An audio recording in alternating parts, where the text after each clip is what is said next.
me voy a dar el lujo y el honor de tener este inicio de jornada, de presentar a alguien realmente que nos tenemos que llenar de su presencia y escucharla con mucha atención, porque hoy llegó el día de disfrutar, de inundar, como dijimos, nuestra mente y en nuestro corazón con luz, esa luz que no queremos que nunca se apague. Vamos a poder escucharla, sentirla, absorber y captar su energía y procesarla en nuestro interior para seguir motivando nuestra profesión. Porque vamos a disfrutar a Margaret Jean Watson, una bella mujer, sabia, íntegra, humilde, transparente, especial. Jean es especial porque le dio a enfermería las herramientas para identificar su gran poder, el poder de cuidar al humano en todo su ser. La doctora Watson es una estudiosa, dedicada e ilustre para enfermería. Ha realizado maestrías, doctorados, decana de una universidad, autora de varias obras literarias increíbles para fortalecer y enaltecer enfermería. Es una teórica contemporánea que iluminó enfermería ayer, hoy y día tras día, con cada trabajo que hizo y que sigue haciendo, como la teoría de la ciencia del cuidado humano, que impactó al enfermero, le generó, como te genera a ti que estás detrás de estas pantallas, una motivación transformadora, un despertar, un sentir especial que te transformará a tu interior para que te descubras y te valores, porque eres especial. Especial como Jean, que fundó la Watson Caring Science Institute con la finalidad de dar a conocer su teoría en todo el mundo, y jamás detuvo su alma. Siguió y siguió forjando nuestra profesión para el mundo. Recuerda, como ella dice, la ética y la escala de valores de cuidado, curación y salud comprende el contexto profesional y la misión de la enfermera para la sociedad. Y ahí está la clave de nunca detenerse. Querida Jean Watson, tú eres un ejemplo de cualquier persona que ame ser enfermero o enfermera.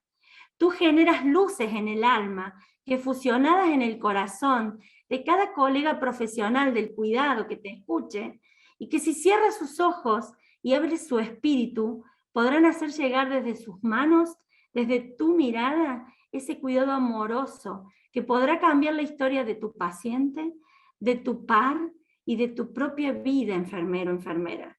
Hoy queremos seguir aprendiendo y motivarnos para ser mejores.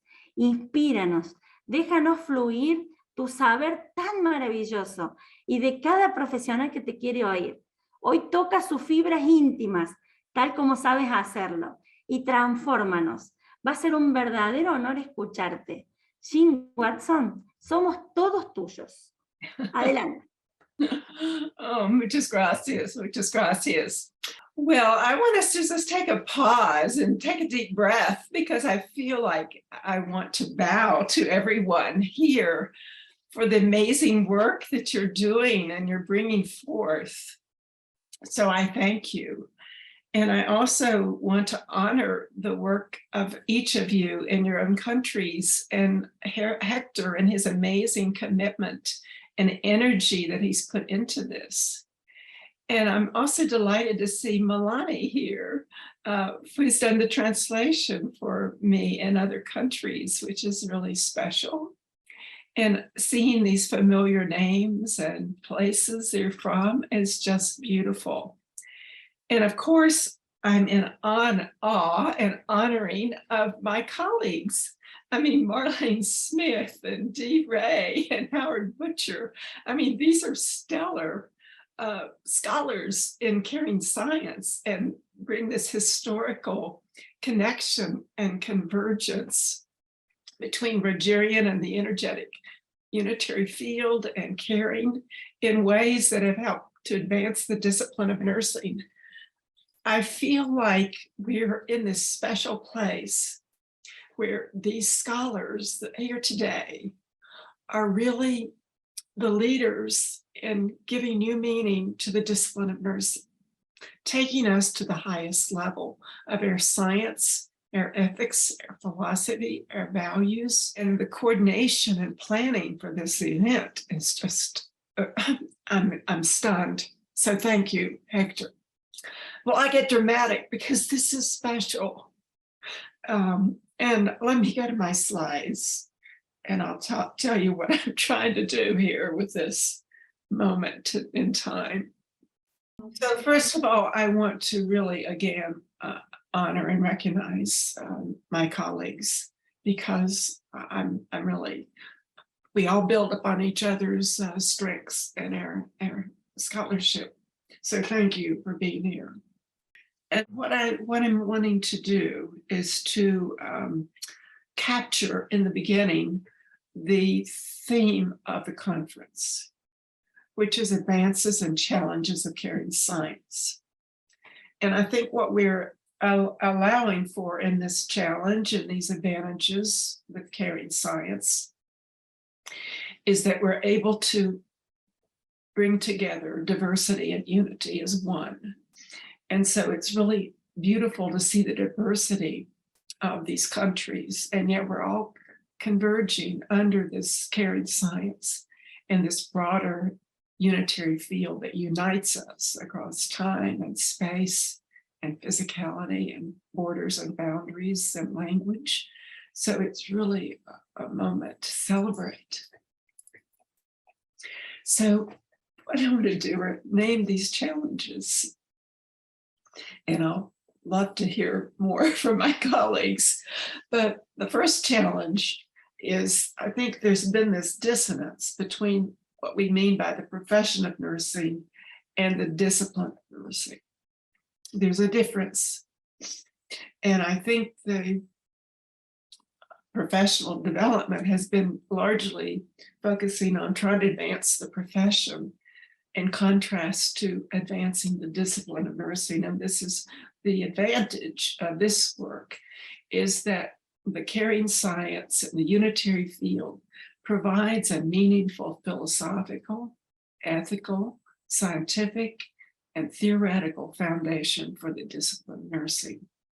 And that in turn helps to inform our professional development rather than the other way around. Of course, they interact.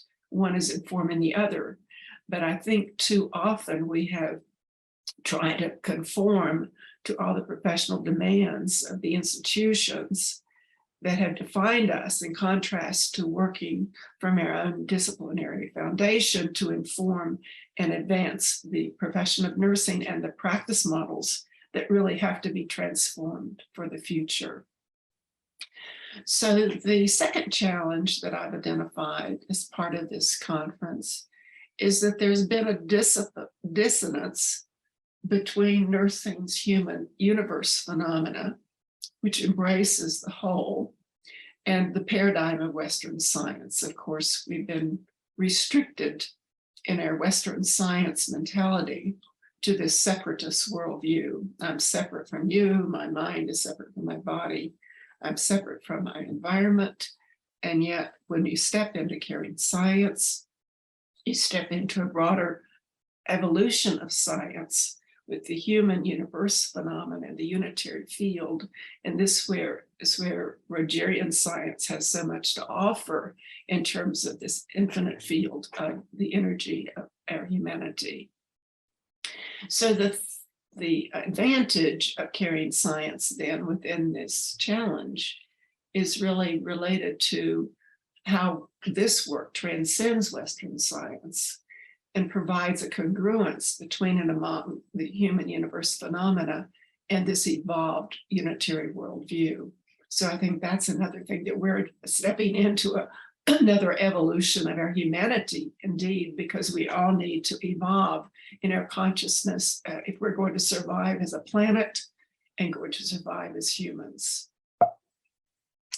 So the next challenge, number 3, is I feel like there's been an inconsistency between nursing's caring phenomena and the dominant paradigms that we see identified in the nursing literature, from that very era one, which is that particular deterministic. I could go in and do something to somebody else, but it's not going to affect me.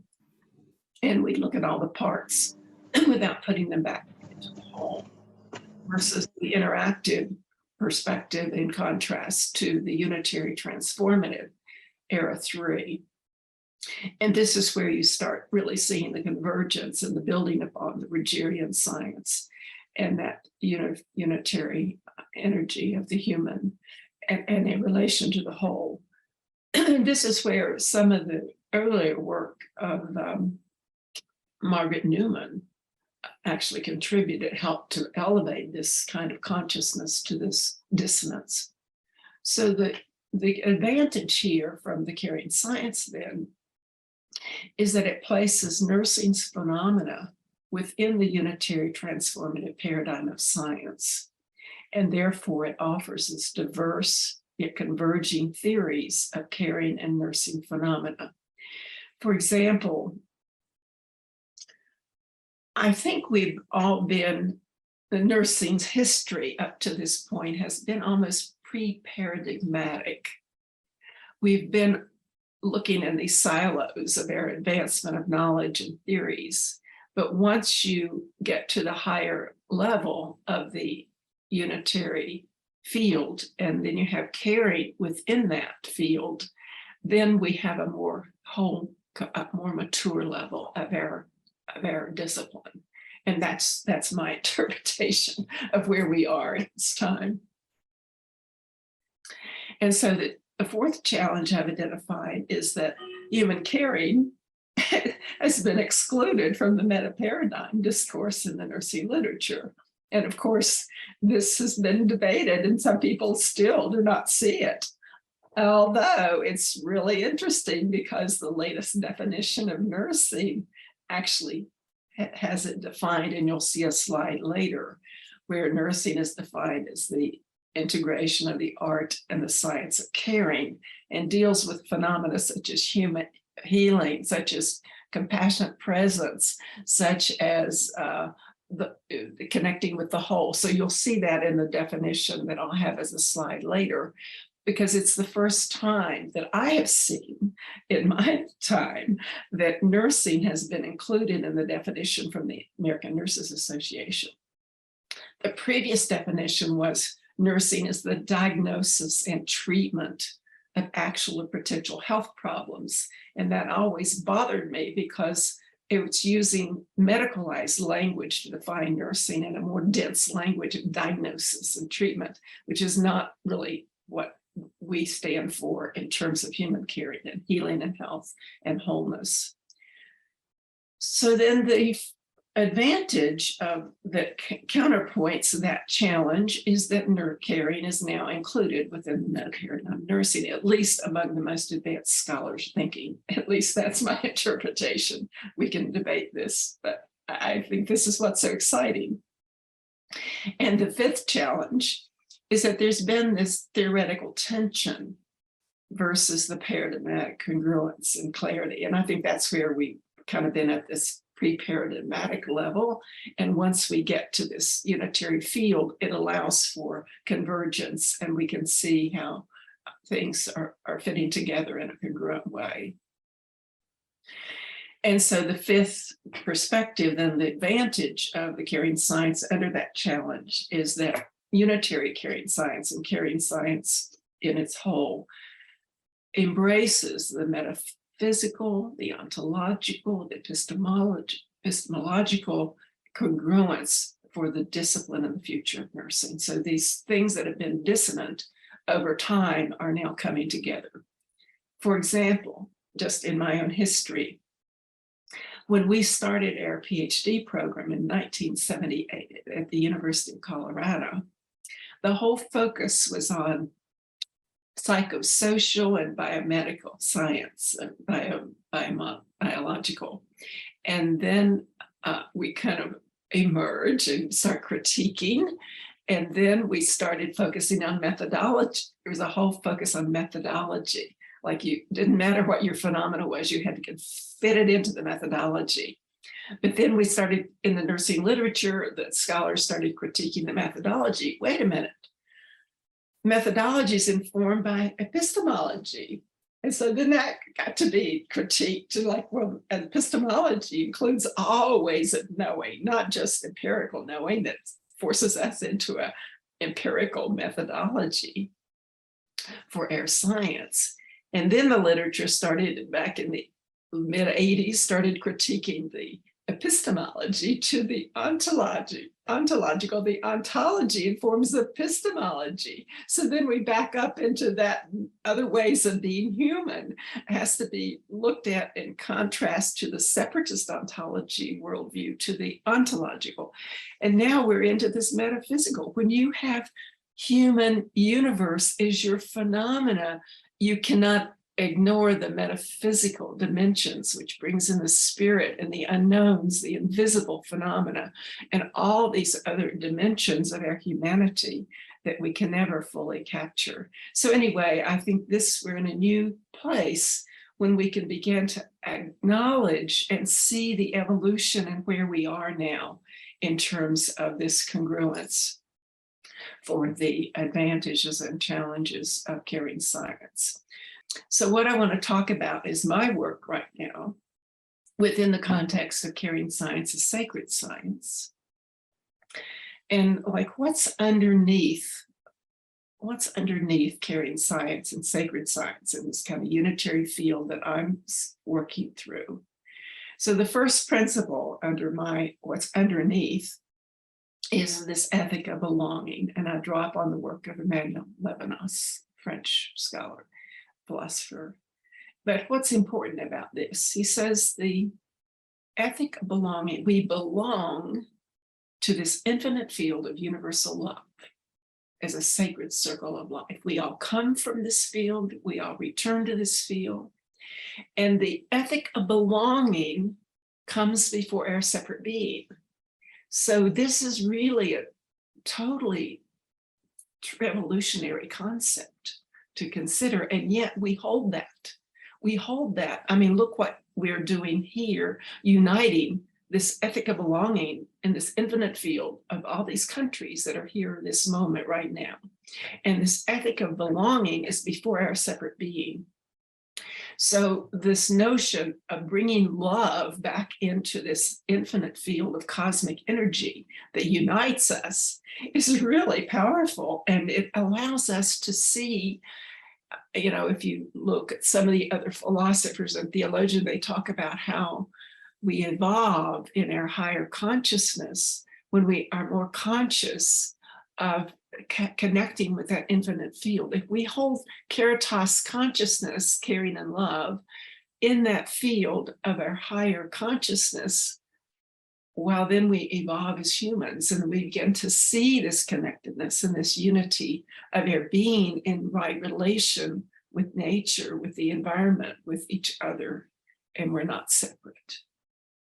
So the second principle has to do with the ethic, well, the sacred circle of life. I use this, I've been using this for many years as a way to visually show the sacred circle and this cosmic energy of love that surrounds us. And we all come from this field, we all return to this field from birth to death. And what's interesting right now to see this in the sacred circle concept and the ethic of belonging is that we see this human figure, but this human figure is surrounded in a field of light. And this is 12th century work of Hildegard of Bingen, who was a healer and mystic and scholar and musician and poet and writer, etc. But what's interesting in here is it's open to the head. So here's where we connect with that infinite field of cosmic love. Like if you meditate or you hold that higher consciousness, and we work from the heart up to this level, it opens us up to this spirit, this consciousness of love. So the second principle is the ethics of face. And again, this is Levinas. And the ethics of face, he says, when we look into the face of another human being, We're looking into the mystery and the infinity of the human soul. Ooh. And when we look into the mystery and the infinity of the human soul and the other, it's mirroring back the infinity of their soul. So again, it's back to that, connecting to that infinite field of belonging, that we all are connected. And you just look into the face of another person, you begin to see that connection. And so this ethics of belonging, the face and the notion of infinity are all contained in the face of the other. And it's this face-to-face connection. And the irony is that we're doing this virtual, but in some ways the virtual face-to-face is also allowing for us to transmit the energy of our connectedness through the face virtually, because our consciousness transcends time, space, and physicality. And Levinas goes on to say, with this ethics of face, he says the only way we can sustain our humanity at this very point in human history is through the face-to-face connection. Because if you are not having the face-to-face connection and seeing that ethic of belonging in these moments, we face the danger of reducing another human being to the moral status of an object.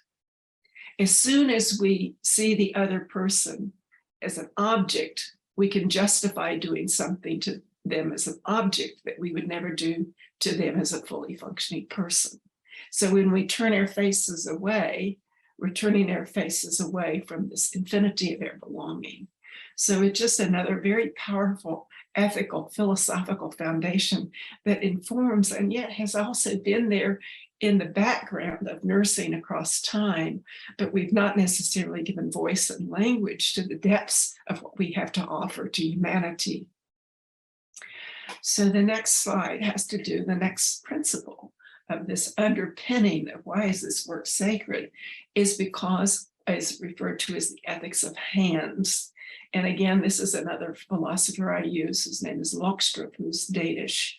And he says we literally and metaphorically hold another person's life in our hands. And as health practitioners and nurses, we have this commitment. And he talks about the silent demand by our very attitude to one another. We're shaping another's world. We help to make it bright or small or dull or threatening.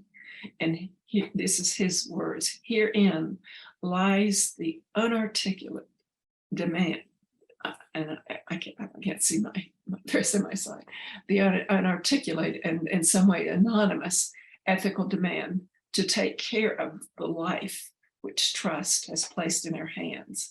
It's non-vocal, but it remains silent, but it's there in that ethics of face too. It's there calling us to respond. That's why we're all here today. And I go on to say from a quote of Lokstrup, he says this, the sovereign expression of life is given to us before and beyond the separate ego. So the ethic of belonging before the ethics of face, the ethic of belonging before our being, separate being, or beyond the ego, with these expressions of trust, of love, of honesty, of forgiveness, of gratitude, goes beyond those feelings that are negative expressions of life and transcend them and allow us to move in that higher consciousness of the Caritas consciousness. So the ethics of hands provides new meaning to the Caritas processes in my work and the transpersonal caring dimensions of our work. So here we have the exemplar of the evolution of the discipline in caring science from this latest 2022 revised definition of nursing. And here we see this focus on the art and science of caring. This is brand new. We see the facilitation of healing. I might critique that human functioning. We can talk about that maybe later. But the facilitation of healing, compassionate presence, and the recognition of the connection of all. These are very expanded concepts that the discipline, the profession as defined as part of its definition. So I think this is a sign of error. The profession is catching up with the discipline. I think that's what's being reflected here, which is exciting to me. So just dropping back into an overview of my theory quote within unitary caring science and sacred science, with those principles that are informing it, then are some core aspects of it is that unitary caring science becomes this ethical, moral, philosophical, values-guided disciplinary foundation as timeless values, veritas that cannot be, they're eternal and universal. But the language of the theory are the 10 caritas processes. So if you're practicing caring in this caritas consciousness, then you're actually working from this unitary consciousness, this higher field. But where the theory lives are in those caring moments that are transpersonal. So in those transpersonal moments, those moments transcend time, space, and physicality, and a whole field is created in that caring moment. And every single moment is different. And every moment has to be present and call for this compassionate care to be present in these moments. But what happens in those moments affects the next moment and the next moment. So our consciousness, our energetic field, our intentionality, our heart-centered presence are all affecting what happens in that transpersonal moment. So we have to prepare, we need skills to be able to be authentically present and to have the consciousness of the practices to be able to give voice and language to the phenomenon of human caring. And I feel like and know that in this postmodern world, if you don't have your own language, you don't exist. So, I feel like if I ever made a contribution, it's giving language to the phenomenon of human caring. But locating it in this broader context really becomes more powerful because we can give voice and language to what we have to offer to humanity. It's not just preparing systems. So the last part of the context of my whole has to do with how we begin to redefine all the tasks and skills that nurses are doing and advance them under energetic caring and healing modalities that bring in both ancient and contemporary. And even if you were to go and look at Nightingale again, under these caring modalities, you would see that she's already addressed auditory, visual, sensory, olfactory, tactile, color, light, nature, energy, form. All these are already there in the blueprint of nursing, but now we get to bring them to a higher dimension of reflexology, of healing touch, of music, of sound, arts and healing, etc. So this is just a way of giving language, but when you're practicing this theory, these tasks that you might be doing a procedure, now can be seen as a caring and healing modality. You're offering this task or this procedure as a caring modality to help with your healing, helping to put you back into right relation with your wholeness. So that's just another part of understanding how nurses are already practicing this theory, so to speak, but they don't know it. So the caritas then brings in the meaning of a deeper level of caring, because caring in a way has gotten trivialized and it's just kind of a superficial way of everybody talking about caring. So the reason I used caritas is to give it that deeper dimension of that sacred dimension of the metaphysical, the energetic field of love, and it's something to cherish and appreciate and have to develop. We take it for granted. It's here and then it's gone. So it has to be cultivated, and we have to, it's a serious epistemic endeavor. It's a serious ontological endeavor. It's a serious ethical endeavor. It's a serious philosophical endeavor. It's a serious practical endeavor to develop knowledge of human caring and healing and health and wholeness for humanity. So these 10 Caritas processes, which I will not go through because you already have exposure to them, but it really starts with self and this humanistic values that we try to sustain for ourselves and others with this loving kindness and compassion, which takes constant evolution. We're all evolving together here.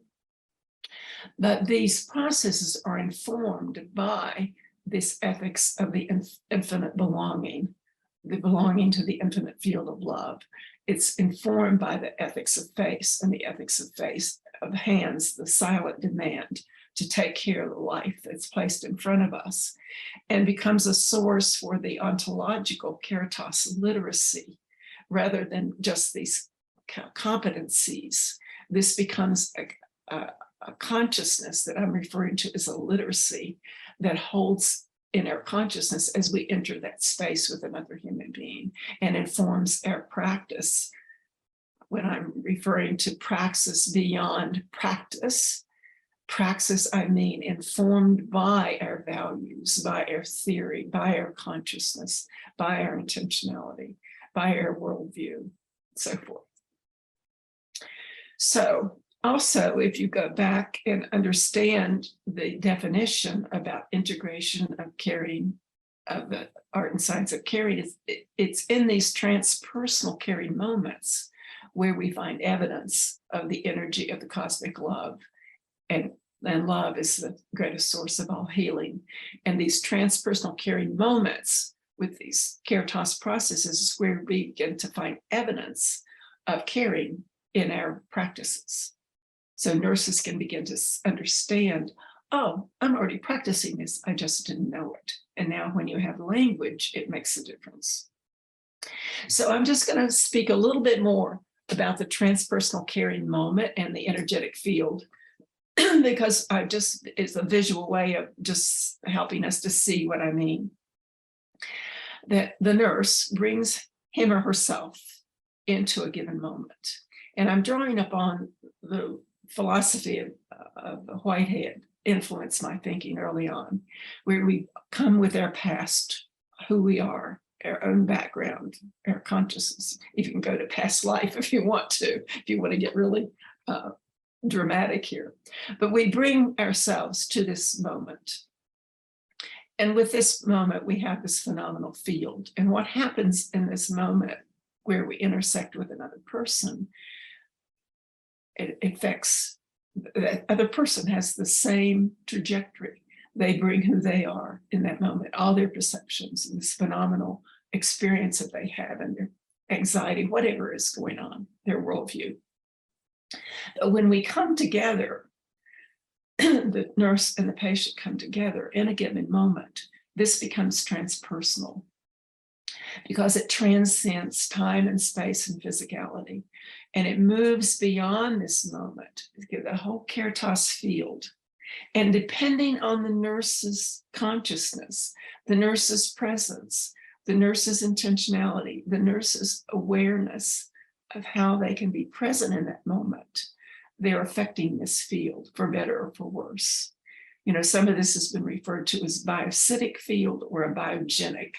It becomes life-giving and life-receiving for both the nurse and the patient when you have this spirit-to-spirit connection, if you will, in that moment.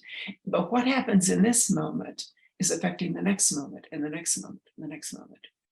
So if we have a background of all these moments that are negative and we shut our hearts down, then we're going to carry that with us to the next moment.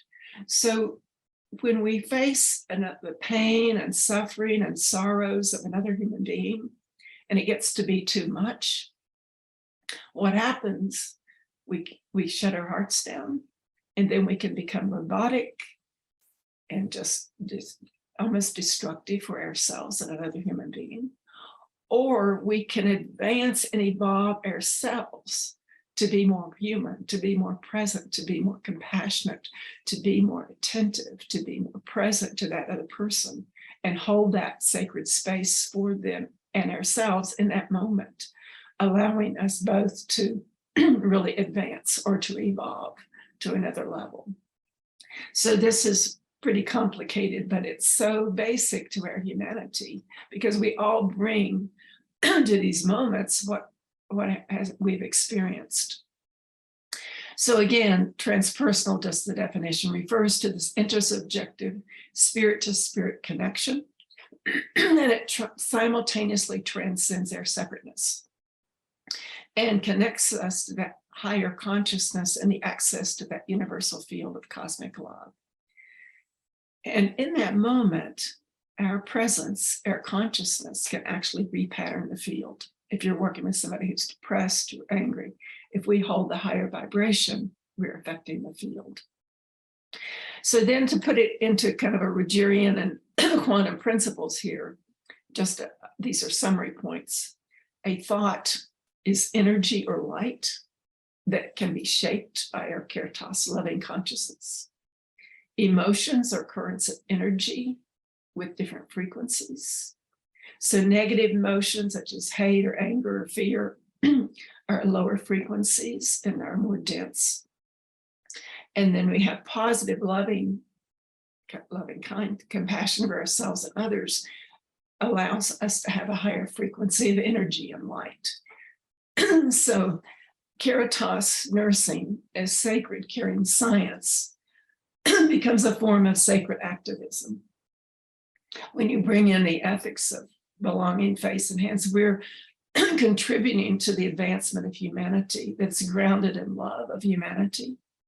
It's this cosmology of a unitary worldview where everything is connected. So whatever we're doing to ourselves, we're doing to others. Whatever we're doing to others in the earth, we're doing to ourselves. So this infinite field of universal love, this energy field of life, becomes nature's source for healing. If we want to understand healing, we have to look to nature. If we want to understand human caring, we have to look to nursing, because we have the history of developing knowledge of human caring and practicing. So these universal tasks of humanity, sustaining our humanity, of illness, of healing, of suffering, etc., of all these vicissitudes of humanity are contained within our practices.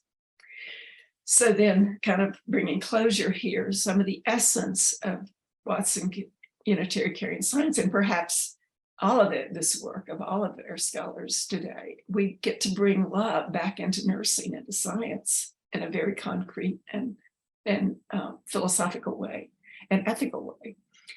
It provides the language of the universals of human caring phenomena through the keratos processes. It seems to be universal in terms of around the world, people relate to those. It introduces the transpersonal, the metaphysical, and the sacred dimension of our work. It provides this unitary philosophical ethical context with theory, and it restores the artistry of caring and healing arts as these sacred practices. And so in closing, I just have this quote that somebody did for me, is when we include caring and love in our science, we get to discover that caring and healing professions and disciplines are much more than a detached scientific endeavor, but a life-giving and life-receiving endeavor for humanity. And it's a reminder that we're not here for systems, we're here for humanity. And so it returns us to the light of our humanity and the sacred dimensions of our work. So thank you for listening to me. It's been a lot to process. Namaste, thank you. And I'll stop my screen share now.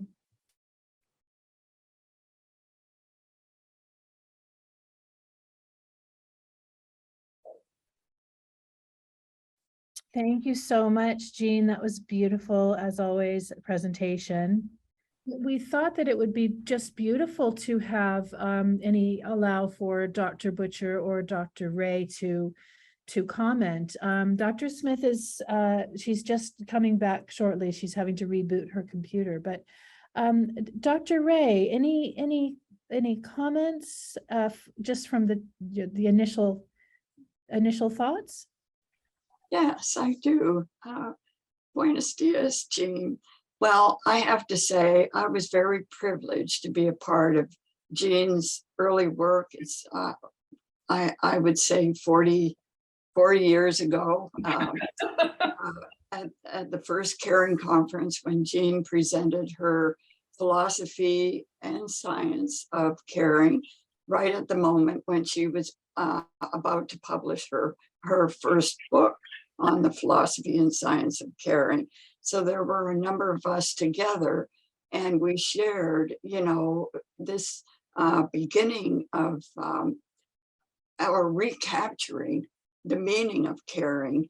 And this was back in 1978. So I was very proud also to be at the University of Colorado when Dr. Watson became the dean, and developing nursing as a caring science, and nursing as a caring art, and nursing philosophy, caring philosophy, and then developing the advancement of the doctoral program for our students to be exposed to the concepts and the ideas and the languaging of caring. And so for me, I've been so proud to be a part of Jean's life for all these years, and also to support her with the development of the Watson Caring Science Institute, you know, within a small sphere to begin with, and now reaching out to the world, and especially this morning, reaching out to all of our Latin American colleagues and scholars, and receiving from all of you the knowledge and beauty that you also give back to those of us that kind of began this caring movement, I guess, a long time ago. So anyway, thank you again, Jean, for the beauty of your work and the evolution of it. The and just one more thought. You know, when we say that our science is our nursing science, of course, we want to focus on this meaning of caring as love. And it's an interesting phenomenon with some of my connections with the Pari Institute, you know, with the Dr. David, with the late Dr. David Pete in Italy, and also some of his other colleagues, where they're beginning to speak about science in general as love, which is, I think, been to a large extent been developed by Dr. Watson's work, and also for helping other scientists think about the meaning of science and the meaning of our relatedness to others, and the responsibility, the ethical responsibility that we have in relating to one another in our own sphere, but around the world. And I think, even though it seems a bit gloomy now in our world, I still think that caring, and certainly the meaning of it within our discipline as love, will be sustained and will be advanced. So thank you again, Jean. Well, and thank you, Dr. Ray, and all of our guest theorists today. You have laid the foundation for the future, for us to step off into the unknown, and to continue this work, and continue to share, and continue to be the way showers for the profession, and for, as you say, the scientific and the different the models, and what is important, what is valuable to us at this time. So thank you so much for your comments. Thank you. Dr. Butcher wanted to hear your blue sky thoughts. Oh, sorry, Howard, yes. Yeah, I didn't. Hi, everyone. Hi, Dr. Watson. It's been wonderful to listen to you speak.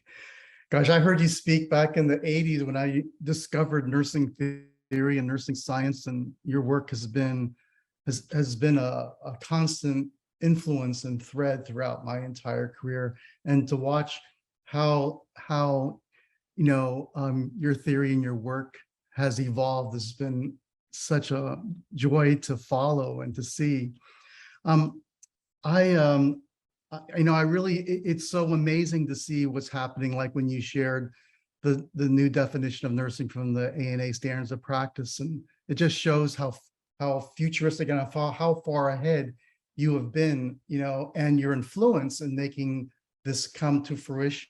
Because I think that your work is critical to the discipline and the profession, because the answer to humanizing nursing is your work. and that's what we need to do, is humanize the profession and humanize care for all. It's so foundational to your work. So the idea that nursing is caring is love is, I see that all as a unity. When I first read your work, what I thought it stand out was when you talked about nursing as caring being its moral imperative.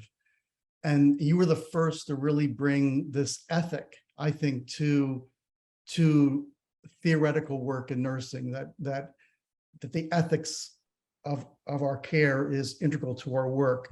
And now, you've really brought that to life with talking about, Levinas and his work, how that's been integrated into yours. And what really caught my attention is when you didn't say it today, but when you talk about ethics comes before ontology. And I just was wondering if you could speak a little bit about how ethics informs ontology. Well, the ethic of belonging is what he was referring to. The ethic of belonging, this consciousness of the ethic of belonging comes before our separate being. So if we are just seeing ourselves as separate being on the physical earth plane, that's when we are able to objectify another human being.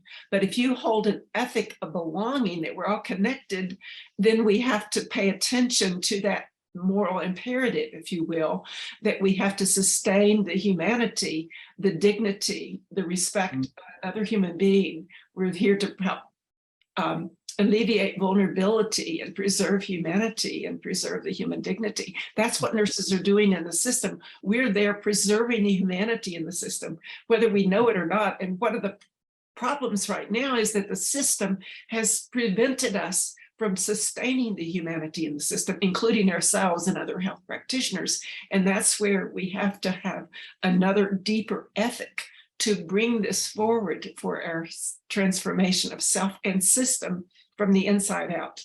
Mm-hmm, mm-hmm. The other way I put it, and I was influenced by my colleague, Sally Godot, who was a nurse ethicist philosopher who was on our faculty years ago, a brilliant scholar.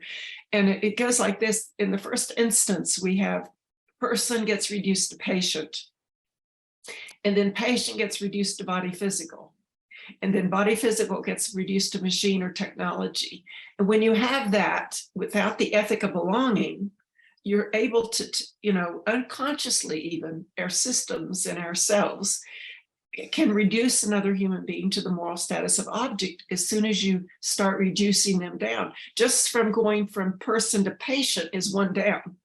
Mm-hmm. And then the body physical and the way you're treated, looked at symptoms and disease and treatment. And then you're down to the technology. And when that happens, this is where you have to pay attention, because if you don't have a theory, if you don't have a philosophy, if you don't have a core value that you're able to give voice and language to for change, you actually can justify doing something to others' object mm-hmm. as a separate being.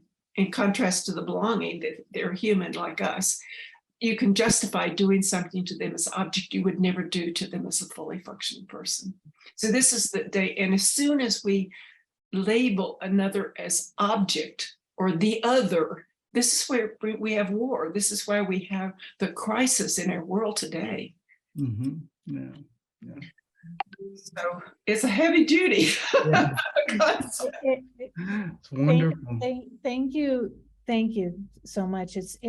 I think the other point that I I'm always inspired. I'm always interested in making sure that there's different roads into this work. So this is very, deeply ethical, philosophical work. At the same time, we all should understand, we all get it. Like, actually, one thing that Jean talks about is nurses are already doing this, but they need, just need to be conscious of what you're doing. Mm. You need to stand in the light and be having that professional practice model as you carry out your work can then inform that system that's actually not catering for that type of model. You need to be the shift, the dynamic, the paradigm, shift the paradigm. Well, if, another way of thinking about it is,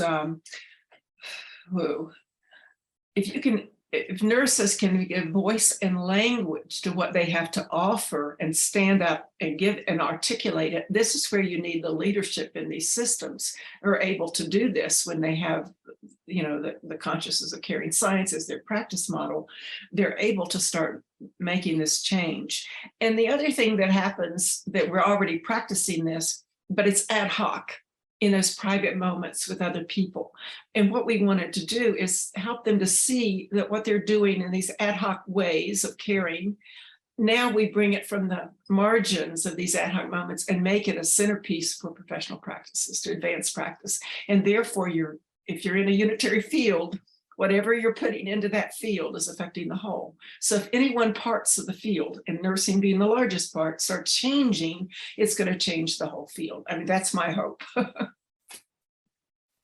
Well, thank you so much. Absolutely. I think that we all hopefully look at all of us together uniting, and we need to acknowledge that, we are most appreciative of the folks at FAU that are with us today, but similarly, the United States healthcare system has much to learn from many other countries. So we are grateful for the lessons that we are receiving today as well and tomorrow.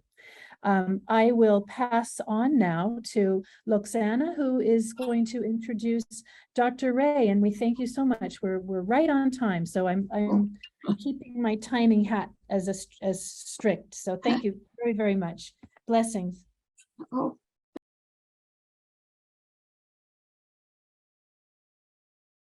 Pues sí, estamos muy a tiempo. Felicidades a todos los que estamos aquí.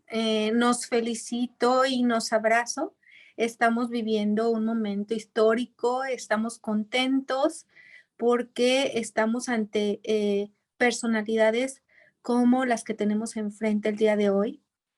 Ha sido un banquete escuchar a la doctora Jean Watson y cómo la doctora Marilyn Ray y el doctor Howard Butcher han platicado con ella, y nosotros nos enriquecemos con todas sus reflexiones.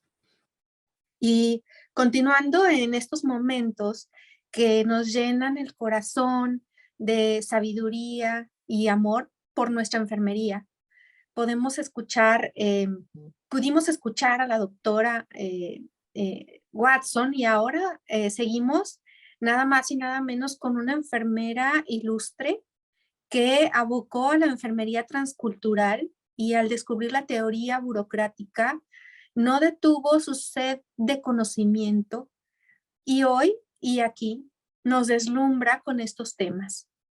Ella es Marilyn Ann Ray. Marilyn es profesora emérita en Florida Atlantic University, en el Christine E. Lynn College of Nursing en Boca Ratón, Florida, en Estados Unidos.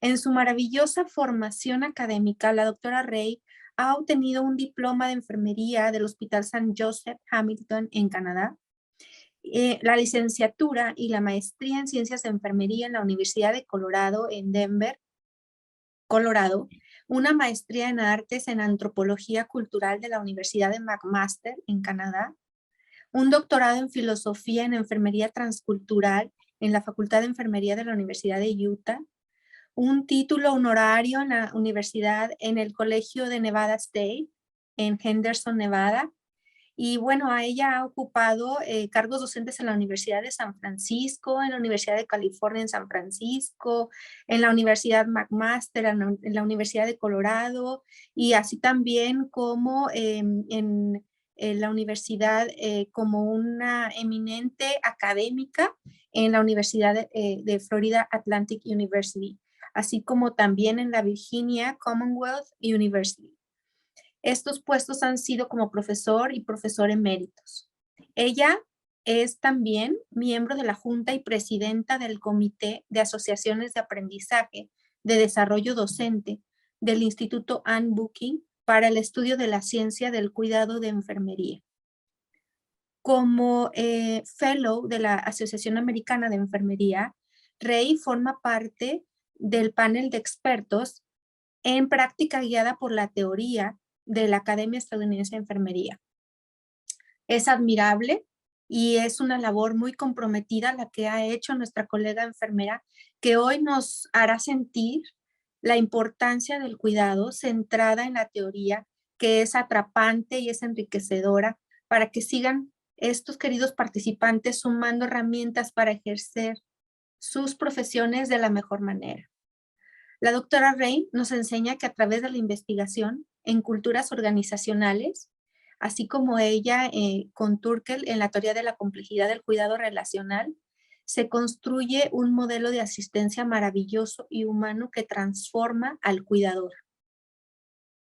En sus estudios, al avanzar en el modelo y en la teoría de la dinámica del cuidado transcultural de enfermería y atención de la salud, se logra sentir ese fuego interior del por qué ser enfermero y enfermera.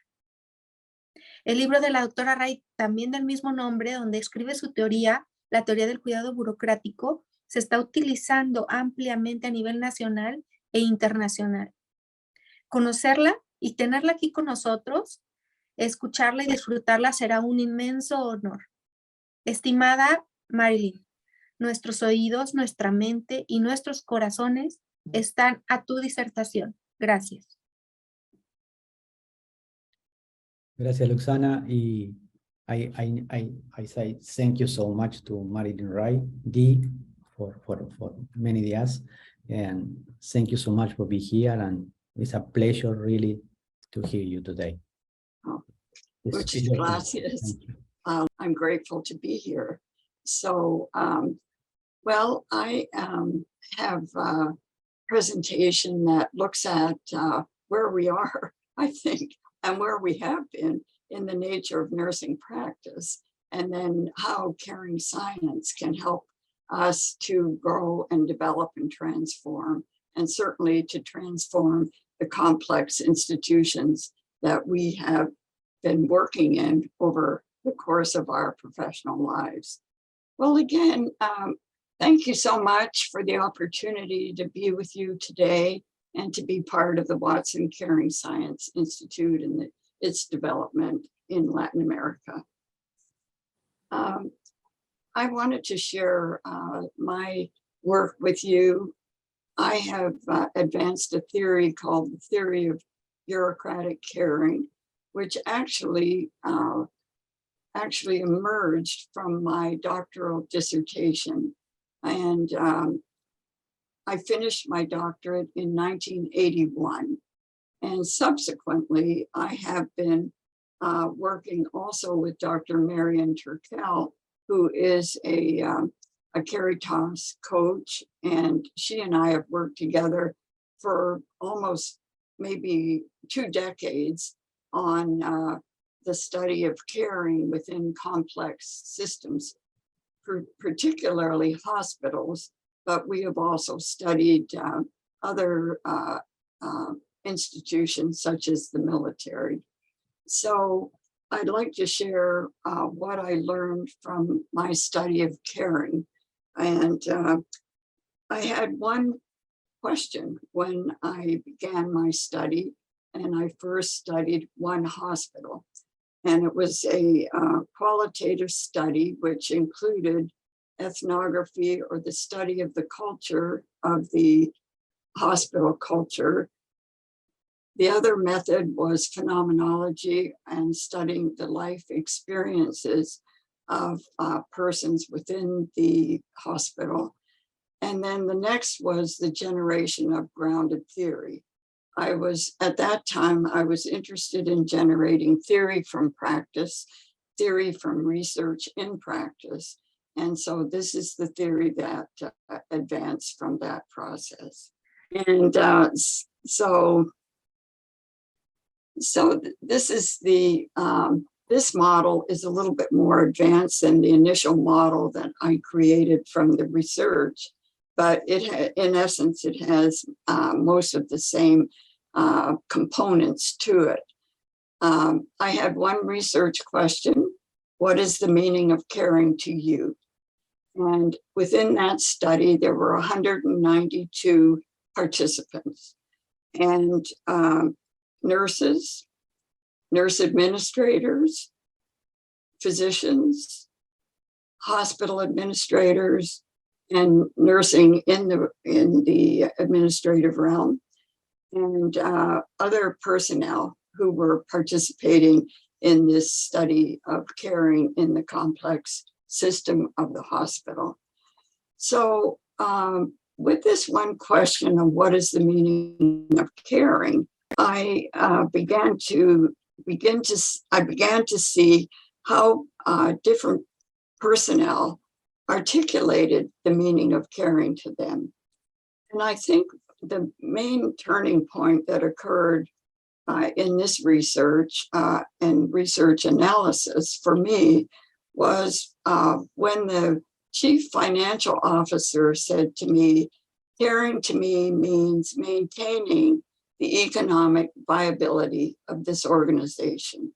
If I don't maintain the economics of it, there is no place for patients and there is no place for you as a nurse.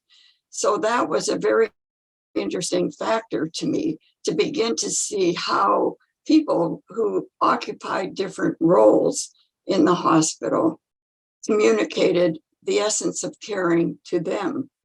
And because often, as we see today in some of our practices, as well as some of our literature, there's kind of a we-they phenomenon about the meaning of caring. But as we know, and as Dr. Watson's work has shown us, is that caring is universal. It cuts across all human persons. And we know, and as an anthropologist myself, it would be impossible to be here today if there were not caring throughout the history of humankind. So caring itself is significant and was significant to all the persons who communicated to me the meaning of caring, even though it was slightly different.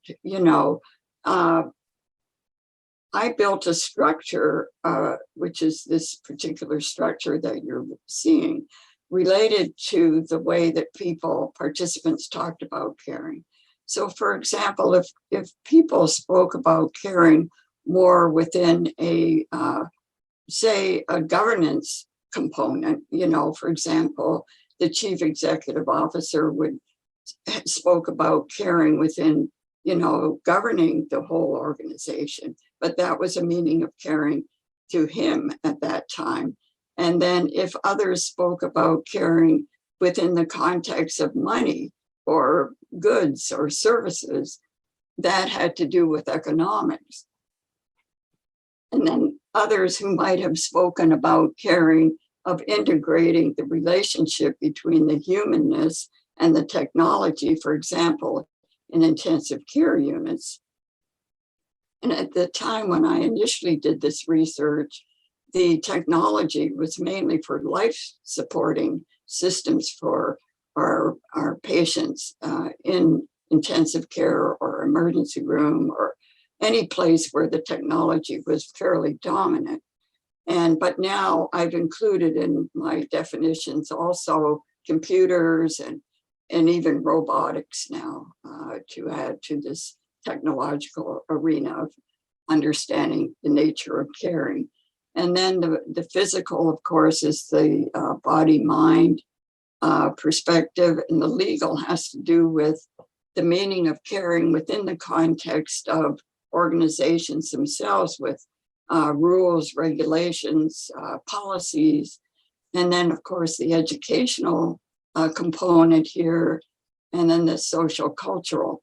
So again, when we relate the idea of caring to Dr. Watson's perspective on that human environment intergality, we can begin to see that our complex organizations, our hospitals, our healthcare clinics, anything related to systems are also part of that human environment intergality and part of the interrelationship between an individual system such as one hospital and the society at large. So I defined caring, and this definition actually came from when I did a philosophy of caring way back in 1977.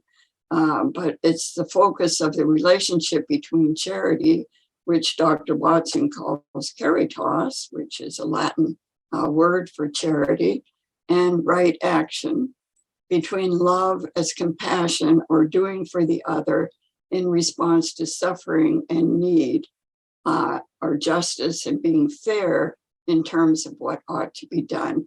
So even though I've got 2016 here, but it was really created in 1977 and was published in 1981, that definition. And then over the course of my research over the last 20 to 30 years in complex systems, my other research, for example, I studied in ICU, step-down units, and other technologically focused areas in practice. I began to see that the results of those studies came forward within more of a spiritual and ethical context. And so the idea of spiritual in this sense is creative, and again, within that notion of more of maybe a religious perspective. And then the ethics has to do with the idea of moral choice making, which we know anyone who works in especially in high-tech arenas and institutions has to deal with the moral choices to be made with the patients and family members in relationship to the care of and the long-term care actually of the persons. So spiritual ethical caring is love and compassion, and then the ethical piece of respect and trust, the moral obligation, or initiating the right action for the good of others, cultures, and society. So that is in the center of the theoretical model. So these are the domains of the theory of bureaucratic caring that have been advanced from the way in which participants spoke about the nature of caring. Sorry, I went too quick there. So initially, I didn't have the social cultural in the model.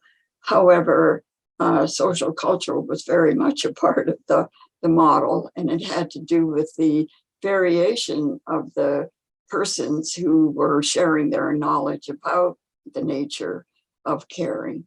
And so I've expanded it now to include diverse groups, kinship groups, ethnicities, and then certainly family, organizational or social cultural perspectives, and complex systems, which are all social cultural, and national and global societal cultures. And then, as you saw in the model, the legal component has to do with the responsibility and accountability to rules, regulations, policies, standards of practice, and rights to privacy, issues related to malpractice, or defense of nursing and medicine. And we know that within complex systems, nurses are always engaged in some type of policy development, and certainly are, because we're licensed personnel in practice, we certainly have accountability relative to our licensures, which have to do with certain regulations that are organized by different nation states and different professional organizations. So nurses do legal caring, are engaged in legal caring on a regular basis in practice. And then the political has to do with the focus of caring within the notions of power and control and authority and governance structures within healthcare organizations. And I know in some of my previous work in communicating with nurses within Chile, the whole idea of the political is very prominent within the context of the healthcare system. But again, the political, we can see how power can be used in an abusive way, but we also can see the idea of power within the notion of caring itself, and how organizations and how people within organizations govern a particular system. And then again, the economic one is the focus of the meaning of caring related to the exchange of goods, money, and services. So the main theory in economics has to do with the concept of exchange, as opposed to just focusing on some of the elements of, for example, money. So in all complex systems, nurses are engaged in dealing with budgets, and how resources, scarce human and material resources, are used. And certainly within the world community, we have a shortage of nurses, within which is now we are more than ever a scarce human resource. And so in order to maintain the economic viability or the ability of a hospital to sustain itself, we have to understand the processes of the meaning of exchange. For example, in a hospital, a physician may want a specific technology, but if we look at it in relationship to how many nurses are involved in that process and how much that technology is going to use nursing services.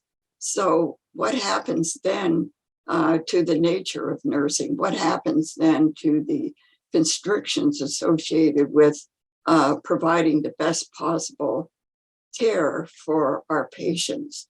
So nurses, and certainly nurse administrators, need to be involved in more and more involved in the process of understanding the concepts of economics as exchange of goods, money, and services. So the next domain is the technological, which I spoke about a little bit, but the focus of the meaning of caring using non-human resources. And certainly in today's world, in most complex hospital systems, computers, internet, text messaging, social media, and all of those phenomena. And now, the development of nursing and caring in robotic arenas, and also has to do with diagnostic tests, pharmacologic agents, or how we use medication in complex environments within the context of our institutions.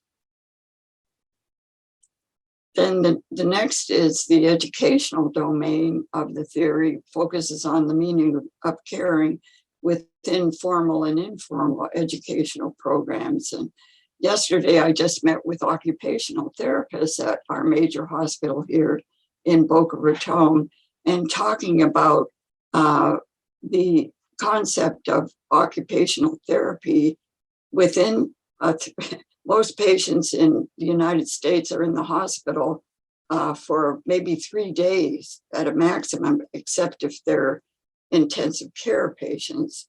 And so how do we provide the kinds of education for safety, for example, which is a main issue in hospitals in the United States?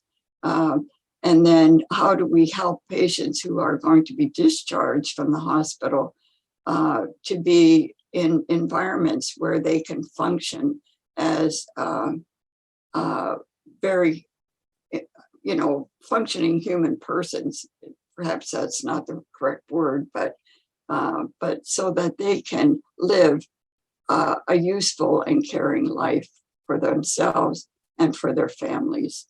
So education is very much a part of the theory of bureaucratic caring. However, often discharge planning today, especially in the United States, and I've been a patient myself, where you get a form and says what you're supposed to do when you go home, with no nurse involved in the process of sharing the information that is necessary to have health and well-being when you leave the institution. And then again, another domain is the physical, which focuses on the physical state of being, which includes the biological and mental patterns.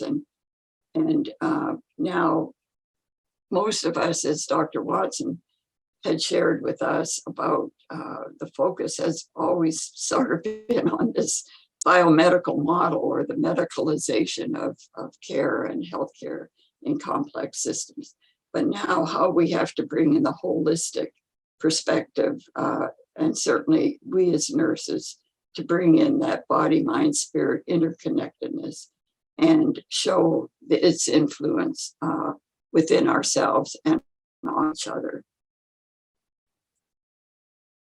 So this initial theory, as I mentioned earlier, I used 3 different approaches to the study of caring, which was the culture, ethnography, and then phenomenology, the study of the life world experiences of persons within the institution, and then developing theory.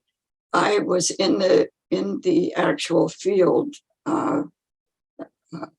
in the hospital for 1 whole year, studying caring within every domain, every place in the institution, as well as on every shift for 1 year before I did my data analysis afterwards. So I had a very good perspective on the meaning of caring. And then from the expressions that the persons, my diverse participants, again, they were patients, nurses, non-nurses, and other personnel. So the substantive theory is what I call differential caring, that dominant caring characteristics vary from the expressions of diverse participants. And I took the more dominant ways in which people talked about caring. Many people talked about the nature of caring as more empathy, or perhaps they used the word compassion. Maybe they used the word attention. And but from those expressions, I created these more dominant caring characteristics from this research. And so this differential caring was what came from the expressions of individuals within my research. So as I mentioned, that in certain areas of the hospital, for example, ICUs, the concept of the interface between caring and technology, which I called technological caring, was very present in the intensive care unit, as well as in the emergency room, the operating room, the step-down units, the recovery units where I was engaged in studying and observing caring in these different places. So the roles were expressed, if people held a administrative role, most of the time the focus was more on the political, the authority realm, the governance structure, or the economics, the idea of maintaining the budget. And in this study also, for example, the majority of what we're talking about today within the context of loving care actually was present more in my study within in the oncology unit, as opposed to, for example, the medical surgical units that I also study. And so that's why I began to see caring in this context and how it differentiated itself between roles and areas where people work in the institutions. And then, so after I did my data analysis, I was interested also in generating what in theory development, and especially if we're using the theory of Glaser and Strauss, who were the two sociologists who advanced a grounded theory, or theory related to grounded in practice or in society or culture. We had the two levels of theory, the substantive from the actual expressions of persons within these various contexts, and then creating a more formal theory, which could not only include those expressions, but also take into account some of the social cultural literature and knowledge that was present and historical knowledge that was present. So what moved me to develop a concept like bureaucracy was related to looking at complex systems within that concept. Max Weber was the father of bureaucracy. He was a German philosopher and sociologist. And when I was doing my analysis of the institution and the data within it, I was also working with my doctoral committee, who were afraid of this concept of bureaucracy because it is not the most valued or perhaps the most loved concept at least in the Western world.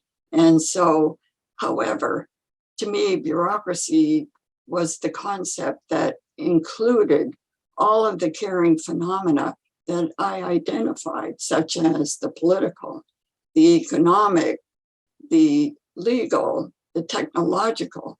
And it also dealt with the fact that within complex systems, there is a hierarchy.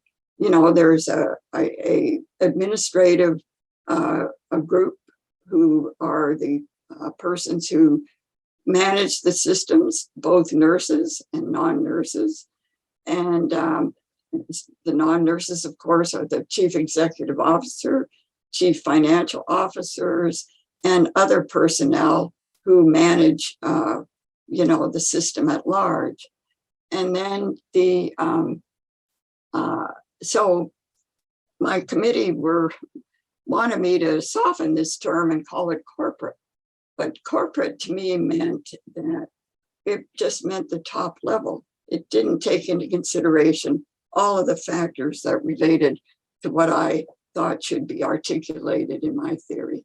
So I was able to sustain the word bureaucratic, which has over the years since I created this work has been to some extent problematic with many of my own profession of nurses. And however, I still think it expresses the way that this caring research actually came forward. So the bureaucratic caring theory is a integration or synthesis which emerged from Hegel. Now, I used the philosophy of Hegel, which deals with the thesis of caring, which has to do with more of the human dimensions, the spiritual, the ethical, and cultural, within the context of its opposite, the antithesis of caring, as bureaucratic, as economic, political, legal, technical. So looking at that paradox, and perhaps many of you are accustomed to the philosophy of Hegel, but Hegel has the thesis of a phenomenon and always looking at its opposite, and then looking at how could it be reinterpreted within a more synthetic or integrative way. And so that is how I analyzed this work.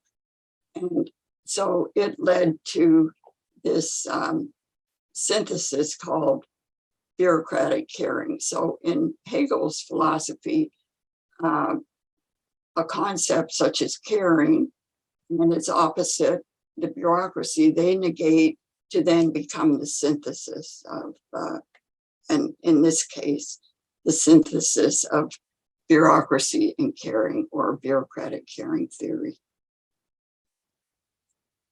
So again, just so that people have an understanding of why I selected the bureaucracy or bureaucratic as part of this theory, has to do with the way that bureaucracy is defined, and Max Weber is his work is still dominant within the context of study of complex systems. So specialized roles, which we all have in institutions such as nursing, medicine, administration, and all the other roles. The hierarchy of roles, which starts with management and then goes into, if we're looking at nursing, we look at nurse managers, charge nurses, clinical nurses. So there's various role differentiation amongst them. The division of labor itself and the responsibility and accountability for the roles that we have within the context of complex systems. The political, the power relations, the governance structure, control and authority. Economic, again, the exchange of goods, money, and services. Technology, the procurement and use of non-human resources. Legal, the rules, regulations, and policies. And then recruitment based on merit. So, for example, when nurses are hired in an institution, they have to be licensed to practice. They have to have certain knowledge base, university degrees and that kind of thing. So that's the meaning of bureaucracy. Then I want to give one exemplar in one of the most complex systems in the world, which is the United States military. I'm a retired colonel in the United States Air Force. And so a few years ago, the US Air Force decided that they wanted to develop a professional practice model to guide nursing practice and care within the, in this situation, initially the Air Force, and then it's advanced into the Army and the Navy. So I was asked by the Surgeon General, Lieutenant General Hogg, retired now, about my theory and its process within the context of, first of all, beginning with the Air Force, and then where we would go from there. So we developed, I was also a consultant on this project, and Colonel Marcia Potter, retired now, she was the former action officer for optimizing primary care in the United States Air Force and the National Capital Region and the Defense Health Agency. So this executive team plus General Hogg and Colonel Potter and myself, we developed this model And so this is the United States Air Force and Defense Health Agency's professional caring practice model. So they asked if they could change the model from my model. I said, absolutely. Theories grow and change as a result of being applied in practice or applied in different arenas. So you can see around the periphery of this model are the concepts from my theory.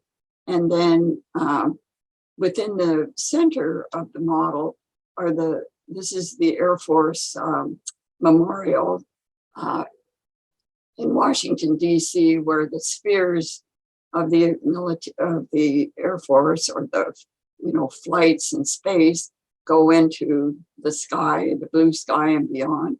And then the lamp of knowledge here, and then people at the center and caring at the core.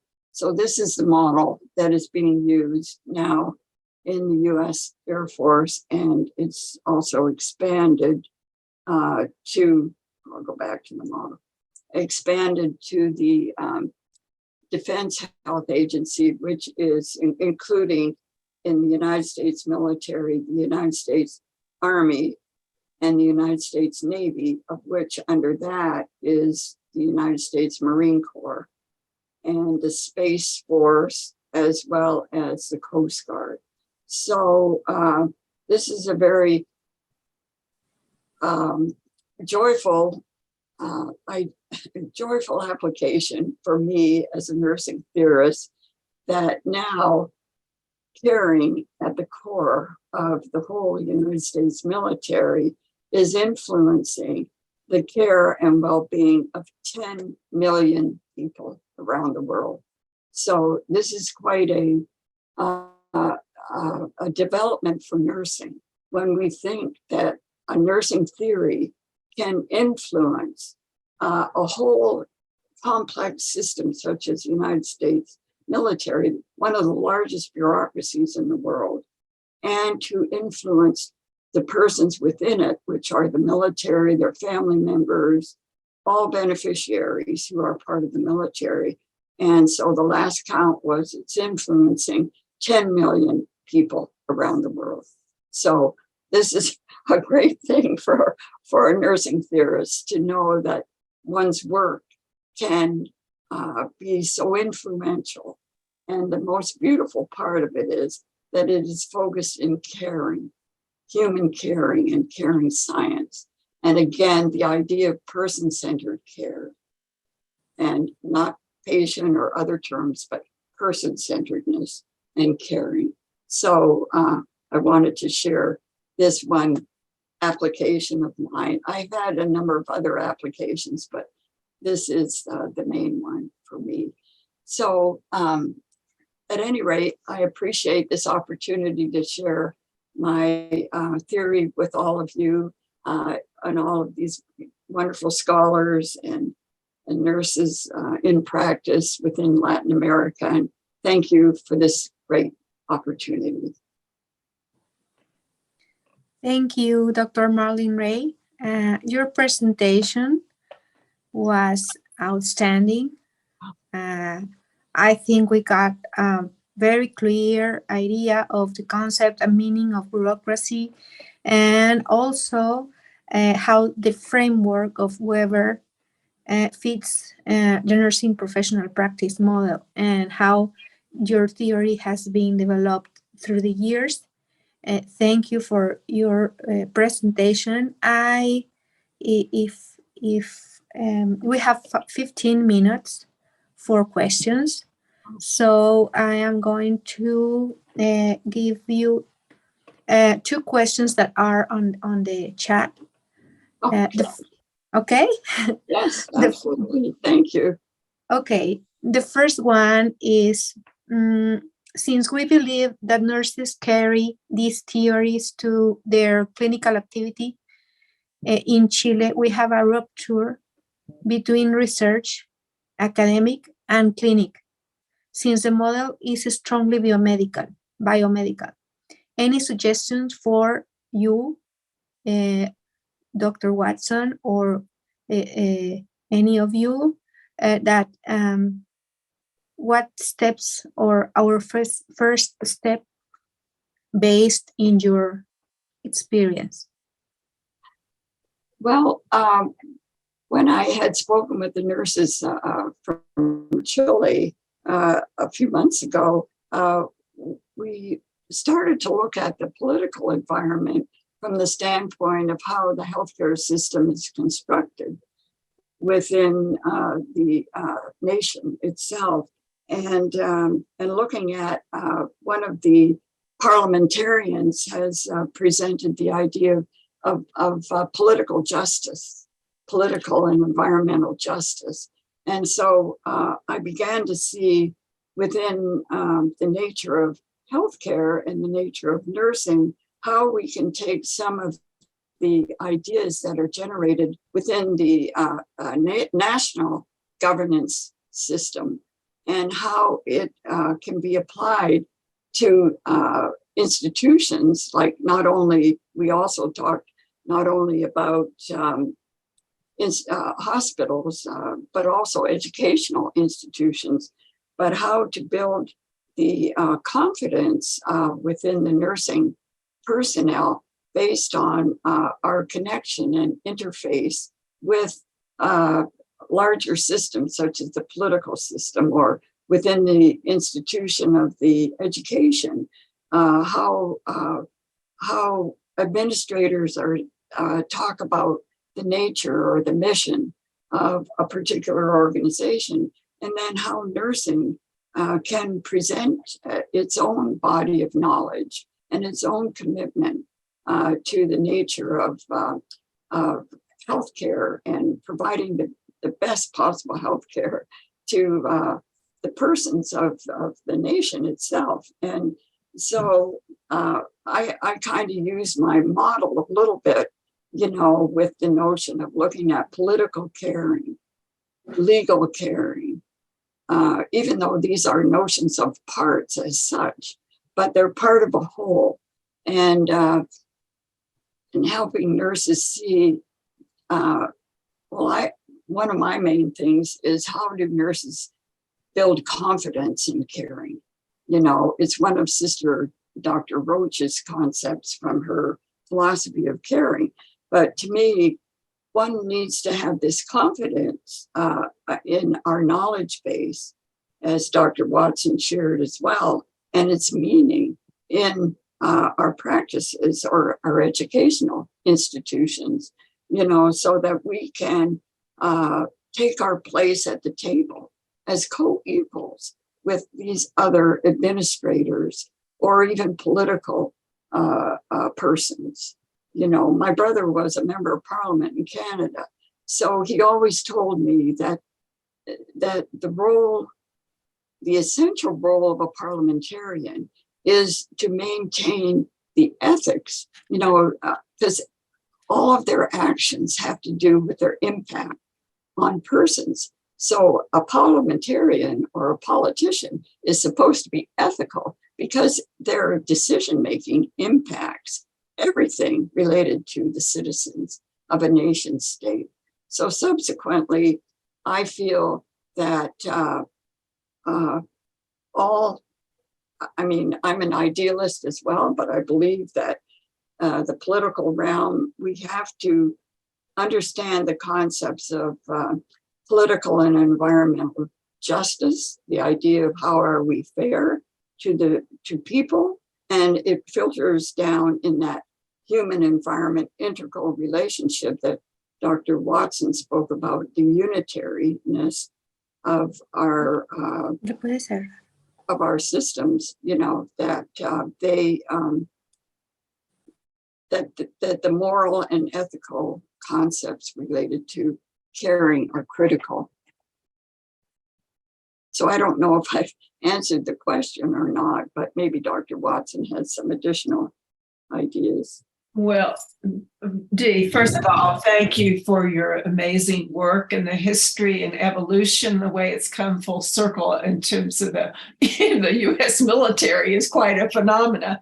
I think what's exciting to me was to see the final model which shows the complexity of all the dimensions that are affecting caring, but in the center was the core of caring and the human focus. I thought that was really quite a nice synthesis from the dialectic, because we're still dealing with this dialectic between caring and non-caring, and depending on which lens we use, you know, technological or spiritual, and yet it's all whole. So to me, the hologram concept of the whole is in the part. And if we have the disciplinary lens and the shared consciousness, the shared value system, the shared philosophical orientation toward our commitment to humanity, that centerpiece captures the shift from these political dynamics or the bureaucracy tension, perhaps, to really a convergence for this shared human caring component, where the whole is in the part and the part's in the whole. I do share this as a holographic theory, you know, that's that interplay, as you're mentioning, between spiritual, ethical, caring, and those other component parts of a system. Yeah, thank you. Thank you. You're muted. Luxana, you're muted, love. Oh, Okay. do you hear me? Yes. We have another question. I will do it in Spanish. Doctora Rey, ¿cómo es que los dominios de la teoría del cuidado burocrático pueden ser aplicados a la situación de las organizaciones de salud en Minnesota, donde las mujeres se fueron a huelga? No fue por el dinero, sino que fue por la salud y el bienestar de los enfermeros, el cuidado y el bienestar de sus familias y de los pacientes. El resultado parece ser que es cuestión de negocios con las organizaciones que siguen la huelga de 3 días. Well, I'm not fluent in Spanish, so I wouldn't be able to. Well, I will do it in English also. Okay. Dr. Ray, how might the domains of bureaucratic caring theory be applied to the situation of healthcare organizations in Minnesota when the nurses went on a strike? It was not about money, but the nurses' health and well-being, the caring and well-being of their families and patients. The outcome seemed to be business as usual, with the organizations following the 3-day strike. Mm-hmm. Thank you for that question. I did hear that you know, the nurses went on strike in Minnesota, and then it seemed to unfold more like business as usual, like there was no change. So I didn't follow through to find out how nurses really responded, especially nursing leaders, you know, who were a part of the Minnesota Nurses Association, or even the union members, you know. Again, it's, you know, I'm a dual citizen. I was born in Canada, so, you know, I understand the interplay, you know, between organizations or politics and nurses, and also how nurses have to be involved. I can only say that it is going to take, since I didn't follow through with knowing what outcome came, even though it said business as usual, but how nurses are going to take up the gauntlet, how they're going to articulate the meaning of caring and what occurred and why it occurred. You know, nurses were trying to make a statement by going out on strike. So as a consequence, you know, 3 days, patients didn't have care, or they had to restrict care during those 3 days. I think they did articulate the fact that they were going to be out for 3 days only. They didn't say they were going to be out for, longer than 3 days. So hospitals and hospital administrators, made concessions for not having nurses at the bedside, or many nurses, or maybe they used nurse administrators who are generally not within the union, to do some of the care. So, I guess I always had difficulty in my own heart, when a position like that might be taken, where nurses might go out on strike, by virtue of they want some change. Like what the nurses were asking for in Minnesota was more staff. But in North America, we have such a shortage of nurses. So my question to myself was, how are they going to get more staff when they're not available? But then how can we, so the other response I had in my heart was, how can we care better and differently so that our patients are still cared for? Because,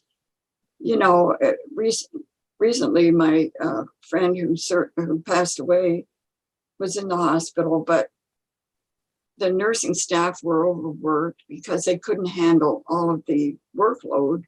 And so as a consequence, they were, patients weren't getting a significant care for themselves. But then again, sometimes the nurses were presenting themselves to the patient in a negative way, not in the way that Dr. Watson has shared, within that Caritas loving kindness, because I think that is a way that we can handle some of these issues related to staffing and nurse administrators. They have to step up to the plate and communicate about the nature of nursing and the meaning of it. And often nurse administrators also get caught in maybe just the realm of management, as opposed to looking at the role of nurse administration in the context of a whole institution. So I would say if I were one of the nurses in Minnesota and had the opportunity to have a background in caring, this would be the time to get nurses together and to begin to share the meaning of caring, human caring, within the context of the profession of nursing, the union, and institutions in that state. And here's where I think we have an awful lot of work to do as nurses, as nurse leaders, because nothing occurs without a leader. For example, in my research related to the application in the military, it was the Surgeon General was a nurse, who wanted to have a caring professional practice model. And it was she who brought the people together to make that happen, So I think it's the leadership that suffers or is not as strong as they should be in healthcare and nursing specifically. That's how I look at it. Thank you. For example, I have this one example here. Thank you, Dr. Ray. We have just a few more minutes, Oh. but I'd love to hear your example. Oh, well, I was going to say that in Canada, I was just there in August. This issue of nursing shortage, right, is in the Western world is dominant. And the impact of the lack of staff on patient care. So in Canada, there is a universal healthcare system. So the political people are involved in the process. But the one good thing that occurred out of all of that rancor that was going on there was that the legislature, the prime minister and the parliamentarians created a new role, which has a federal nursing officer who is going to look at all of these issues that are going on and engage the different constituencies within the country to articulate these problems associated with patient care and nursing, the dilemmas within nursing itself. And so I thought there was one outcome of nursing leadership that was also supported by the political system, to try to help change the nature of care within the nation of Canada. So that's one example that I can share from when I was there. Mm-hmm.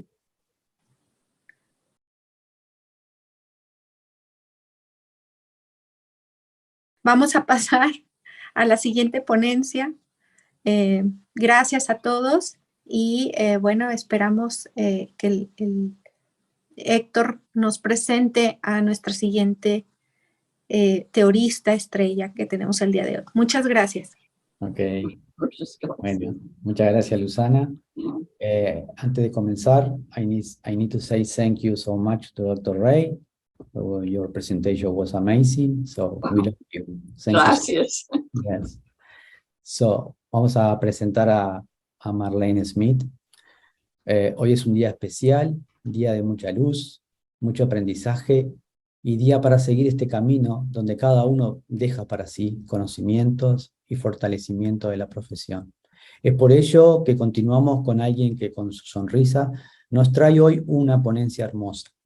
Ella es la doctora Marlene Smith, una gran profesora y decana emérita, directora del Instituto Anna Boyken para el avance del cuidado de enfermería en la Facultad de Enfermería Christine E. Lynn de Florida Atlantic University. La investigación y los estudios de la doctora Smith se agrupan en dos áreas: analizar, ampliar y amplificar teorías de enfermería y desarrollar conocimientos relacionados con el proceso y resultados de la sanación, específicamente en terapias táctiles. Marlene es conocida por su gran experiencia relacionada con la intersección entre la ciencia del cuidado unitario y la ciencia del ser humano unitario, y en el desarrollo de una teoría de rango medio del cuidado unitario. Su investigación incluyó un ensayo multicéntrico aleatorio controlado, financiado por los Institutos Nacionales de Salud, centrado en los resultados de la terapia de masaje y el toque para las personas con cáncer avanzado en instituciones de cuidados paliativos. Como verán, una profesional interesada, brillante y dedicada en el bienestar de las personas. La doctora Smith recibió el premio Martha E. Roger de la Liga Nacional de Enfermería, el premio CDLI de la Fundación Matthew Ford Rummer y premio a la alumna distinguida de la División de Enfermería de la Universidad de Nueva York, y fue seleccionada como académica honoraria de la Academia Global de Medicina Holística. Una gran profesional que será un honor escuchar hoy y aquí.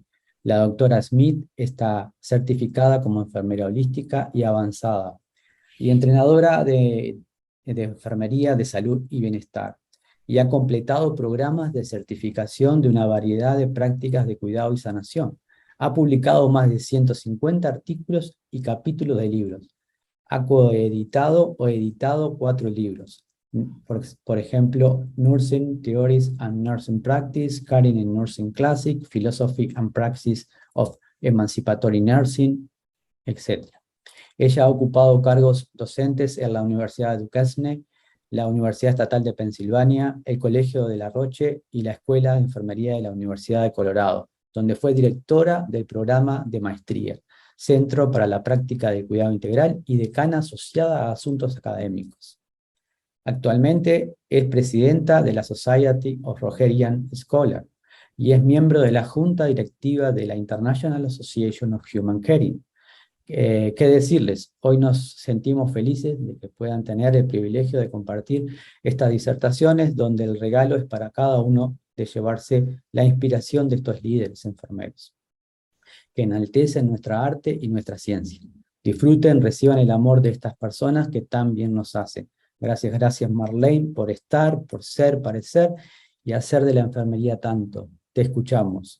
Thank you so much, Marlene, for being here with us today. It was an honor for me to introduce you. We can hear you. Muchas gracias, Héctor, and buenos dias. I think it's still morning, and bom dia to all of you. I'm so grateful to be here, and I'm grateful that my technology is working again because I was losing everything. But hopefully it's going to hold. And I want to thank, of course, Héctor and Julie for this invitation and for your exciting work in the Latino-Iberoamerica Watson Caring Science Institute. It's just amazing work. And to see all of you out there and so engaged in all the wonderful work that you're doing to advance caring science where you are is just incredible. So I'm in awe of you. Also, of course, to thank Jean for doing it all. You know, she's the one that got this all started, and I honor her with anything that I do, because I feel like without her, I wouldn't be here and wouldn't be doing the work that I'm doing. You see the first slide. Is it looking like a slideshow? Is that okay? Yes, it's perfect. Okay, it looks different on my screen, so that's what I was wondering. Okay, get started here. I want to start with this quote from Jean, and it says that caring and love are the most universal, tremendous, and mysterious cosmic forces. They comprise the primal and universal source of energy. And of course, we heard her speak so eloquently about this in her presentation. And I use this quote because I think this understanding is what inspired me to try to understand about the nature of this wonderful energy, this powerful force that we have in our being as nurses. You know, we have this to give.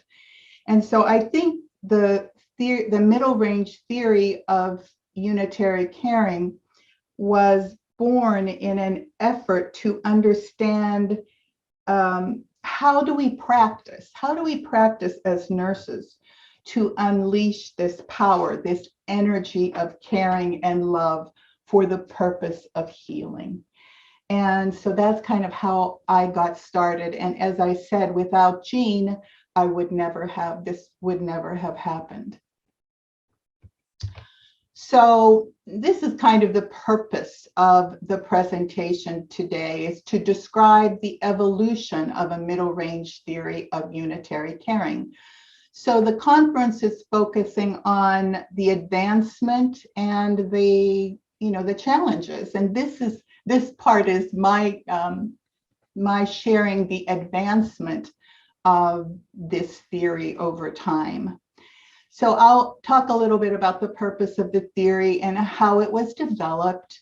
And then the last 3 bullet points you see, substantive foundation, structural integrity, and functional adequacy, are about the critique of middle range theories, how we want to present a middle range theory in terms of providing the substantive, the philosophical foundations of where it came from.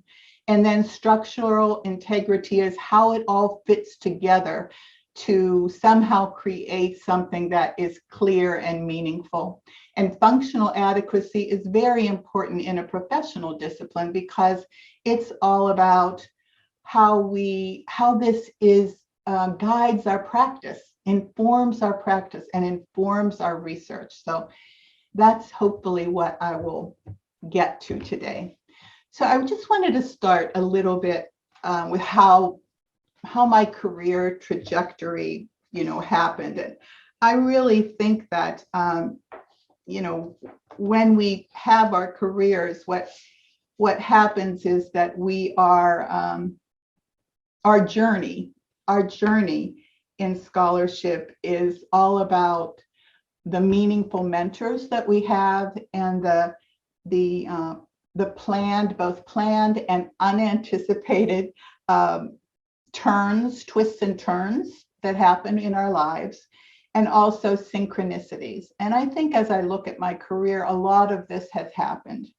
I studied for my PhD at New York University with Martha Rogers and others who were studying the science of unitary human beings. And that was meaningful to me, very inspirational. And it just so happened that in, it was 1988, my husband happened to get a job in Colorado.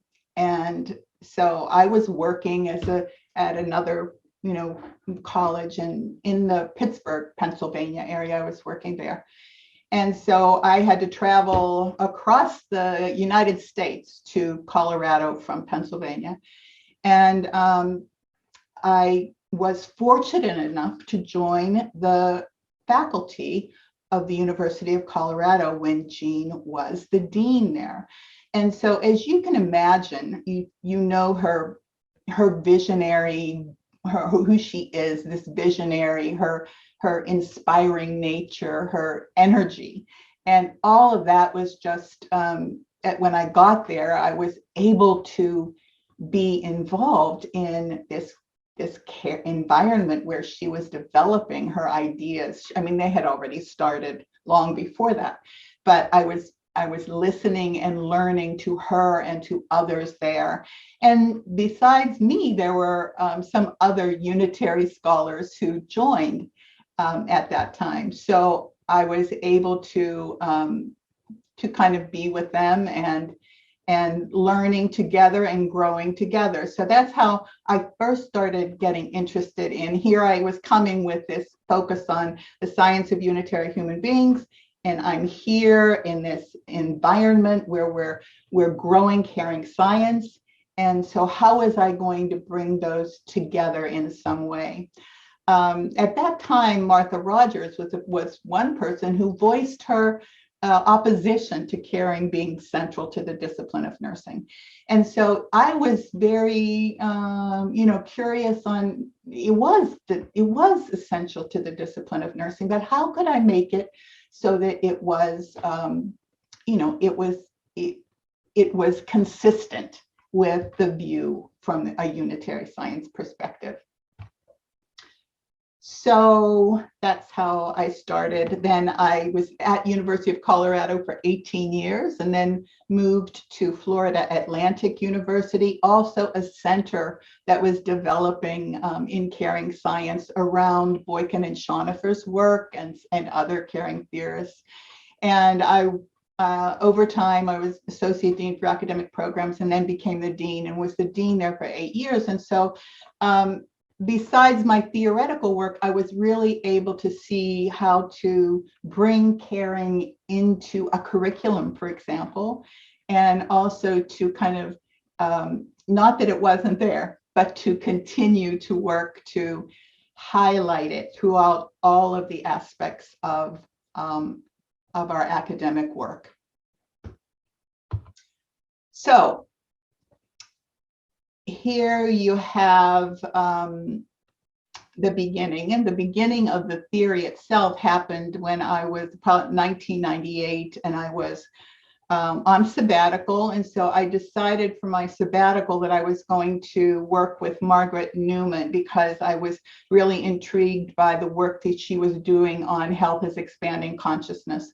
And also Richard Cowling, all of his work on pattern appreciation was intriguing to me, and how he was talking about that appreciation process and how it was very different from our biomedical paradigm of diagnosing and identifying problems. So I decided to again work with them, and out of that came this theory of unitary caring as a kind of a set of 5 concepts. And then over time, I developed the assumptions that went along with the theory, and then propositions for the theory. And then And then I continue to work on it and try to refine it. And I'm really interested in making it very clear and usable for practicing nurses. So that's my hope. All right, so this is an interesting slide, and I'm going to show it. It's what I call the structure of the discipline, and it kind of reminds me of what Jean was talking about, you know, when she was talking about the discipline being so important, and for us to focus on, you know, before we really look at the profession, because the discipline is the foundation of the profession, right? And she talked about the meta paradigm, and as you see here in my image here of the structure of the discipline, at the top you see nursing meta paradigm. And I hope that right now I'm going to propose that we throw out the old meta paradigm that Fawcett had, and we think about that caring, you know, the Fawcett meta paradigm was person, environment, health, and nursing. And so if we're going to use the meta paradigm at all, we need to say person, environment, health, and caring as the nursing meta paradigm. But I think even the meta paradigm is something that I think is kind of a disconnected way of us thinking about the discipline, both focus of our discipline. So Margaret Newman, you know, I believe it was 1991, put out a paper, Newman, Simon, Corker, and Perry, a paper that was called the Focus of the Discipline of Nursing. And in that paper, she said that, you know, any discipline is a field of study. And so what is the focus of our field of study in nursing? And so she said, the focus of the discipline of nursing is caring in the human health experience. So that was, I think, a you know, landmark paper, because it really brought that to the forefront from a person like Margaret Newman, who was a Unitary scholar. So I think that was wonderful. And I think I certainly believe, and I think many people do now, and the ANA definition that Jean talked about affirms that caring is essential when we think about the disciplinary focus of nursing. And these are the three paradigms here that Jean also talked about. So again, here are paradigms. And under paradigms are these grand theories or conceptual models, middle range theories, and the research and practice traditions of this paradigm, or the theories themselves. So I want to distinguish, I'm talking about a middle range theory, right? So I'm right here, this middle range theory of unitary caring, where Jean's is bigger. We're actually in the unitary transformative paradigm. That's where we are.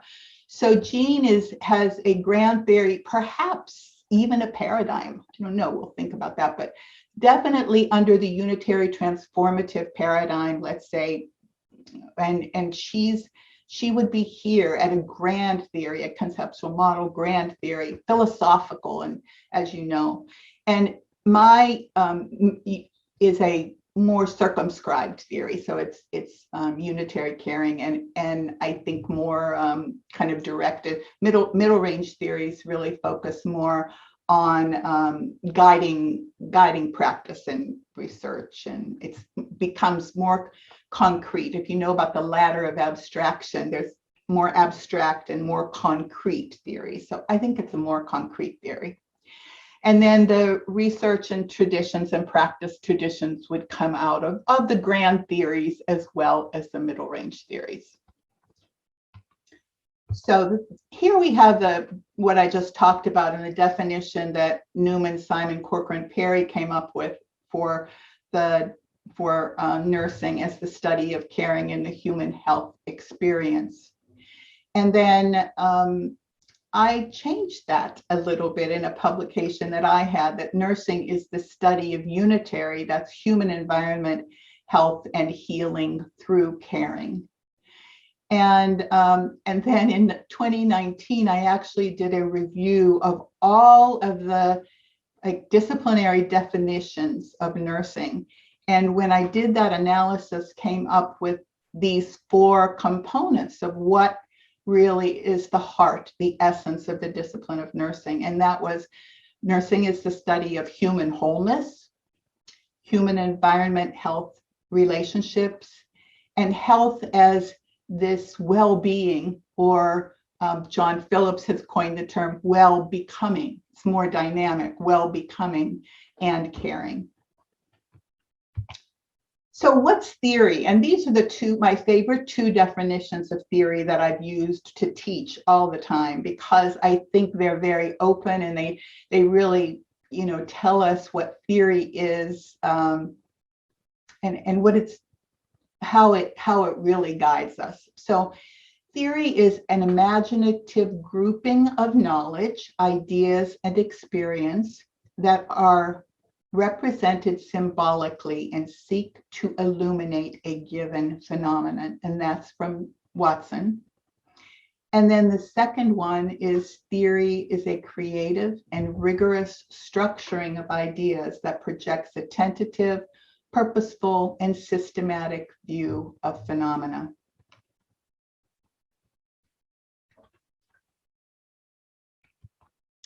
So this view, this image of the zipper, is just to show that when I was developing this middle range theory of unitary caring, I was pulling together the 2 sides of unitary science, Rogerian nursing science, and caring, and specifically Watson certainly informed most of what is in the theory of unitary caring.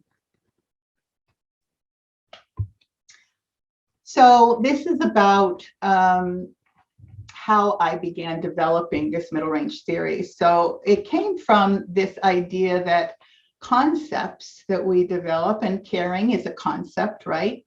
That concepts take their meaning from the theories they're embedded in. So caring has multiple meanings within the discipline of nursing, depending on the context where it is embedded, where that concept is embedded. So, and this was from John Paley, who said that concepts are theoretical niches.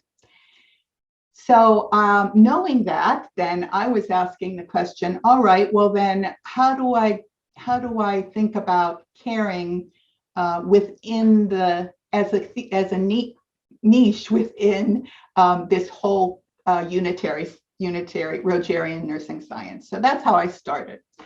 So the first thing I did was to identify all the existing meanings of caring that I could come up with that aligned with my idea of caring as a way of being, a way of living. So it was aligning with this idea of kind of a concept in myself of unitary caring. So what's in the literature of this idea of caring as this, this energy, this way of living and being in the world? That was the first step. So I had a list of all these meanings as I went through all of the caring literature. And then I started looking at the science of unitary human being literature. And I asked the question, so in this body of literature, where do I see caring in the way that I'm thinking about it in this concept of what I had of unitary caring? And so then I had many of those, I would say, statements or themes or ideas listed. So as I said, I was knowing what I was looking for, and I was searching for, okay, there's this idea that I have, how is it reflected in the literature? And then I put that together into first these 5 concepts that were the concepts of the middle range theory of unitary caring. And then I took the theory and I actually began to take it and bring it to the life of nursing practice. How does it live in nursing practice? Okay, so these are the questions that I began with. What is caring within the science of unitary human beings? Or what is the quality of being in a mutual process that is in general referred to as caring? And then my beginning assumptions, right, when I started this in 1998, was that caring is a way of participating knowingly in human environmental field patterning, and that caring is the manifestation of human environmental field patterning in the process. And so this is really the language of Rogerian science. And I know Howard comes after, and so probably listening to him will further clarify this, but that caring is this, caring is a way of being in the world. It's a way of participating knowingly in how the patterning of this field changes over time.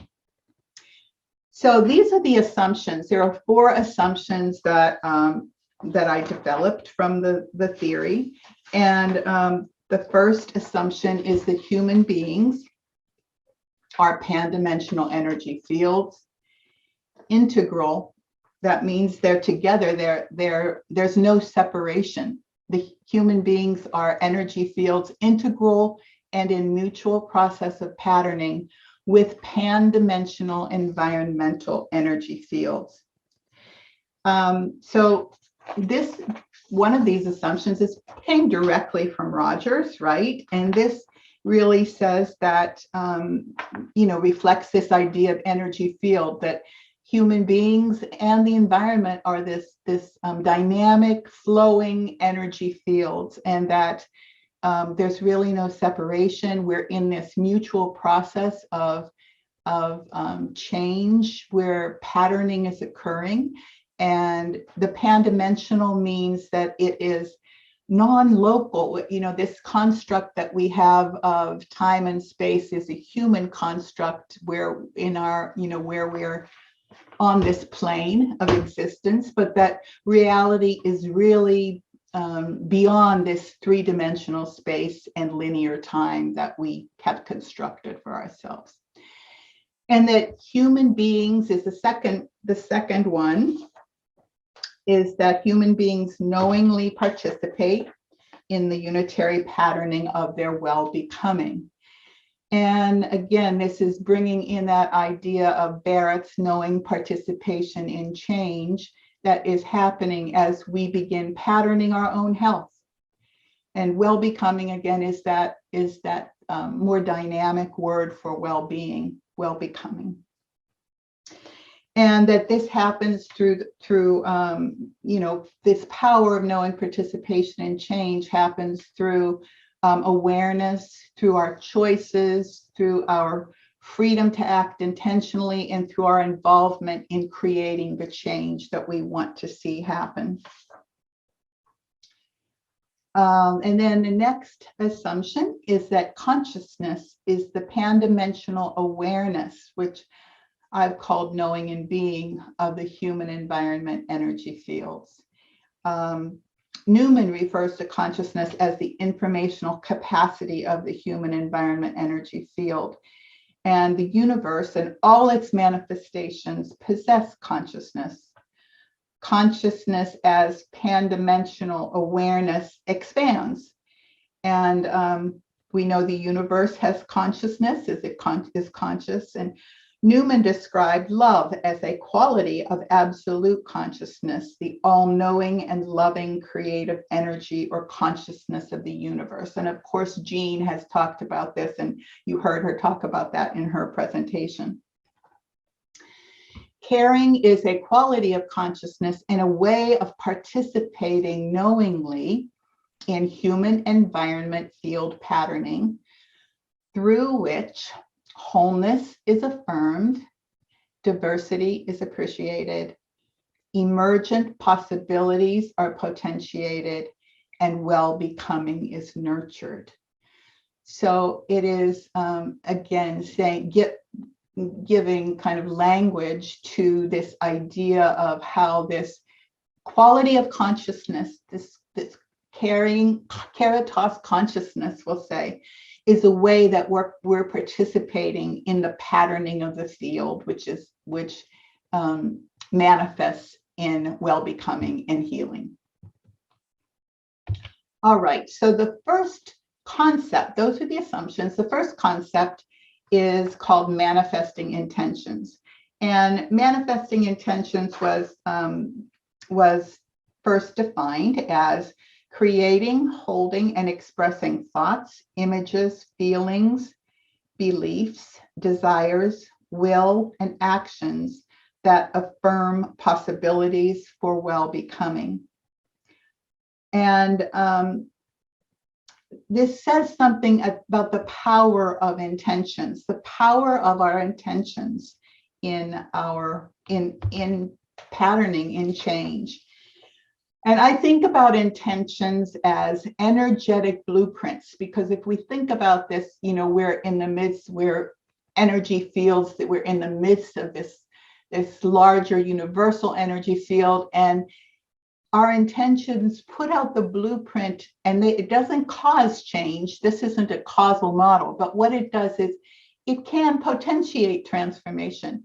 It illuminates possibilities that we have. So intentions are just those blueprints that we hold.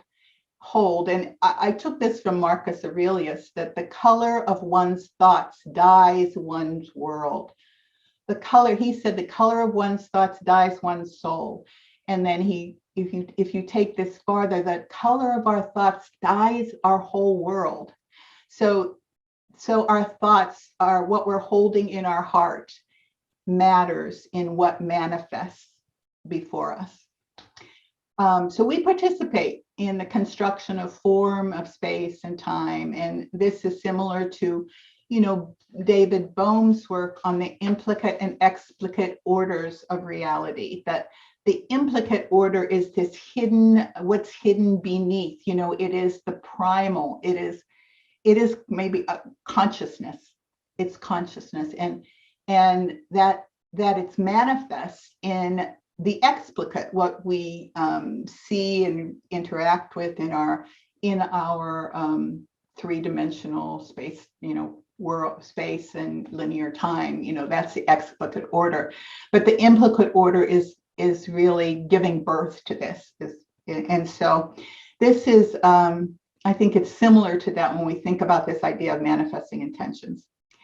So these energetic blueprints. So if we think about the field, this energy field, and our intentions are these energetic blueprints that are out there that can potentiate transformation. This isn't a causal thing. We don't think and it happens. It's just part of that patterning, but we put that out there with our intentions, and that creates the possibility for transformation. And then Marcus Aurelius said the color of one's thoughts dyes one's soul, he said, but also the color of one's thoughts dyes one's whole world. So we have to attend to what our thoughts are, what we're putting out there, because that has power. It's the power of participation. And we participate in construction of form, space, and time. Bohm's implicate explicate orders, I went into that, you know, the implicate order is the ground, it's the unseen, it's the field. And out of that implicate order comes the manifestations of this, of the, you know, those what we're able to see in the world. So the implicate order is what is the ground for all that emerges. And so we're working in these intentions of that at that implicate order level. And that unitary caring is patterning the field to support the emergence of well-becoming through awareness of the power of one's consciousness, and it's what we hold in our hearts matter. And it's committing to being sacred space, reverence, commitment, authenticity, concern, and presence in engaging in any encounter. Okay. And then appreciating pattern. And I said that this is Richard Cowling's concept. He talked about this, and his work was about pattern appreciation. And I mentioned that I did a sabbatical with him. And I was so impressed with his work in pattern appreciation that when I was trying to get at this theory, I found pattern appreciation, and it fit really well with the idea that I had of what is unitary caring. And so it's valuing the other as unique and whole and celebrating diversity and seeking to understand the person without trying to change him or her. And it's apprehending with awe the infinite variation of human life. So the next one is apprehending wholeness through experiences, perceptions, and expressions. These are what Richard Cowling came up with as you know, kind of manifestations of wholeness. We know pattern through experiences, perceptions, and expressions. And it's a sensitive attention to an exploration of pattern manifestations. That unitary caring is grasping uniqueness and wholeness through sensing, co-exploring experiences, and deep listening. And it's letting go of preconceptions, labels, judgments, and classifications. So the idea of the nursing process and identifying and diagnosing problems would not be consistent with this, in my view. Approaching the other with a sense of wonder and curiosity to understand the other's unique life story and what matters most to that person. And then being with in wonder at this life that reflects the diversity of creation. So the next slide, is attuning to dynamic flow. And attuning to dynamic flow is sensing where to place focus and attention in mutual process. Dancing to the rhythms of relating. It's this vibrational resonance that we have because we're energy fields, right? And we can sense, we have the ability to resonate with the vibrational frequency of another, and we can pick up cues through that. And so it's following those leads as we're interacting, surfacing what's important, what we're picking up. And that's that idea of energetic resonance. It's tuning into another's vibrational frequency. The next one is attuning to dynamic flow is attuning to the subtleties that present themselves in the moment, really being sensitive to cues from self and other, trusting the spontaneous, intuitive insights and feelings that arise. And it's an awareness of when and how to move, to be still, to speak, to be silent, to laugh, to cry, to touch, to withdraw. And it's seeking understanding by being with rather than directing, advising, or prescribing. And it is being in relationship without a bag of tricks, but trusting in the transformative power of presence. So the next concept in the theory is experiencing the infinite. And it's defined as pan-dimensional awareness of coextensiveness with the universe occurring in the context of human relating. And I would even say, beyond human relating, let's say. And it's transcending the physical material world bound in space-time. And that's Watson, she's talked about this in the caring moments. You can go to the next one, yeah. Experiencing an expanded sense of self, which includes transcendent qualities. And this is what I was referring to, where Jean is talking about the spiritual union, where persons transcend self, time, space, which is this actual caring occasion or a caring moment, where there's that transcendence of space, time, and physicality. It's experiencing the nurse person relationship as sacred and holy. And every person we meet, we have to understand that we're on holy ground when we're with them. So it's really acknowledging that and bringing it to heart. That love is the highest form of knowing and caring, and that through caring, there are limitless possibilities or miracles can happen. There's an experience of connectedness to all that is, extending beyond space-time boundaries that defies description in ordinary language. Okay. And then the final concept is attending the birth of innovative emergent patterning patterning is inviting creative emergence, and this is the definition. And I love this definition because it reminds me, the inviting creative emergence came from also from Janet Quinn's work. And what she talks about is the nurse as midwife. So if we can think about attending the birth of these innovative emergent patterning through affirming potential for change, nurturing awareness of possibilities, imagining new directions, and clarifying hopes and dreams. Next. And that's what I had in that first one, is about this image of the midwife attending the birth with presence and patience and trust in the process, and hopeful anticipation and wonder, and letting go of what preconceived outcomes, but welcoming what emerges. And that's this idea of inviting creative emergence. And that Quinn talked about healing as creative emergence, and Newman talked about nursing as transforming presence.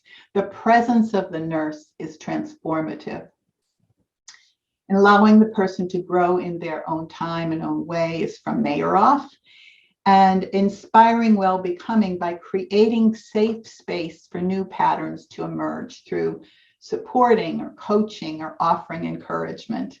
And then the idea that people change and grow in their own time, and they know their own way. We know our own way to our own well-becoming, our own healing. And the nurse is there to help those that we're with to discover this. And we become sojourners with them on their journey to well-becoming, to healing. Okay, next.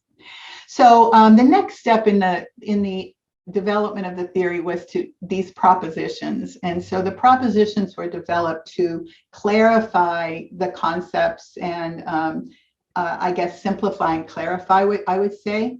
So these are the propositions for manifesting intentions, preparing self to participate knowingly in human environment patterning for well-becoming, focusing on images, thoughts, and intentions for well-becoming, and moving from affirmation to action to support well-becoming. And the next one is appreciating pattern, and that's grasping wholeness in perceived fragmentation, valuing uniqueness and diversity of patterning with wonder, acknowledging what is without attempting to fix or change it, exploring what is meaningful in the moment, and coming to know by listening to the other's story. And attuning to dynamic flow is being truly present in the flow of relating, attending to the subtleties of meaning, synchronizing rhythms of self with other, and trusting intuition in mutual process. Experiencing the infinite is acknowledging the sacred in human relating. It's affirming limitless possibilities, igniting hope and despair, and embracing pan-dimensional awareness and trusting that pan-dimensional awareness. And inviting creative emergence is honoring the unique timing, pace, and direction of change, calling to possibilities and potentialities hidden from view, inspiring new patterning to emerge in the moment, and trusting in the wisdom of knowing one's own way. Okay, so this is a model. I know you can't see it. And I was asked to create a model, and then a doctoral student, Sam Al-Salami, created one. And so I worked with this. I had Kristen Berg, somebody else, kind of do a little bit with it and change it for me. But the assumptions are in the center of the model. And then we see the concepts around it. And you hear from the assumptions that they come certainly from Rogers and Watson and Newman and probably Phillips and Barrett. And then the concepts are around, and there's no linearity to them. They can happen in any order as you're living unitary caring. The propositions are under them to clarify them. So that's it. We'll go to the next one. Thank you. Just have so empirical indicate 5 minutes, please. 5 minutes. Okay. these empirical indicators are what Fawcett calls these real world proxies for a middle range theory concept. So that's what I've tried to do in developing the indicators. So let's go to the next one, Julie, and we'll see.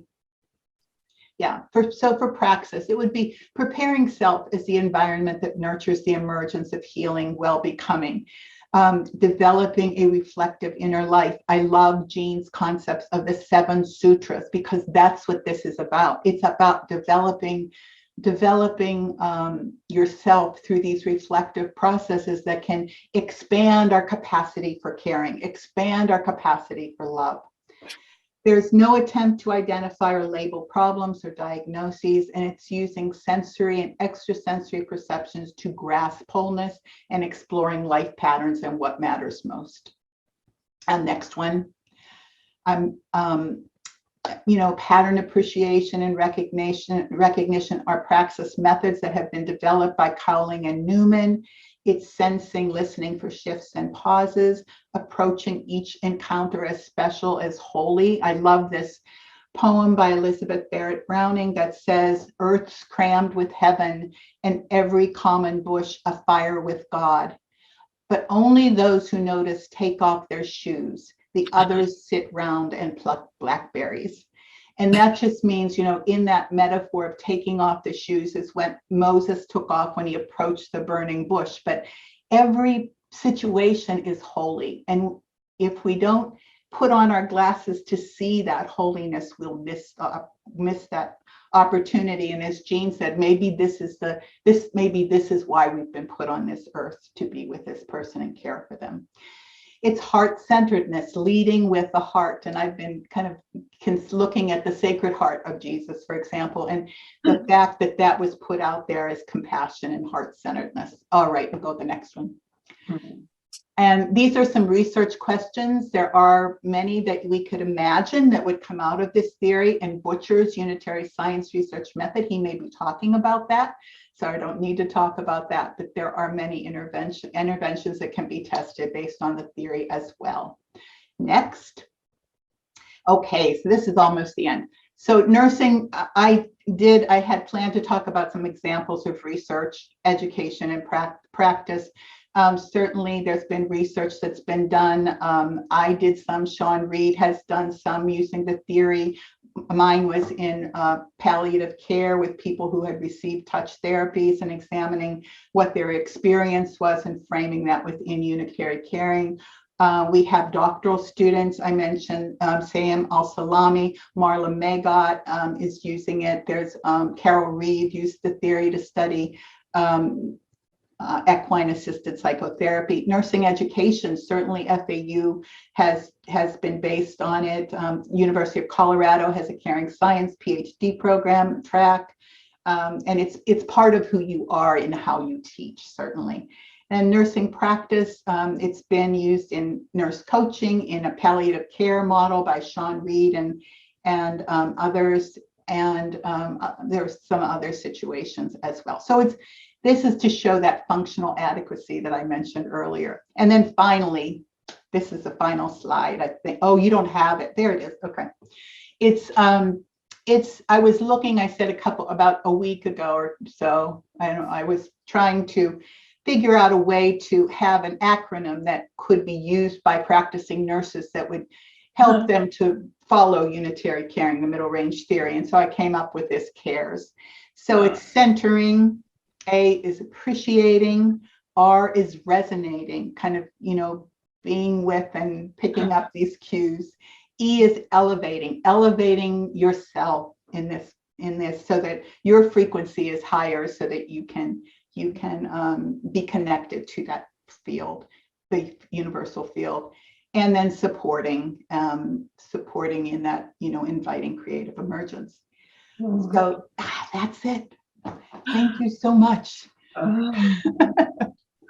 Well, it's absolutely beautiful. I'm so glad that you were able to come back. And I am too. And, I thought I honestly didn't know until the very end. And I'm there, where is everybody? Whilst we hand over to Dr. Butcher, I'll stop sharing my screen, but I wondered if, Jean or Dr. Ray wants to have a moment with any comments. On entirely new meaning then. And so her work with reframing and reconceptualizing caring within a unitary perspective, I think, was foundational to embedding the entire world of caring science within the larger unitary perspective. And so it's just beautiful how she's done that. And then her theory, is more specific than Rogerian science or unitary caring science. And so she talks about how it really is, driving practice and can guide practice. And my work has been about how to use that work and build research using a research methodology that's consistent with that perspective so that we build other conceptualization from the unitary caring science perspective. That's excellent. And I love how all of your theories kind of cross, you are all contemporaries. And so it's almost like if you think about in literature, there's the Bloomsbury group. In art, there's the abstract expressionists. As this is the kind of the caritas, caring science, caring group. Yes. Jean, do you want to comment? Well, Marlene's work has always been such an inspiration to me, and I was so privileged to have her at the University of Colorado. I was so honored to hire her. She came, but she was going to another university in Colorado. No, you have to join us.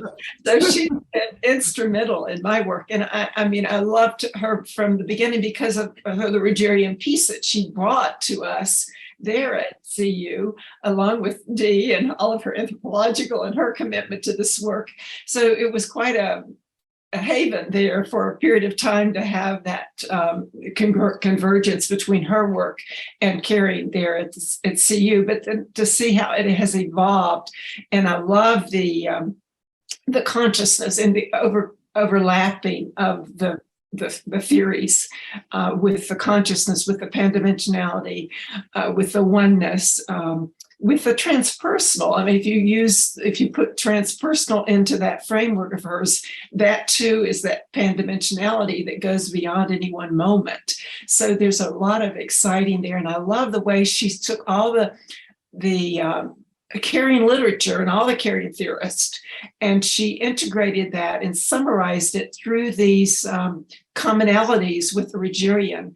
And to this day, it's such an inspiration. And I can't remember all of them, but one of them is about appreciating pattern, and one is about creative emergence and attending to dynamic flow. I think there's another one, I can't remember all of them, but there's such a way of us to see in this broader field what we're actually doing, how we're actually being, that we don't even know. So it just gives me such an inspiration to think about the power that we hold with this consciousness, this intentionality, our very being, when we are in holding this broader pandimensionality of our work in our world. It's brilliant. It is, but as Howard says, it is brilliant.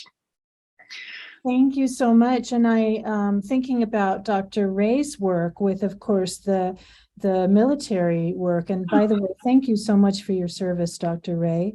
Of course, we work a lot with veterans. We have, I believe we have 10 VA hospitals now that work within Watson's caring science theory.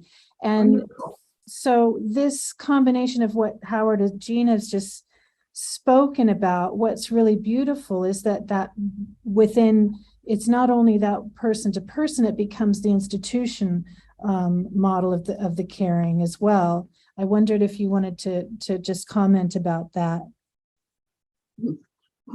Well, thank you. Well, I'm so happy that your caring science is infused into the Veterans Administration, in the hospitals, which is so important. So, I've always appreciated, Roger's unitary science, and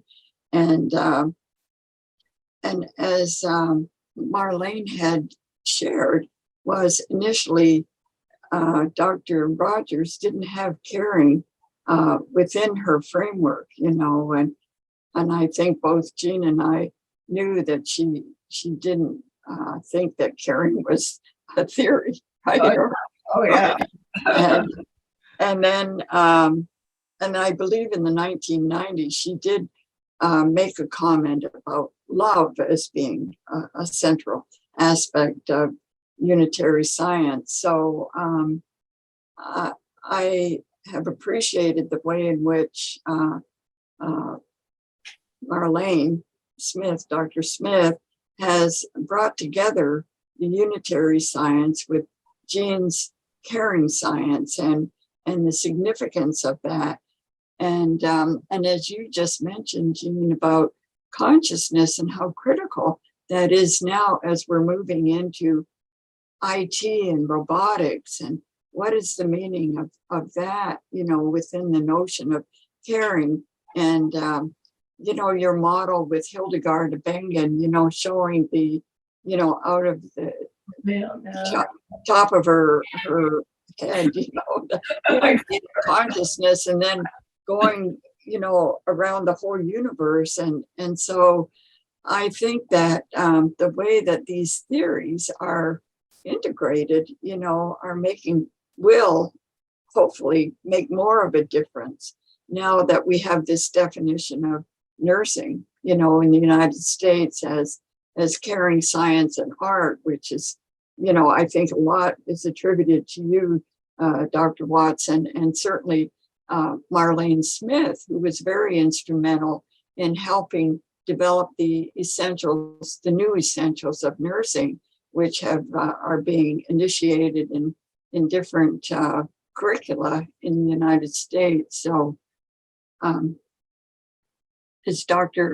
are we able to get Dr. Smith? She's just trying to click back on. Bear with us. I'm going to take this opportunity. I didn't realize that we'd have some time for the questions. There are quite a few in the chat. I'm going to pull out Sherry's if she's still around. I know that she's working today, so she has a question for the panel. Thank you for joining us, Sherry. Panel, can you picture nursing practice as an independent body, similar to a physician, no longer attached to hospitals, and are able to provide nurses as independent contractors? What would that benefit the nursing profession, or would it hurt the nursing profession?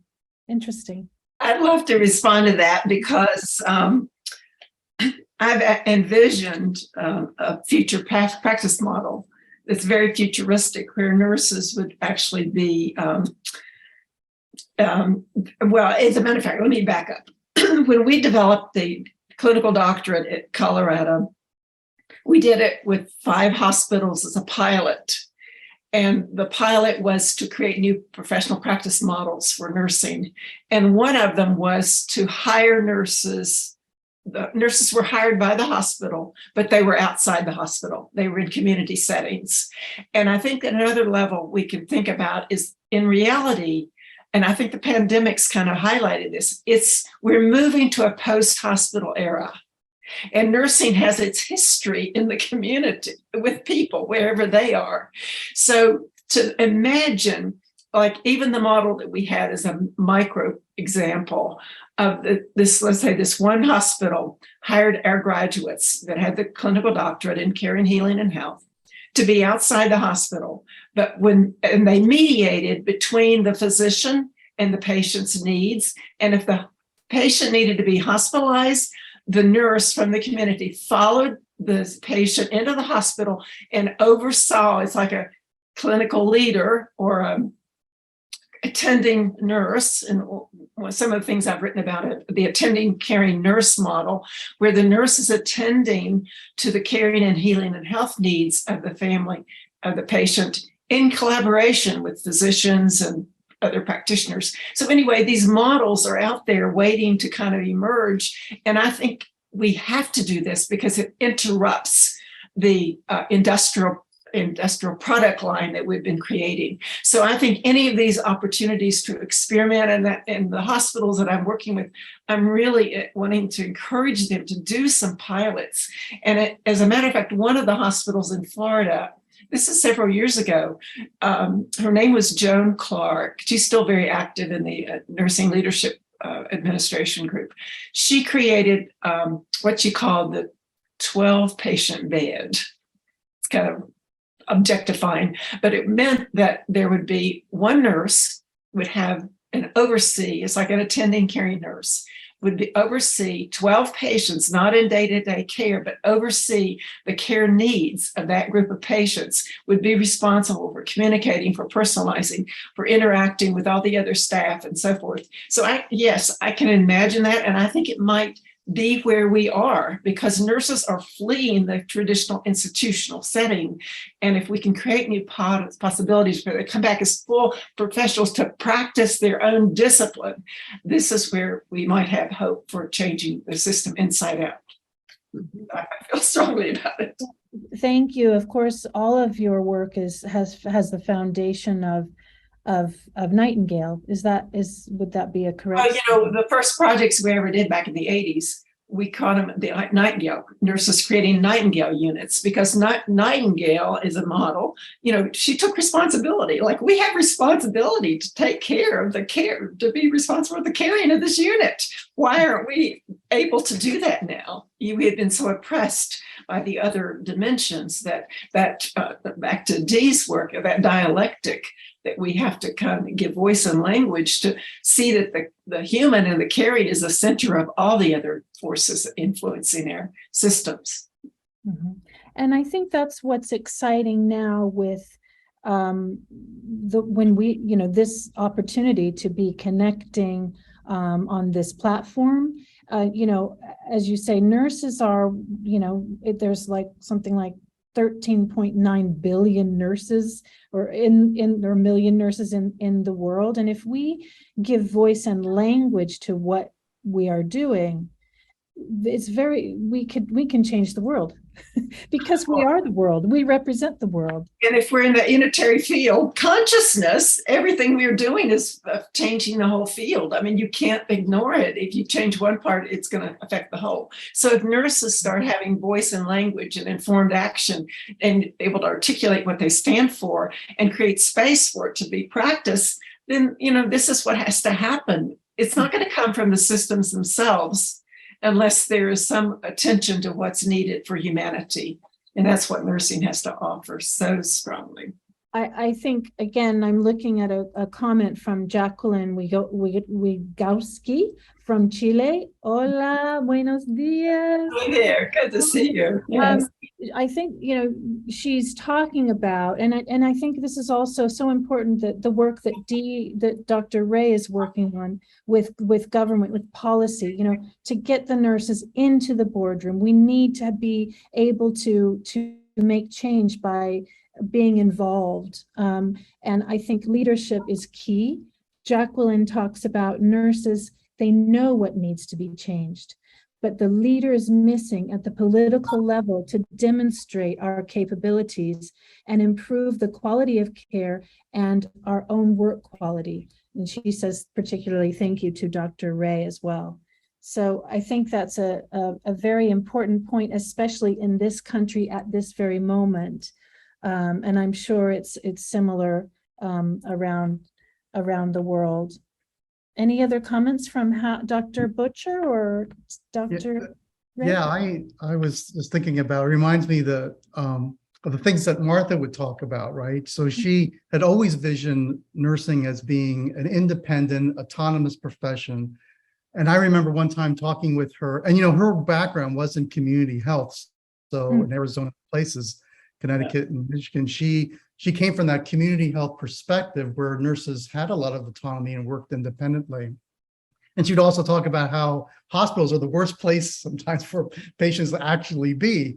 But I remember I saw this advertisement for this nurse clinic that was opening up. I don't remember where it was, but it's a newspaper article about this nurse clinic that was totally run by nurses. And I showed it to her and I said, look at this, isn't this amazing? I mean, here's an independent practice that, that is being run by nurses. And then she pointed out, she says, but who owns it?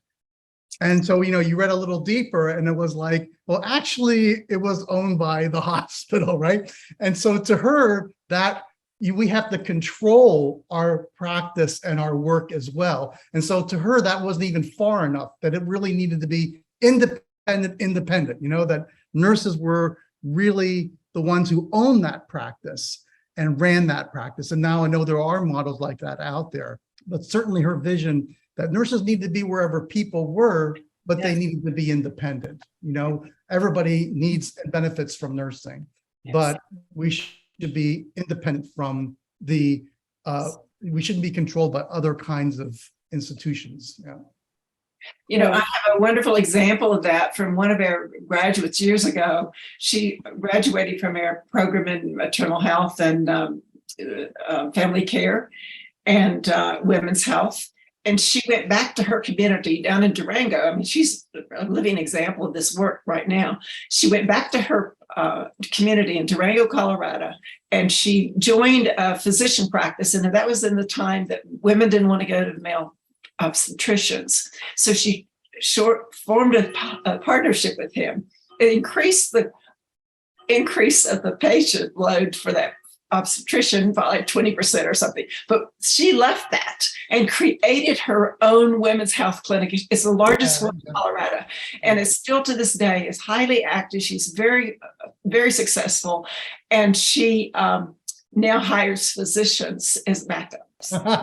In charge. Her name is Karen, and she's phenomenal. I mean, really, it's just an example of how this can be, but it's just a one example when it can be all over the place, or new possibilities.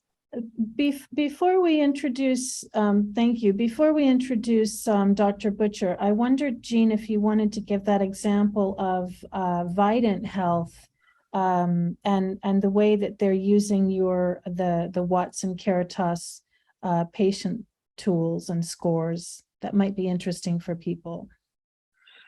Well, with the theory, we have developed these measurement scales. They're called Watson Caritas measurement tools, and they have 5 items that we're using to ask patients as well as self, leaders, co-workers, etc. So these 5 items have to do with asking, was your care delivered with loving kindness? So they're totally tied to the theory. Was your care delivered with loving kindness? Did you have a helping relationship with your practitioner, a trusting relationship? Were your basic needs met with dignity? Did you experience a healing environment? And were your values and beliefs honored?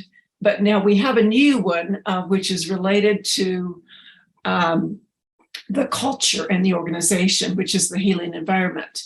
So we have these measures for patients, for self, for coworker, for leaders, and the culture and environment. So Vidant Health, as an example, they're using the cultural variable, the measurement of the cultural environment, to put leverage on the CEO and the board, because they, especially with the crisis and the nurses exiting, they have a responsibility as administrators to create a caring and healing culture for the staff, not just nurses, for the whole team, to have this new consciousness for the healthcare, for their system. So they are now using this in a way that is affecting the salary increases of the administrator. Now that's pretty heretical, because when you start seeing that shift, and that's because you have leadership at the top with the caring commitment and the consciousness and the be able to get voice and language, and their administrators with this ability and power to use the politics, the communication, and the policies to really change what's important. I'm breathless and always inspired, and it just brings together so much of what we already know, and she brings it so beautifully to lift us up. And I love your last acronym for that whole CARES. That's brilliant. It just summarizes it so succinctly. It's like the 7 sutras. beautiful way to remind us as a guide for how you live out your theory. So I love it. It's very, very inspiring. Thank you so much, Marlene. Well, you're the inspiration, obviously. Well, it's so mutual. I mean, I'm telling you, it's like to me, you are like the dominant scholar in the discipline right now today. But that's my view of what's happening with the scholarship of missing urgents. So thank you. I appreciated the caring as a way of participatory knowing. I really appreciated that. And I also, being, sort of nurses are the stewards. They work in concert with the patient rather than the sort of top-down model. I love that. Thank you so much. And I think it's a perfect segue into Dr. Butcher. If you don't mind, we will move along to keep to time. I think people might be getting hungry, so I want to honor how Dr. Butcher and make sure that we have ample time. So thank you so much. We really appreciate it, Dr. Smith.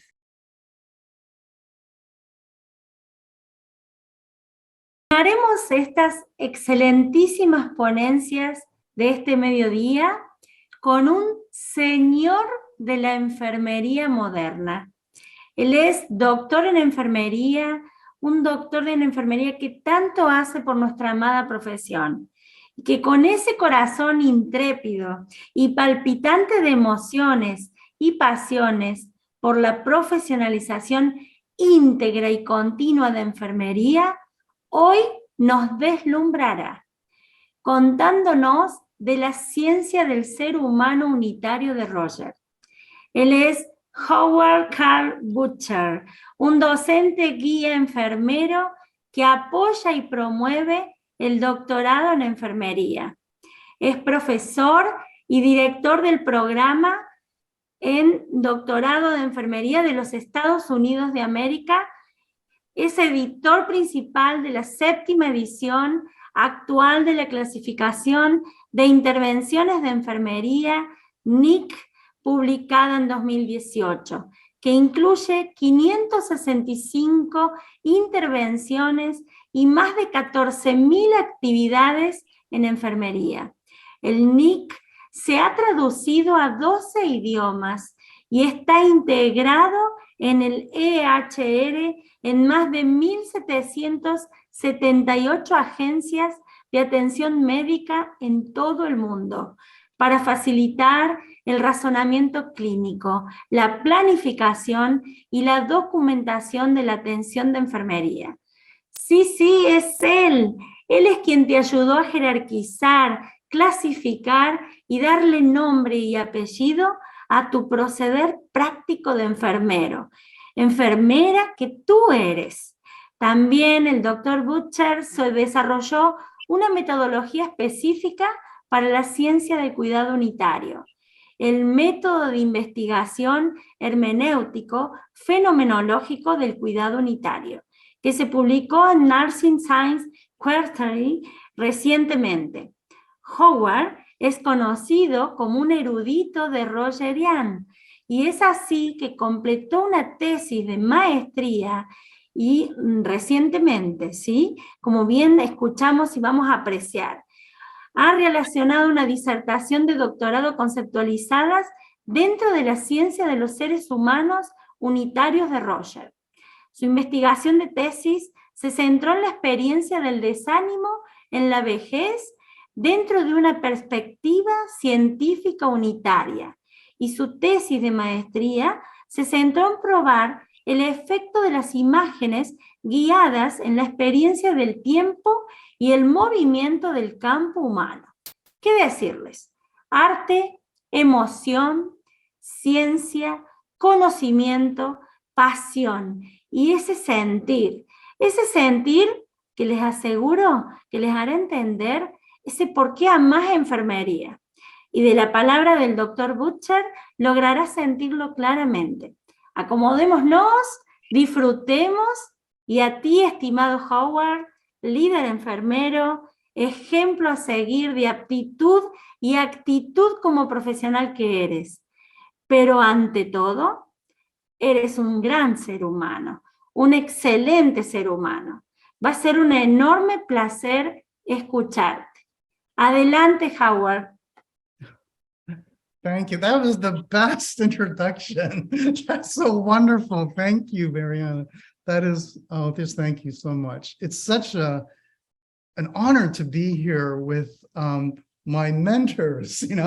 When I think about, I met Dr. Watson in 1985, and I think Marilyn, I think I even met you before that when I was in Canada. This goes back to when I was a master's student and just learning about what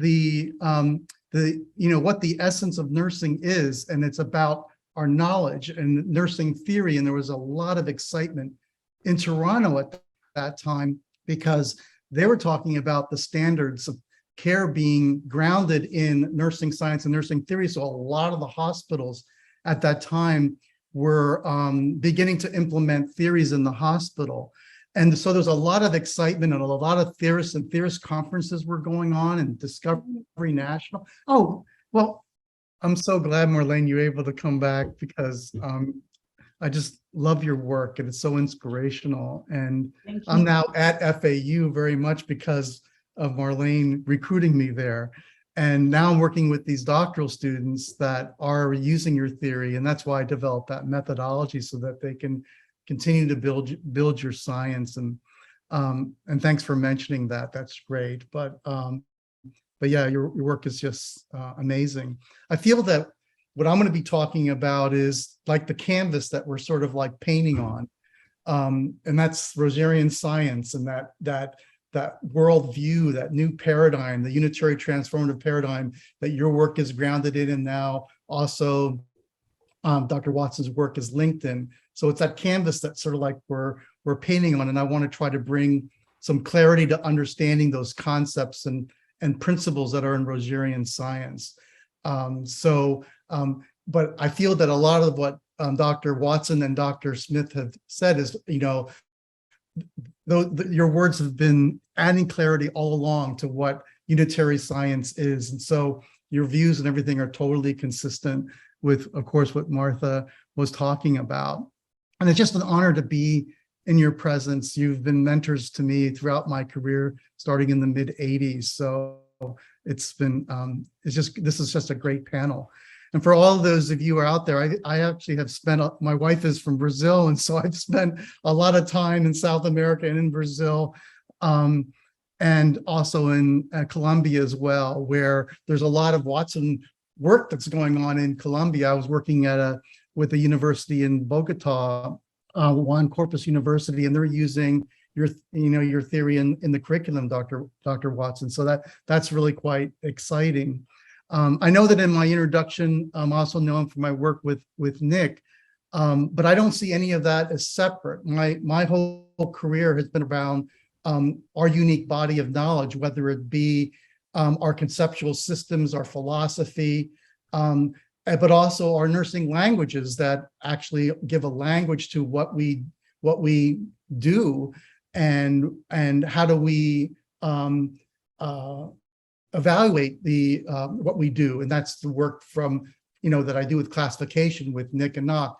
Now that work from my perspective is theoretical.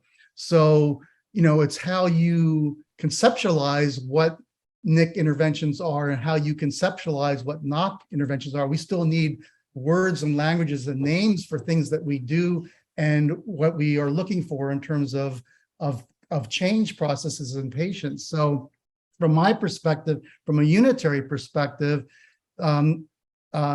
Nick really are mutual patterning strategies. They're energetic and they aren't interventions, they are mutual patterning strategies. So it's how you conceptualize them, but they're just names for what we do. And outcomes, the Nock outcomes within a unitary perspective would be conceptualized as potentials or possibilities to change, because it's not predictable or causal. It's just possibilities. So it's how you conceptualize. I mean, you can conceptualize the classification languages from Orem or Roy's perspective. So depending on what lens you're looking through, they take on new meaning. And that's actually what theory does, right? Theory is what gives meaning to concepts. And so, Marlene, you mentioned Polly's work about how, that's the theoretical linkage that goes with looking at concepts, concepts take on different meaning depending on what conceptual lens that you're looking through them with. So, so I'm going to be talking about Rogerian science. I'm going to share my screen and tell a little bit of the story of how I got to this point. So I hope that you can see the slides, right? You see the first slide? Yes, thank you. Okay. So there's a portrait of Martha that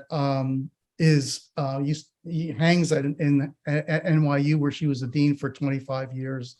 And her work, I think, has been so foundational to the discipline. And she created one of probably the first doctoral program in nursing science, and the whole program at NYU is grounded in a unitary science perspective. And Marlene is the president, current president of the Society of Rogerian Scholars. It's been around since 1988, and I was a member of that from the very beginning. So why are we talking about Rogerian science in this conference that really is focusing on unitary caring science? And it really goes back to the statement that Jean wrote in 2020. I know that her thinking goes back much earlier than that, even back to that 1999 article that Marlene and Dr. Watson wrote together, where it was really that's where the zipper took place that brought in the unitary perspective with caring, and a unitary caring science evolved out of that. I think evolved out of that 1999 article. Excuse me, Dr. Butcher, if you could speak just a little bit more slowly, please. Yeah, I'm going pretty fast. Gracias. Yeah. So it was in that 1999 article that where I think that there was the movement of bringing the unitary perspective and meshing it with Rogers and caring science coming together, and the work of reconceptualizing caring within a unitary perspective. And so I think that to really understand the work that Marlene is talking about and the work that Dr. Watson is talking about is having a foundational understanding of what Martha was talking about in terms of unitary science. So this is kind of like the big picture then of what unitary science is, and it informs unitary caring science. I was thinking about how that, I read a book by David Pink, and he talks about how we're moving from, if you look at evolutionary, we move from the agricultural age to the industrial age. And now a lot of people think that we're in the information age, right? Everything is about information system and information processing. But I think we're now, we have moved out of the information age, and we are now in what he calls the conceptual age, because information is meaningless without some sort of conceptual framing of what the information means. And so these theories and theoretical work that's going on in nursing is representative of the conceptual age that we're in. And I see that coming back into nursing. I think we lost it a little bit through the 90s and the early 2000s, but now with the statement from the ANA about the new definition of nursing and the integration of caring and caring science and nursing theory back into nursing, I think that that's representative of this idea of we're moving into what he calls the conceptual age. And so understanding these frameworks is very important then to understanding our practice and what we do. So this was the book that really kind of, this title, when I saw this, Dr. Watson, to see unitary up there, unitary caring science, of course, it brought, Rogers right to the forefront for me when I saw that title. So in my trajectory, this is where it sort of all started. I'm standing there next to Martha Rogers, and this was at a theory conference when I was a master's student.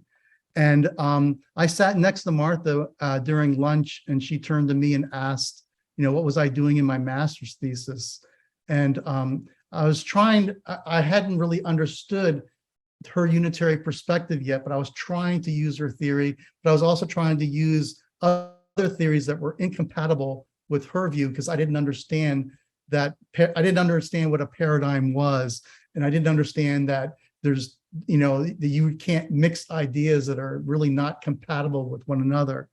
So when I left that lunch, and I got the distinct idea that I was trying to mix two things together. I was mixing a stress and coping model with unitary caring science together into one conceptual framework, that she said that I needed to get off the fence because I had my foot into two different worldviews. One, an old worldview, which is based on stress, coping, and adaptation, versus a unitary perspective, which those concepts really don't have meaning within a unitary perspective. And so I spent that whole summer after this conference really learning and studying Rogerian science by reading her works and reading the works that she cited in her 1970 book, and also reading a lot of dissertations that were coming out of NYU that were applying her theory and explaining it in dissertation and research work. And I ended up modeling my conceptual framework after those works that were being done at NYU. And then that's me giving her a copy of my master's thesis when it was done. And then a year later or so, we were on a panel together at a theory conference where Martha interviewed or demonstrated her theory in practice with a simulated patient, which is that lady in the white coat there. And the way that Martha modeled her framework was just a work of art. It was just so beautiful. But it was just a great privilege to be able to have those kinds of connections to her. And really, I think that she changed, she did change my life completely. And then I took a course with her when I was a PhD student, and again, was using her conceptual framework in my dissertation work. And this was at Nag's Head, where the Wright brothers flew the first plane, and we all walked up to the monument up there, and I snapped this picture of her standing underneath the statue, because for me, she really was a genius. So just so that you know that I've pretty much immersed in my career in Rogerian science. So my thesis and my dissertation published about 22 journal articles, book chapters, and a lot of conference presentations. And I have this wiki site that everybody can access that is a work that is, taking a long time to do, but there's a lot of content up there where there's a sort of like a lot of information about it. It's designed like a textbook where you can learn more about Rogerian science. And that's what that cover of that book looks like. So I did this slide, I added the last minute because I was working on another presentation for the Rogerian conference. And I decided that maybe I should share this in this presentation as well. I'm kind of glad I did, because both Dr. Watson and Dr. Smith talked about the three major paradigms that comes out of the work of Newman, Corcoran, Perry, and Syme, and of the particular deterministic, interactive, integrative, and unitary transformative as the three major paradigms. Dr. Watson talks about this as era 1, 2, and 3, in that we are sort of like moving from this progression from the particular deterministic to the interactive integrative to the unitary transformative. And then when you look at Marlene's diagram, she showed how conceptual frameworks flow from each of these different paradigms. Mid-range theories flow from those conceptual frameworks, and then practice and research methodologies flow from them. For me, the particularly deterministic is more or less the medical model sort of thing. I don't believe there's really any nursing theories that are grounded in purely a particularly deterministic perspective. Most of the frameworks, I think of, Roy, Orm, Leidinger, those frameworks are really interactive, integrative paradigms. And it's the view that I think most of us are most familiar with. And then it's really Martha Rogers that formulated and founded the unitary transformative paradigm. But I've come to think that caring, Marlene talked about how caring, has not been included with Watson's perspective, within Fawcett's perspective of the meta paradigm.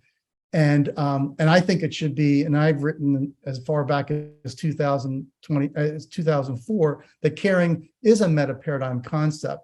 But I'm going to take that a little further and say that I think that we have a caring paradigm, and that all the caring theories are grounded within the caring paradigm, but it really isn't. There's like two schools there's two schools of thought within this caring paradigm. Some of those caring theories are informed by an interactive, integrative perspective. That's why I have an arrow going down to that. And then some of the caring theories, the school of thought is really informed by a unitary transformative perspective. And I would put Dr. Watson and Marlene Smith's work as a school of thought within this paradigm of caring. And Parsi now is talking about her work as a separate paradigm, but it's informed also from a unitary transformative perspective. So I'm calling this sort of like a constellation of paradigms. I'm saying that there's really 5 paradigms in nursing by adding Parsi's human becoming and a caring paradigm that includes 2 schools of thought and calling that a constellation. So what I'm going to be talking about then is really what is that unitary transformative paradigm that's grounded in a unitary perspective that really is the work of Rogerian science and Martha's work. And this is a slide that is based on a table that Martha had in some of her early work, where this is what she was talking about when she was saying that, Howard, you have your foot in 2 different perspectives. You know, I was talking about a stress and coping model, which is the old view. And these are sort of like the concepts and ideas that are within the old view. And her work, she said, is grounded in a new paradigm, a new view, and they're really not compatible with one another.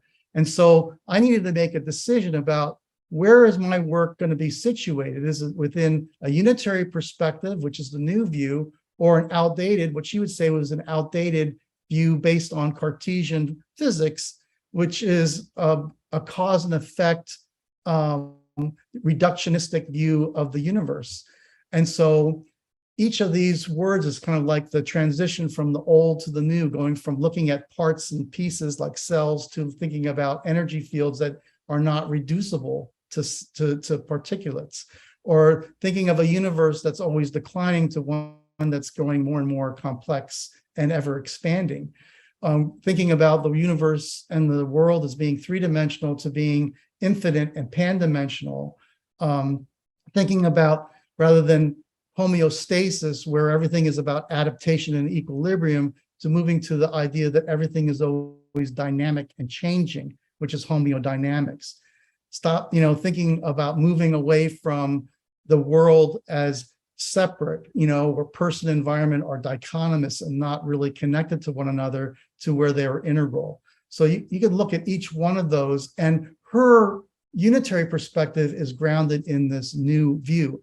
And it took me a while to grasp this, and I had to read a lot of work in order to understand what is this new paradigm and this new view of science that she was talking about. And this idea of going from being to becoming is part of it, because it's always, one is static and one is like continuously changing. Well, I don't know why it's making that noise. I shouldn't. Sorry about that. So these are some of the works that she cited in her 1970 book. She talks about, she read these works. She grabbed ideas from these works, but then she synthesized them into something that was entirely new. So it's important to understand that her work just didn't come out of a vacuum, that there is a body of knowledge that her work, unitary science, is grounded upon. And going back and looking at some of this work would help also understand what she's talking about and where those ideas came from. These are books that are still accessible out there, and I think that are valuable for anybody to try to read. So her idea of pan-dimensionality, evolved out of Einstein's idea of relativity. Her idea of openness comes from Bertalanffy's idea of open systems. Her idea of evolutionary change and how the universe is evolving comes out of Desjardins' work of the phenomenon of man and the importance of personal knowledge. Subjectivity, it's just not about objectivity, comes out of the work by Polanyi. So her ideas of science and what science, and she was very rigorous as a scientist. Bertrand Russell questioned causality, and Popper talked about how science is built and how science is discovered.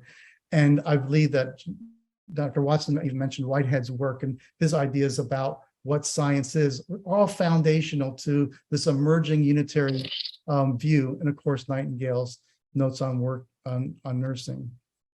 And then there's these other theories that these are works that Martha, over her writings, she would include references to these works.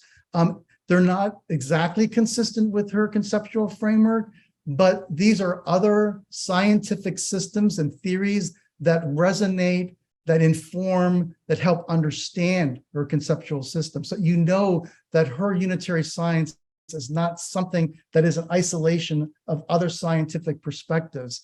There's a lot of consistencies with her work with systems theory and relativity theory and quantum theory, which is the idea of that everything is energy, and unpredictability of helicity coming out of chaos theories, and energy fields that inform development. Sheldrake talks about morphogenic fields. Prigogine has this theory of how change occurs unpredictably, and it's called the theory of dissipative structures. Probably one of the best books I ever read was Capra's, not the book, The Web of Life, which is a great book too, but The Turning Point was a really great book to understand of how we're shifting from an old view to a new view. And Marlene talked about the implicate and explicate order that Bohm talks about, and Margaret Newman also based her work on. So here are some assumptions and some ideas that come out of this new worldview, that it's about, Martha, understanding what the word unitary means is that that people in the universe are irreducible wholes. And so the idea of parts and wholes actually become reversed. It's that the whole is in the part. And I'm writing another article that's looking at metaphors and how metaphors can inform Rogerian science. And, there's a phrase that comes out of Blakesworth of seeing a universe in a grain of sand. And we're not saying that from a unitary perspective, that grains of sand don't exist, but you can see the whole in the part, much like a hologram, like Gene Watson was talking about. But it's not the part that we look at from a unitary perspective. What we're looking at is the sand dune or the beach or the sand castle as a whole, and not looking at the grains of sand. Other people and other disciplines can look at the grains of sand, and that's the basis of their science and their discipline, like medicine, that likes to look at the genes and the cells. But from a unitary perspective, we're not looking at the grains of sand as much as we're looking at the beach and the manifestation of what sand, creates as a whole, like the sand dunes and that are constantly changing, and the beaches that are constantly changing. So there ultimately are no parts then, there's only a unitary whole. And that everything that we see is really a manifestation of this process, this integral process between the human and the universe field that's integral and simultaneous, and creation comes out of that. So all the patterning that we see around us is manifest through this underlying process of the entire web of connectedness. And we know that there's a scientific paradigm that's kind of more consistent with the Rogerian perspective. And if you want to learn and read more about constructivism, that would be an idealism, or philosophies of science that are more consistent with the Rogerian perspective than let's say positivism would be. The new paradigm, I think that we need to move away from looking at parts to thinking about networks and looking at manifestations of wholes, and realizing that reality is really all a connection of networks, and that the unitary paradigm, that there isn't just one truth, there's multiple truths, there's multiple realities. And so that's what that idea of pandimensionality gets to, is that there's multiple universes. So appreciating and understanding that.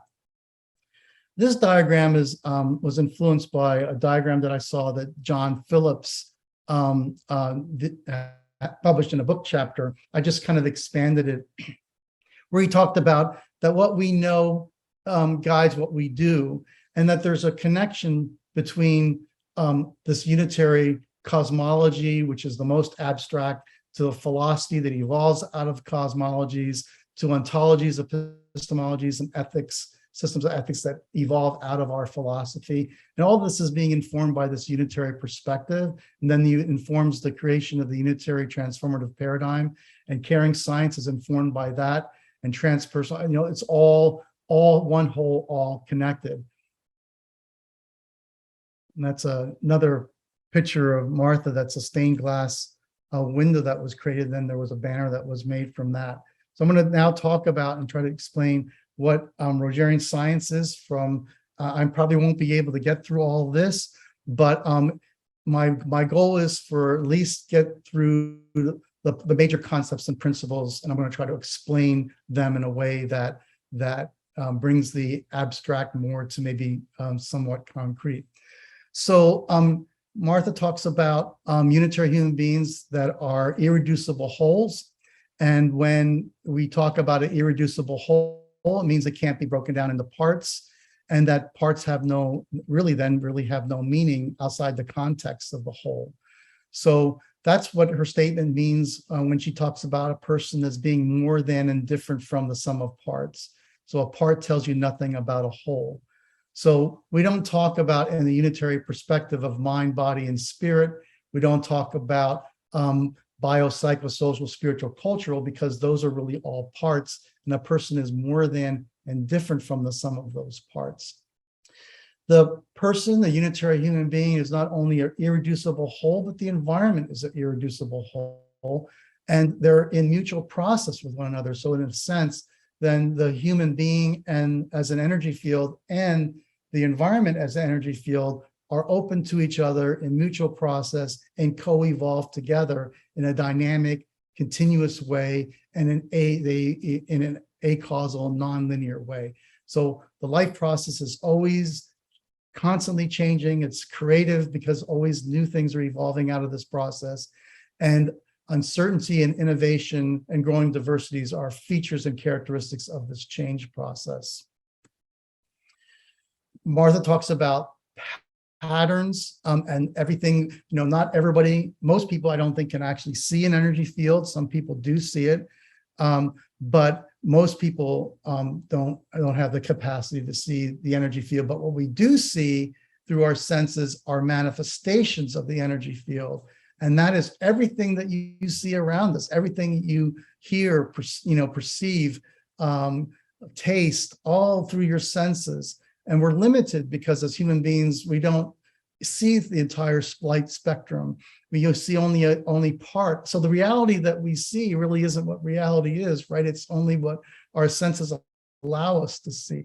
But we do see manifestations of pattern, and that becomes the focus, and the operational concept in Rogerian science is pattern, because that is what we see. So a person that's presenting to us with, for care, it's what we're really appreciating and seeing are their patterns, that everything, what they say, what they experience, their lab values, you're taking blood pressures, those are all patterns that are manifesting out of their mutual environmental mutual field process. And you're seeing it as a whole, as a reflection of the whole, and not just a physiological indicator. So everything is, all information is relevant, but it's interpreted within this unitary perspective as a manifestation of the whole. And then Martha talks about how a person is characterized by the ability to have thought, abstraction, imagery, language, thought, sensation, and all that, and that we participate in this change process knowingly. And I think the work by Elizabeth Barrett is so critical, because it's a great way of operationalizing unitary science and thinking about, well, how can we facilitate persons to participate more knowingly in their own change process to help them move in the direction that they want to go into in terms of their human becoming and their human betterment and well-being. So these are Martha's theory is both simple and complex at the same time. It's really understanding these four concepts, which she called postulates. They're postulates because she's postulating that this is what the reality is, and nursing, she says, needs to be based on the most contemporary scientific knowledge. So all of these postulates are grounded in a scientific perspective, and that groundwork was laid in her 1970 book. And so she references the scientific bases for each of these concepts, and then they're synthesized together as these three principles that really are describing the nature, what she says are describing the nature of change. So there's sometimes a misunderstanding about what energy field means, and it's really important to grasp that within a Rogers perspective, within a unitary perspective, she is not talking about she's not talking about electrodynamic field.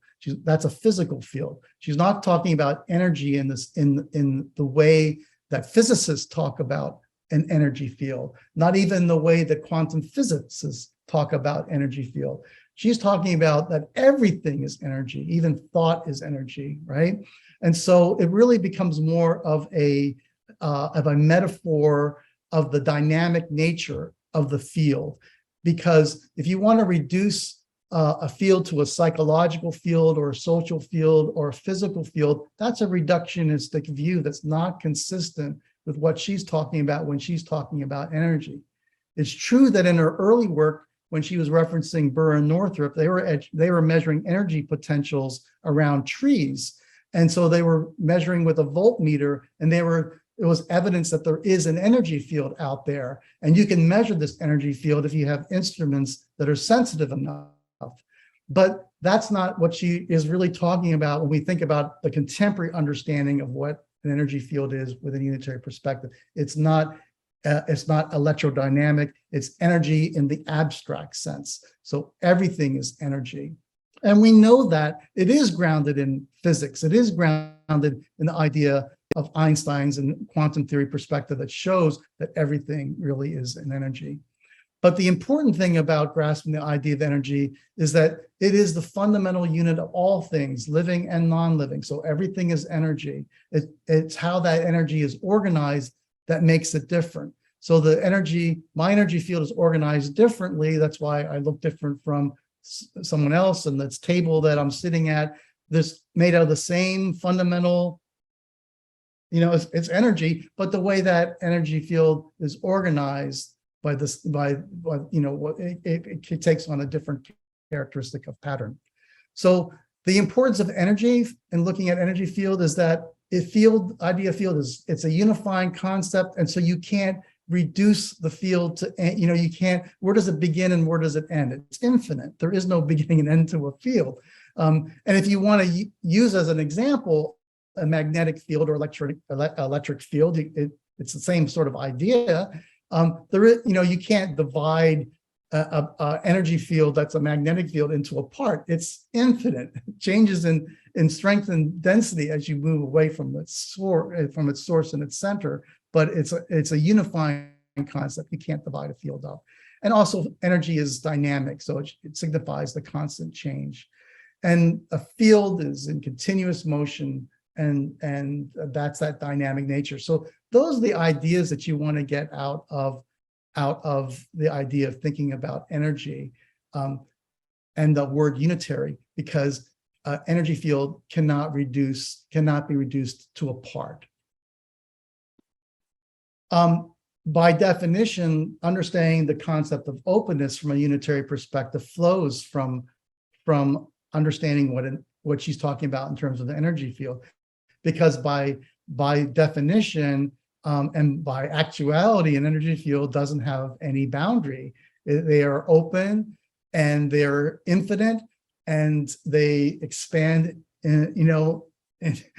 forever. And so she's talking about an energy field being open that's not a little bit open, but it's open continuously and it's open consistently. And that's why when we talk about the human environmental field, that everything then is connected to everything else. And when everything is open and connected to everything else, because everything is energy and it's only differentiated by its pattern and how the energy is organized, then you really can't talk about causality, because what is making something happen if everything is connected to everything else? So causality fades into the background and becomes not really relevant within the system. It's not searching for causes of why things happen, but I think really from a unitary perspective, what's important is knowing what is the pattern and where do people want to go? What is the change that they want to create? Other disciplines can look at what the causes, and if that's what they want to focus on. But nursing doesn't need to understand the causes, just understand that it's a dynamic process. And let's talk about what change and how can we pattern the human field and the environmental field in the direction that really contributes to human betterment and well-becoming. And so the universe then is sort of this open idea that questions then the existence of causality. Bertrand Russell would talk about how causality is really a human construct, that we just invented this idea that we have to find cause and effects just to kind of simplify our world so that we can understand things, but it doesn't make it that that's the way the world really is. Same thing with time. You know, we have clocks and we measure time with calendars, and there's different kinds of systems to measure time, but time is a human construct. When you look and you understand quantum cosmology, time doesn't really exist in the quantum realm and in the universe. We invented time, and we invented time to make things more simple so that everything doesn't appear that it happens all at once. So this idea of, there not really being any time and not really being any cause and effect really are based on contemporary ideas that are grounded in quantum cosmology, and Roger's work is more consistent with that. So that's why we talk about the human environmental field, because they're both energy fields, open and integral to one another. So there's no cause and effect of one causing the other. Howard, I'm sorry, we're going to give you a 10 more minute, if that's all right. Thank you. I think we'll see how, let's just keep on going. Yes, I know that you started late, so just, we're flexible on that, of course. Okay. Thank you. So her third concept is the concept of pattern, which I described earlier as the operational concept or postulate within her system, because it's what we can see and it's what we really focus on as nurses. And she just describes pattern as the distinguishing characteristic of an energy field, because it's what emerges out of that human environment field mutual process. And since you can't reduce it down into a part, it's perceived as a single wave, not as a part of a wave. It's a reflection of the whole. But everything then is pattern. And so like in the Rogerian practice methodology, what you're really perceiving and appreciating is the person's pattern, which is a manifestation of their energy field in mutual process with their environmental field. And all information is coming at you as the single wave, but you're interpreting it from a unitary perspective. And I thought that Dr. Smith did a really nice job in explaining the idea of pan-dimensionality in relationship to her theory. I think sometimes this might be the most difficult concept to kind of sort of grasp. Her definition has never changed.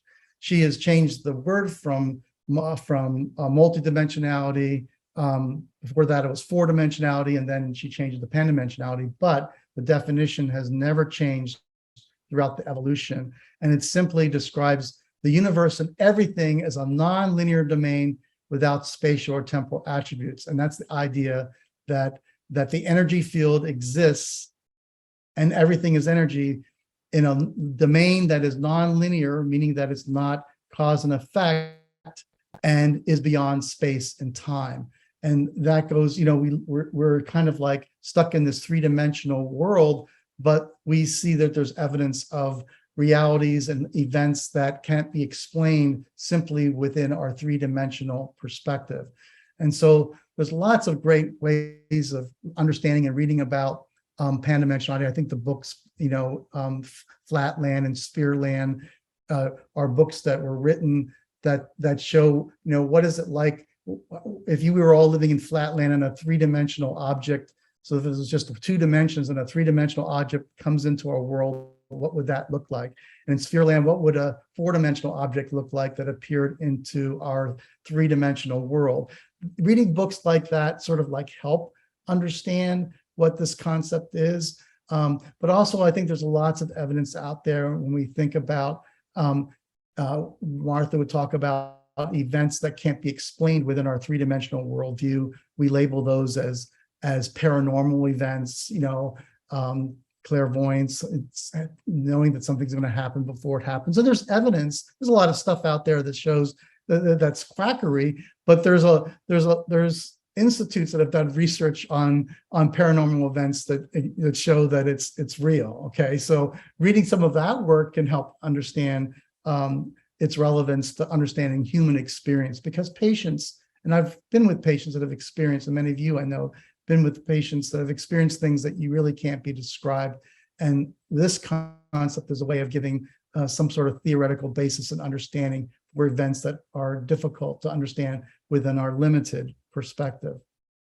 Then she synthesized these concepts, postulates into these three principles, the principle of residency, and they all describe the nature of change, this continuous change of everything, because energy is dynamic. It has a wave frequency and a wave frequency pattern, and this is a change from lower to higher wave frequency patterns that we were always evolving in changing in this direction.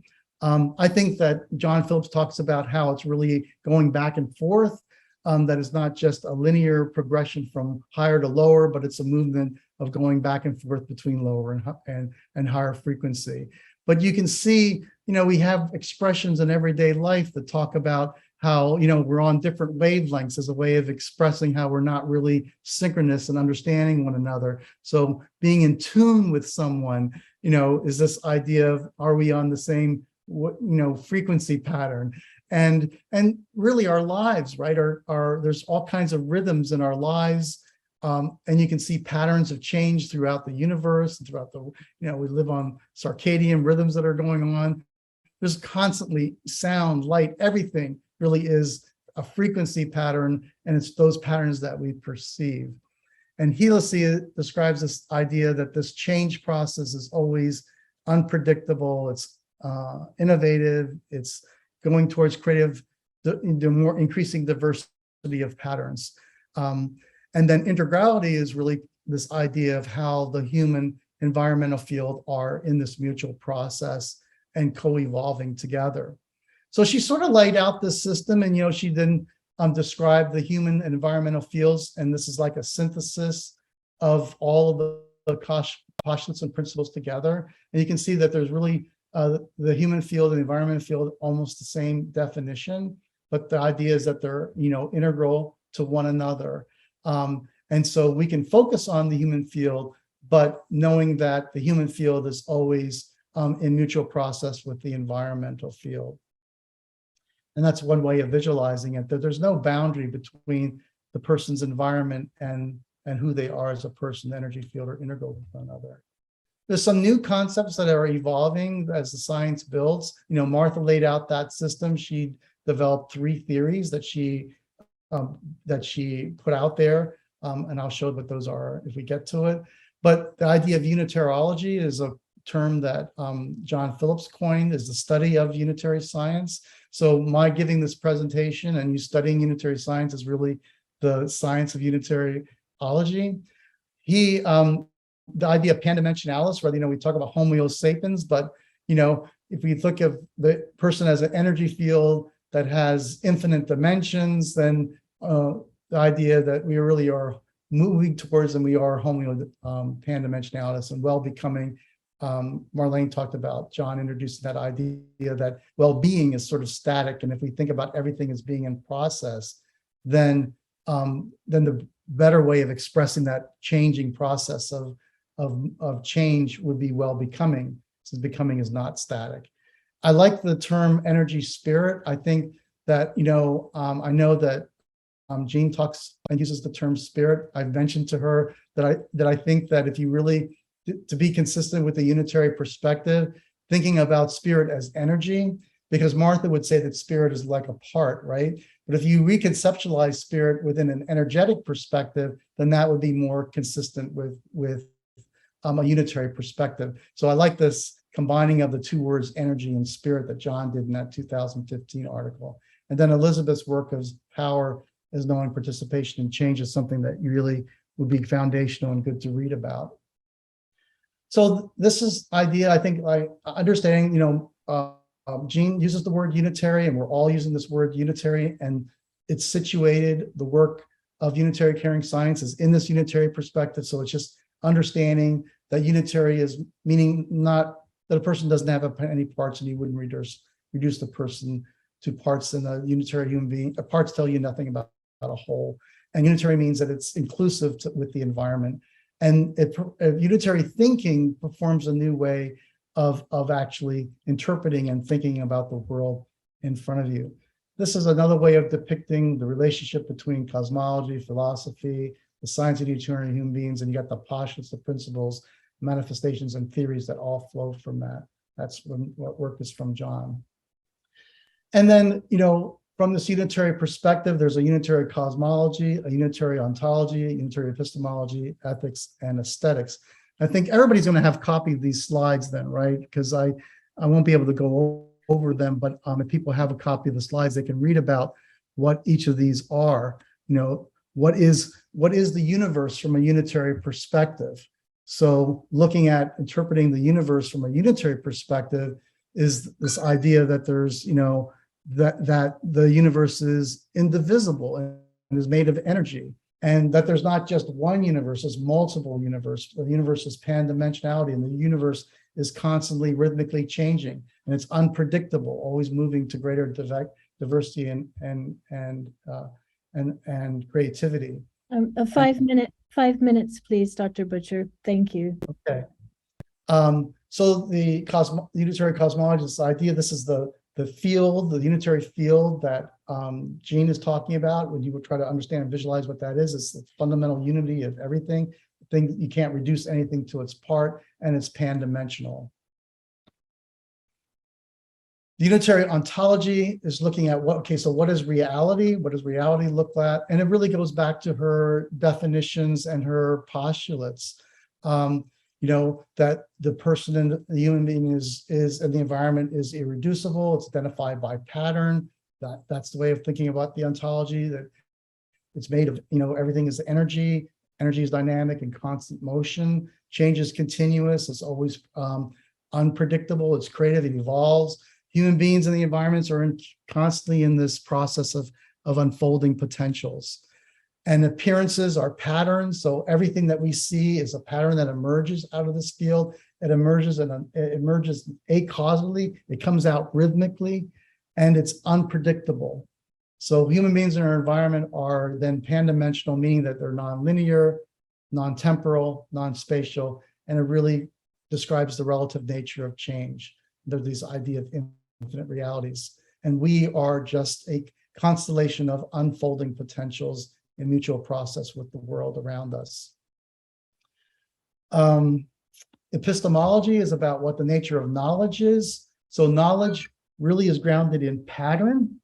And so, pattern is interpreting the pattern that emerges out of the mutual process. So Richard Calling talks about, rather than focusing on parts, like the biopsychosocial spiritual, it's really looking at patterns that manifest as from experiences, perceptions, and expressions, because you can't reduce them into whole. So what is the person's experience, and what are they perceiving, and how are they expressing what they're perceiving? Those are manifestations of the whole, and those become the operational concepts within this, within the science. And that knowing isn't just from thinking, there's also pan-dimensional modes of awareness. So using mystical experience and there's other forms of knowing other than consciousness. So intuition, tacit knowing, mystical experience, all those are also ways of knowing, but all that information is interpreted within a unitary context. And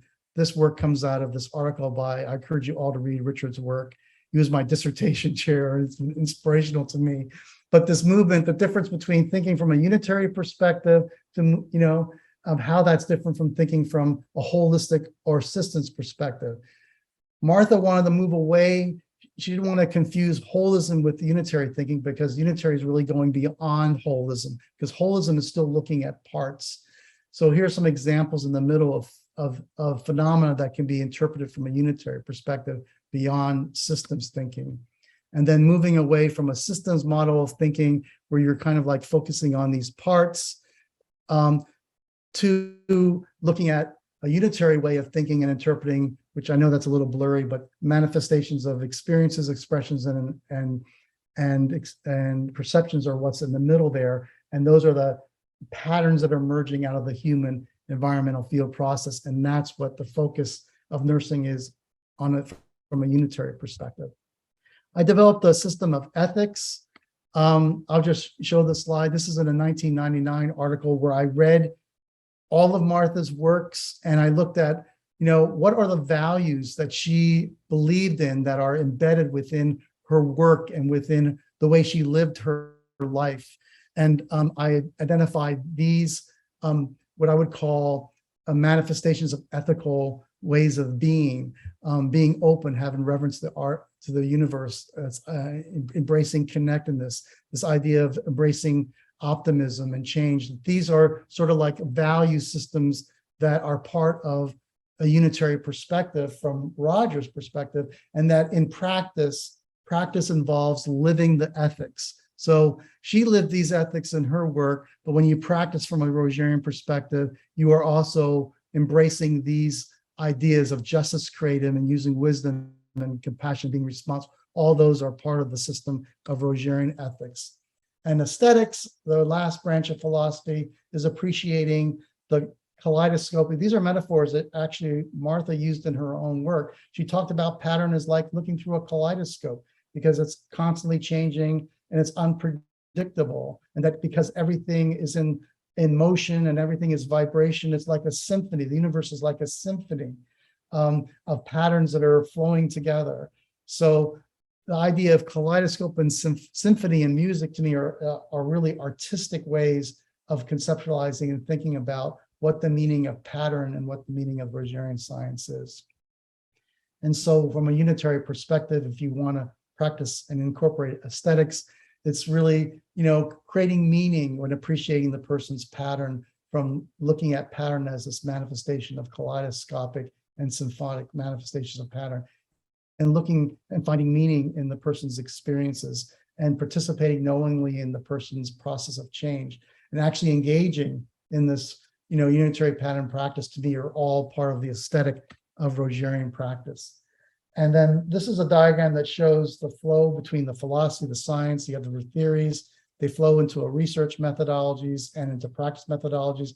And both of them are about creating knowing participation and change, changing patterns, and creating potentials for well-being. And I think I should stop there. And I go on.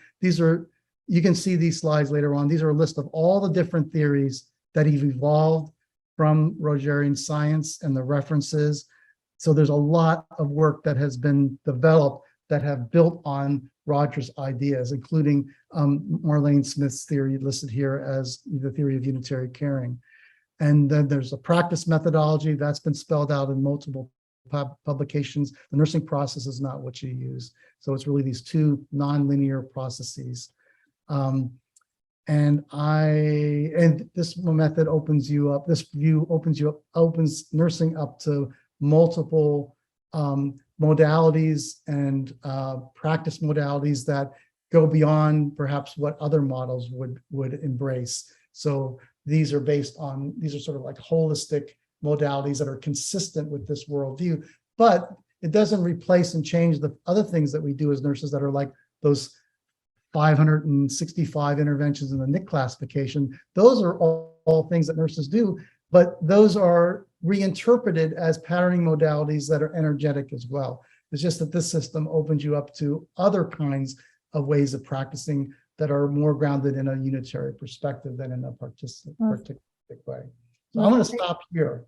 Oh, well, thank you so much. It's absolutely wonderful. It's been such a, there are no coincidences, as you might have a look in the chat. There's some wonderful comments, but it's so perfect that we're coming to the closure of this morning's program, and you were the perfect kind of foundational presenter to kind of bring things together and share the consistencies and the different forms of inquiry and how they cross reference each other. We are hugely grateful and appreciative to all of our caring science scholars.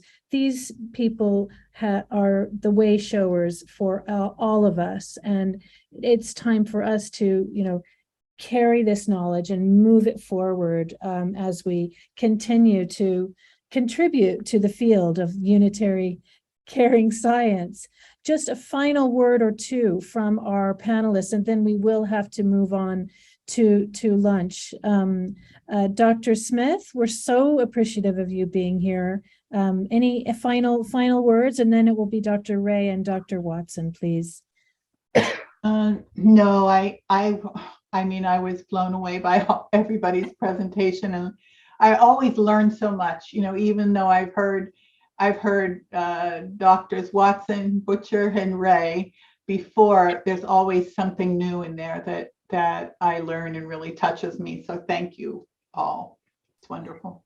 Absolutely. Thank you so much. And Dr. Ray, we're so grateful that you're here today. Any final words from you? I was just going to say, Howard, your work is so comprehensive. It's just so mind expanding. And, I just feel like it resonates with Dr. Watson's, with the idea of energy, as caring, and then love is the universal. So I see it all totally integrated together. Thank you. Thank you so much, Dr. Way. We appreciate your time and your beautiful knowledge sharing. And Dr. Watson. Well, Dr. Butcher, you just kind of provided this huge kaleidoscope of a canvas to hold it all. So it's so inspiring, and the whole cosmology. I think what I was really struck with, even though I've studied this as well, is the way you emphasize the epistemology piece and the knowing, and the whole context of course, the pandimensionality, but all of this is just so grounding and holding the bigger picture of all the emergence of the theories, and help us understand where they're located and why and how we need to evolve toward this broader cosmology of Rogerian. It holds it all in its hands, so to speak. So I'm so grateful for this inspiration and knowledge that you bring so comprehensively. Thank you. Thank you. Obrigada, muchas gracias. And as you talk about, it was Blake, is it Blake, grain of sand? Blake, yeah. See the grain of sand. world in a grain of sand. As we are all, grains of sand, people, but we are contributing to the whole, to this beautiful field of infinite love. And with that, take care of yourself. Go and have some nurturing food, take a rest, close your eyes. The translators, my goodness, we are so grateful for you. Let's give them a hand. Realmente maravilloso, maravilloso. Thank you so much. We love you. Thank you, Julie. We love you so much. Thank you so much for all you've done for us today and all. Thank you.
gostaria de divulgar as ações que estão sendo desenvolvidas pela Rede Brasileira para o Desenvolvimento da Ciência do Cuidado Unitário da doutora Diogo. Então, temos no momento a organização por meio de comissões, sendo a Comissão da Assistência, do Ensino, da Pesquisa e também a Comissão Social e de Divulgação. Temos, então, o objetivo de integrar enfermeiros brasileiros e de outros países também, na utilização do referencial teórico, dando suporte também para as instituições que pretendem utilizar o referencial teórico, bem como propagando também a utilização por meio do ensino na graduação e também na pós-graduação. Esperamos que todos estejam gostando do evento, o webinar A Ciência do Cuidado, Avanços e Desafios, e gostaríamos também de convidá-los a ingressarem como membros La Vida e também a Rede Brasileira para o Desenvolvimento da Ciência do Cuidado Unitário. Muito obrigada.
que estão sendo desenvolvidas pela Rede Brasileira para o Desenvolvimento da Ciência do Cuidado Unitário da doutora Haidy Watson.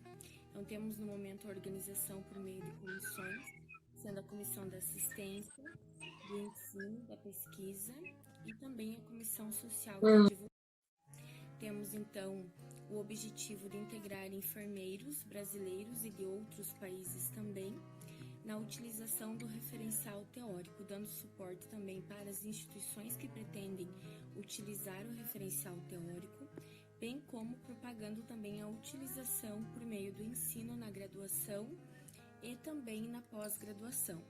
Esperamos que todos estejam gostando do evento, o webinar A Ciência do Cuidado, Avanços e Desafios, e gostaríamos também de convidá-los a ingressarem como membros La Vida e também a Rede Brasileira para o Desenvolvimento da Ciência do Cuidado Unitário. Muito obrigada.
sendo desenvolvidas pela Rede Brasileira para o Desenvolvimento da Ciência do Cuidado Unitário da doutora Haidy Rocio. Então, temos no momento a organização por meio de comissões, sendo a Comissão da Assistência, do Ensino, da Pesquisa e também a Comissão Social e de Divulgação. Temos, então, o objetivo de integrar enfermeiros brasileiros e de outros países também, na utilização do referencial teórico, dando suporte também para as instituições que pretendem utilizar o referencial teórico, bem como propagando também a utilização por meio do ensino na graduação e também na pós-graduação. Esperamos que todos estejam gostando do evento, o webinar A Ciência do Cuidado, Avanços e Desafios, e gostaríamos também de convidá-los a ingressarem como membros La Vida e também a Rede Brasileira para o Desenvolvimento da Ciência do Cuidado Unitário. Muito obrigada.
Bueno, pues muy buenas tardes a todos. Aquí estamos luego de un almuerzo ligero. Ya tenemos un cafecito, ya nos comimos algo para poder estar listos y despiertos para escuchar esta fabulosa webinar que hemos organizado para ustedes.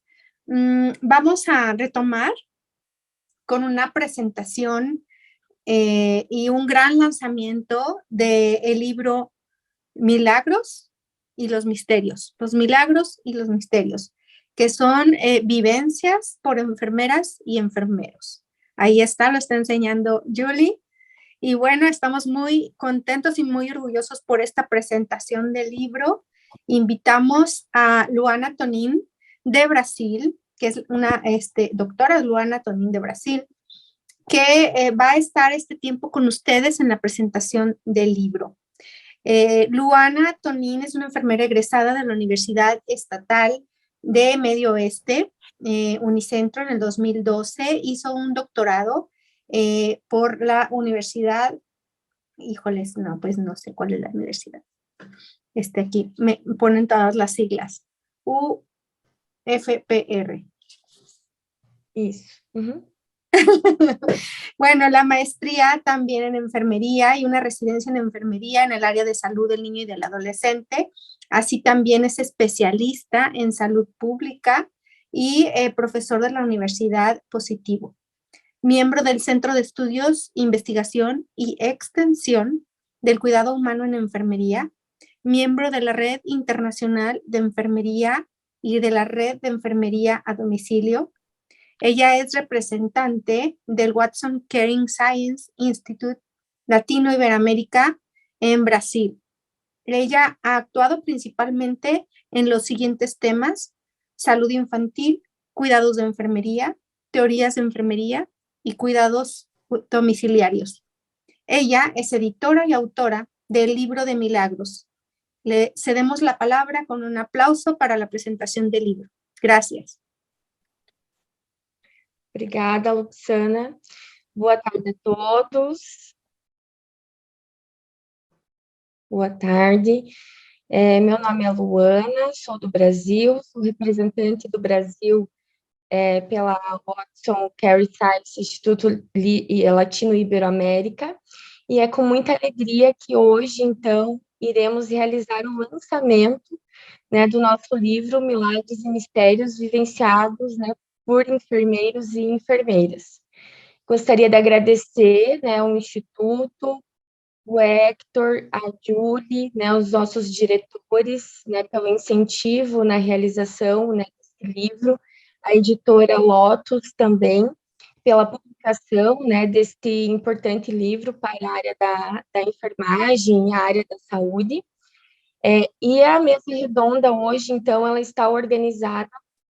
Eu vou iniciar apresentando, né, o livro e, posteriormente, gostaria de convidar, então, as enfermeiras, a doutoranda Adelita, do Brasil, a doutora Haidy, da Colômbia, após, na sequência, a enfermeira mestre Luísa, que é de Portugal, e, posteriormente, a enfermeira mestre Carolina, no Chile, que também vão contar um pouquinho das suas experiências, são autoras de capítulos que estão dentro do livro, vão contar um pouco da experiência, então, publicada dentro do livro.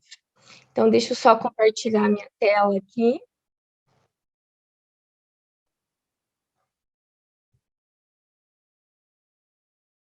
Está dizendo que eu não posso compartilhar. Agora foi. Uhum. Bom, então, o livro, o lançamento do livro, ele se chama Milagres e Mistérios, Vivenciados por Enfermeiras e Enfermeiros. Gostaria, então, de agradecer, eu acredito que tem alguns autores, né, do livro, capítulos do livro, que estão aqui nos assistindo agora, nesse momento. Foi uma experiência de diversos países, e este, então, é o segundo livro. O primeiro é este, que eu acho que está aparecendo aqui, que foi publicado em 2019 pela doutora Dilma, também pela editora Lotus. E essa versão, então, essa segunda versão, ela vai ser publicada também em português, inglês e espanhol. E tive, então, como parceiros, né, o Héctor Rosso e a Erika Caballero, que foram também editores e revisores deste livro. Tivemos, então, a honra, né, de ter no prefácio deste livro, prefácio ou prólogo, né? No Brasil a gente chama de prefácio também, a nossa doutora Dilma Watson, então. E as experiências, né, então, elas surgiram por meio de inquietações, né, vivenciadas por enfermeiros de diversos locais, né, desde a sua primeira versão do livro, né, sobre aquilo que nós consideramos, então, como sendo mistérios ou milagres, né? Existem diversos conceitos daquilo que pode, né, ser considerado milagre ou mistério, diferenças entre países, diferenças culturais também, mas quando algo, né, então, é expresso, né, de forma profunda, autêntica e comovente, os milagres, então, eles falam por si só. E foi, então, por meio dessas inquietações que foram relatadas, então, por meio de capítulos dentro do livro, e surgiram, então, 19 experiências de diferentes autores, e essas experiências, elas foram tanto milagres e mistérios vivenciados de forma pessoal por esses enfermeiros e enfermeiras, como também milagres e mistérios vivenciados profissionalmente, né, durante a realização dos seus trabalhos na prática, na assistência, no ensino e na pesquisa. Então, tivemos como participação diferentes locais do mundo: Argentina, Brasil, Chile, Colômbia, Espanha, Estados Unidos, Portugal e Uruguai. Gostaria, então, antes de iniciar a apresentação aqui das experiências em cada um, né, dos capítulos, deixar aqui um trecho, né, uma citação da doutora Dilma Watson, que está, então, dentro do livro, né? E depois de entrar nesse espaço, é possível deixar de acreditar em milagres? Espero que você se permita ver, perceber e apreciar todos os milagres em sua vida. Deixo aqui também o link de acesso para a compra do livro. Nós temos já o formato e-book, né, disponível no site da Watson Care Science para compra. E muito obrigada. Ficamos também à disposição para, né, possíveis dúvidas. Gostaria, então, de agora iniciar com a apresentação da doutoranda Adelita, do Brasil, que ela vai iniciar, então, contando um pouco, brevemente, da sua experiência que está publicada no livro. Olá, boa tarde a todos, todas. Primeiramente, eu gostaria de agradecer a oportunidade e o convite de poder compartilhar no livro e aqui com vocês agora, bem brevemente, né? Uma das histórias de milagres e mistérios que eu vivi ao longo da minha trajetória profissional como enfermeira obstetra e como parteira, né? Como parteira de alma.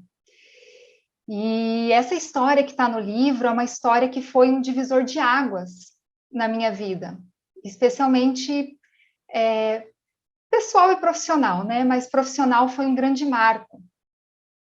Essa história que eu conto no livro, ela aconteceu em 2012, e eu, para vocês entenderem um pouquinho, eu atendo partos aqui na cidade de Curitiba desde 2002. E em 2009, no ano de 2009, eu iniciei, então, os atendimentos a partos domiciliares planejados, com um grupo de enfermeiras, uma equipe, toda uma estrutura, né? Contemporânea de atendimento aos partos. E aí, em 2012, então, eu fui contratada, na verdade, por uma família de uma cidade do interior do Brasil, onde o hospital mais próximo dessa cidade fica a 4 horas de distância, e eu fui contratada por essa família para atender o parto deles numa fazenda. Eles moram numa fazenda. E então eu fui para lá, né? Lá não tem parteira, não tem enfermeira, não tem nem médico para atender os nascimentos. E eu fui para lá, então, fazer esse atendimento. Fui ficar um mês com essa mulher. Quando eu cheguei lá, tinham diversas grávidas na cidade, gestantes. E sabendo que tinha chego uma parteira na cidade, né, uma enfermeira obstetra, organizaram, então, rodas e de gestantes para tirarem dúvidas e, enfim, fazerem todo, né, buscarem, né, aprendizados e tudo mais. E numa dessas rodas, um casal chegou para mim no final do encontro e disse assim para mim, nós gostaríamos que você atendesse o nosso parto. É o meu segundo filho e eu gostaria de ter alguém para me ajudar. O meu primeiro eu não tive nenhuma assistência e foi tudo bem, mas esse eu gostaria que tivesse alguém. E eu falei para essa mulher o seguinte, olha, eu não posso atendê-la porque eu tenho um contrato com uma outra família, eu não posso estar à sua disposição. E aquela mulher ficou insistindo muito para que eu, então, atendesse o parto dela, e até que uma hora ela olhou bem nos meus olhos, no fundo dos meus olhos, e me disse assim, mas eu preciso que você esteja comigo no meu parto. E naquele momento que ela disse isso, eu senti algo que, sim, penetrou a minha alma pelos olhos e tocou meu coração. E eu senti que eu precisava dizer para aquela mulher que então eu atenderia o parto dela. Mesmo que no meu racional, né, eu pensei, não, eu não vou atender esse parto. Quando chegar a hora de eu ir embora da cidade, né, essa mulher vai estar ainda longe de parir esse bebê, de ter esse bebê. Então, não, eu vou falar que vou aceitar para acalmar o coração dela, ficar tudo bem, mas, né, imagino que não vai ser eu que vou atender esse parto. Eis que 2 dias, então, antes da minha partida desta cidade, por volta das 11h30 da noite, ligam na fazenda onde eu estava hospedada e avisam, estamos indo buscar você, porque a Tica, que é o apelido dela, né, vou usar o apelido aqui, a Tica rompeu a bolsa e está te chamando. E eu pensei, meu Deus do céu, como assim, 11h30 da noite, rompeu a bolsa, calma que não é assim, um trabalho de parto demora, não é assim, já vou para lá, né? Mas, enfim, né, a comunicação era muito difícil, não era tão fácil como hoje em dia, né, 2012, no meio do mato, né, de uma fazenda, foram me buscar e eu não sabia onde essa mulher morava. E quando foram vizinhos dela que foram me buscar, eles foram me buscar de caminhonete, 4x4, né? E fomos pela estrada. E eu com alguma angústia, sentindo alguma coisa diferente, uma sensação diferente, que eu nunca tinha sentido antes. E olha que eu já tinha, né, anos de experiência de parto. Lembro que era o dia 1º de janeiro de 2013, isso, 1º de janeiro de 2013, 11h30 da noite, e era uma lua cheia, tinha uma lua cheia no céu, e eu, no caminho para a casa dessa mulher, eu fui olhando para a lua, e o que eu nunca tinha feito, né, fiz uma oração para a lua, conversei assim, para que me ajudasse, que iluminasse esse parto, né, e chegamos, então, na casa dessa mulher. Só que para chegar na casa dessa mulher, ela morava no alto de um cânion, de um morro. Só se chegava lá de caminhonete 4x4. E logo que eu fui chegando, já me avisaram. Olha, não tem luz elétrica. É tudo escuro lá. E o acesso é muito difícil. E eu pensei, meu Deus do céu, mas vamos lá, né? Estamos aqui, vamos lá. Quando eu cheguei, tinha uma amiga dela na porta, e a amiga falou assim, Adelita, que bom que você chegou. A Tica já está fazendo força para o bebê nascer, mas ele não sai. Eu falei, ok, vamos ver o que está acontecendo, né? E quando eu cheguei, realmente, essa mulher morava numa, como se fosse uma casa de povos nativos, né, de índios. Era uma oca, era uma casa de adobe, né, de barro, redonda. E dentro dessa casa, e tudo escuro, a única luz era a luz da lua. E dentro da casa, a única iluminação era uma vela. Quase não se enxergava nada. Então, quando eu entrei, eu vi a mulher de joelhos no chão, que olhou para mim. Ela era uma argentina, e ela disse assim, Adelita, que bom que você chegou. Eu estou fazendo força e não consigo parir. Eu pedi para examiná-la, e quando eu fui examinar, o braço do bebê estava todo para fora da vagina. A mão da criança aparecia já ali na vulva. E nessa hora eu pensei, meu Deus do céu, nós estamos há mais de 4 horas em um hospital, o que eu vou fazer? E em fração de segundos eu tentei acessar os meus arquivos mentais, meus estudos de anos, e a única coisa que me vinha, a única imagem que me vinha de livros e de vivência, de experiência, era que essa mulher precisaria de uma cesariana, esse bebê só nasceria por uma cesariana. O braço da criança inteiro para fora. Então, eu pedi 1 minuto para ela, né, porque eu ia buscar algumas coisas dentro da minha mala de parteira ali, que, na verdade, essa busca era para pensar um pouco, né, o que eu ia fazer, porque a outra imagem que me vinha na cabeça quando eu via aquela mulher fazendo força e o bebê com o braço para fora, pela vagina, era esses dois vão morrer. Né? Era aquelas imagens ancestrais de filme onde as mulheres morriam do parto, né?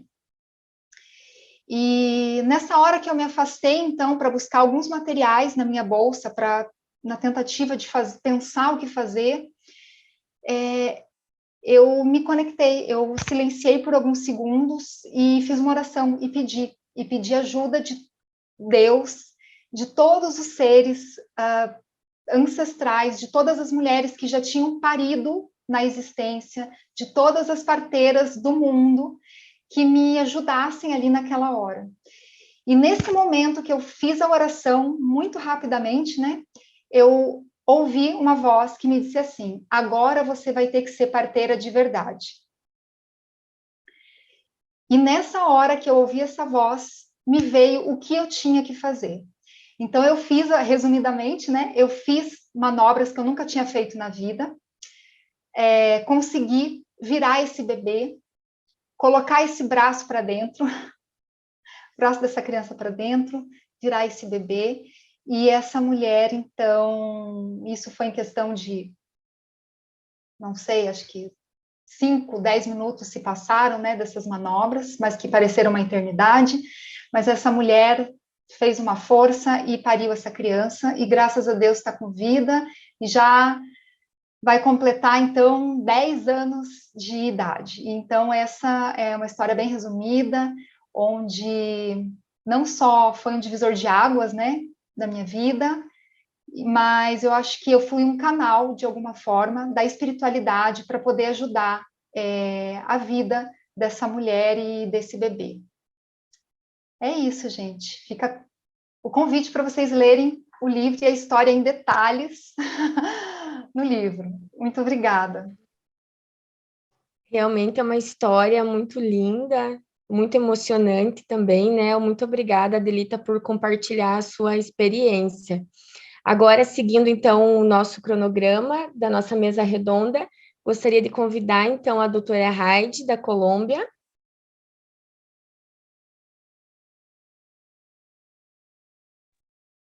Muy buenas tardes para todos. De verdad que es un gusto el poder estar en este conversatorio. De hecho, estar en la webinar yo creo que ha sido un regalo, una bendición para todos estar tan cerca de estos mentores nuestros y reconocer lo mucho que tenemos por reaprender y bueno, y entregar, que es lo más importante.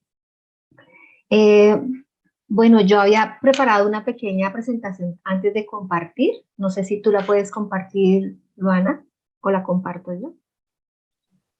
Um pequeno Se video. a professora conseguir compartilhar, pode compartilhar. Eu tenho ela aqui também aberta, se precisar. Ok, espérate a ver si se puede.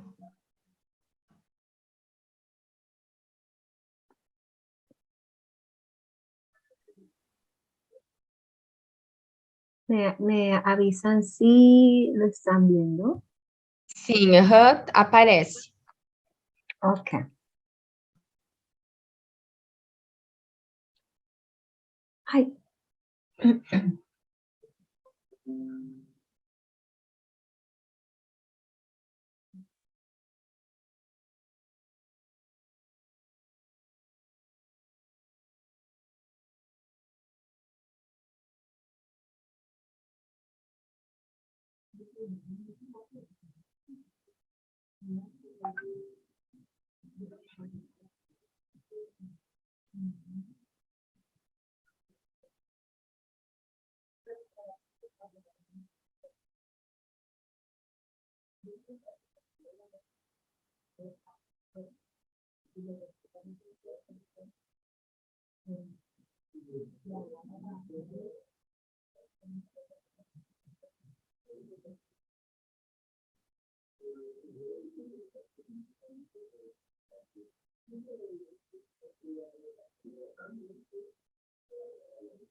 Bueno, esta es mi introducción de esa pequeña narrativa que me permitió una colega nuestra. Me la presentó ella en el año 2016, septiembre 19. Tuvo que realizarse una histerectomía dada una situación de miomatosis uterina que tenía. Y obviamente de su experiencia profesional, con temores, con dudas, pero muy segura de lo que el procedimiento iba a hacer para ella en su beneficio, ya que estaba cursando con una anemia debido al problema de la miomatosis. Y cuando se enfrenta al procedimiento quirúrgico, empiezan a suceder una serie de eventos que la van llenando de temor, de dudas, y con situaciones muy específicas que llegaron a pasar, que ya ahorita voy a complementar y que traté de abstraer un poco en la presentación con base a su narrativa. Siente esa necesidad imperiosa de sentir ese amor y ese cuidado que de pronto en otras oportunidades ella desde su rol profesional ha brindado y que en ese momento siendo paciente no sentía.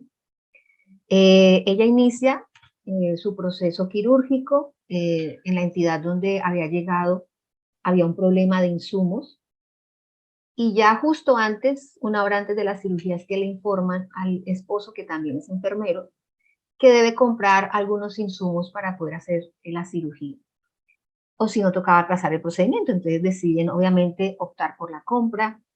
El día anterior estuvo hospitalizada, le hicieron toda la preparación prequirúrgica con la colocación de enemas, la búsqueda de la vía periférica, y por eso parte, ella dice, tomo sus palabras textuales, apretaron el torniquete lo más que podían porque decían, es una paciente de venas difíciles. Muchas veces utilizamos esos términos delante de nuestros pacientes, ¿verdad? Y de pronto el paciente ni sabe qué es una vena fácil, qué es una vena difícil, solo siente una presión muy fuerte, y cuando ya dicen, ya cogimos la vena, ya el paciente como que descansa.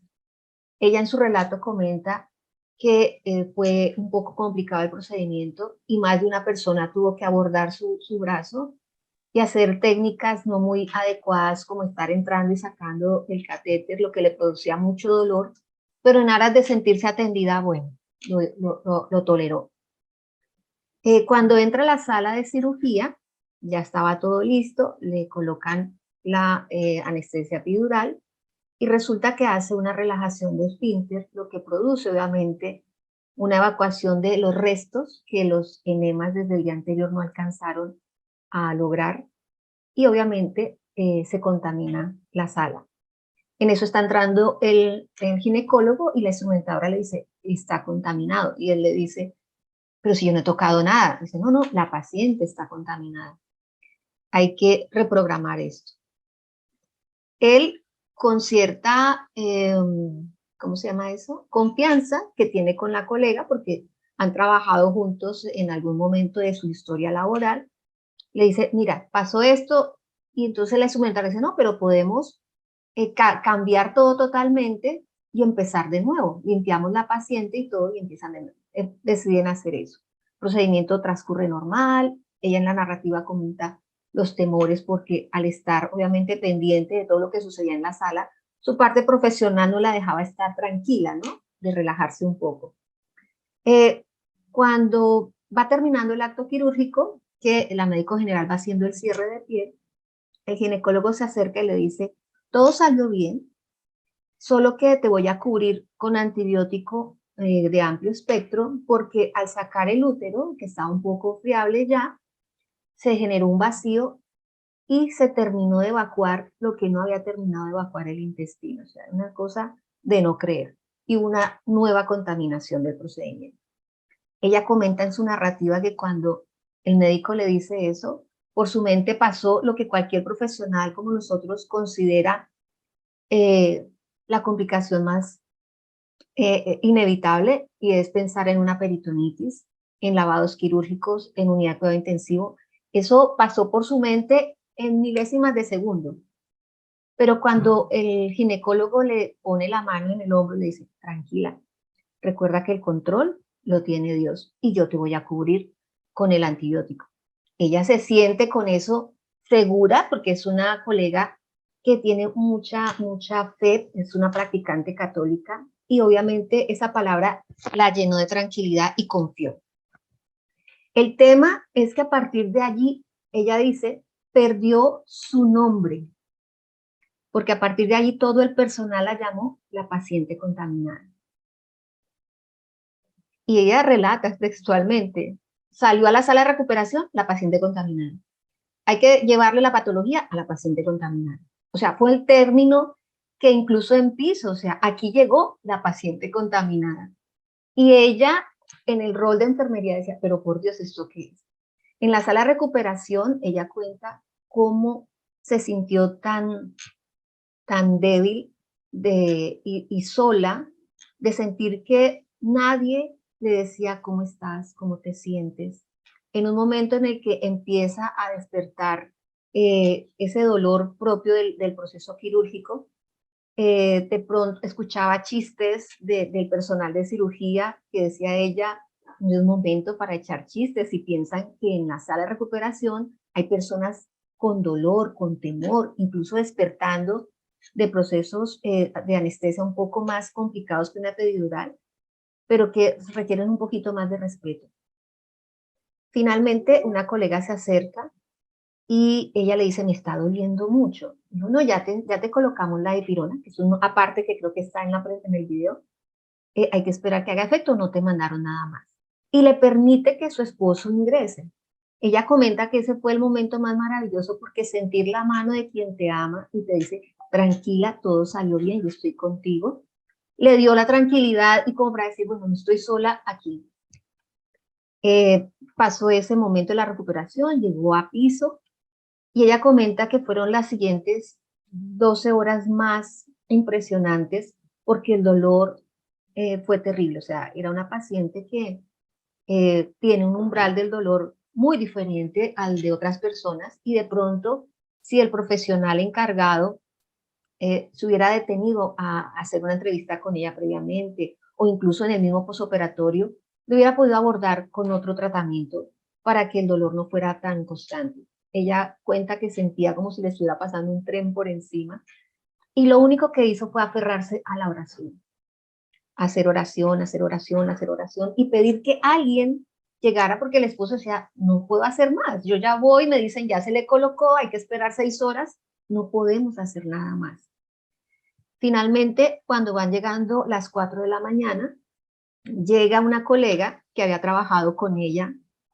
Esa colega estaba en el servicio de urgencias y le llegó el nombre de una conocida que estaba en el 4º piso. Dijo, voy a ir a saludar a mi amiga, hace años que no la veo. Y subió, y es ese ángel que ella dice que envió el Señor, porque llegó, obviamente lo saludó, conocía a ambos profesionales, ¿cómo están? No sé qué, y mi esposo le dice, mi esposa no ha dormido nada, está quejándose del dolor, y dicen que no hay nadie que pueda ordenar otro analgésico.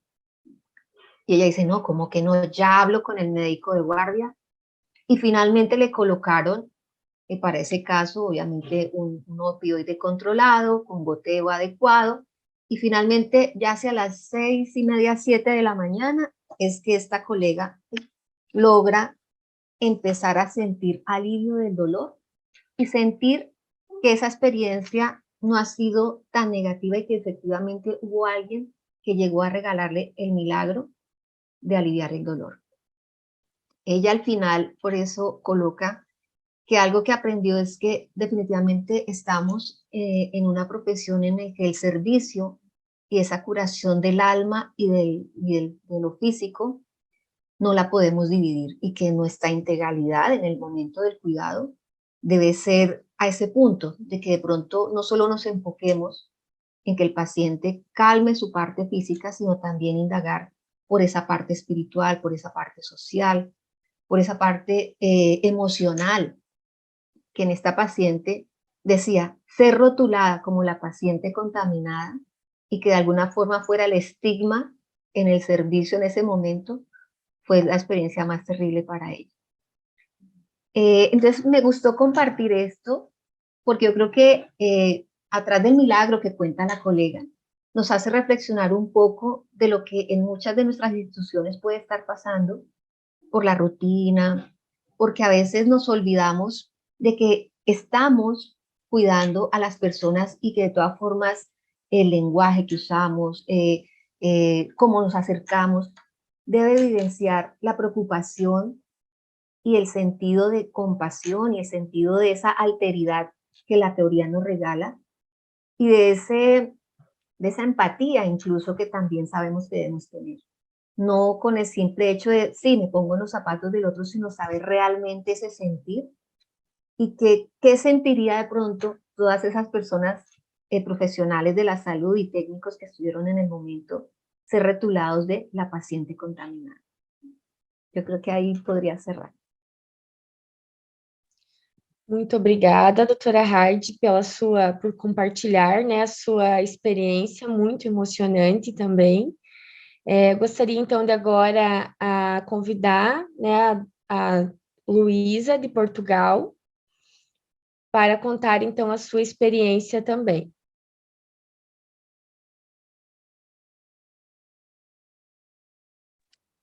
Estão-me a ouvir? Olá. Sim, Tive muita dificuldade em entrar, deve ser porque estou em Portugal, muito longe. Estava estressada porque, enfim, não estava a conseguir entrar, já fiz vários pedidos. Boa tarde a todos, não sei se é boa tarde, pero estou aqui em Portugal, no Estoril. Estou muito feliz de estar aqui convosco. Gostaria de agradecer o convite à Luana, muito obrigado, muito grata. E estou aqui para falar da minha experiência, não é do livro, entre aspas, escolhi outra experiência, não é? Mas foi muito interessante pensar sobre o que eu faço, não é? A minha experiência e relatar nesse mesmo livro.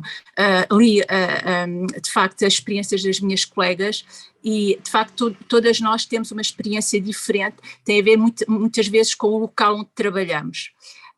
Os países, os nossos utentes, tudo é diferente. A minha experiência como profissional, eu fiz o meu curso em França de enfermagem, foi 3 anos, na altura tinha uma duração de 3 anos, e durante esse curso eu tive a oportunidade de fazer um estágio fora do país e optei pelo IPO aqui em Lisboa. É um serviço de oncologia, o IPO, e gostava de trabalhar com crianças e realizei o estágio em pediatria. E foi uma experiência muito gratificante e quando terminei o meu curso vim para Portugal trabalhar. e é uma dessas histórias, não é, vivências. Fui trabalhar para aquele serviço que era a pediatria, e de facto deram-me como iniciante, não é, como enfermeira iniciante, a estagiar no início da minha carreira como enfermeira, uma doente que veio em Portugal. Muitos utentes vêm das ilhas, não é, de língua portuguesa, e neste caso esta menina vinha de Cabo Verde.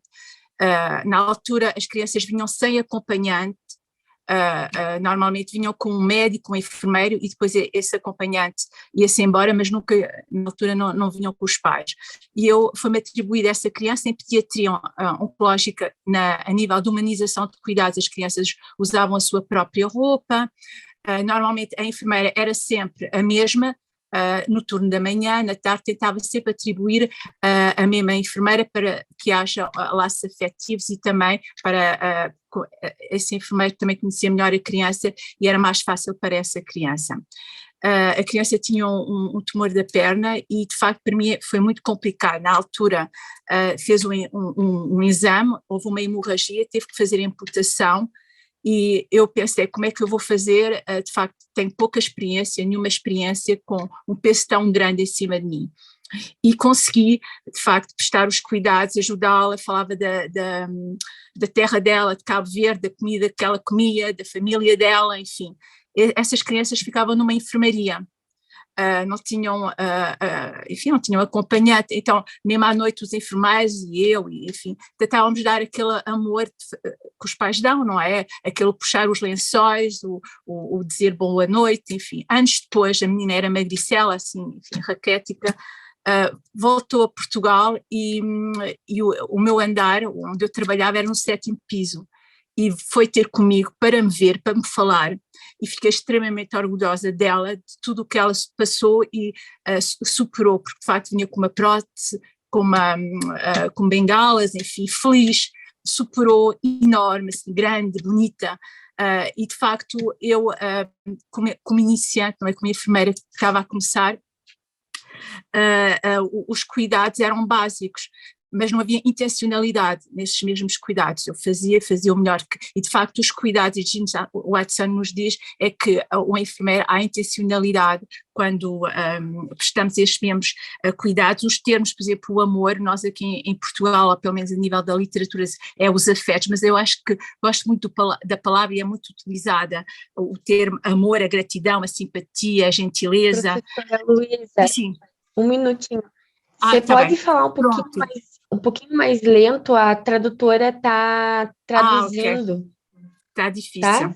Pronto. Obrigada. Então essa experiência de facto para mim foi, pronto, o livro propôs-nos, não é, enquanto enfermeiras, a escrever uma experiência. Pronto, eu quis realçar essa, e só para concluir, também gostaria, pronto, de salientar, também participei numa linha de investigação, foi emoções e saúde. As emoções são essenciais na enfermagem, nos nossos cuidados, em que a enfermeira Paula Diogo foi a responsável durante mais de 10 anos, e foi extremamente interessante a nível académico. Tivemos a oportunidade de trabalhar com enfermeiros de todas as áreas, também a nível académico das escolas de enfermagem e alunos, e de facto nós aprendemos partilhando, e a enfermagem faz-se assim, partilhando. E para finalizar, estou muito feliz de estar aqui convosco e grata. Obrigada. Muito obrigada, professora Luísa, também por compartilhar, né, a sua experiência em Portugal.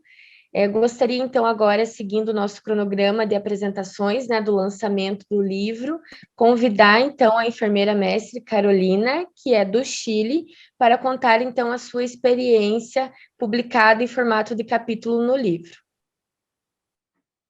Muchas gracias. Muy buenas tardes.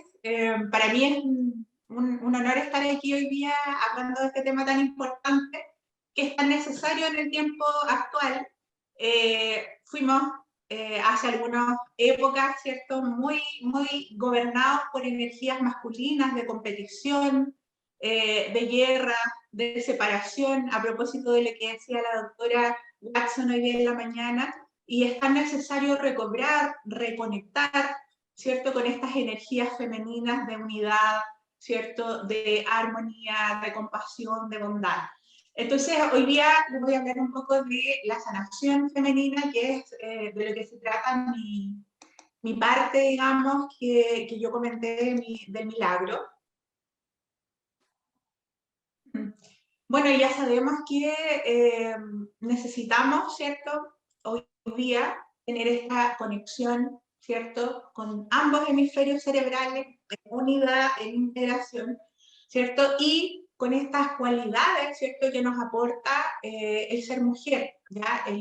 Lo sagrado que implica el hecho de poder dar vida, ¿cierto? Y poder generar una conexión profunda con la tierra y con todo lo que existe. Ya, obviamente, nosotros entendemos que todo lo que es sagrado tiene carácter divino y tiene esta intervención de fuerzas internaturales. Y bueno, esto parte por mi experiencia personal. Yo el año 2012 tuve un año bien difícil, hace 10 años atrás, a nivel personal. Tuve una pérdida de una mujer que fue como mi madre, y bueno, varios otros eventos. Yo trabajo en un centro de atención primaria, me hago mis evaluaciones todos los años y sin ningún problema. Y ese año tuve, a propósito de esas experiencias dolorosas, un problema en el útero. Y bueno, uno como enfermera sabe enfrentar muchas cosas, pero cuando le pasa a uno es complicado. Entonces yo recurrí a mis redes, siempre he estado vinculada con mucha gente que practica todo lo que es medicinas complementarias. Y alguien por ahí, que fue maravilloso para mí en mi camino, y me dijo, ¿sabes qué, Carola?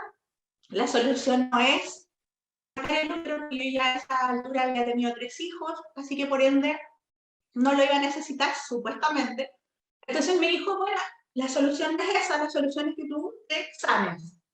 Y te voy a recomendar toda esta información para que lo veas, lo visualices y veas si te hace sentido. Bueno, me hace mucho sentido. Yo hasta ese tiempo era una persona súper competitiva, súper masculinizada en realidad, con muchas características masculinas.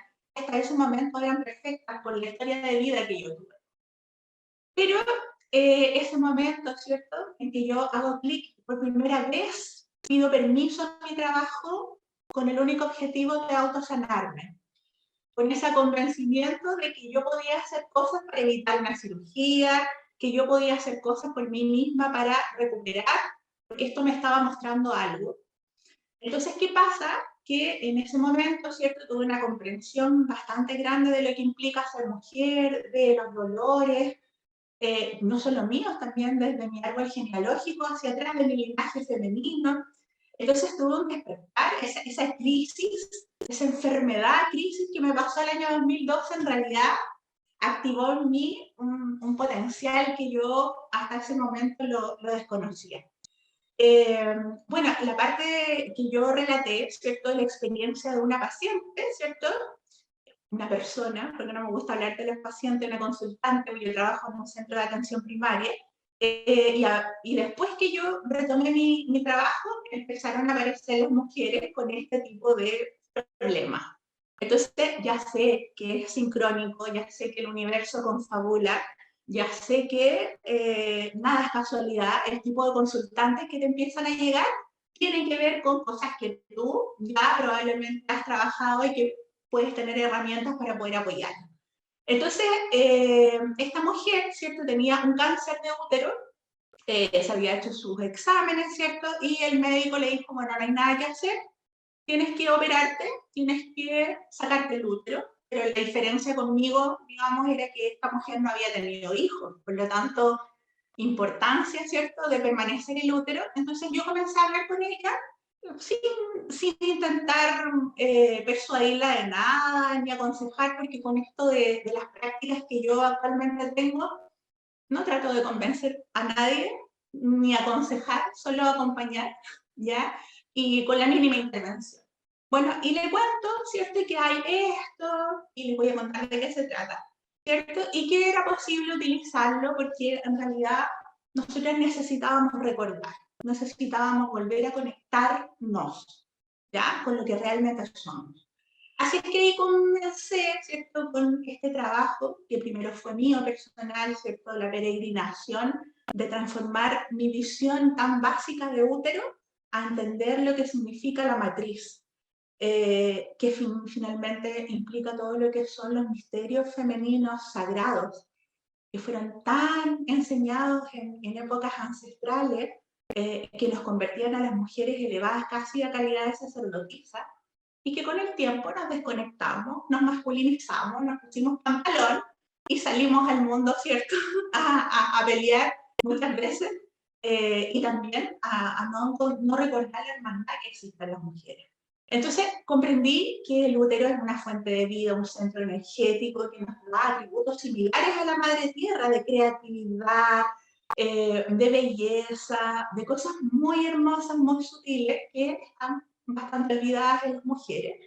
Y porque nosotros en general nos acordamos del útero cuando estamos en el periodo menstrual, porque nos duele, y porque en general estamos súper desconectadas de nuestros propios ciclos, ¿ya? Entonces, obviamente me di cuenta de la importancia, ¿cierto? Y a través de esta mujer maravillosa, Miranda Gray es una escritora, artista y maestra menstrual y espiritual, escribió su libro Luna Roja, Red Moon, en el año 1994, una mujer maestra de Reiki, ¿cierto? Hace estas bendiciones de útero porque a ella también le pasaron varias circunstancias y su misión de vida es generar esto de manera gratuita para todas las partes del mundo. Su página tú la puedes ver en los distintos idiomas.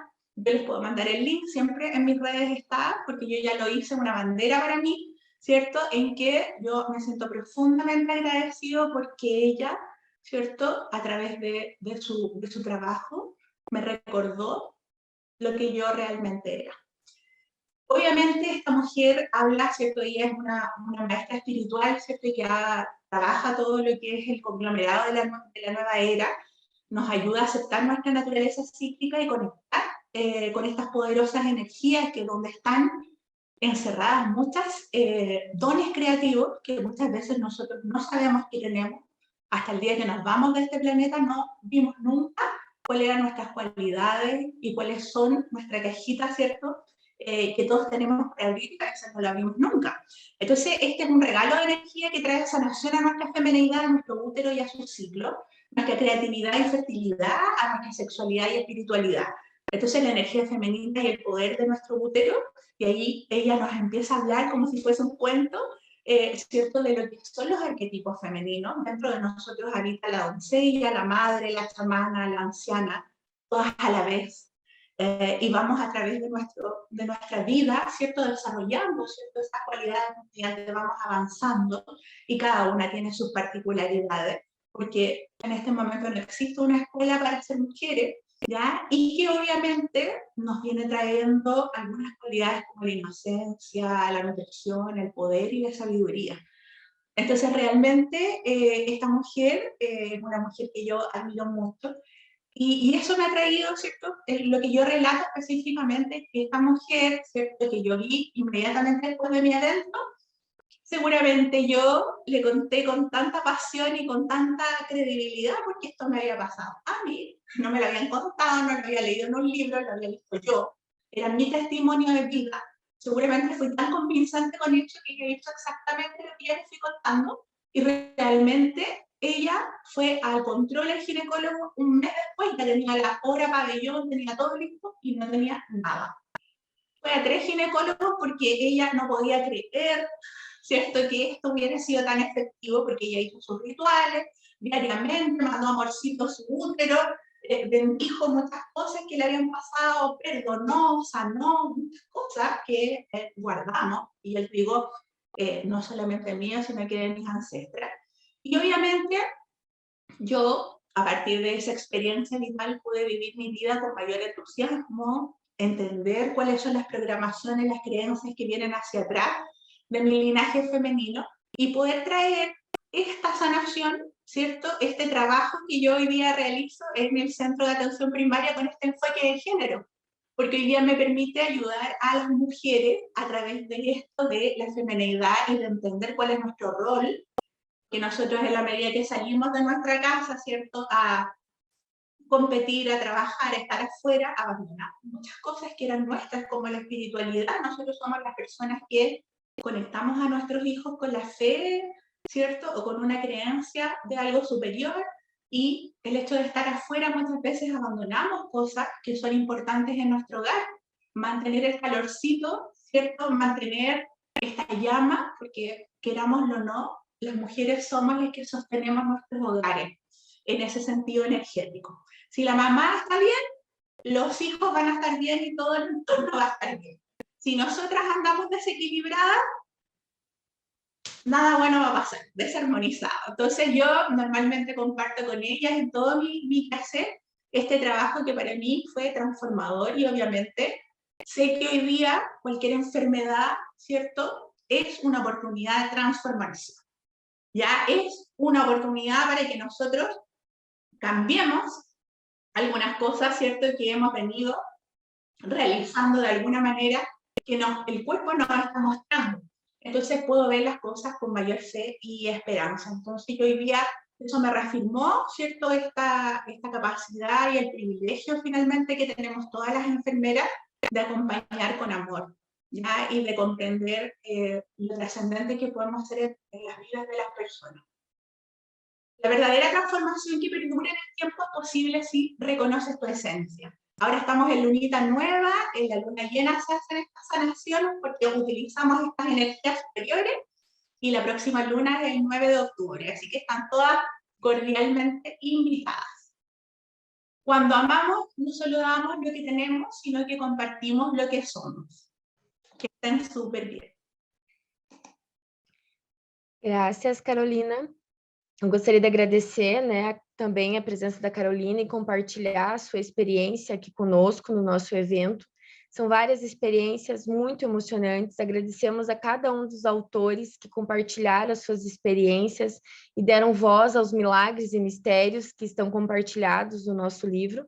E gostaria, então, de convidar Héctor e Erika e Julie para finalizar, então, a nossa mesa redonda de lançamento do nosso livro, que já estamos aí com o nosso horário, né, apertado. Bueno, muchas gracias, Luana. Nos quedan 5 minutos y queremos respetar la planificación. Entonces, voy a tratar de hablar 1 minuto nomás. Le voy a pasar a Erika y Julie necesita traducción, así que Melanie tiene que estar subiendo ahora con nosotros. En 1 minuto no puedo decir muchas cosas, pero lo que quiero decir es que quiero agradecer a todos, porque sin los autores no hubiéramos hecho este libro.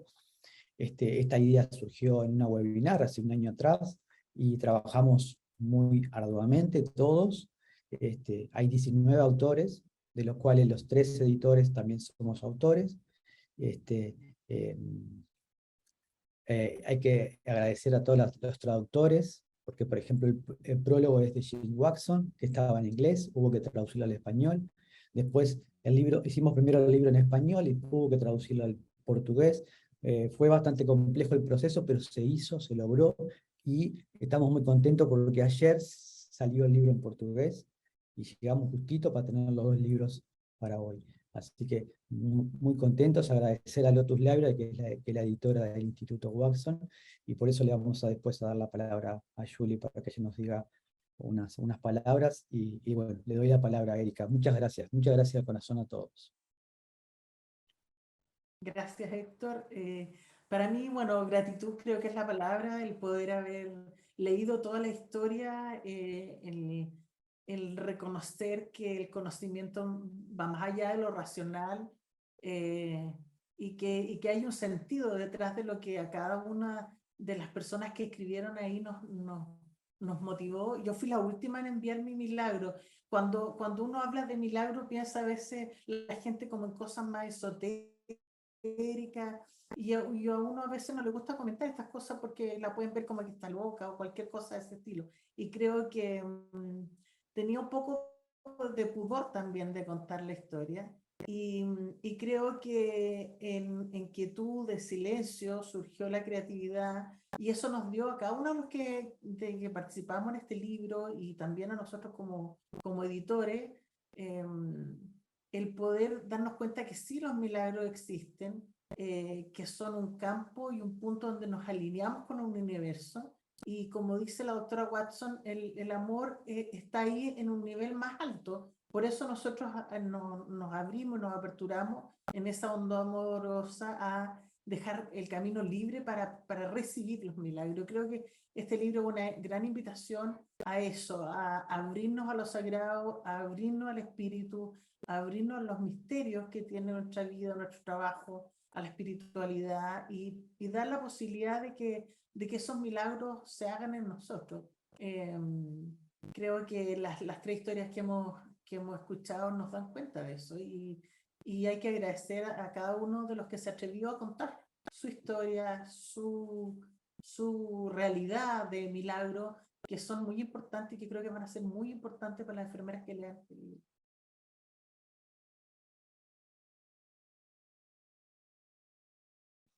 Okay, Julie, you're ready? Thank you. Muchas gracias. I just want to say very, very briefly, thank you, thank you, thank you. Thank you for sharing this work.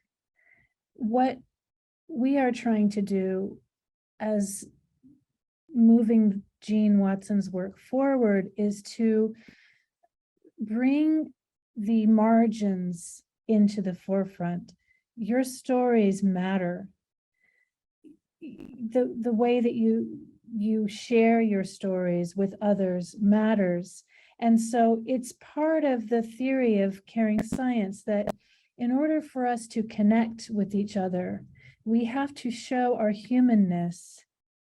Part of being human is to express ourselves, and expression through the arts, my personal favorite, is one way that we do that.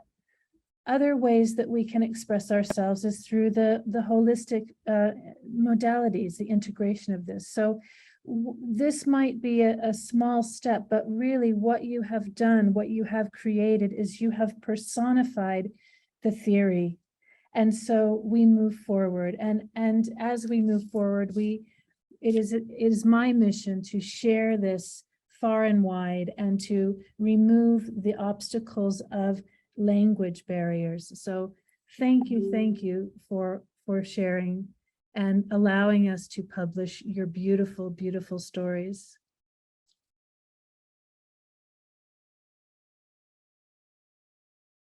Então, muito obrigada, né? Acho que encerramos, então, a nossa mesa redonda. Ficamos aí, né? Fica o convite para que todos, então, façam a leitura do nosso livro, né? Com cada uma das experiências. E muito obrigada.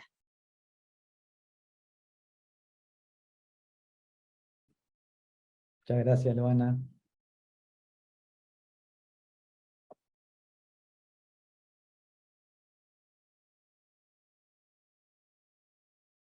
Bueno, ahora Luana va a seguir con nosotros porque Luana va a estar encargada de presentar a nuestros siguientes oradores, que son 3 oradores en lengua portuguesa. Y recuerden que vamos a tener traducción al español, ¿sí? Sim.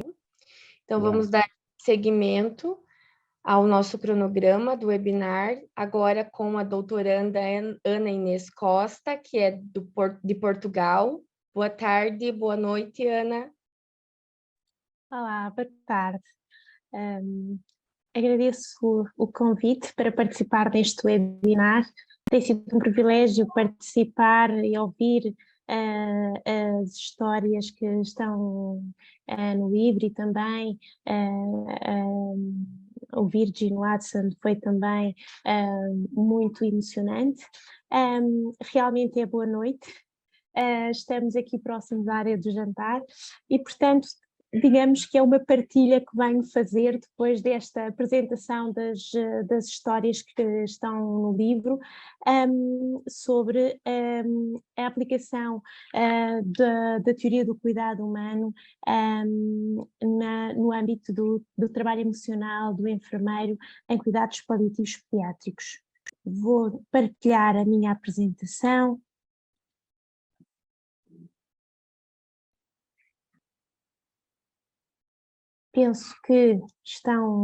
penso que já estou a partilhar, que estão a ver. Tudo certo. Uhum. Obrigada. Então, venho apresentar o trabalho emocional dos enfermeiros em cuidados paliativos pediátricos sustentado na teoria do cuidado humano. É resultado também da minha experiência profissional no âmbito da prestação de cuidados à criança com doença crónica complexa, limitante de vida, na área da cardiologia,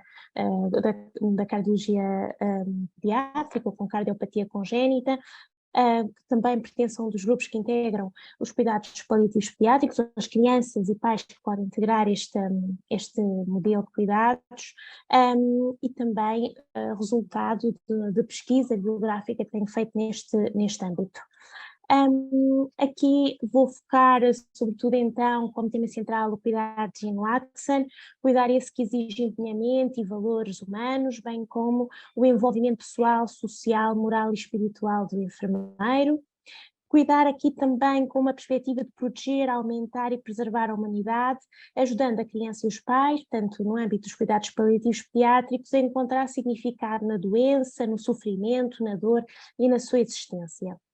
Cuidar nesta perspectiva de que há aqui uma troca, uma partilha da tristeza, de deixar a criança e os pais sentir e expressar essas emoções que envolve ou que exige envolvimento e aproximação, para que todos, enfermeiros, pais e crianças, encontrem um sentido na relação e uma possibilidade então de expressão das emoções. Aqui, os cuidados paliativos pediátricos surgem como um aspecto central para o processo de restauração do equilíbrio, através de ações de cuidado e healing, que permitam então aliviar esse desconforto e a desarmonia associada ao mal-estar decorrentes do processo de doença. O objetivo principal aqui de enfermagem é ajudar a criança e os pais a atingirem um grau elevado de harmonia na mente, corpo e na alma. Perdón, Inés, ¿podrías hablar un poquito más despacio? Claro que sim, peço imensa desculpa, não contemplei aqui. Traduzido. Peço imensa desculpa, vou falar, claro que sim.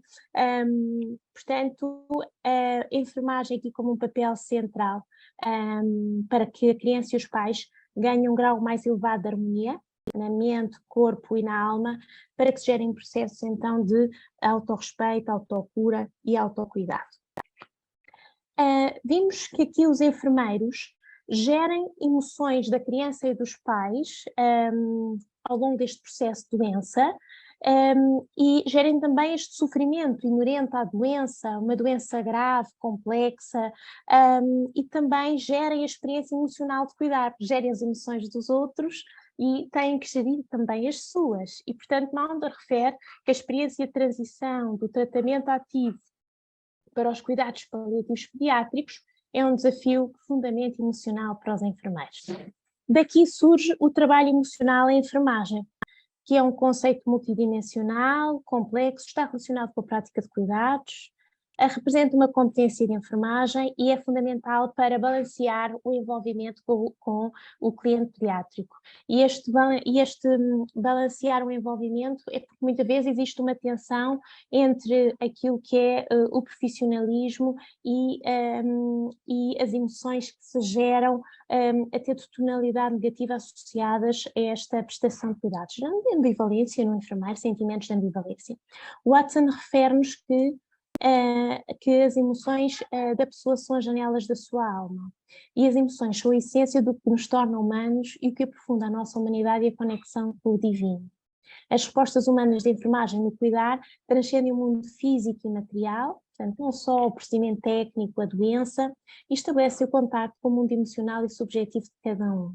Significa que cada criança e cada pai com doença crónica complexa, com doença limitante de vida, são especiais, são particulares nessa sua caminhada.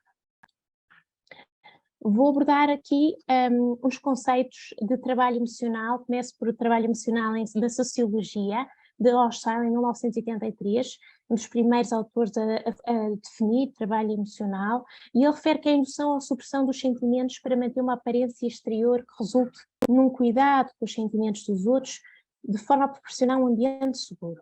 Ana, licença, só um pouquinho.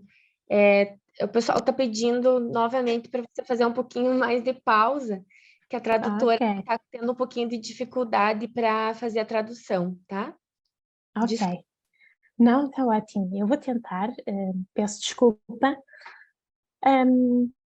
Existem algumas características deste trabalho emocional que Hochschild refere. O contacto face a face, o tom de voz, um estado emocional na outra pessoa que exige um controle sobre o desempenho através da formação e supervisão clínica. Muitas vezes este trabalho emocional de Hochschild causa ou tem como resultado o burnout e a insatisfação. Portanto, temos aqui alguns resultados negativos neste trabalho emocional. O trabalho emocional, de acordo com Ashford e Humphrey, vai noutra direção com resultados mais positivos. Eles referem que a exibição de emoções esperadas pelos outros ou organizações, ajustando a sua identidade ao seu papel. É realizado através de uma atuação superficial, atuação profunda ou expressão de uma emoção genuína. Peço desculpa. O trabalho emocional pode causar eficácia na tarefa, mas também autoestima e bem-estar, e a autonomia emocional permite uma ligação mais profunda com os clientes em interações individuais, levando então a uma satisfação profissional. Também Grande e Gabriel referem que o trabalho emocional reflete a integração dinâmica de 3 componentes: o requisito emocional, a capacidade de regulação emocional e o desempenho emocional. A enfermagem, o trabalho emocional em enfermagem foi referido pela primeira vez por Smith, uma investigadora pioneira no âmbito da enfermagem, e define o trabalho emocional como o ato, as competências envolvidas no cuidar e no reconhecimento das emoções dos outros, e não somente das emoções experienciadas pelos enfermeiros. Há aqui os outros e o ser cuidado e o que cuida nesta perspectiva de trabalho emocional em enfermagem. No âmbito do trabalho emocional em enfermagem pediátrica, Diogo, em 2015, refere que, então, este trabalho emocional incorpora ações ou interações inscritas no processo de cuidados, dimensão afetiva emocional. Os enfermeiros utilizam intencionalmente a emocionalidade da criança e dos pais e dos próprios para influenciar positivamente a experiência de doença e hospitalização, os relacionamentos e o cuidar, promovendo alívio do sofrimento e aumentando o bem-estar, tal como o crescimento de ambos. Também um estudo, uma visão sistemática da literatura, que visa explorar o trabalho emocional do enfermeiro que cuida de crianças e famílias em fim de vida, identificou algumas características deste trabalho emocional, como uma componente do processo de cuidar, uma competência central dos enfermeiros, uma experiência estressante decorrente do confronto com esse elevado sofrimento e a importância da regulação das próprias emoções do enfermeiro.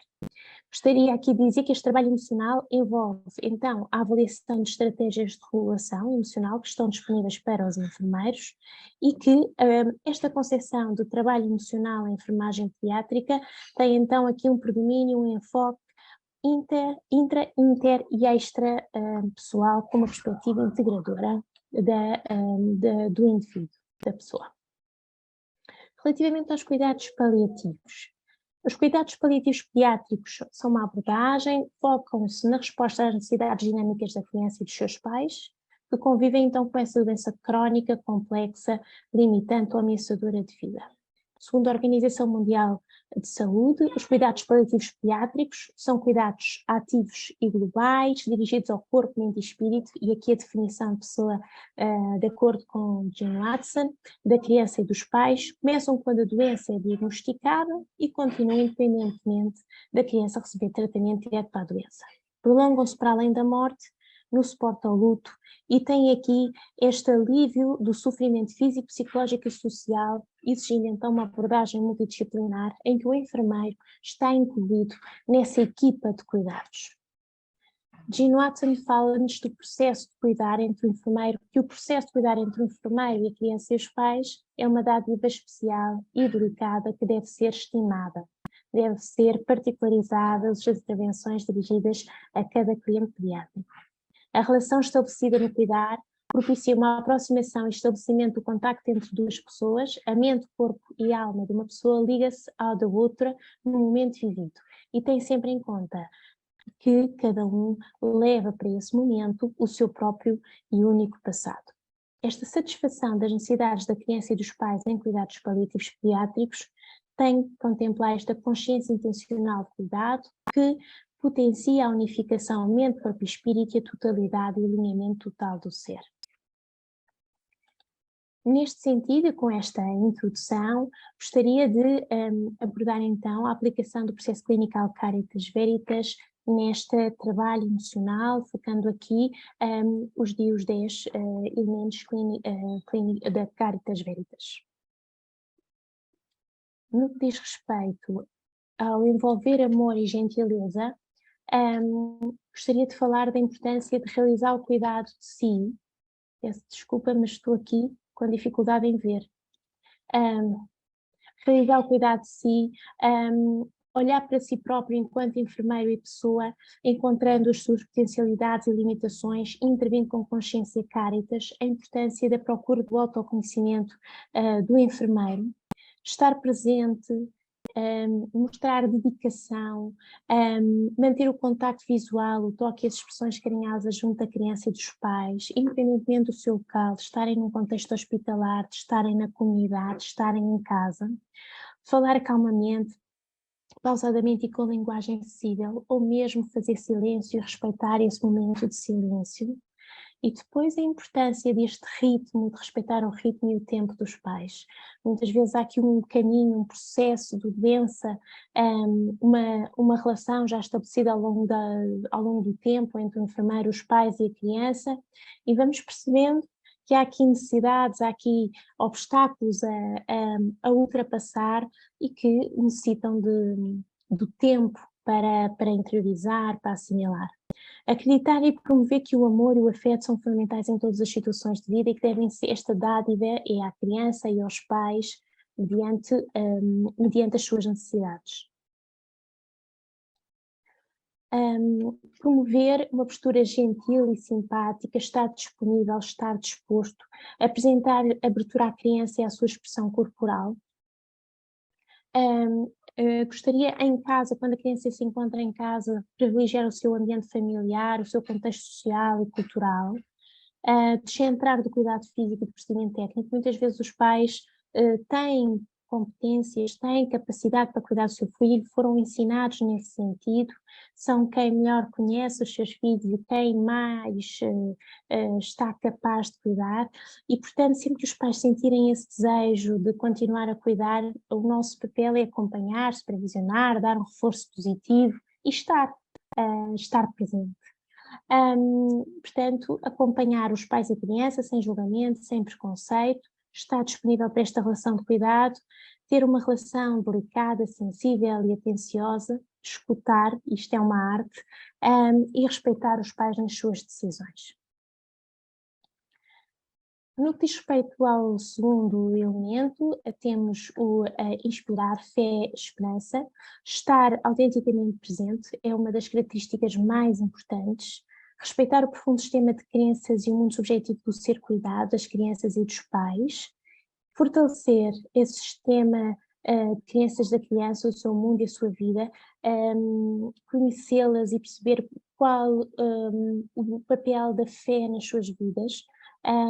E portanto, mantê-lo presente ao longo do processo de cuidar, respeitando as suas crenças e as suas tradições, mas também reconhecendo qual a sua fé e de modo é que pode aumentar as suas capacidades interiores e de forma é que só se conhecendo a si é que consegue respeitar e aceitar os outros nesta sua caminhada, neste seu processo de doença, e instilar a fé e a esperança realista com objetivos realistas do caminho que a criança e os pais estão a viver. Portanto, conhecer as crenças, as tradições e a religião, valorizar as competências dos pais, reconhecer que são eles quem melhor consegue cuidar do seu filho, ajudar a ver a vida da criança como um mistério, muitas vezes com muitas incógnitas, com muitas incertezas e com muitas ausências de respostas dos pais, mas ajudar a criança e os pais a acreditarem em si, naquilo que são capazes de fazer e valorizar pequenas conquistas. ontem não fazia, parece que hoje já consegue fazer, já está mais, já conseguiu alimentar-se melhor, já conseguiu valorizar essas pequenas conquistas que a criança vai mostrando aos pais e que são sinais positivos de que os pais realmente estão a cuidar bem do seu filho, a criar oportunidades de silêncio, reflexão e pausa. Muitas vezes os pais também têm uma vida muito exigente no cuidado do seu filho, quer no contexto hospitalar, quer na comunidade, e é importante proporcionar espaços para repousar, para refletir, para se encontrarem, para descansarem também. E referir que a relação entre enfermeiro, criança e família não produz um esforço individual, mas há uma equipa multidisciplinar que cuida da criança e da família. Relativamente à confiança e ao transpessoal, que diz respeito à perspectiva do enfermeiro nesta relação de cuidado, é crucial o enfermeiro não negar e dissimular os sentimentos e emoções, reconhecer os seus próprios sentimentos e emoções para compreender os dos outros, cultivar práticas espirituais próprias e atender ao crescimento espiritual, ao seu próprio crescimento espiritual. E que aprendizagem em sentido retira das experiências profissionais que está a viver. O enfermeiro e a criança e os pais conseguem uma abertura e atenção em relação à dimensão espiritual, além da dimensão física. Aprender a aceitar-se a si mesmo e aos outros como únicos, e se identificar que há sinais de que não estamos tão bem para estar, para cuidar, e que estratégias podemos utilizar para superar, e portanto está aqui diretamente relacionado o desenvolvimento do autoconhecimento. É importante estar receptivo a diferentes culturas e maneiras de estar, estimular rituais significativos para a criança e os pais, e muitas vezes também permitir a presença de objetos sagrados e, sobretudo, é particularmente interessante quando, por exemplo, estão em casa, na sua própria casa, estar presente e apoiar a família, realizar partilhas de grupo de situações de cuidados difíceis, e aqui em equipa, no âmbito da equipa de enfermagem, ou até numa equipa mais alargada dos profissionais que incluem a equipa multidisciplinar, e o respeito pelo próprio corpo e pela prática de autocuidado. Esta estratégia, eu associo aqui as estratégias de relação emocional, em que há aqui intrinsecamente o suporte da equipa, que é fundamental, dos colegas, dos amigos e das famílias, por vezes das crianças. É importante que o enfermeiro tenha um espaço para reflexão e compreensão do processo de perdas, das suas perdas e das perdas que acompanha. É importante também encontrar o significado e o sentido de todas as experiências que vive e encontrar motivação para continuar a cuidar. Privilegiar a sua espiritualidade e a sua religião. Depois um conjunto de atividades como a atividade física, a leitura, a caminhada, a escrita, a reflexão, são determinantes para ultrapassar e para viver e conseguir encontrar sentido nestas suas experiências. A nutrir a relação, nós percebemos que é importante permitir a continuidade da relação, cuidado com a criança e pais, contribuindo para o seu fortalecimento baseado na confiança. O que percebemos muitas vezes é que esta relação com a criança, pais e cuidados paliativos é uma relação a longo prazo, vai se estabelecendo ao longo do tempo, vai se enraizando, vai se ganhando confiança, vamos nos conhecendo. E é interessante porque muitas vezes esta demonstração de afeto, esta demonstração das emoções, surge desta relação que se foi construindo ao longo do tempo. Portanto, esta é uma relação autêntica que se constrói, de ajuda. O enfermeiro como reflexo, com preocupação pelo outro, pela criança e pelos pais, conhecendo-os verdadeiramente naquelas pequenas situações de eu já sei que prefere assim, eu já sei que isto que lhe vou sugerir não vai aceitar. Portanto, há aqui uma realidade e um estar verdadeiramente comprometido naquele cuidado. E esta é uma forma de também transmitir segurança e proteção através da relação, uma relação sincera e simples. Sob o ponto de vista do enfermeiro, esta relação muitas vezes está também impregnada de uma consciência de responsabilidade profissional. Há aqui um elevado envolvimento pelas características da relação e pelo tempo da relação também. E muitas vezes os enfermeiros também reconhecem que dão mais a essa relação do que seria expectável. E daqui muitas vezes também surgem sentimentos de ambivalência entre aquilo que era o idealizado e aquilo que conseguem prestar. Portanto, aqui é importante também estas estratégias de regulação emocional.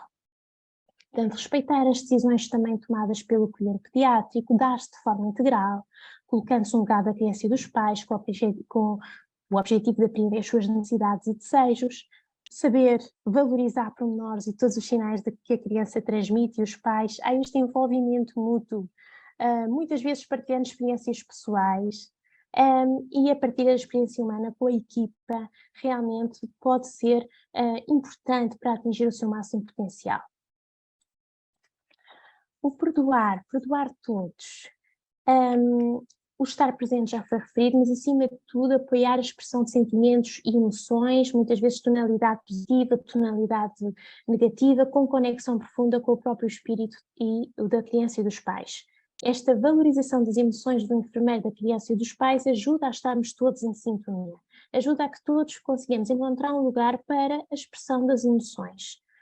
E para isso, muitas vezes, temos que conhecer as preocupações da criança e dos pais, acompanhá-los na revisão de vida, a avaliação da esperança, dos valores, a procura do próprio significado da criança e também dos pais, aceitar o que está a acontecer e conhecer também as crianças sobre a vida e a morte. Muitas vezes temos sentido e sinto que os pais têm dificuldade em expressar as suas emoções, muitas vezes porque o seu tempo é dedicado inteiramente a cuidar de um filho com elevada carga e sobrecarga de cuidados. E, portanto, há aqui uma falta de atenção, os pais acabam por não ter atenção a si próprio, porque se dedicam inteiramente à atenção e ao cuidado aos seus filhos, quando eles são os principais cuidadores. E a minha experiência reflete, sobretudo, mães cuidadoras dedicadas a tempo inteiro a cuidar do seu filho com doença crónica. Muitas emoções experienciadas pelo enfermeiro são tonalidade negativa, como medo de magoar as famílias, a tristeza, o isolamento, a solidão, a ansiedade, a impotência, o desconforto, a frustração e muitas vezes a exaustão emocional. Para todos, para crianças, pais e enfermeiros, é importante encontrar um espaço seguro e confortável para que os sentimentos fluam.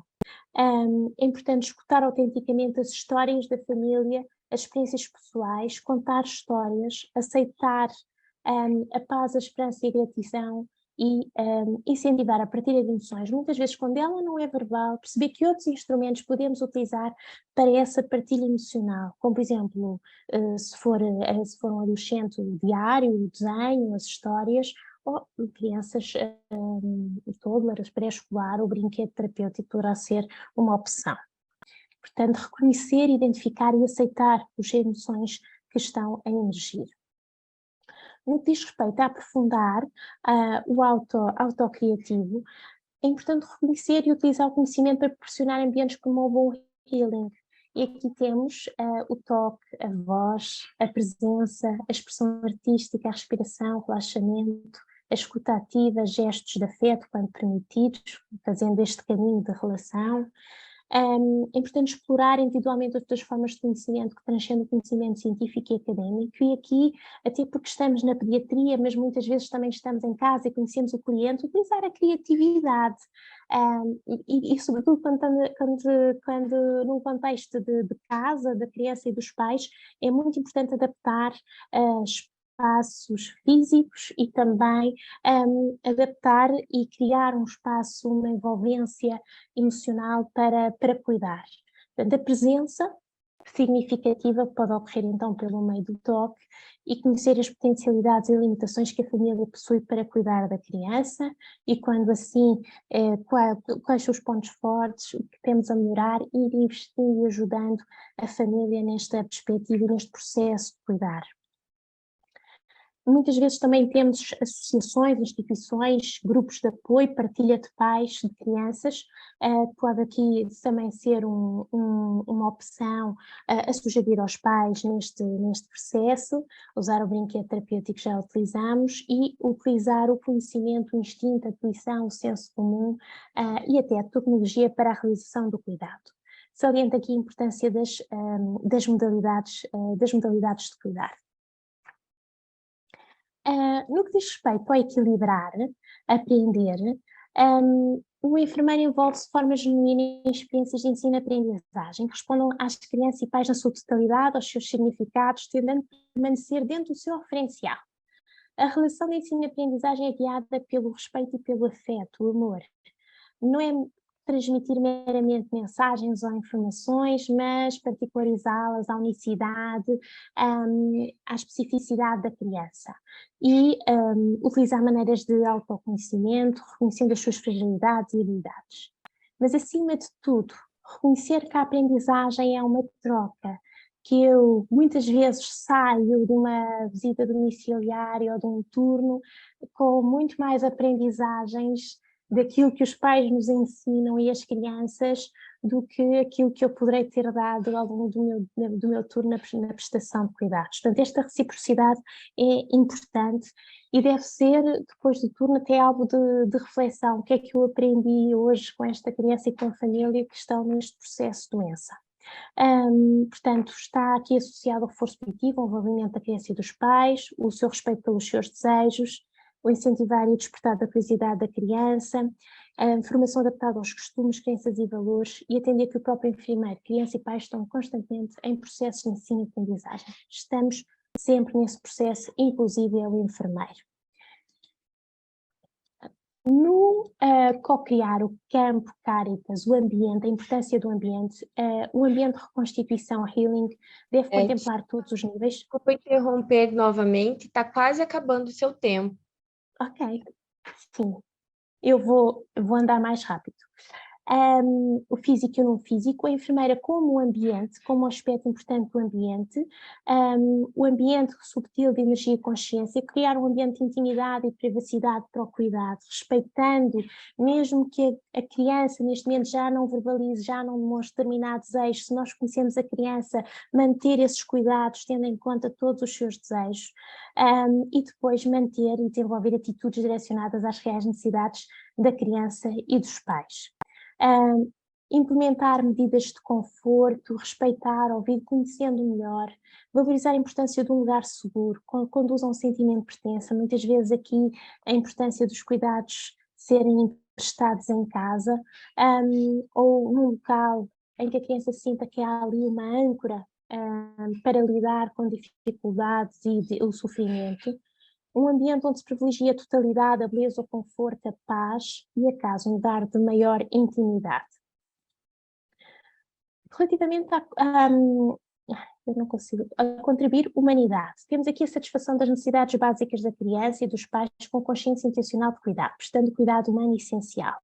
Gostaria de salientar aqui que há aqui preocupação do enfermeiro na prestação de cuidados de qualidade, cuidados de enfermagem, direcionados muitas vezes para o alívio da dor, para o suporte, para o conforto, para a segurança nos cuidados, demonstrando presença, sobretudo, e respondendo até às necessidades biopsicossociais e espirituais da criança e dos pais. Portanto, respeitando a sua percepção do mundo e a sua tomada de decisão, havendo aqui ajuda mútua à criança e pais para a satisfação das suas necessidades e a escuta ativa, para ter em conta um cuidado genuíno com uma prática permanente de amor e partilha. Evitar paternalismos neste processo de fim de vida, tomar consciência que ao tocar o corpo da criança não está a atingir apenas o corpo, mas também a mente, o coração e a alma, e que considerar a criança e os pais como seres sagrados, apesar de muitas vezes acompanharmos aqui uma degradação física da criança, considerar o momento de realização do cuidado uma honra e um privilégio e promover a dignidade da criança, dos pais e do enfermeiro. Ser infinito, estar aberto ao mistério e à incapacidade de todas as respostas que os pais nos colocam, que nós colocamos a nós mesmos, porque nós também colocamos muitas questões a nós mesmos. E, portanto, instilação de esperança nos pais, apesar do prognóstico, Referi muitas vezes que ninguém sabe as respostas, inclusive é o próprio enfermeiro que cuida, porque também é confrontado com situações incontroláveis que lhe causam ansiedade e angústia. A abertura a este mistério ao desconhecido, acreditar em milagres e reconhecer o poder do amor e da fé, celebrar pequenas vitórias da criança e valorizar as suas conquistas, celebrá-las com os pais e com a própria criança, abertura às diferentes possibilidades e incertezas, reconhecer que todos estamos em constante evolução, aceitar a sacralidade da criança e dos pais e aceitar também a limitação da ciência que não dá resposta a todas as nossas questões. Como conclusão, gostaria de referir que o trabalho emocional contribui para o estabelecimento de uma relação de cuidado e um ambiente que responda às necessidades da criança e pais em cuidados paliativos pediátricos. É um processo relacional e interativo que envolve o desenvolvimento de uma relação terapêutica entre enfermeiro, criança e pais. Em cuidados paliativos é possível transcender o cuidado físico, o domínio técnico da doença e ir ao encontro do mundo subjetivo, emocional e espiritual da criança, dos pais e do enfermeiro, experienciando momentos terapêuticos repletos de amor, afeto, carinho, compaixão e acolhimento. A integração da teoria do cuidado humano na prática clínica desafiou a enfermeira a desenvolver conexões profundas com o outro, relações de cuidado e a desenvolver o autoconhecimento. Também é importante o enfermeiro reconhecer que nesta área o seu conhecimento pré-existente é importante, a sua experiência profissional, mas também o seu self-existencial e o referencial teórico de Jane Watson contribui para uma prática profissional do enfermeiro, promove um cuidado baseado em concepções, crenças e valores das crianças e pais, respeitando a espiritualidade do ser cuidado e do que cuida, para que ocorra encontro transpessoal. Terminei a minha apresentação, agradeço a todos e peço desculpa pela minha rapidez a falar. Penso que já estou assim formatada para esta rapidez, espero ter sido mais controlada nesta fase final.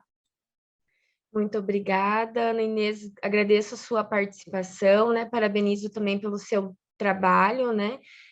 Junto ao grupo de pesquisa, a sua professora a doutora Paula Diogo, né? Que vem aí estudando o trabalho emocional há muitos anos, alicerçado ao referencial teórico da doutora Haidy Watson. Então, gostaria de agradecer, né, mais uma vez a sua presença. Então, seguindo aí o nosso cronograma do nosso webinar, gostaria então de convidar a professora doutora Maria Ribeiro Lacerda, que é do Brasil, e ela vai então dar seguimento à nossa programação falando sobre o cuidado. Então, muito obrigada, professora.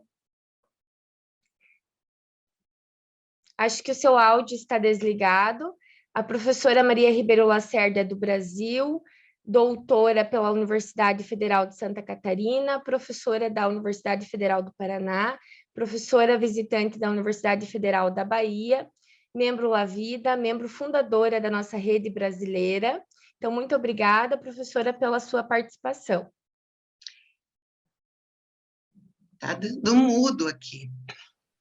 Estamos te ouvindo. Estão ouvindo? Estão Isso. ouvindo? Ótimo. Boa tarde a todos, boa noite para alguns. Prazer em ver a Inês, mais as outras colegas. Pude assistir um pouco, eu acho que o evento está de parabéns, né? Muitos trabalhos importantes têm sido trazidos. Nesse momento, eu vou falar um pouquinho sobre o cuidado no domicílio, uma teoria formal.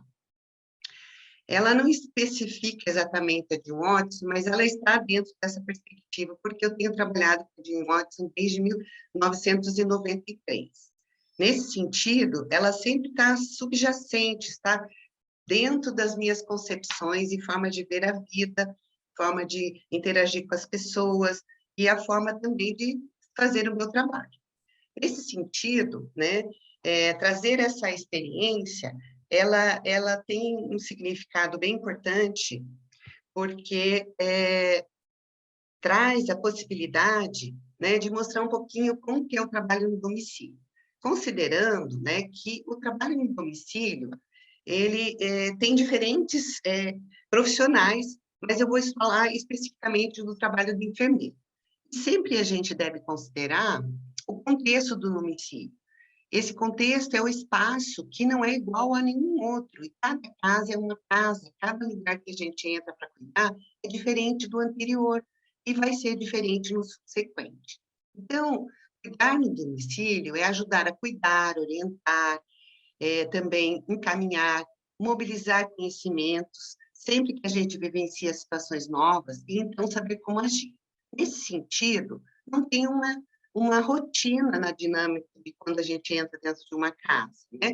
E assim exige do profissional uma readaptação constante, sempre tendo criatividade, atitude interdisciplinar, atitude também transpessoal, preparação, qualificação e também uma capacitação. Portanto, o espaço do domicílio e seu contexto tem uma amplitude e complexidade que são bem específicas, mas há um vazio teórico instrumental que subsidia esse cuidado profissional que se realiza no domicílio, principalmente no nosso país, mas também de uma maneira mais geral no mundo. Então, o desenvolvimento teórico é sempre importante para a gente alcançar uma disciplina, e principalmente na enfermagem.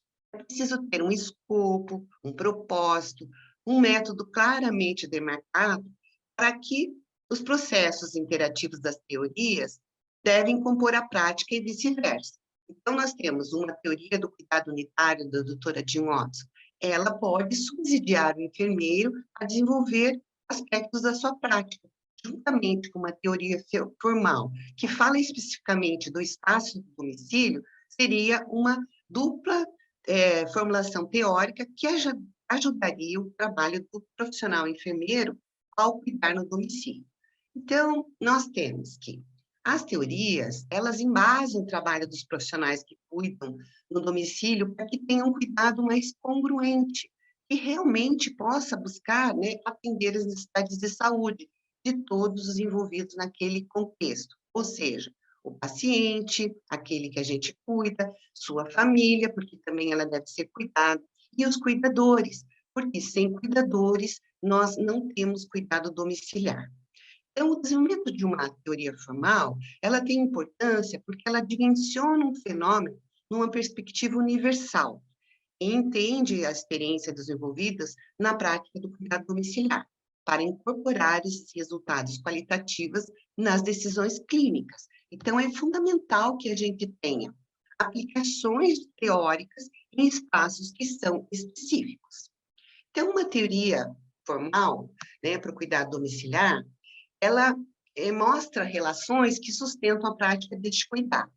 E ela foi construída ao longo de 24 anos, através de estudos aprofundados de mais de 12 pesquisas na temática do cuidado domiciliar, que gerou conceitos mais abstratos que podem ser aplicados de forma geral. Então, podem ser em todo o ciclo de vida, em qualquer espaço de domicílio, essa teoria pode ser aplicada.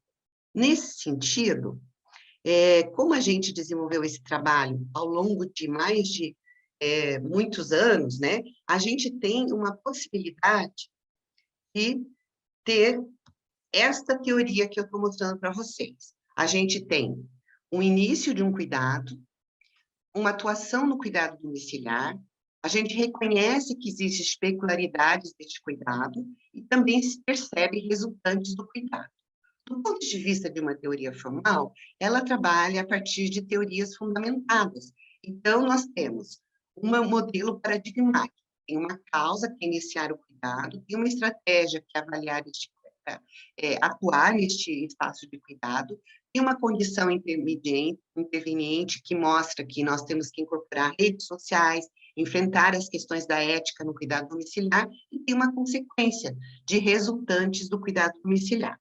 Assim, nós vamos mostrar para vocês cada espaço desse. Dos subconceitos, né, do iniciando o cuidado domiciliar. A gente se dispõe a cuidar, se prepara e se conduz. Quando se dispõe, aceita o desafio de trabalhar nesse espaço do contexto domiciliar. Preciso ter qualidades e virtudes. Tem que se aprimorar e desenvolver habilidades. Também tem que se tornar apto como profissional para desenvolver esse tipo de cuidado. E aí, o profissional deve se conduzir, deixar-se perceber enquanto profissional e conhecer seus limites. Nesse sentido, este é, dentro dessa teoria, a causa de desenvolver-se no cuidado domiciliar. E aí, nós temos, no conceito atuando, né, dentro do espaço do domicílio, o subconceito gerenciamento do cuidado domiciliar estabelecendo relacionamentos e sendo cuidado. O gerenciamento deve ser considerado contexto. Contexto é um subconceito que eu entendo como de grande importância, porque nós temos que respeitar diferentes realidades, culturas e saberes, perceber as condições do paciente, suas necessidades de cuidado, atentar sobre a totalidade dele enquanto ser humano, e aí no cuidado transpessoal tem muita importância essa perspectiva, identificar a presença do cuidador, constatar a dinâmica familiar para ver quem são as pessoas que são líderes, aqueles que estão aptos a cuidar, qual o papel do paciente, qual o papel do cuidador e dos demais elementos dessa família. Estamos adentrando no espaço íntimo do paciente, temos que participar deste contexto, respeitando suas regras, suas crenças, suas visões de mundo, e observar os aspectos estruturais do domicílio. Então, são aspectos bem importantes que nós precisamos considerar. E aí, nós temos também o estabelecimento dos relacionamentos. Temos que reconhecer que as relações são estabelecidas, elas são muito necessárias, o cuidado transpessoal nesse sentido ajuda muito nós percebermos e desenvolvermos essa perspectiva, porque podemos ter um contato inicial, uma aproximação, uma relação transpessoal. E precisamos, né, relacionar-nos interpessoalmente e transpessoalmente. Relacionarmos com e entre a equipe de saúde, com o paciente, e também temos que relacionar com a família, com as redes sociais de apoio, que são fundamentais dentro do cuidado domiciliar. E também, dentro da atuação, temos que ser cuidados e nos cuidarmos. Então, é muito importante que o profissional que vai cuidar no domicílio tenha um espaço de atendimento do seu próprio self. Aí nós temos o terceiro conceito. Considerando, né, nós temos o terceiro conceito, que é reconhecendo as peculiaridades, né, do cuidado domiciliar. E aqui nós temos de volta a perspectiva de incorporar as redes sociais de apoio, porque elas são importantes fontes de apoio. Nós temos que interagir com as redes sociais e compreendermos como parte dessa rede social de apoio. Por que isso? Porque muito do espaço das instituições de saúde são apoios mais formais, mas os outros espaços, como ONGs, outros tipos de instituições, igrejas, grupos de apoio aos cuidadores, são importantes redes sociais de apoio e são fundamentais para o desenvolvimento do espaço, né, do espaço do cuidado no domicílio. Temos que também exercer a ética no cuidado domiciliar, ou seja, reconhecer os conflitos éticos e buscar estratégias para a resolução desses conflitos. Nesse sentido, reconhecer os conflitos éticos, nós temos várias possibilidades, porque, por exemplo, nós temos pessoas que não têm cuidadores, que às vezes são cuidadores informais da própria comunidade, e às vezes não dão um cuidado de forma adequada, não tem uma responsabilização como uma família, ou às vezes uma família desestruturada, nós encontramos conflitos que precisam ser trabalhados pela enfermeira e também pela equipe de saúde.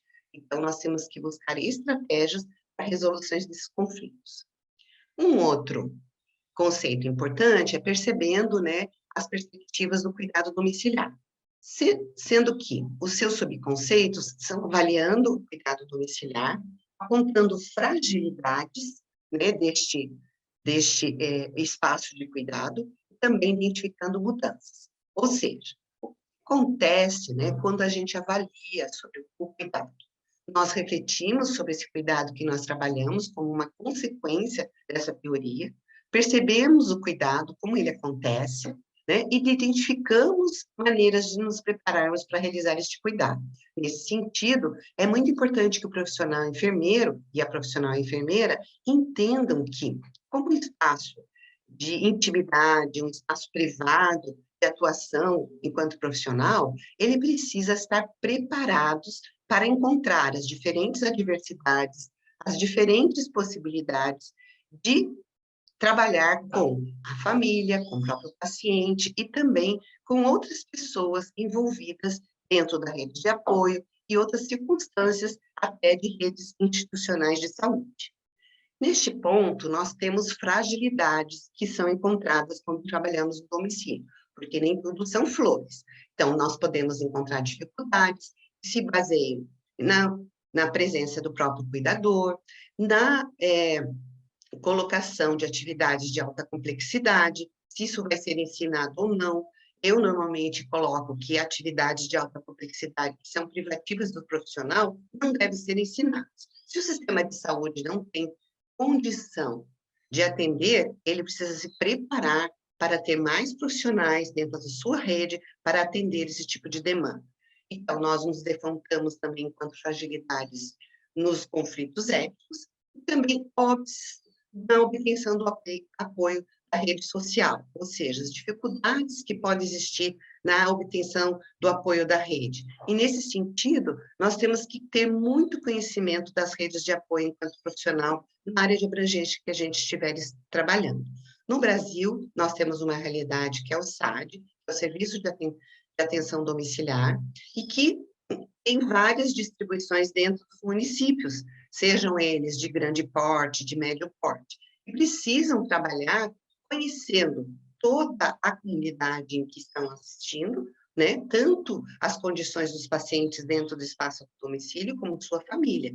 E aí, é preciso entender que pode ter óbices na obtenção da rede, dos conflitos e também de dificuldades. Nós também temos que identificar mudanças que ocorrem, ou seja, essas mudanças ocorrem para os pacientes, para aquele que apoia o paciente no cuidado domiciliar, ou seja, o cuidador, ou mesmo sua família, ou amigos, ou pessoas que tenham significados para este paciente, para essa família. Nem sempre são laços consanguíneos, podem ser pessoas que fazem parte da sua rede, né, de relações, e para elas, né, para o paciente, isso tem bastante significado até para a família. Nesse sentido, existem muitas mudanças que ocorrem. Podem ser mudanças positivas, na maior parte das vezes, porque nós buscamos, de fato, atender necessidades de cuidados em saúde e também apoiar o cuidador. O cuidador é um indivíduo, né, que, como eu disse, na nossa realidade brasileira, não existe cuidado domiciliar sem cuidador, e ele precisa ser cuidado. Então, cuidar no domicílio não é só cuidar do paciente nas suas alterações fisiopatológicas, é cuidar também das suas questões socioemocionais, é cuidar das questões espirituais, é entendê-lo numa dimensão realmente transpessoal. E, nesse sentido, se o profissional consegue atender esta demanda, ele vai identificar mudanças positivas, e também para o cuidador. Para os profissionais, também a gente encontra mudanças que são relacionadas a centro de satisfação no trabalho, ou encontrar dificuldades que às vezes fazem muitas reflexões, procurar apoios externos dentro da equipe de saúde, nos espaços, nos serviços de atendimento domiciliar, ou nas unidades de saúde, para discutir esses casos em maior profundidade, para verem possibilidades de atenção às necessidades que estão presentes dentro daquele espaço. Então, existem grandes mudanças. Então, nós temos, novamente, mostrando para vocês, a gente inicia o cuidado domiciliar como uma causa, atua como estratégia no cuidado domiciliar, tem uma condição interveniente de reconhecer essas peculiaridades e tem como consequência perceber os resultantes do cuidado. Nesse sentido, um suporte teórico é muito importante, né, na perspectiva da prática do cuidado domiciliar, porque ele reflete um conjunto, né, relacionado intrinsecamente, que nada mais é do que a maneira como o cotidiano do cuidado domiciliar é evidenciado, podendo assim ser definido como um caminho a ser seguido. Então, se nós olharmos aqui um caminho a ser seguido, ele realmente possibilita essa dimensão de um caminho a ser seguido. Se associarmos isso a uma teoria, como a teoria da Jim Watson, nós teremos uma construção específica para o cuidado domiciliar, um espaço específico de cuidado, que tem suas demandas próprias, é diferente de outros espaços de cuidado, né, principalmente na questão do contexto, e associado a uma teoria de grande porte, nós teremos uma condição, enquanto profissional, de fato ter suporte teórico para essa prática. Então, se acredita, né, nós que elaboramos esse trabalho, que a partir da teoria formal desenvolvida, podem ser construídas tecnologias de cuidar capazes de orientar os percursos a serem trilhados para a concretização dos construtos teóricos do cotidiano do cuidado de enfermagem domiciliar e demais áreas de saúde. Este trabalho foi feito por mim e mais meu grupo, o UNEPEST, que desenvolveu em conjunto. Então, vocês podem ver aqui, né, que nós temos um grupo que desenvolve esse trabalho ao longo do tempo. Atualmente, nós estamos desenvolvendo, então, sou eu, Ana Paula Herman, Ingrid Meirelles Gomes, Jaqueline Dias do Nascimento, Fernanda Catafesta e a Luana Tonin, que está sendo a mediadora desta apresentação. Nesse sentido, eu quero colocar que um trabalho deste porte, normalmente, não é feito só por uma pessoa. Normalmente tem um grupo de pessoas. Para desenvolver 12 trabalhos, nós desenvolvemos dentro do espaço temporal. Nesse sentido, compreender, né, o cuidado domiciliar é muito necessário para os profissionais. Então, aquele que compreende o cuidado e sua abrangência vai refletir na sua forma de desenvolver competências para cuidar nesse espaço. É distinto que é a casa das pessoas. Então, cada casa é uma casa, cada lugar é um lugar. Nós precisamos estar instrumentalizados. E essa instrumentalização não passa só por conhecimento clínico, passa também por um conhecimento científico teórico profundo de compreensão do espaço, de compreensão de que forma devemos atuar. Por isso, ao utilizarmos um componente teórico de qualquer construção, devemos ter um aprofundamento muito grande disso, porque nós não podemos dizer que usamos uma determinada teoria se não a estudamos em aprofundamento, compreendendo as suas diversas nuances. No caso, por exemplo, da teoria da ciência, né, da ciência do cuidado unitário, é uma construção que a doutora Denipote faz desde a década de 70 do século passado. Então, tem uma construção sólida, precisamos entender toda esta construção para compreendermos como devemos atuar dentro de qualquer espaço de cuidado. Eu estou aqui defendendo o espaço domiciliar, que é minha expertise.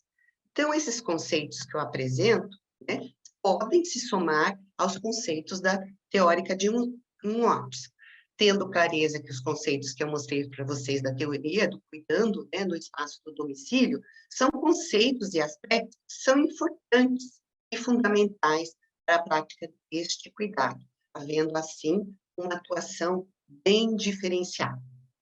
Portanto, eu quero agradecer a oportunidade, né, de estar aqui trabalhando, né, e divulgando um pouco esse trabalho com vocês, dizendo que nós desenvolvemos esse trabalho ao longo do espaço de tempo, ele não foi feito de um dia para o outro. Todos os trabalhos de grande porte, eles devem ser desenvolvidos a partir de um espaço, como eu disse para vocês, 24 anos para desenvolver essa teoria formal.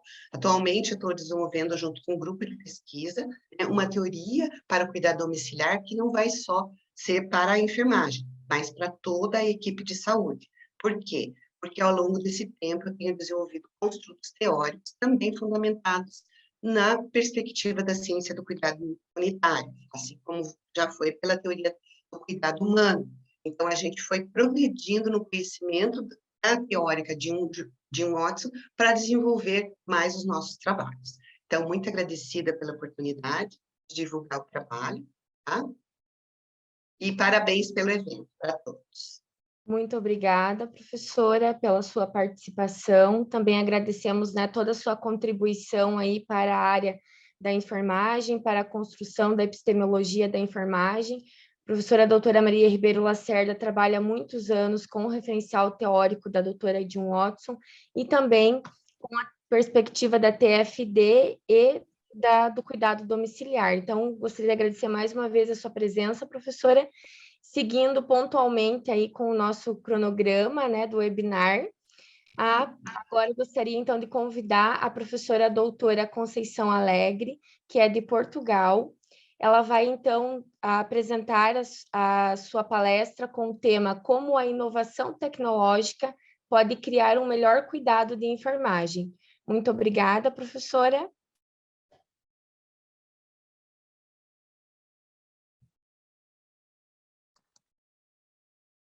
Não sei se estão a ver. Sim, conseguimos te ouvir e ver a apresentação.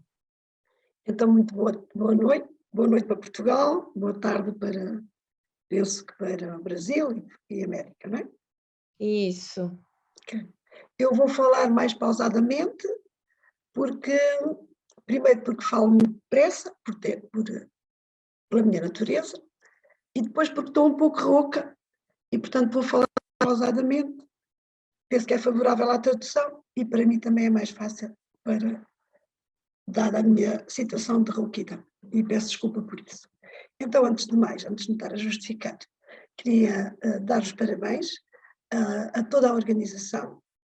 Foi um privilégio, e eu não queria deixar de anotar, o privilégio que foi proporcionado pelo webinar de estar com pessoas tão importantes como tive a partir das 4 da tarde, e, portanto, curiosamente, tinha estado de manhã a analisar um artigo sobre o cuidado na perspectiva de Smith. E, portanto, ao ouvi-la, até me esclareceu alguns aspectos que não foram para mim tão claros na leitura do artigo que ela ultimamente publicou numa análise sobre o cuidado, nas várias perspectivas de cuidado. Portanto, quero agradecer essa oportunidade. Não é todos os dias que nós conseguimos estas presenças junto de nós, e também agradecer e dar os parabéns pela organização deste webinar, como decorre, como está a decorrer, pela qualidade das comunicações que foram feitas até agora. A minha comunicação prende-se então com uma abordagem um pouco diferente daquela que temos vindo a ouvir, e, portanto, irei abordar uma perspectiva tecnológica e de que modo é que esta inovação tecnológica nos pode ser úteis ao cuidado da enfermagem.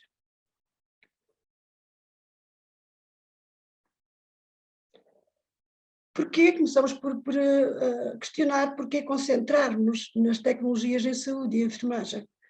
E eu penso que havia várias formas de abordar este tema, porquanto ele é muito vasto, tem várias áreas pelas quais se pode fazer uma abordagem, e para este webinar selecionei alguns aspectos que penso que podem ser úteis na discussão sobre esta área, fazendo um cruzamento com a perspectiva teórica de Gene Watson. Procurei, nesta apresentação, abordar o impacto que pode ter a inovação tecnológica na saúde e nos cuidados da enfermagem, aborda alguns aspectos que podem ser obstáculos ou riscos em matéria de saúde e de cuidados da enfermagem, e por fim, porque, pegando até nas palavras da professora Lacerda, não há cuidado sem referencial teórico. E, portanto, a teoria é a nossa base na organização dos cuidados, e porque estamos no webinar da Gene Watson, e não só por isso, porque também sou bastante seguidora desta perspectiva teórica, e que a mim é muito querida, irei no final fazer uma abordagem da contribuição ou das contribuições da tecnologia no cuidado transpessoal, tendo por base a perspectiva de Gene Watson.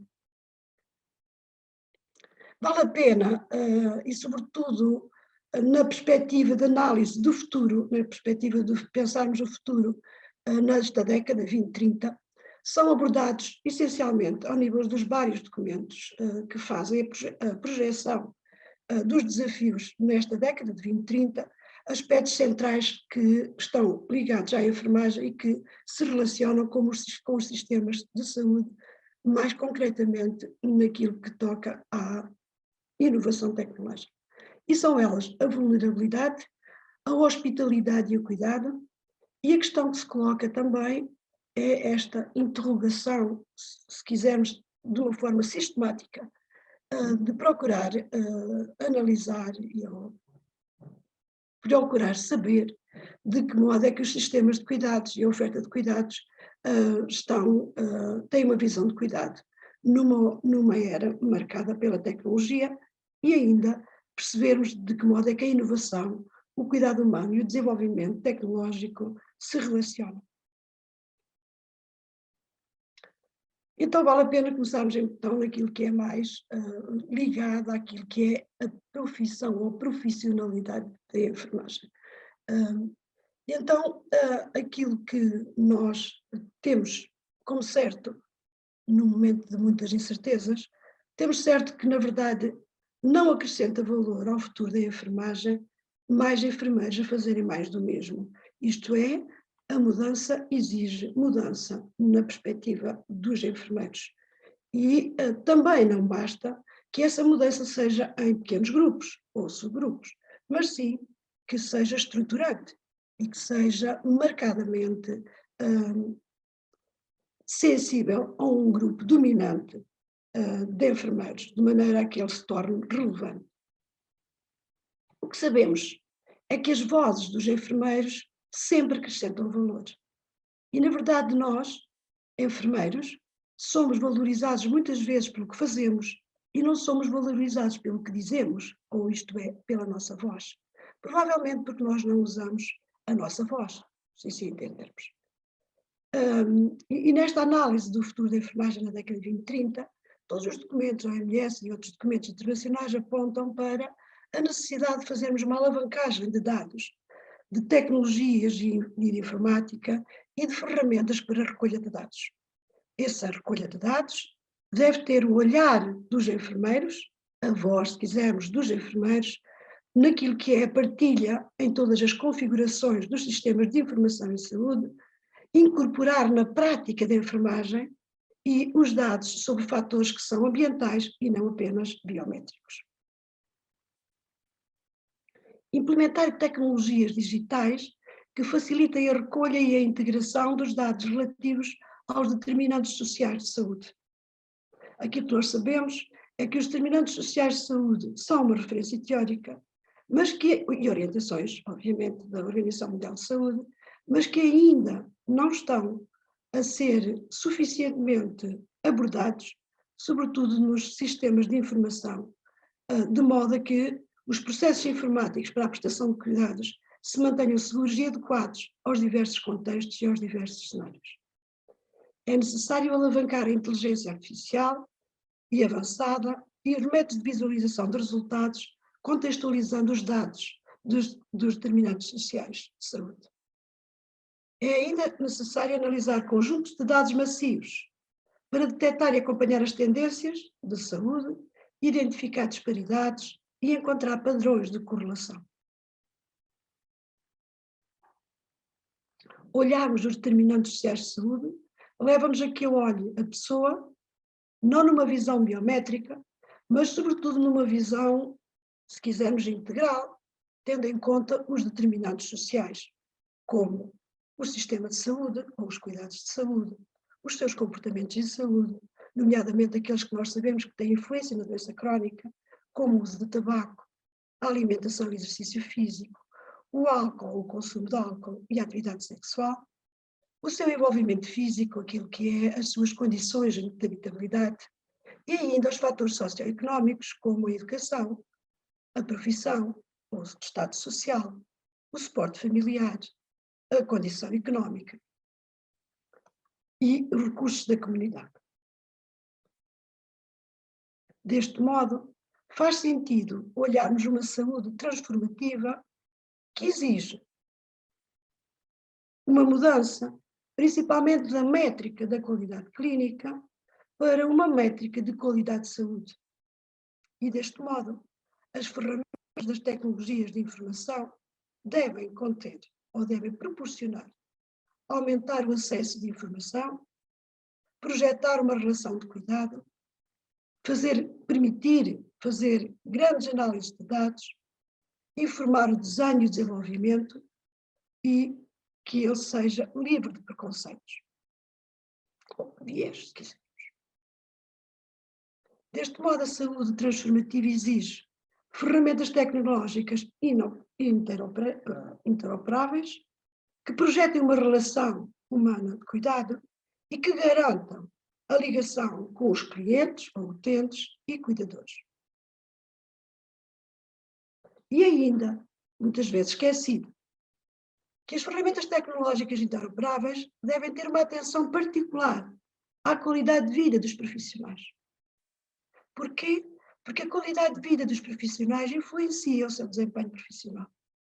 Deste modo, as tecnologias usadas em saúde devem-se permitir gerir o stress tecnológico dos profissionais, estabelecer e permitir uma ligação ao bem-estar dos profissionais, permitir uma redefinição do desenho da documentação clínica quando necessário e permite-se fazer examinar alarmes e alertas clínicos.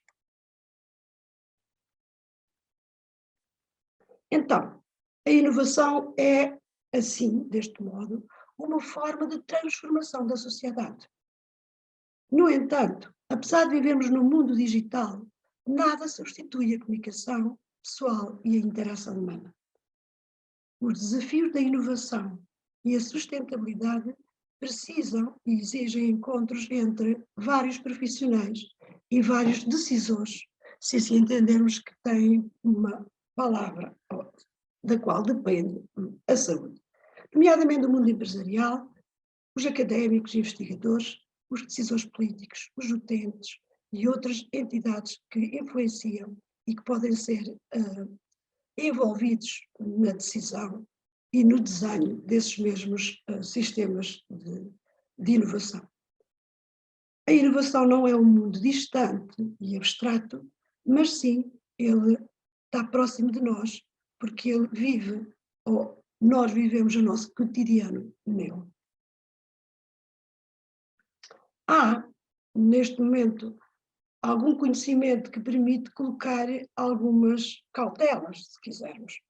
E por isso podemos ver as tecnologias digitais como potencialidades, mas também com riscos, como qualquer tecnologia. Podemos pensar que é possível fazer uma verdadeira prevenção. Porquê? Porque permite-se que a cortesia dos nanosensores pode parar um ataque cardíaco incipiente. Permite-se ainda cuidados individualizados.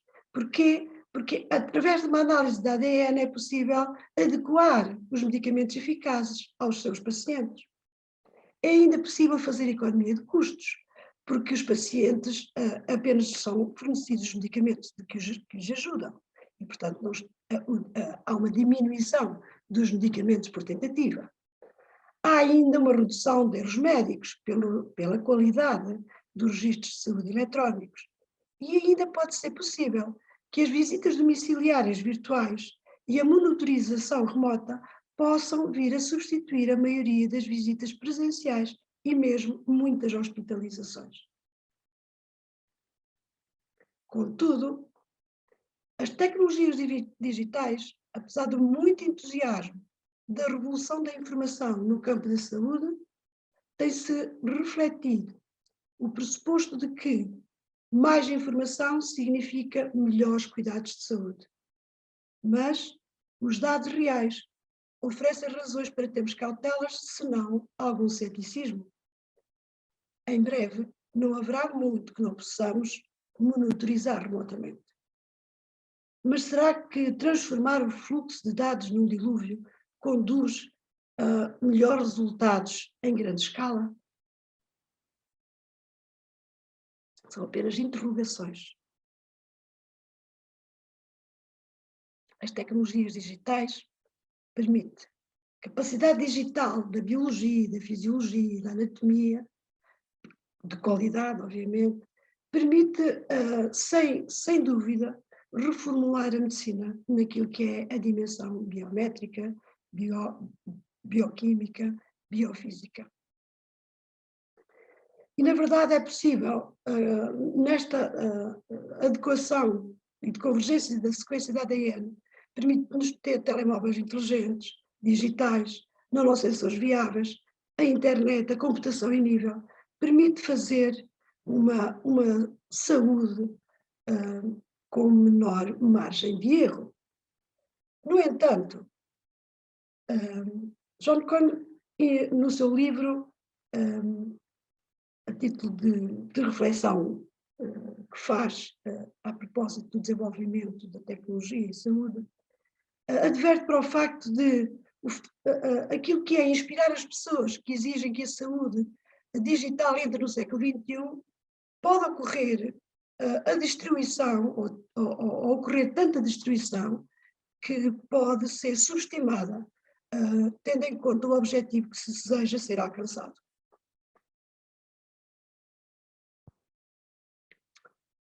Mas a inovação tecnológica, como qualquer tecnologia, é uma ferramenta e, portanto, pode ser usada como tal que ela é. Não substitui o ser humano, não substitui a pessoa, mas é uma ferramenta que pode ajudar.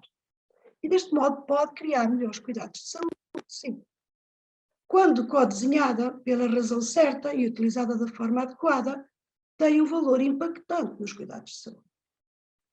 As tecnologias centradas no ser humano simplificam os processos e permitem aos enfermeiros passarem mais tempo à cabeceira do utente, onde podem ouvir as suas histórias, construir relações de confiança, realizar cuidados personalizados.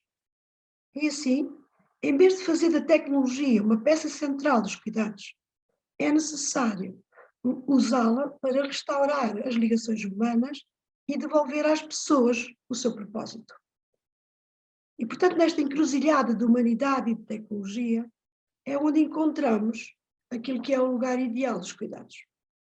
Mas como disse que a tecnologia é uma ferramenta e o cuidado não está desenvolvido com base apenas nas ferramentas e nem no método de trabalho, mas sim tudo isso está sustentado no referencial teórico, vale a pena fazer uma breve visita àquilo que são as ciências do cuidado e procurar ver quais são os contributos das teóricas do cuidado que nos podem ajudar a refletir e a colocar-nos no local que se pretende que a enfermagem ocupe. E deste modo temos vindo a verificar o contributo da Ginotsa, que as ciências do cuidado informam as práticas, de modo a que estas contribuam para uma sociedade global, onde cada vida humana é importante e que é guiada por uma ética de pertença ao mundo, é uma escala pandimensional, da qual faz parte integrante.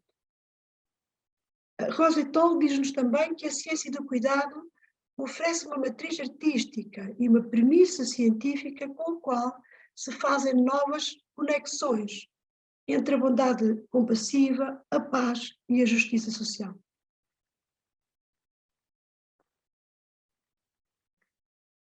Gene Watson, ao longo de várias décadas, na sua teoria transpessoal de Watson, tem vindo a demonstrar que os cuidados têm um poder que transcende o tempo, o espaço e a fisicalidade.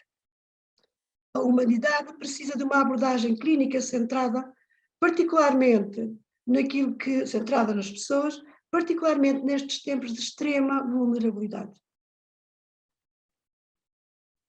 O healing, enquanto cuidado transformador, permite-nos, na perspectiva de Roger, considerar que o desenvolvimento humano torna-se cada vez mais complexo e diversificado, com padrões de organização através de uma relação entre o individual, com o tempo e com o espaço intra- e extrapessoal.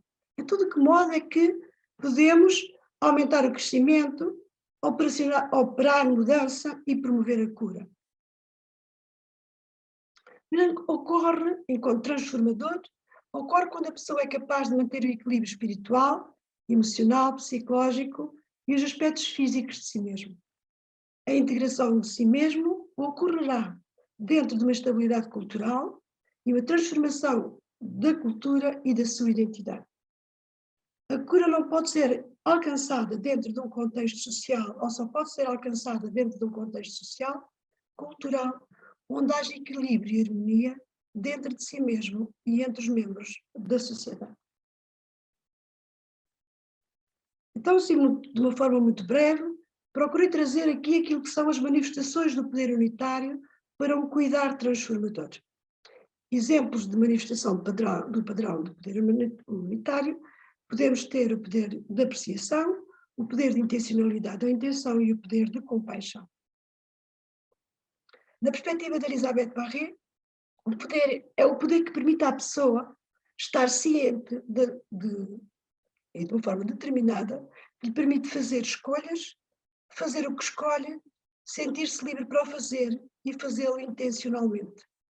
O poder com potencial de crescimento permite o reconhecimento, desenvolver a consciência crítica e permite a concretização da ação.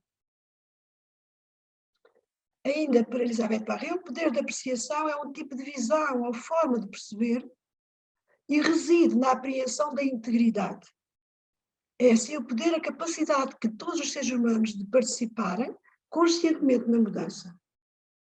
O poder de saber participar na mudança exige a garantia de uma consciência nas estruturas que sustentam, nomeadamente, a discriminação, a liberdade de agir intencionalmente, transformar essas estruturas que possam constituir a discriminação, fazer escolhas, apoiar a igualdade e a equidade e o envolvimento na criação de mudanças para o aperfeiçoamento humano.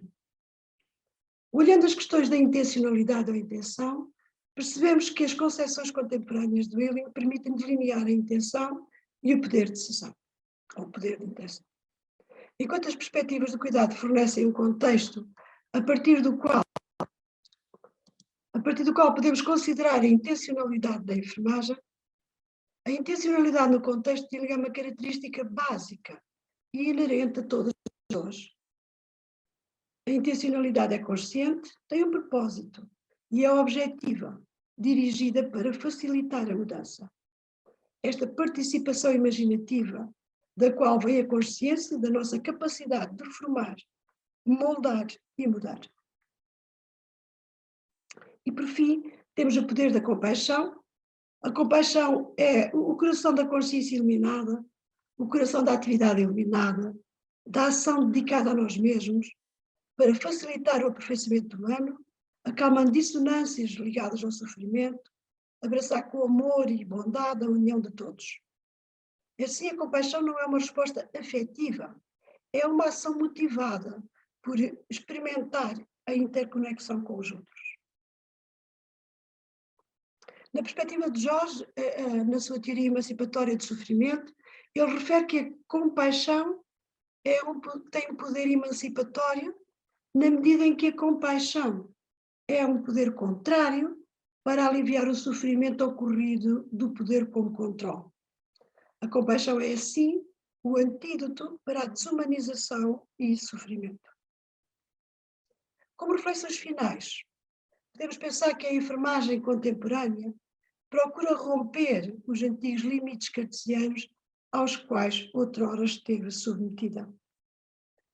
Nesta perspectiva, valorizar aspectos relacionados com as experiências subjetivas dos seres humanos, o seu significado pessoal dessa experiência, as diferentes formas de enfrentar as situações envolvidas no cotidiano, o ser e estar juntos com o outro, o saber do outro e as diferenças culturais. Sempre podemos promover maior integridade e solidez em qualquer ambiente, seja um ambiente tecnológico ou menos tecnológico, por meio da nossa presença autêntica, de uma escuta profunda, de um conjunto de habilidades holísticas e com clareza intencional. E muito obrigada. Não sei se foi suficiente, se foi muito rápida. Não, perfeito, professora. Demorei o tempo previsto? Sim, dentro do tempo. Então, muito obrigada, professora doutora Conceição Alegre, pela sua apresentação. Também gostaríamos de agradecer por toda a sua contribuição para o desenvolvimento, né, do conhecimento da enfermagem, epistemologia da enfermagem. Obrigada aí pela sua apresentação, nos trouxe a inovação tecnológica como um instrumento importante para a realização do cuidado, né? Nos trazendo essa reflexão sobre a importância da conexão nos dias de hoje, né? E como isso pode se dar aí por meio da realização do cuidado de enfermagem. Então, muito obrigada, professora, mais uma vez pela sua participação. E acredito que antes tinha alguém fazendo pergunta aqui no chat, acho que estava com a mão levantada. Temos alguma pergunta? Tem vários elogios, né, para todas as apresentações, muitos corações aqui curtidas. Parabéns, né, para todos os apresentadores desta tarde. Eu gostaria, então, agora, acho que dar seguimento, né, ao nosso cronograma. Héctor e Mariana já estão aqui también. Así es. La verdad que voy a empezar diciendo que qué maravilloso que es nuestro mundo, que une estos diferentes idiomas y los podemos interpretar, entender, la velocidad de uno u otro, pero todo sirve porque todo suma. Es realmente sentir que estamos lejos, pero cada vez estamos más cerca. Gracias, Luana, por tan hermosas conferencias y tan grato momento. A cada uno de los panelistas fue maravilloso, muy enriquecedor, y realmente decimos, como siempre decimos, vamos por más. Y así es que si vamos por más, ha llegado un momento ahora de este webinar maravilloso de que venga la juventud, de que venga ese momento de frescura, sí, de los estudiantes, de quienes son el futuro de la enfermería. Ellos son nuestros motivadores de que jamás hay que detenerse en el estudio y la formación. Queridas Lourdes Vergara Hernández de México y Carla Rodríguez de Portugal, esta hora es de ustedes. Adelante a disfrutarlos y a compartir hermosas experiencias. Gracias por estar. Okay. Hola. Muchas gracias, Mariana. Como lo mencionaban, es un placer estar aquí con ustedes. Ha sido un día lleno de mucho aprendizaje. No cabe duda que nunca dejamos de aprender en esta parte de la enfermería, y lo decías muy bien, ¿no? Viene el momento de la juventud. Creo que el Instituto Watson, tanto en Estados Unidos como en todo Latino-Iberoamerica, es consciente de que nuestros futuros enfermeros son la clave para que el cuidado humano siga preservándose. Entonces, se ha creado esta mesa de reflexión para escuchar justamente a los estudiantes en cómo ha sido su experiencia y cuál es su perspectiva sobre todo esto que hemos estado hablando de cuidado humano. Doy la bienvenida también a Carla de Portugal, que me acompanha. Eu gostaria de pedir para os estudantes, os apresentadores de agora, ficarem com o vídeo ligado. Tem alguns que não estão e não estão aparecendo aqui. Ok. Vamos a ir mencionando cómo están. Ya veo aquí algunos. Está Ángel Segura, por parte de México. Yo aquí lo veo conectado. Sí. Ajá. Aquí está. Okay. Tenemos, ya veo aquí a Paula Cardoso de Uruguay. Tenemos también conectado a Michael Orellana de Chile.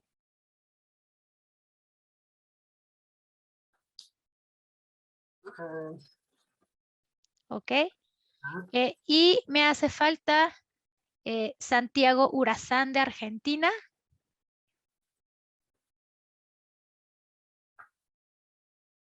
No estoy bien. Y Katia Machado de Portugal.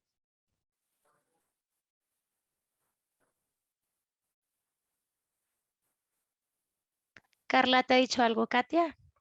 Ela estava a dizer que só estava a conseguir ligar o áudio, mas que então já não estava a ver. Não sei se é preciso autorização daí para ver, para ligar o vídeo. Ok, bueno, esas cosas que pasan en vivo y por la diferencia de horario también han tenido un problema con el link, se los acabamos de pasar nuevamente. Nada más un minutito en lo que logran conectarse. ¿Sale? Muchas gracias. No sé, Carla, si gustas mientras comentar algo de la introducción. Lourdes, aquí dice un niño, Cristian Sandino, que está ahí, que aquí está. Sí, pero está como ponente o está como asistente.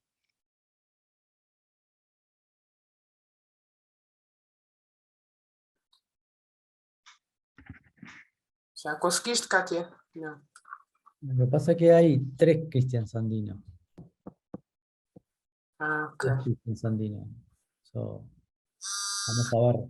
No sé por qué está repetido 3 veces. Só bocadinho que eu vou tentar atender aqui a... Ok, vamos a ver por qué está repetido 3 veces. A ver. Sí, solo que lo logren agregar de este lado. Tá bem. A Cátia diz que está a aguardar, não sei se é preciso alguma autorização, que ela está-nos a ver, mas não consegue falar. É o áudio, não é, Cátia? Carla, también revisa tu audio. Sim, sim, já está. Cátia, já conseguiste? Eu já sentei com... Sale con eco igual, Carla.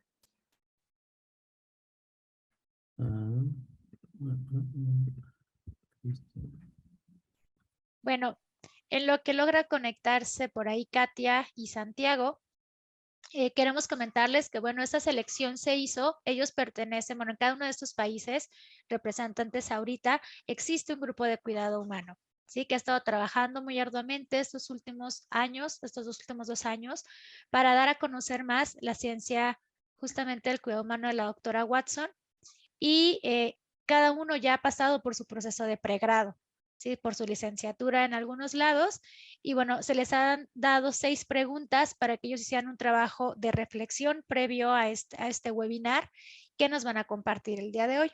¿Sí? ¿Cuál va a ser la dinámica? La maestra Carla y yo vamos a ir dándoles una pregunta, se las vamos a mostrar aquí en una presentación, y cada uno tendrá de 1 a 1 minuto y medio para compartirnos su reflexión. ¿Sí? Si con lo que digan sus compañeros, algunos de ustedes quiere completar o comentar algo, lo puede hacer sin ningún problema. Vamos a ir nada más controlando la cuestión del tiempo. Y al final, pues bueno, la maestra Carla y yo haremos un pequeño cierre con las reflexiones que ustedes nos compartan. ¿Sale? Entonces, esa sería la dinámica. Déjenme ver si ya estamos por acá.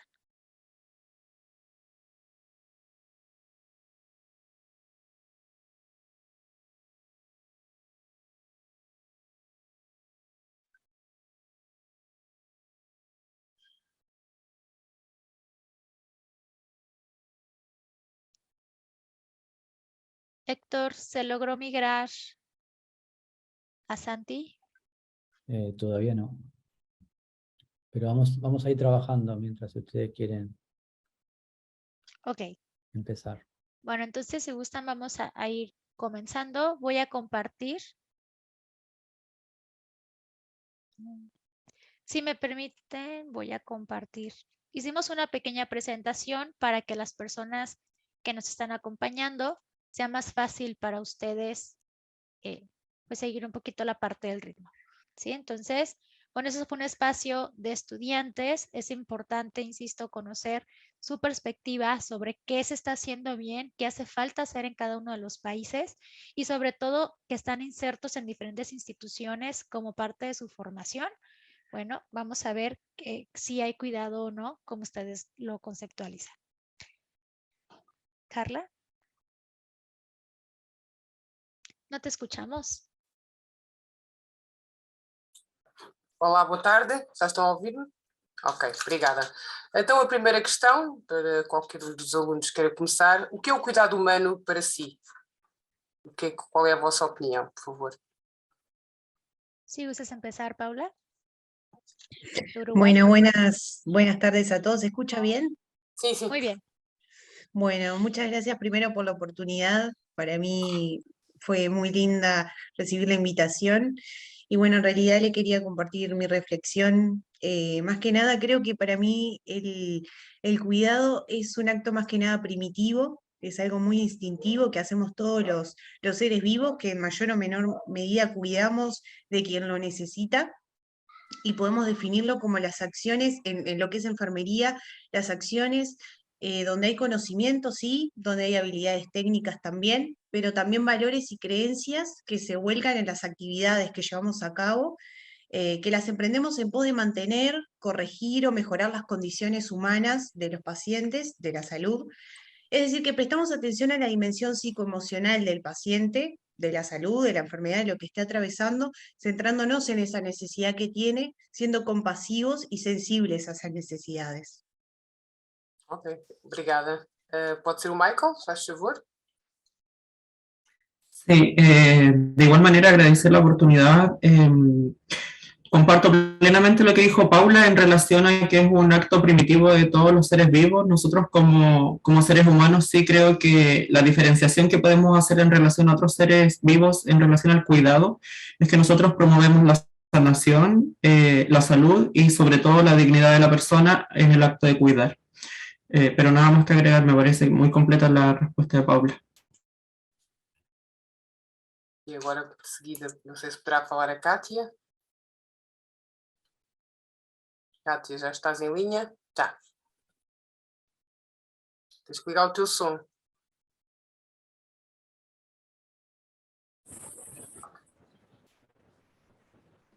Já está. Não estamos a ouvir, Kátia, não sei se... Está muito baixinho.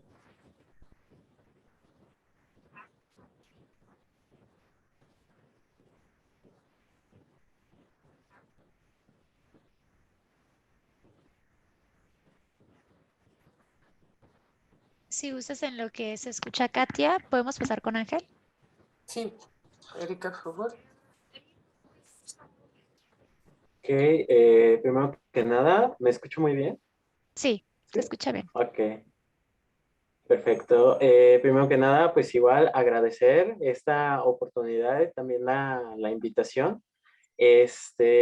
Para mí, ¿qué es el cuidado? El cuidado, ¿saben? Es un término muy complejo que ya como lo mencionaron mis compañeros, abarca desde la parte primitiva, desde cuidar, o sea, la parte de cuidado sí, muchas de las veces sale de manera natural, pero nosotros como seres humanos tenemos esta posibilidad de que con la ciencia del cuidado podamos involucrar, no solo satisfacer las necesidades biológicas, sino abarcar más allá y abarcar tanto necesidades, por ejemplo, tanto psicológicas, espirituales, y junto con ello llegar a un cuidado un poco más humanizado y junto con ello poder entender a nuestra persona de cuidado. Ok, acho que a Kátia já está audível. Tens que ligar o som, Kátia, só. Carregar aí no desativar o mudo.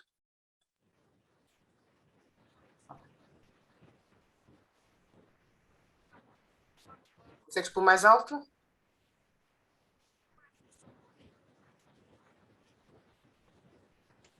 ¿No se escucha, Carla?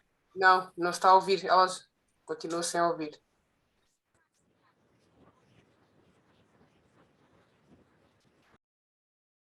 Ficaste sem som outra vez, Kátia. Sí, Katia, te escuchamos muy lejos. Se pode aumentar o som do microfone do computador. Hola, Katia está en attendis, tiene que aceptar cuando la pasamos al panelista. Le estamos pasando la orden, pero no acepta.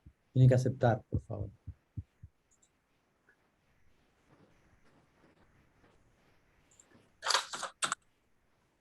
Ok, Carla le está avisando a Katia que por favor acepte. Entretanto, não sei se a última aluna quer falar, a Erika.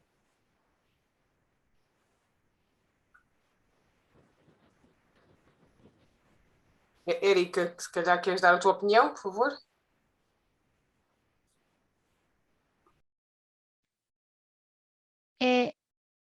Héctor, perdón. ¿Sí lograron pasar a Santi? ¿Sí? ¿Santi está? Pronto, posso fazer. Ok, Santi, entonces nos das tu opinión, por favor. Primero que todo, buenas tardes para todos. Gracias, agradecerles por la invitación y pues muy contento. Se nota, ¿no?, que está ahí como mazorca. El cuidado, como mis compañeros lo mencionaban anteriormente, es algo primitivo del ser humano, pero también es algo innato. Es algo innato. Por consiguiente, el ser humano siempre va a cuidar, así no lo quiera, es una cualidad que está en el inconsciente, ¿sí? Ya lo que entra a perdurar o a mejorar va a ser la calidad del cuidado, pero el cuidado está en el día a día, ¿no?, porque hace parte de la vida del ser humano, porque nosotros somos sujetos de brindar y de recibir cuidado. Entonces sí, es como esa partecita del cuidado es innato, es un sentimiento innato en el ser humano. Ok, grazie. Obrigada. Kátia, já consegues agora falar?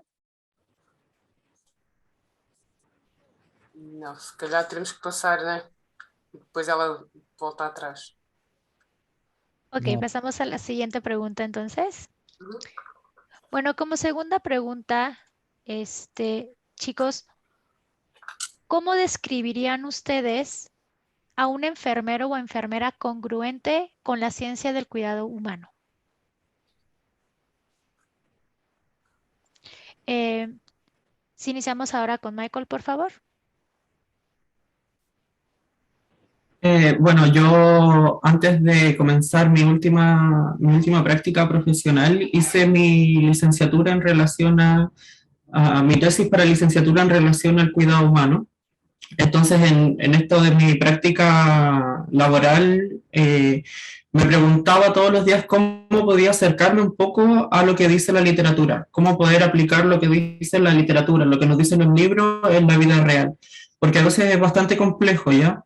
Entonces, la respuesta que fui obteniendo a lo largo de este tiempo fue que nosotros como profesionales enfermeros y enfermeras tenemos que aceptar la multidiversidad de pacientes que tenemos, de usuarios que tenemos, como cada uno quiera llamarles. Tenemos que aceptar su diversidad, tenemos que aceptar su cultura y tenemos que aceptar su historia también. Entonces, así nosotros podemos ir acercándonos poco a poco a la realidad de cada persona y poder conectarnos con ellos y obviamente aplicar todo lo que la doctora Watson nos dice a través de la ciencia del cuidado humano. Pero creo que el punto fundamental es aceptar nuestra propia historia para poder aceptar la historia de los usuarios o de los pacientes y así poder generar un cuidado interconectado entre enfermero y usuario. Creo que eso es fundamental para nosotros acercarnos un poco más al enfermero o enfermera que deseamos ser y que deseamos aplicar la ciencia del cuidado humano. Muchas gracias, Michael. Qué importante eso que mencionas de aceptar nuestra propia historia. Katia.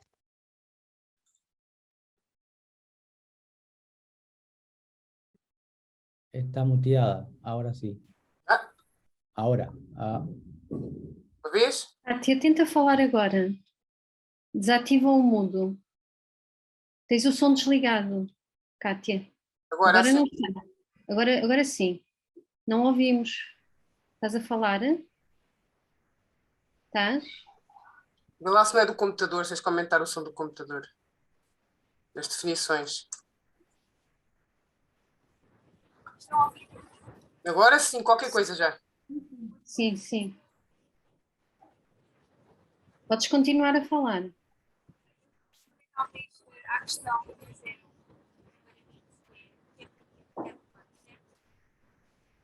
Te escuchamos muy lejos, Katia, todavía. Sí.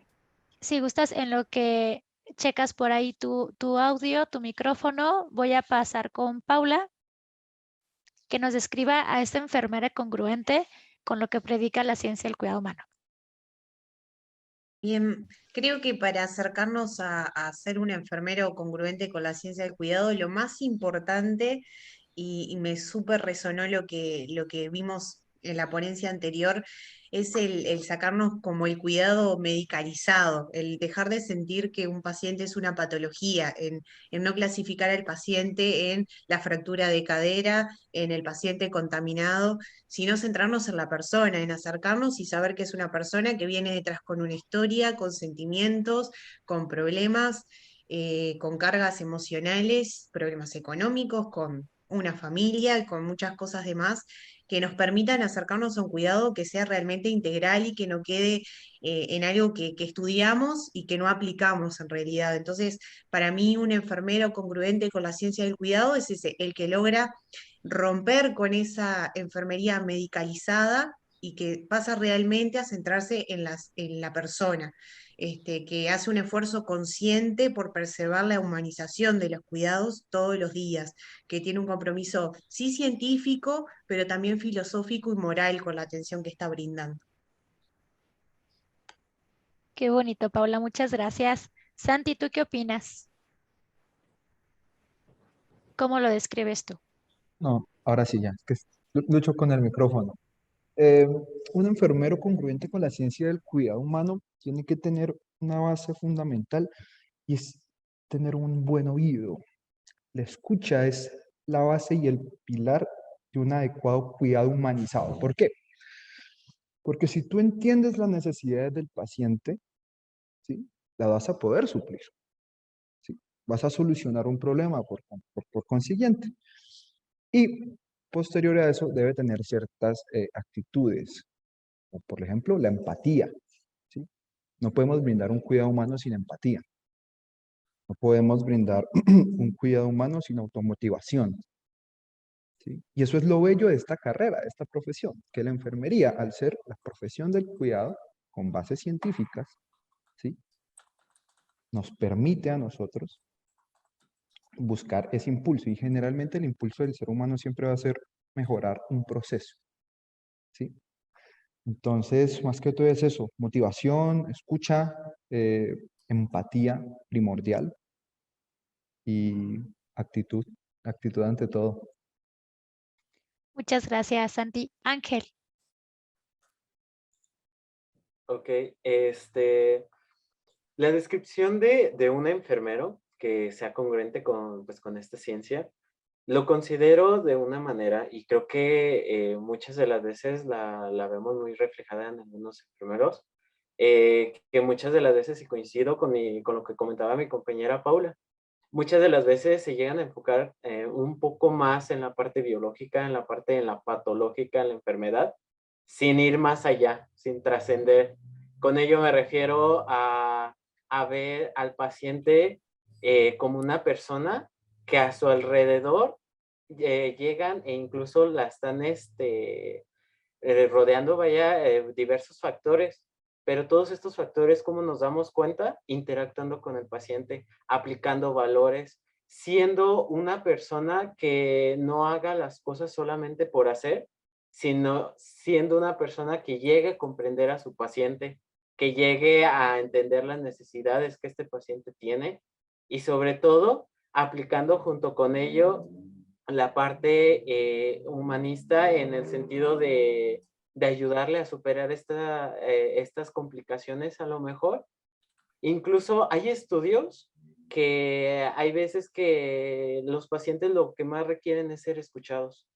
Hay veces que los pacientes lo que más necesitan en esta parte es tener nosotros esa parte de la escucha activa y junto con ello al momento de estar interactuando con ellos, hay veces que incluso ellos se llegan a sentir más satisfechos que incluso un medicamento como tal. Entonces, bueno, eso es lo que opino de mi parte. Muchas gracias, Ángel. Katia, ¿logramos resolver la cuestión del audio?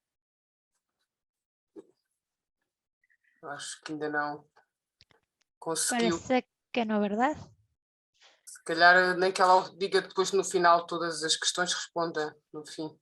Ok. Sim, a Cátia está com um problema de áudio e neste momento não tem fones. Ok, entonces continuaremos así. Gracias. Bueno, pasaremos a la siguiente pregunta con Carla. Então, a próxima questão será: como você descreveria uma enfermeira que seja... Ah, não, não é esta. Ok. O que você acha que seria um ponto forte da sua instituição de ensino para ajudá-lo a ser aquele enfermeiro que você acabou de descrever? Neste caso, podíamos começar, se calhar, com a opinião da Paula, se faz favor. Bueno, creo que en mi facultad, yo soy de Uruguay, estudio en la Universidad de la República, es una facultad pública. Algo que nos ha ayudado a ser enfermeros congruentes con la ciencia del cuidado es que permanentemente en los planes de estudio se hace mucho énfasis en brindar una atención de enfermería que sea individualizada, que tenga en cuenta las creencias y los valores del paciente, que tome en cuenta los sentimientos, que respete la diversidad del individuo, la diversidad de género, la religión, etnias y demás. hemos tenido siempre desde el primer año de la carrera prácticas clínicas, que eso también es muy importante porque nos acerca tempranamente a poner en práctica las cosas que aprendemos, estos valores, que nos permite acercarnos con sensibilidad y humanización a cada individuo que atendemos, y está bueno hacerlo desde los primeros años para ir recogiendo herramientas a la hora de que, bueno, cuando nos recibamos tengamos varias cosas que recogimos en el camino y que no sea todo en un último año. Creo que eso es muy importante. Además de, bueno, que tenemos muchos docentes que forman parte también de, bueno, de la ciencia del cuidado de Watson, y eso también está bueno porque lo transmiten cuando nos brindan las asignaturas. Gracias. Se calhar agora o Ângelo, se faz favor. Ângelo, desculpa. Perdón. No está ouvindo. Ángel. No. Sí, ya está. No, es que estaba teniendo dificultades. Okay. Lo siento. Bueno, respecto a mi institución, yo soy de México, soy de la Universidad de Guanajuato. Igual es una institución pública, pero nosotros, bueno, mi generación como tal, llevamos muchas herramientas, desde, por ejemplo, desde los procesos Cáritas, desde cuáles son los principales procesos Cáritas que nosotros podemos llevar a cabo al momento de estar interactuando con nuestro paciente, que creo es también una de las cosas muy importantes que nosotros tomamos en cuenta al llevar a cabo nuestra práctica. Otra de las cosas es de que junto con ello lo combinamos con la parte que en este caso tenemos en relación a la parte de teórica práctica, y todo esto al momento de combinarse se hace una marea tan hermosa, tan bella, porque de esta manera nosotros lo podemos transmitir como cuidando a nuestro paciente con fundamento, cuidando a nuestro paciente, atendiendo a sus necesidades biopsicosociales e incluso espirituales, y junto con ello también hacemos la diferencia al momento de nosotros poder tener esa habilidad para podernos sensibilizar con nuestro paciente y poderlo ayudar ante las necesidades que la aquejan.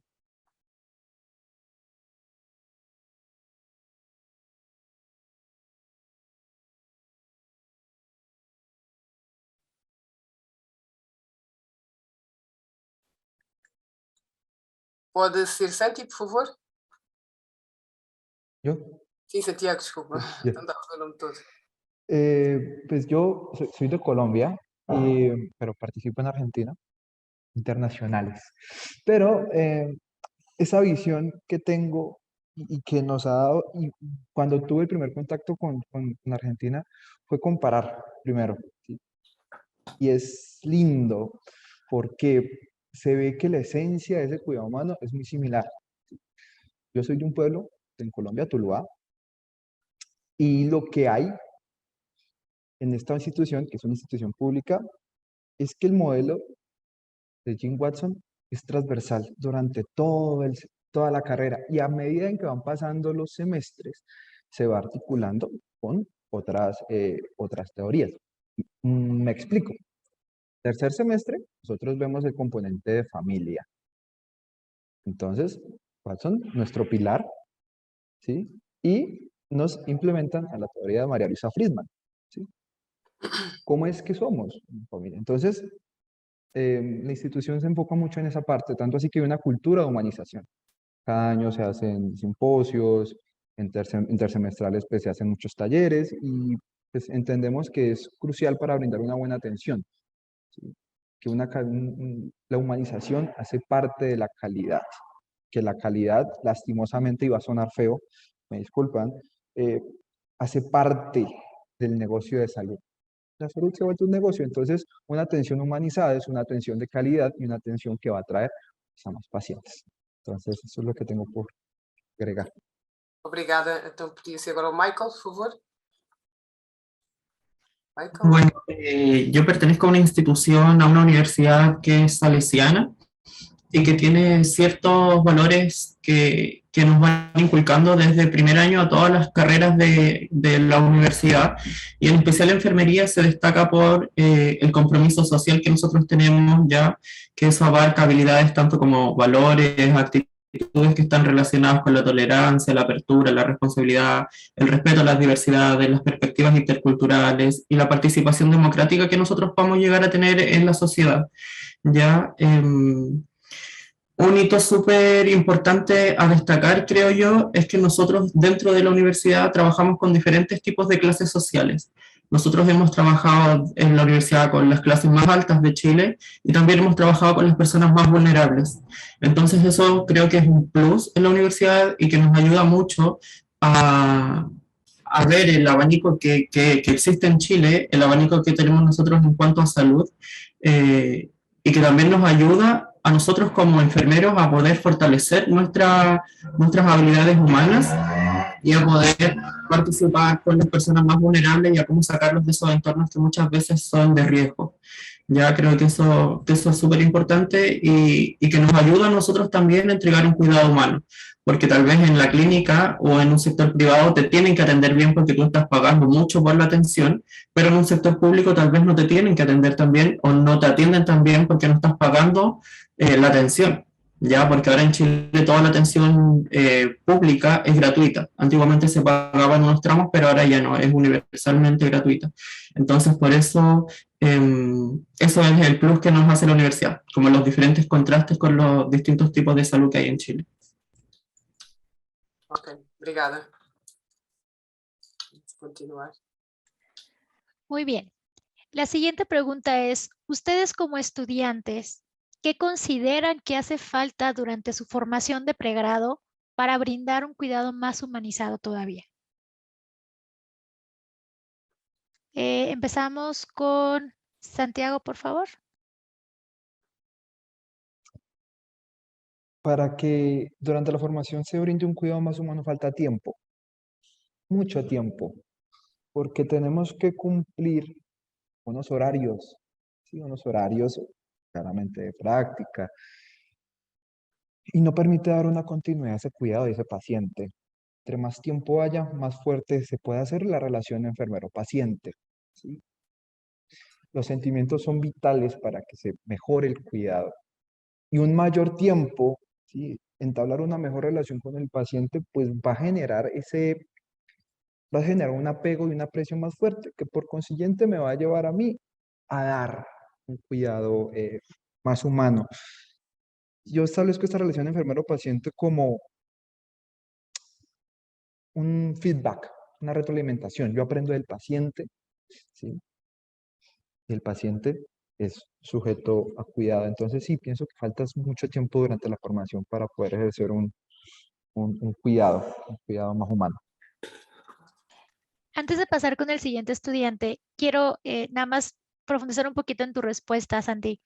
¿Te refieres a tiempo directamente entonces con el paciente hablando de una práctica o mayor tiempo de práctica? ¿O te refieres a mayor tiempo en la parte académica para alcanzar esa mayor conexión? En práctica con el paciente, ¿sí? Por lo mismo. Un ejemplo, tenemos 18 horas semanales, y son 18 horas semanales que son repartidas en 3 jornadas. Entonces, entrar de primerazo con ese paciente va a ser muy intrusivo, ¿sí? Porque no todos los pacientes van a tener esa misma recepción, ¿no? Entonces, generalmente, en ocasiones, es un proceso, ¿sí? Entonces, imagínate tú, yo llegar de primerazo, va a ser mi primer día de práctica. Me imagino que todos en nuestro primer día de práctica estuvimos muy emocionados. Queríamos abrazarlos a todos, nuestros pacientes, ¿sí? Pero hubo un paciente que me rechazó, ¿sí? Porque no es así, es más difícil. Y la analogía perfecta es esta película de Patch Adams, que tuvo un paciente complicado, más difícil, era un paciente que estaba en etapa terminal, por consiguiente, pues, entonces a eso me refiero con tiempo, más horas de práctica. La teoría es importante, ¿sí? La teoría es muy importante, pero en nuestro campo y más en esta generación de experiencias es importante la práctica y aumentar las horas de práctica beneficiaría mucho a la parte de a brindar un cuidado humano porque permite establecer relaciones, en contrapeso a cuando uno tiene, ya es profesional, ¿sí? Permanece en un servicio, hablando de la parte intrahospitalaria, que le permite establecer una mejor relación. Entonces, tengo un ejemplo, pero pues para no alargar más tiempo lo digo más adelante. Ok, muchas gracias. Michael. ¿Me escuchan bien? Un poco cortado, pero sí te escuchamos. Es que creo que estoy con la conexión, pero en relación a lo que considero que hace falta durante nuestra formación, es tiempo. Creo que es tiempo y creo que en 5 años más va a seguir siendo el tiempo. ¿Qué nos hace falta a nosotros como tiempo? El tiempo al lado de la cama del paciente. Creo que eso es fundamental para nosotros y creo que eso nos va a dar solo los años de experiencia, cómo poder hacer una anamnesis o una entrevista al paciente como más rápido o más fluido o absorber más cosas del paciente de una manera rápida o en un menor tiempo posible para cumplir con los estándares, obviamente, de los hospitales o de las clínicas, pero creo que eso es fundamental, que nos hace mucha falta el tiempo de práctica, el tiempo de estar más con los pacientes y de poder conocerlos más. Muchas gracias, Michael. Ángel.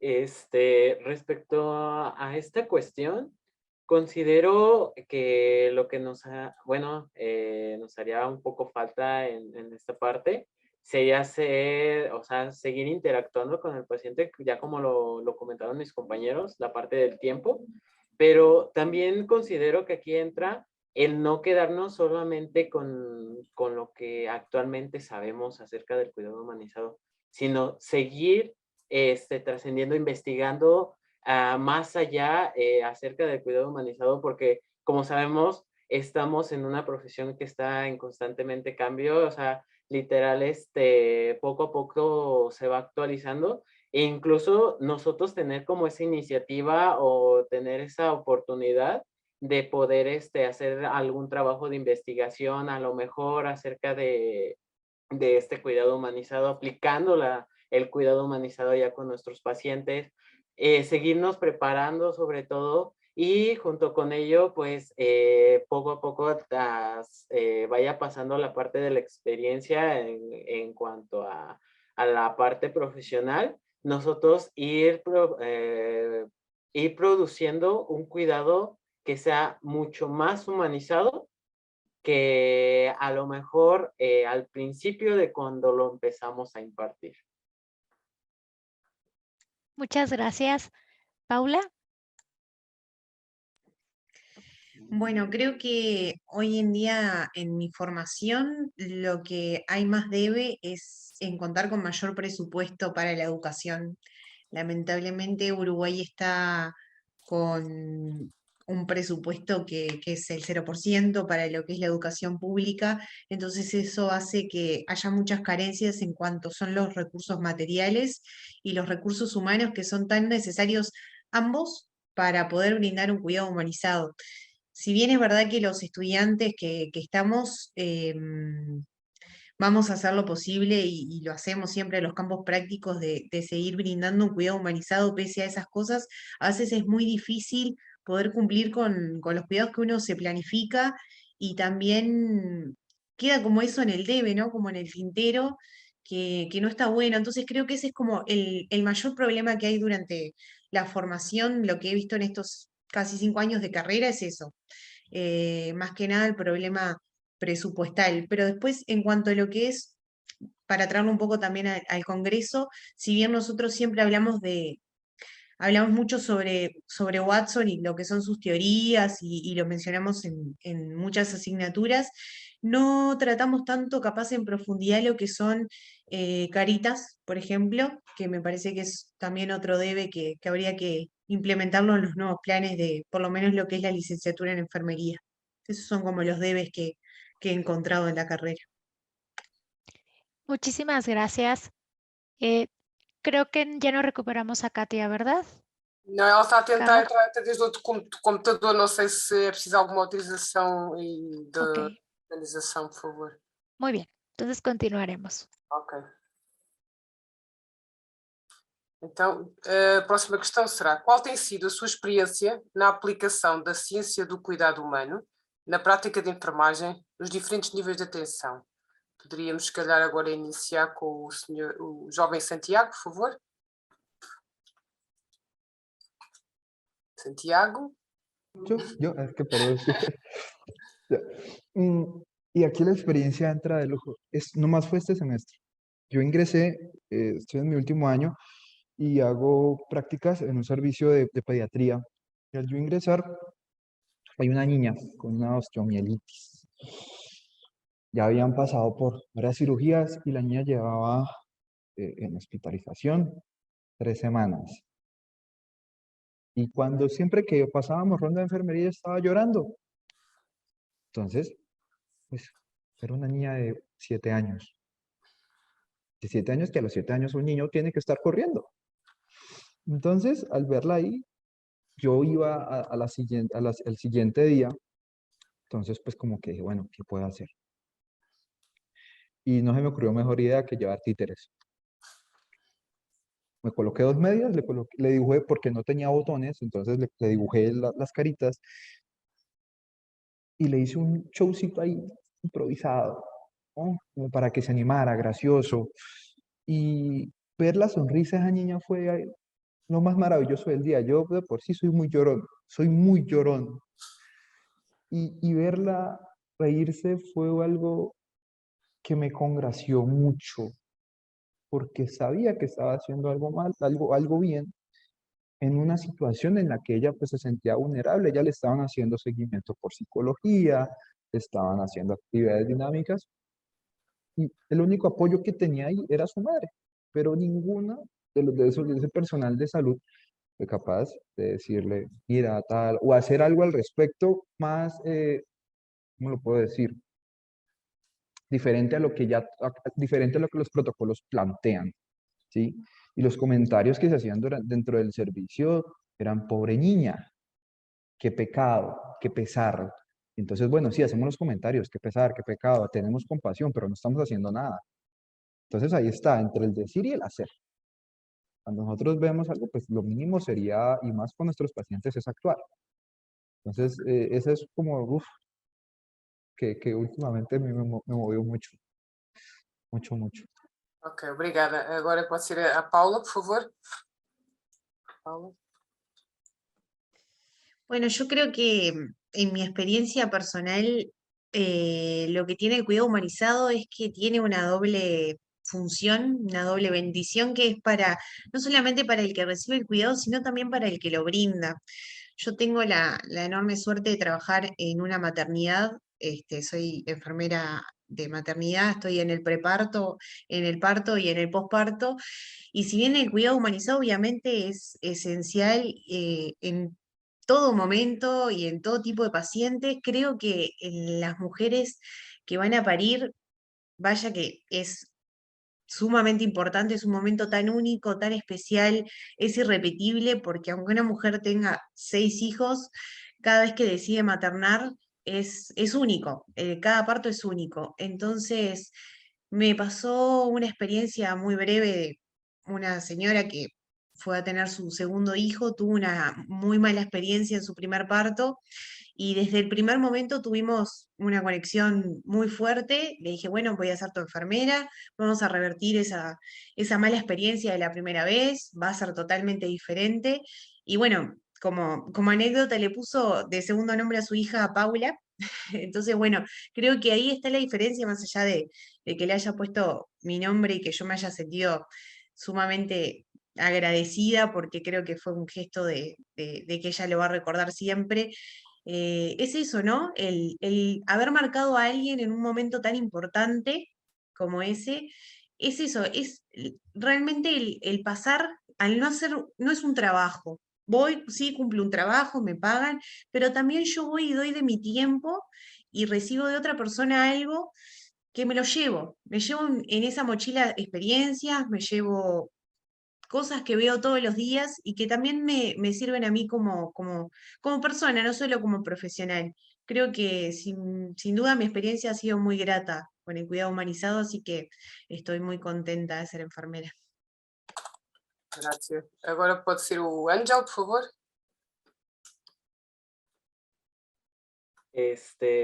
Bueno, creo que mi experiencia relacionada con aplicando la ciencia del cuidado humanizado, créanme que ha sido tan hermosa que créanme que día con día me da tanto gusto, me da tanta alegría, e incluso creo que la llego a transmitir pues en el servicio en donde estoy, porque es tan bella esta parte de poder estar con tu paciente, de poder estar interactuando con tu paciente. Aquí, por ejemplo, les tengo, bueno, dos ejemplos. Uno que es de primer nivel de atención y otro que es de ahorita, actualmente, pues me encuentro realizando mi año de servicio, que es mi pasantía. En la primera ocasión, en este caso en primer nivel de atención, tuve la oportunidad de estar en una campaña de vacunación y pues en esa campaña de vacunación tocó vacunar pues en este caso a pequeños y recuerdo mucho su nombre de esta persona que en este caso es Brenda. Esta pequeña era una niña de 5 años, que pues su mamá la llevó después de la escuela que le iban a vacunar, pero ella tenía algo que pues al principio se me hizo muy curioso, porque una de las enfermeras que le iba a vacunar, pues la vio, pero se percató que estaba estaba haciendo berrinche, que no se quería vacunar, o sea, igual como todos lo hemos llegado a pasar, ¿no? A lo mejor en su tiempo. Y yo la llegué a entender e incluso la llegué a comprender en el sentido de que, mira, o sea, yo me puse incluso a su mismo nivel en el sentido de agacharme junto con ella y empezar a platicar con ella, empezarle a transmitir como esta parte de la confianza, sobre todo en el sentido de no llegar y de volar y ya, aplico y ya, no. Yo transmití como que esta sensación de confianza, me puse a platicar, me puse incluso a preguntarle acerca de cuáles eran sus gustos en relación a caricaturas que ella veía. Y siento que esta parte de la confianza, incluso esta parte de la escucha activa, impactó mucho aquí porque poco después se le fue el miedo. E incluso hasta ella misma dijo, caray, ni me dolió. Y fue un momento bonito porque te quedas así como de, bueno, la mayoría de veces nos quedamos con una mala experiencia al momento de que nos vacunan o así, pero yo me quedo con un momento tan grato, tan bonito, al momento de transmitir pues esta sensación. Y la otra experiencia que tengo fue con un adulto mayor, que todavía me recuerdo que iba a pasar a cirugía. Yo ahorita actualmente estoy en quirófano. Iba a pasar a cirugía, pero él tenía miedo porque era su primer cirugía, o sea, iba a ser de una fractura de cadera, pero era su primera vez literal pisando un quirófano. Entonces, yo me acerqué con él porque sí lo veía tanto pálido como con una sensación diaforética, y entonces pues me acerqué con él y empecé a platicar con él. Me empecé a preguntarle acerca de cuáles eran sus preocupaciones, sobre todo sus miedos, a qué le tenía miedo. Al momento de estar platicando con él, me di cuenta de varios de sus miedos, en este caso de preocupaciones, y yo las empecé a eliminar. ¿Cómo? Platicándole y haciéndole saber cómo iba a ser el procedimiento. Y no solo esto, sino que también tomando en cuenta la parte espiritual, porque él era una persona católica y yo pues yo también soy una persona católica. Entonces, al ser esta parte espiritual, yo lo comprendí e incluso tuve la oportunidad de llegarle a decir, primeramente Dios, todo va a salir bien. Esas palabras, exactamente esas pequeñas palabras, creo que a veces son las que impactan muchísimo, porque él, la respuesta que dio ante ello fue, Ay, muchísimas gracias, joven. Esperemos que sí, y de todos modos, ahorita nos vemos. Ahorita vamos con toda la actitud, y no se me olvide esa frase, no, vamos con toda la actitud. Y presto salió del posoperatorio, yo me acerqué con él y le dije, ¿cómo se siente? Y me dice, no, pues mucho mejor. Le agradezco muchísimo el haberme escuchado y sobre todo el haberme resuelto mis dudas, porque ese era mi miedo. Yo no sabía ni qué me iban a hacer. Entonces, siento que estas son algunas partes que nosotros podemos hacer esta diferencia y sobre todo crear un ambiente de confort en nuestro paciente. Ok, obrigada. Bom, Kátia, parece que já conseguiste entrar. Se conseguires resumir agora as outras questões com esta, não há nenhum problema, está bem? Olá, boa noite a todos. Eu, enquanto futura enfermeira, tenho que me adaptar às situações e assim foi feito. Não vou dizer que não fiquei nervosa, sinto-me a hiperventilar, é um facto, sim, mas estou aqui para me adaptar a qualquer situação e como tal as tecnologias são assim mesmo, deram-me uma partida e eu dei a volta à situação e estou aqui para resolver. Em consideração à questão que foi colocada primeiramente, o que é para mim o cuidado de enfermagem, eu vou dizer que para mim o cuidado de enfermagem é muito mais do que um simples facto de cuidar, é ter a intencionalidade de respeitar o outro, tendo em conta o quê? A sua individualidade e a sua particularidade, de forma a adequar os meus cuidados aos cuidados específicos e não generalizar os cuidados em geral à pessoa. Para além disso, para mim, cuidar implica a intencionalidade de estabelecer relações interpessoais e de confiança entre o cuidador e o indivíduo, que vão visar o quê? A promoção da humanização dos cuidados, bem como torná-los mais eficientes e eficazes. O desempenho de quem cuida, independentemente dos seus valores, crenças ou cultura, vai implicar o quê? Uma atitude própria que vai permitir a prestação de cuidados com a pessoa e não pela pessoa, de forma a que ele tenha a sua autonomia e a sua independência.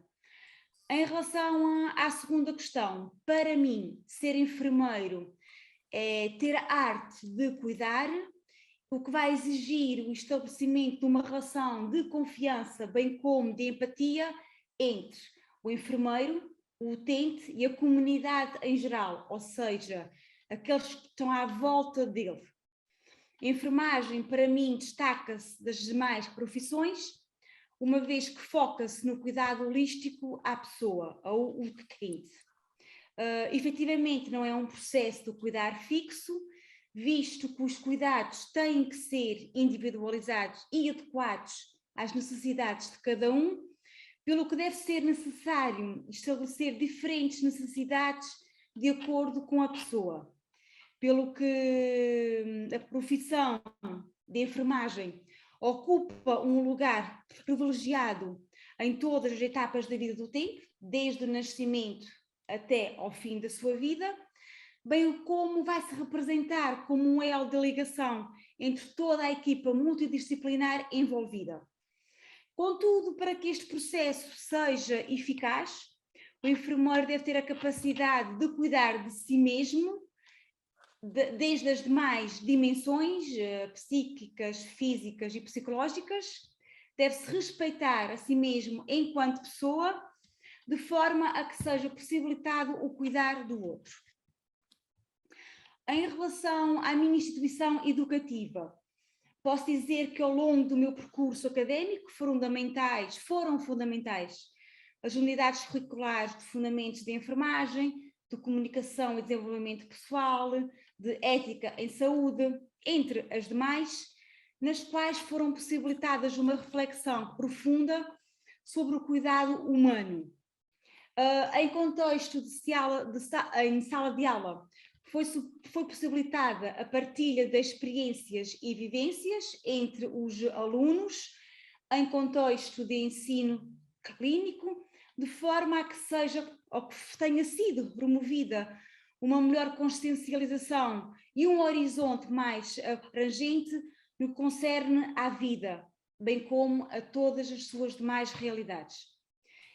Efetivamente, esta envolvência e dinâmica tem permitido que no meu percurso académico eu tenha uma aquisição maior de um leque de conhecimentos e saberes, bem como um ganho de competências, alicerces e ferramentas fundamentais para que a minha prática clínica vá de acordo com a teórica do cuidado humano. Como estudante, posso considerar que a ciência do cuidado humano visa uma abordagem transdisciplinar que concerte a arte e a ciência, de enfermagem, e vai incluir outras disciplinas como a filosofia, a ética, a ecologia, a medicina, a mente, o corpo e o espírito. Entre todas estas ferramentas são fundamentais para que a qualidade de vida e o bem-estar do utente esteja presente, seja o essencial, ou seja, a essência. No âmbito da prática clínica emergem imensas complexidades na mobilização e partilha de conhecimentos, bem como tomadas de decisão, uma vez que os domínios tecnológicos lecionados nem sempre preparam os alunos ou seja, na forma adequada para o contexto clínico, ou seja, é fundamental implementar um seminário sobre a teórica Watson no âmbito da formação académica dos discentes, de forma a que seja promovido o aprofundamento dos conhecimentos e uma visão mais ampla desta teórica, para uma futura aplicação em contexto prático. Ok, obrigada. Então, agora falta a opinião do Michael, se faz favor, nesta questão. En relación a esta pregunta, yo les comenté que cuando yo entré a mi internado profesional, a mi internado clínico, buscaba la manera o veía la manera de cómo aplicar la teoría a la práctica. Y yo había leído mucho sobre el cuidado transpersonal que describe la doctora Watson y decía, ¿en qué momento uno como profesional o como enfermero experimenta ese cuidado transpersonal? Y me ocurrió la situación, yo hice mi internado en una unidad de cuidados intensivos, tenía una paciente que tenía fibrosis quística, y ella estaba en un aislamiento, en una sala sola, en una habitación individual, y las enfermeras decían, no la molesten porque a ella no le gusta que nadie vaya a su habitación, que entren a lo justo y salgan de su habitación. Entonces a mí me hacía ruido, yo decía, ¿cómo una persona tal vez no le gusta socializar? ¿Por qué ella no se abre a nosotros y no conversa con nosotros o no nos transmite lo que está sintiendo porque es un ambiente desconocido, está con una enfermedad que la está tratando mal? Entonces recuerdo muy bien que yo llegué a su habitación un día que me tocó estar con ella. Abro la puerta de la habitación y le digo, hola, buenos días, mi nombre es tanto. Y me dice, eres la primera persona en 3 semanas que llevo acá que me dice su nombre y que me dice hola. Entonces ahí a mí me hizo más ruido y yo dije, chuta, tal vez los profesionales no se han dado el tiempo de poder escucharla, de poder estar con ella y de poder acercarse realmente a ella y ver qué le está pasando en su interior. Entonces ahí poco a poco fue dándose nuestra relación, fuimos conversando y a mí cada vez que yo salía de esa habitación me llamaba la atención porque ella me decía, nos vemos. Y yo le decía, chao. Y ella me decía, no chao, nos vemos porque nos vamos a volver a ver. Y así fue mucho tiempo que yo estuve en esta unidad de cuidados intensivos con ella. Hasta que llega un día en el que ella me dice, ahora es el momento de que nosotros conversemos realmente todo lo que yo siento. Y siento que tuve las habilidades para poder entregarle un cuidado transpersonal a ella y tan potente que ella fue capaz de entregarme todos sus pensamientos positivos y negativos y también entregarme un poco de la historia que ella había vivido. y por qué ella era reacia a acercarse a las personas. Entonces, recuerdo muy bien ese día que conversamos mucho y de hecho me atrasé un poco con los demás pacientes, pero creo que fue una conversación muy enriquecedora para ambos. Y al salir de esa habitación, que era un turno de noche, me acuerdo, al salir de esa habitación ella me dice, chao. Y yo le digo, no, nos vemos, nos vamos a volver a ver. Y ella me dice, no, ha llegado el momento. Y de hecho se me quiebra hasta la voz porque recuerdo muy bien que yo iba a la mitad del pasillo a la estación de enfermería y sonó la alarma de que ella había caído en un paro cardiorrespiratorio. Me devuelvo a la habitación corriendo y ella había fallecido de una manera muy abrupta, no tuvimos nada que hacer, nosotros hicimos todo lo médicamente posible para salvar su vida y aún así no se logró. Pero al contar esta historia me doy cuenta de que como profesionales somos capaces muchas veces de ayudar a las otras personas, de escucharlos y de conocer su historia, que muchas veces también tiene altos y bajos como la vida de todas las personas, pero que hay gente que se resguarda mucho y que pone una coraza tras otra coraza tras otra coraza y no son capaces de abrirse al mundo o de entregarse porque han tenido mucho daño, les han hecho mucho daño. Entonces fue de verdad una experiencia para toda la vida y muy enriquecedora como profesional y como persona. Gracias. Vamos seguindo. Obrigado. Para el chat. Lourdes. Ok, continuamos. Un abrazo, Michael. Me tenía aquí también con la lágrima. Como última pregunta, estimados estudiantes, de manera muy breve y tal vez sin contemplar tanto la cuestión del tiempo, que fue el obstáculo que más observan ustedes, ¿qué recomiendan para mejorar la aplicación de la ciencia del cuidado en la práctica en cada uno de sus países? Y empezamos con Michael.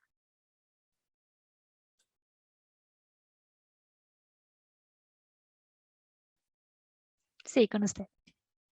En relación a cómo, o sea, qué recomiendo para mejorar la aplicación de la ciencia del cuidado humano en la práctica es volver a los inicios. Creo que actualmente en nuestra sociedad y el mundo está viviendo de una manera muy apresurada. Nosotros vivimos al ritmo de la tecnología, vivimos al ritmo de las redes sociales, vivimos al ritmo muy acelerado y no nos conectamos como en todo nuestro ser con nuestro planeta, con el ambiente, con lo que está pasando, con los cambios que van teniendo nuestro ecosistema. Creo que es fundamental para aplicar la ciencia del cuidado humano, volver a la esencia, volver a nuestro nicho, por así decirlo, que vivamos al ritmo de la naturaleza, que vivamos al ritmo de la vida y que dejemos un poco de lado lo que son las redes sociales, que cuesta, porque todo el mundo está inmerso en eso, todo el mundo está inmerso en la tecnología, todo el mundo está inmerso en el mundo digital, pero creo que a veces es bueno desconectarnos un poco, sacarnos un poco los cargadores y conectarnos realmente con la esencia. Muchas gracias, Michael. Paula. Personalmente creo que, por lo menos acá en Uruguay, el gran debe es como ampliar lo que es la investigación en este campo, porque justamente el cuidado no es simplemente algo que hacemos en la práctica, sino, como bien dicen, es una ciencia. Y, por ejemplo, sin ir más lejos, mi trabajo final de investigación de mi carrera es sobre la percepción que tienen las mujeres con cáncer de mama en el cuidado humanizado que le brinda enfermería. Y, por ejemplo, al buscar los antecedentes, si bien a nivel del mundo he conseguido información, a nivel de mi país, por ejemplo, o de países muy cercanos, como Argentina, de repente, me costó mucho encontrar porque no hay investigaciones locales y creo que lo más importante es eso también, investigar, porque, bueno, es un campo muy amplio, muy enriquecedor y que seguramente con un montón de investigación detrás podamos tener un montón de información que nos permita seguir trabajando, porque si bien es verdad que estamos haciendo como ese tránsito de cambiar la enfermería y que deje de ser un poco tan medicalizada, centrada en lo que son las las patologías y que pase a ser una enfermería más humanizada, que es lo que estamos buscando todos, sí es importante como centrarse un poco más en eso, en divulgar lo que se hace, en los estudios, en las investigaciones, hacer más talleres, más congresos. Creo que ese es como lo que habría que trabajar, enfocarse como un poco más en eso. Muchas gracias, Paula. Katia? Em relação à sua questão, eu antes de mais tenho que dizer que a enfermagem é um sonho. Posso dizer que parte de mim está aqui graças ao enfermeiro Miguel Gomes, peço desculpa. Tenho que dizer que em relação à teórica da Jean Watson, a ciência do cuidado humano define uma perspectiva de enfermagem como ciência humana, tendo como domínio central o cuidado humano. Desta forma, é fundamental que os profissionais de saúde estabeleçam estratégias de cuidar, que desenvolvam competências espirituais e culturais, de forma a proporcionar o maior bem-estar biopsicossocial dos indivíduos, facilitando a adaptação dos utentes ao seu novo papel social, através da prestação de cuidados individualizados e adequados. É de enaltecer que é fulcral a realização de uma investigação e formação de uma equipa multidisciplinar, de forma a que os conteúdos lecionados em contexto teórico sejam aplicados em contexto clínico, prático.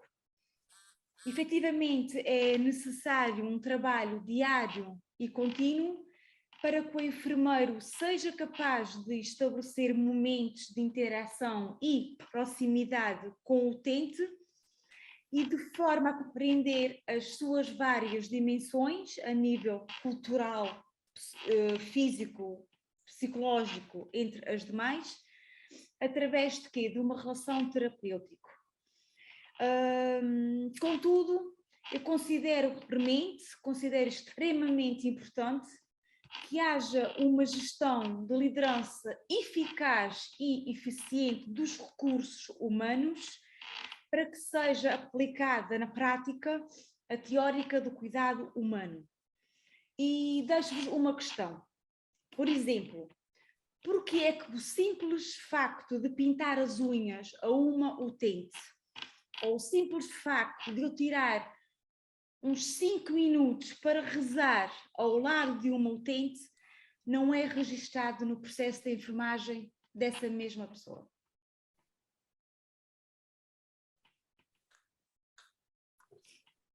Muchas gracias, Katia. Obrigada. Obrigado. Vamos con Ángel. Bueno, yo considero que una de las cosas que se deben de seguir pues haciendo es llevar esta práctica de la ciencia del cuidado humano, pero llevarla día con día, no quedarnos con el ya lo sé, ya me lo quedo, no, llevarlo día con día y aplicarlo con cada uno de nuestros pacientes. Y también aquí siento que algo que también pudiese quedar es transmitirlo con el personal que nos rodea. A lo mejor nosotros que somos las nuevas generaciones, poderlo transferir o en este caso transmitir a enfermeras, enfermeros que actualmente ya están trabajando a lo mejor y poderlos empapar de esta ciencia del cuidado humanizado. Y no solo a ellas, incluso a veces hasta, por ejemplo, al estar en interacción también con médicos o con otro personal interdisciplinario, también ahí llevarnos esta ciencia del cuidado con ellos para no quedárnosla nosotros y así crear un ambiente e incluso un entorno que sea favorable para nuestro paciente. Muchas gracias, Ángel. Y por último, Santiago.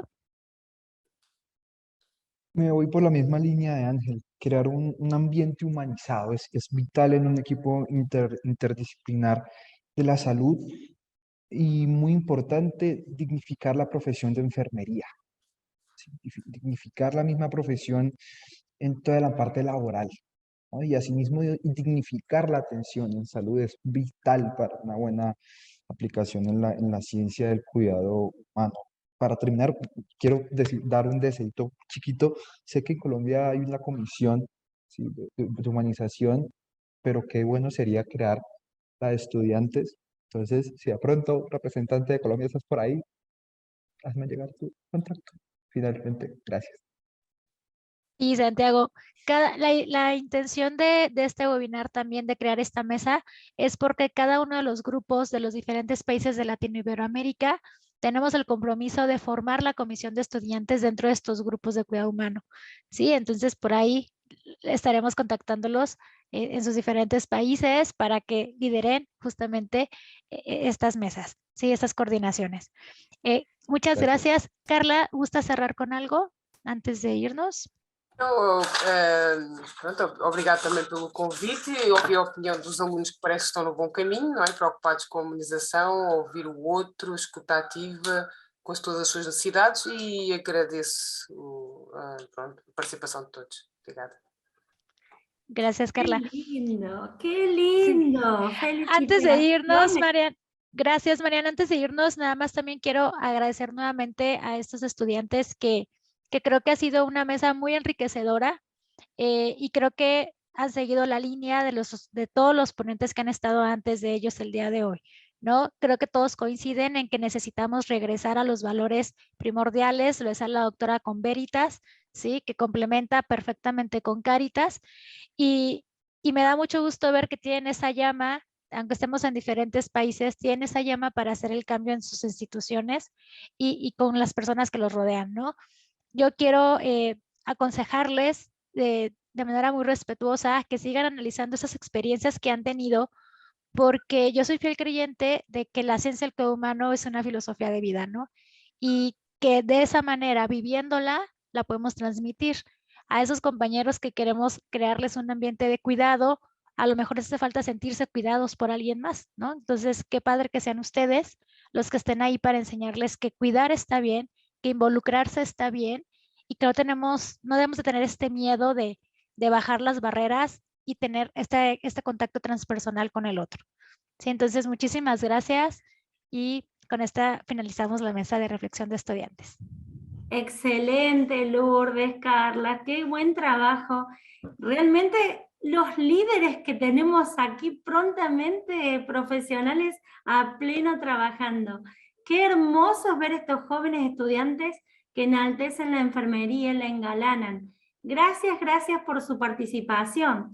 Pero bueno, tenemos que continuar y en este momento de continuar viene un momento sublime, muy especial.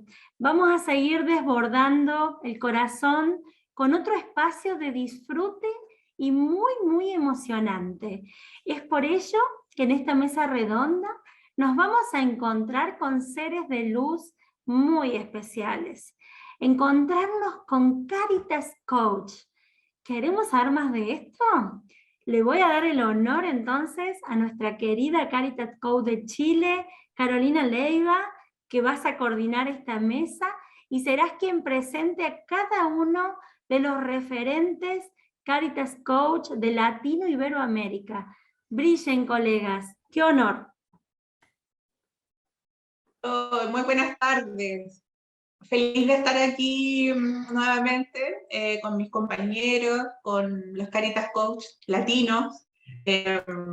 Y vamos a tener una mesa hoy día de conversación, de nuestros testimonios, de lo que fue para nosotros, lo que ha sido para nosotros esta formación, que en muchos casos nos ha cambiado la vida, nos ha movido el piso, como decimos acá en Chile. Yo tengo una brevísima presentación para iniciar.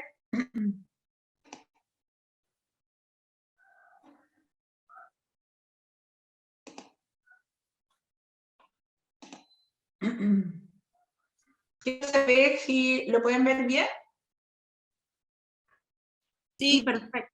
Sí, bueno, para el público hispano, seguramente la palabra Caritas Coach no suena como tan cercana, tan conocida.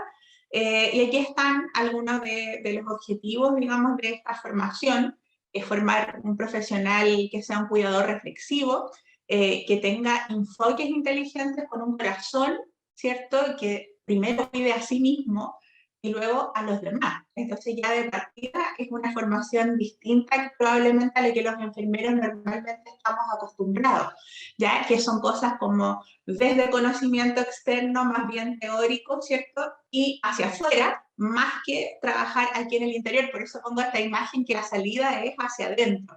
Literalmente, cuando vas cursando, ¿sí? ¿Puedes ampliar con modo por presentación? Sí. Falta un paso ¿Ahí? más y listo. Ahí te ¿Ahí? confirmo. Ya, entonces estaba hablando, digamos, de los grandes objetivos, ¿cierto?, en esta formación, y que pueda finalmente transformarse a sí mismo, y junto con transformarse a sí mismo, luego, ¿cierto?, pueda transformar el sistema, el entorno en el que él trabaja. Entonces es una apuesta bastante desafiante si uno lo mira desde esa perspectiva. Yo creo que ningún diplomado, ningún magíster hoy día, digamos, piensa desde esa perspectiva, ¿ya? Que yo realmente me transforme, me sane internamente, ¿cierto? Y que luego pueda llevar este mensaje transformador al mundo, y es así como la doctora Watson lo ha pensado, ¿cierto? Con toda una filosofía del cuidado, ¿cierto? Que sustenta el trabajo nuestro. Entonces, quizá el ejemplo de la mariposa es como la mejor imagen para describir lo que va pasando con nosotros, desde literalmente la oruga, ¿cierto?, hasta finalmente sacar nuestras alas, y muchas veces pasamos por nuestras sombras, por las cosas que no queremos ver de nosotros, ¿ya? Y no es nada simple, ¿ya? Obviamente es un profesional comprometido consigo mismo y con los demás, y que se esfuerza por lograr una conciencia evolutiva. Y obviamente nuestro trabajo central tiene que ver con preservar el cuidado humano, la dignidad humana y la integridad como un mayor regalo para uno mismo, pero también para toda la humanidad entera. Entonces, esta nueva, ¿cierto?, formación profesional para la enfermería tiene bastantes objetivos que son un poco evolutivos, ¿ya? Evolutivos. Este puente, en realidad, para mí podría traducir lo que yo sentí de alguna manera, que es un viaje experiencial, estético, personal, ético, de transformación hacia este cuidado transpersonal por una acción moral informada en salud. Y este programa, ¿cierto?, tiene grandes personas, yo me formé en el año 2020, así que he podido ya dar testimonio en mi práctica profesional de las herramientas que yo aprendí, cómo las aplico hoy día en el centro de salud donde yo trabajo, con las personas de salud pública primaria donde yo trabajo, y también con los estudiantes en la universidad donde yo trabajo. Entonces, realmente, todos estos mentores, ¿cierto?, desde la doctora Watson, desde la doctora Hannah Anderson, que fue como la directora en ese momento, ahora tenemos a la querida Lori, que va a exponer en un ratito más, mi mentor personal, que fue Héctor Rosso. Les agradezco infinitamente por haber visto, ¿cierto?, otra cara desde la enfermería, mucho más luminosa, mucho más esperanzadora, mucho más inspiradora, ¿ya? Y que me tiene muy contenta. Entonces, obviamente, lo que pretende el programa es una integración significativa, ¿ya? O sea, poder hacerlo una cualidad mía finalmente y poder incorporar esta sabiduría, que es más que conocimiento, es más que tener un título como lo que siempre queremos tener los enfermeros, tener muchos certificados, muchos títulos. Esto implica un desarrollo, ¿cierto?, y esta incorporación a nuestro día a día, en esta expansión de la conciencia finalmente, una experiencia, porque tenemos un mentor, tenemos apoyo, tenemos contención en nuestro proceso, y un acompañamiento, porque finalmente hemos encontrado toda una tribu, ya que la hemos visto hoy día en todo su despliegue, la tribu de Iberoamérica, ¿cierto?, de Latino-América, y de esta familia que se va ampliando, ¿cierto?, desde todo lo que es el lenguaje en inglés, y hoy día vamos diversificando, vamos dando acceso al mundo hispano, ¿cierto?, sobre estos conocimientos que son y esta filosofía que es tan importante. Entonces, obviamente, trabajamos en rituales, en ceremonias, en celebraciones, accedemos a una comunidad, a grupos y un acceso indefinido a actualizaciones. ¿Ya? Entonces eso es grandioso porque nos quedamos conectados siempre, ¿cierto? Y por supuesto que sabemos que en la profesión que nosotros tenemos que estar permanentemente actualizando. Y por otro lado, ¿cierto? Acá hablo de mis propias fases, ¿ya? Desde el empoderamiento, la toma de conciencia, la liberación, que no cueste, que cuesta bastante, porque yo soy una persona que me apego bastante a la situación, entonces cuesta de repente soltar, dejar ir algunas cosas, y finalmente una construcción personal. Y obviamente es una apuesta súper estratégica, diría yo, porque es un atajo probado, porque se sabe ya, es un proceso acelerado, diría yo, no es para todo, implica que hay que ponerse como prioridad. Quizá por primera vez para los enfermeros, porque nosotros siempre andamos centrándonos en los demás, en los usuarios, ¿cierto? En las otras personas. Es único porque usa metodologías innovadoras de enseñanza-aprendizaje y cuentas con muchos recursos, 14 módulos, meditaciones, bibliografía, presentaciones, ejercicios prácticos, reflexiones personales. O sea, no es cortar y pegar de Google, sino que son cosas que literalmente tienes que procesar, ¿cierto? Y trabajarlas en tu propia vida, ¿cierto? Y luego, y que puede ser incluso un dibujo, una imagen, ¿cierto? Significativa, artística. Entonces, ¿cuánto valor tiene tener herramientas para la vida? Así lo pienso yo. ¿Qué valor tiene para cada uno tener estas herramientas?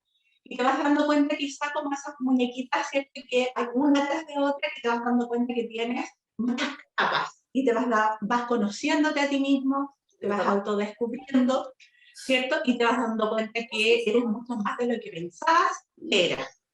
Y vas descubriendo cualidades, talentos, tu sello personal, valores, y se transforma todo en un círculo virtuoso, y esta luz de esperanza para aprender a vivir cuidándonos, amándonos a nosotros mismos. Es un comportamiento más coherente que proviene de un nivel de conciencia.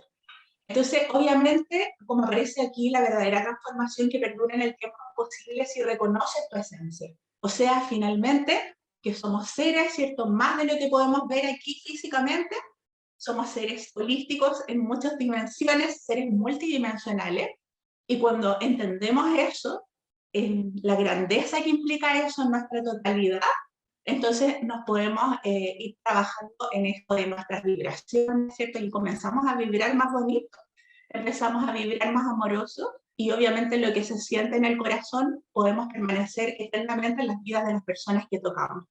Y sigo con mi frase que me encanta, que somos profesionales del bienestar, del cuidado de ese bienestar y de un desarrollo humano sustentable. Ojalá todos volvamos a amar, cuidar, ¿ya? Que nuestro eslogan sea siempre volver a amar y amarnos a nosotros por primera vez también al principio, y luego para poder expandirlo allá. Cuando amamos, no solo damos lo que tenemos, sino que compartimos lo que somos.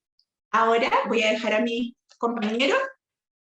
Voy a presentar ahora a nuestra directora del programa CEP, la señora Lori Danes. Le damos la bienvenida, estamos muy contentos de recibirla acá, mi querida Lori, y le doy el pase para su presentación.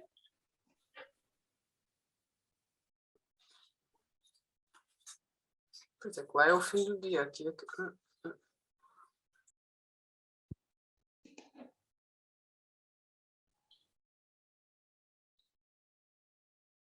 ¿No escucha? You're on Lori. mute. You're on mute. Hello, can you hear me? Hola, ¿me Yes. escuchan? Hello. Hello. Hola. Hola. I'm so excited to be here with all of Estoy muy you emocionada today. de estar aquí con todos ustedes hoy. It's such a pleasure and an honor to be able to placer share this y un space with all honor of you. ser parte de este congreso.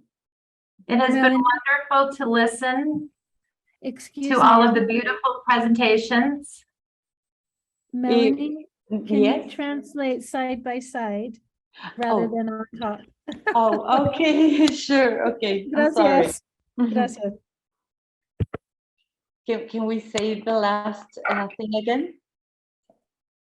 I just said that it was beautiful to be able to watch all of the presentations today and to listen to all the love that is being shared at this conference.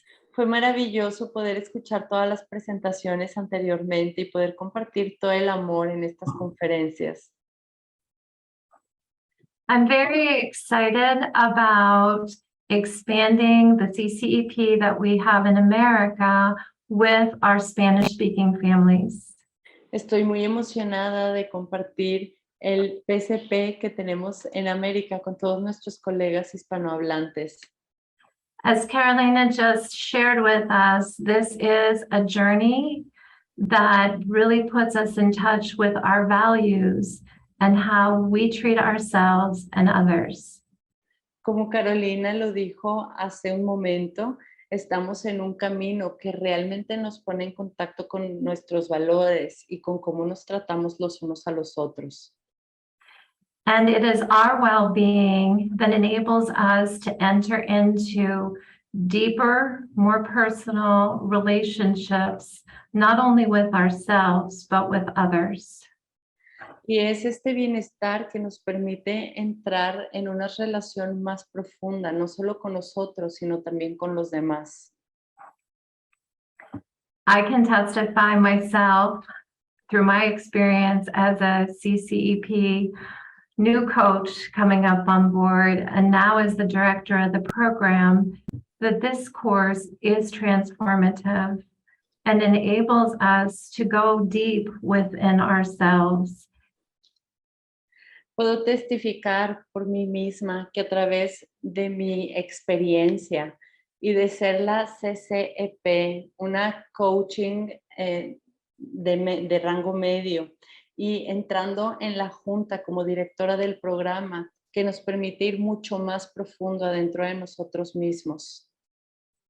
And being able to go deeper into ourselves allows us to repattern the environments and the encounters that we have with others, to create those spaces that are more humanistic, more loving, more compassionate, and more caring.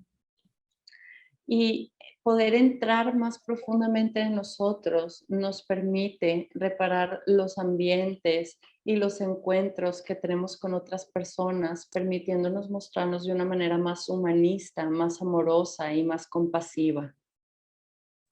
And as we heard in so many of the presentations today from our wonderful theorists, that caring is not something that we can define. It is not an action or a task. It's a way of being. The way of being in the world rather than doing. Y como escuchamos en estas presentaciones anteriormente, de todos estos teóricos del cuidado, que el cuidado no es una forma solamente de actuar, sino que es una forma de ser y es una forma de hacer. So again, I'm very excited about this opportunity and to be able to share in this program and be able to share this foundation or this way of being in all parts of the world, especially with all the Spanish-speaking communities. Y nuevamente estoy muy emocionada de estar en este programa y de poder compartir con mis compañeros que hablan español y compartirlo a través del mundo. I look around the room and I see so many beautiful coaches' faces that has already been on this journey, and I feel truly blessed and honored to be here today.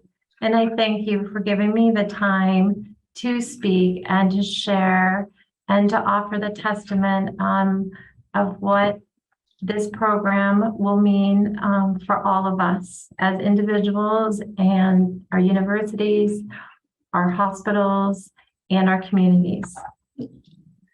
Veo alrededor y veo tantas caras bonitas de coaches que han estado con nosotros a lo largo de este camino y me siento bendecida, honrada de poder estar aquí hoy y agradezco que me den el tiempo de hablar y compartir con ustedes y ofrecer mis testimonios de lo que este programa significa para todos nosotros como individuos, como universidades, como hospitales y como comunidades. Thank you. Gracias. Thank you very much, querida Lori, there Lori. Bueno, continuamos entonces con los testimonios. Ahora nos corresponde a nuestra querida Erika Caballero, que nos va a contar qué ha sido para ella esta formación.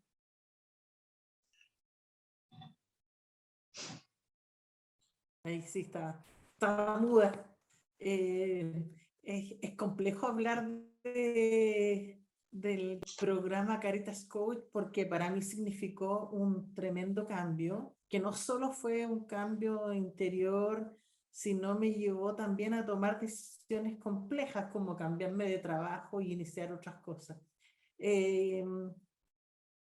Durante cada uno de los módulos, para mí un tremendo aprendizaje muy significativo que me permitió viajar por mi propia historia, reconocer cada experiencia vivida, los sentimientos que ahí estaban y expandir así mi conciencia. Tuve que traer el pasado para sanarlo, para entender que tenía que amarme a mí misma y amar más a mi profesión a través de esto. Mi marido Eric me decía los sábados, ¿y por qué estás llorando? Lloras todos los sábados en la mañana. Es que era tan fuerte el trabajo interior y el reconocimiento pleno de mí misma que lloraba de alegría y también lloraba de tener que sanar estos dolores que a lo mejor estaban escondidos por tanto tiempo. Aprendí a reconocer mis virtudes, a escuchar mi voz interior y eso es algo que a mí me costó mucho.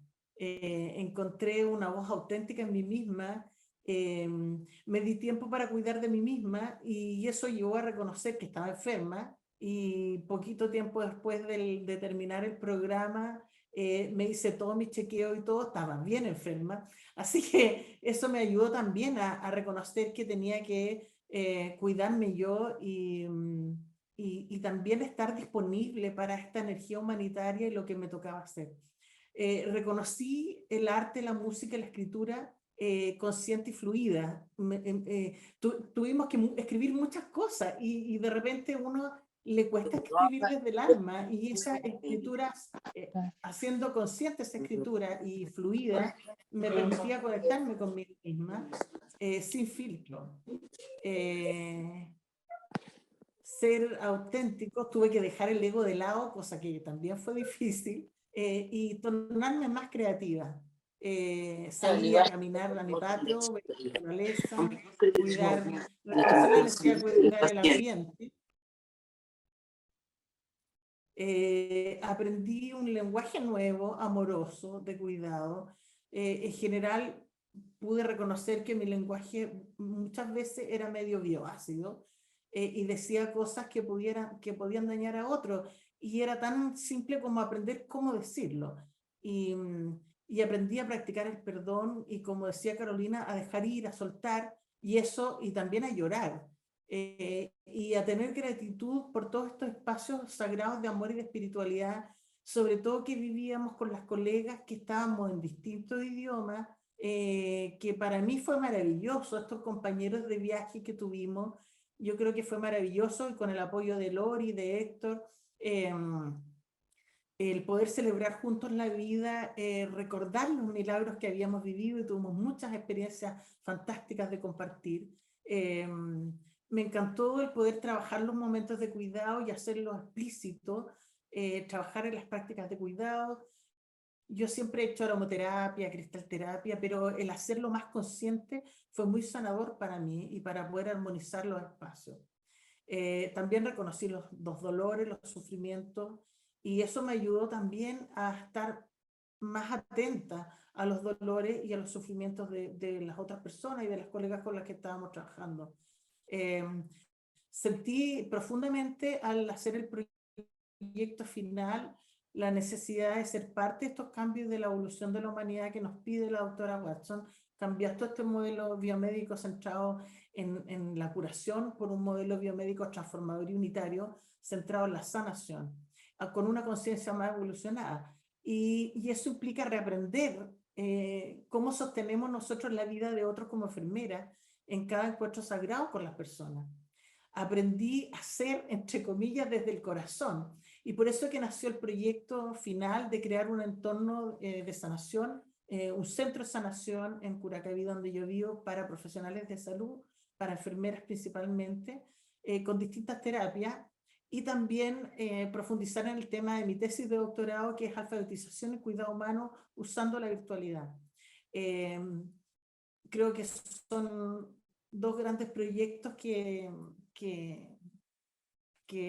me necesitaba abordar. Para eso decidí cambiarme de trabajo, trabajar menos jornada, trabajar más desde la casa, y dejarme espacio para una gran tarea que hemos asumido los Caritas Coach de América Latina.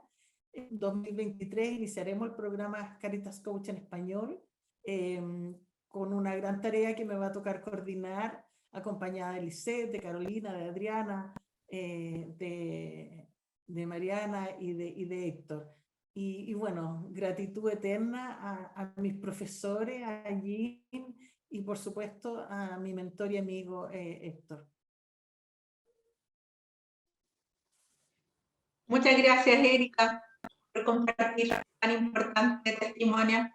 Bueno, ahora presento a mi propio coach, el querido Héctor Rosso, que nos representa y nos lidera aquí en América Latina. Adelante, coach. Bueno, muchas gracias. Bueno, es un honor para mí haber sido parte del proceso de Caritas Coach.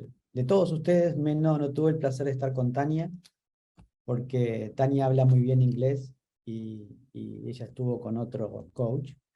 Pero bueno, es un honor para mí haber trabajar con ustedes, porque conozco su proyecto, porque conozco lo que hacen, y ojalá la gente lo pueda apreciar, y ustedes puedan transmitir todo eso que tienen para darle a todos los colegas de Latinoamérica.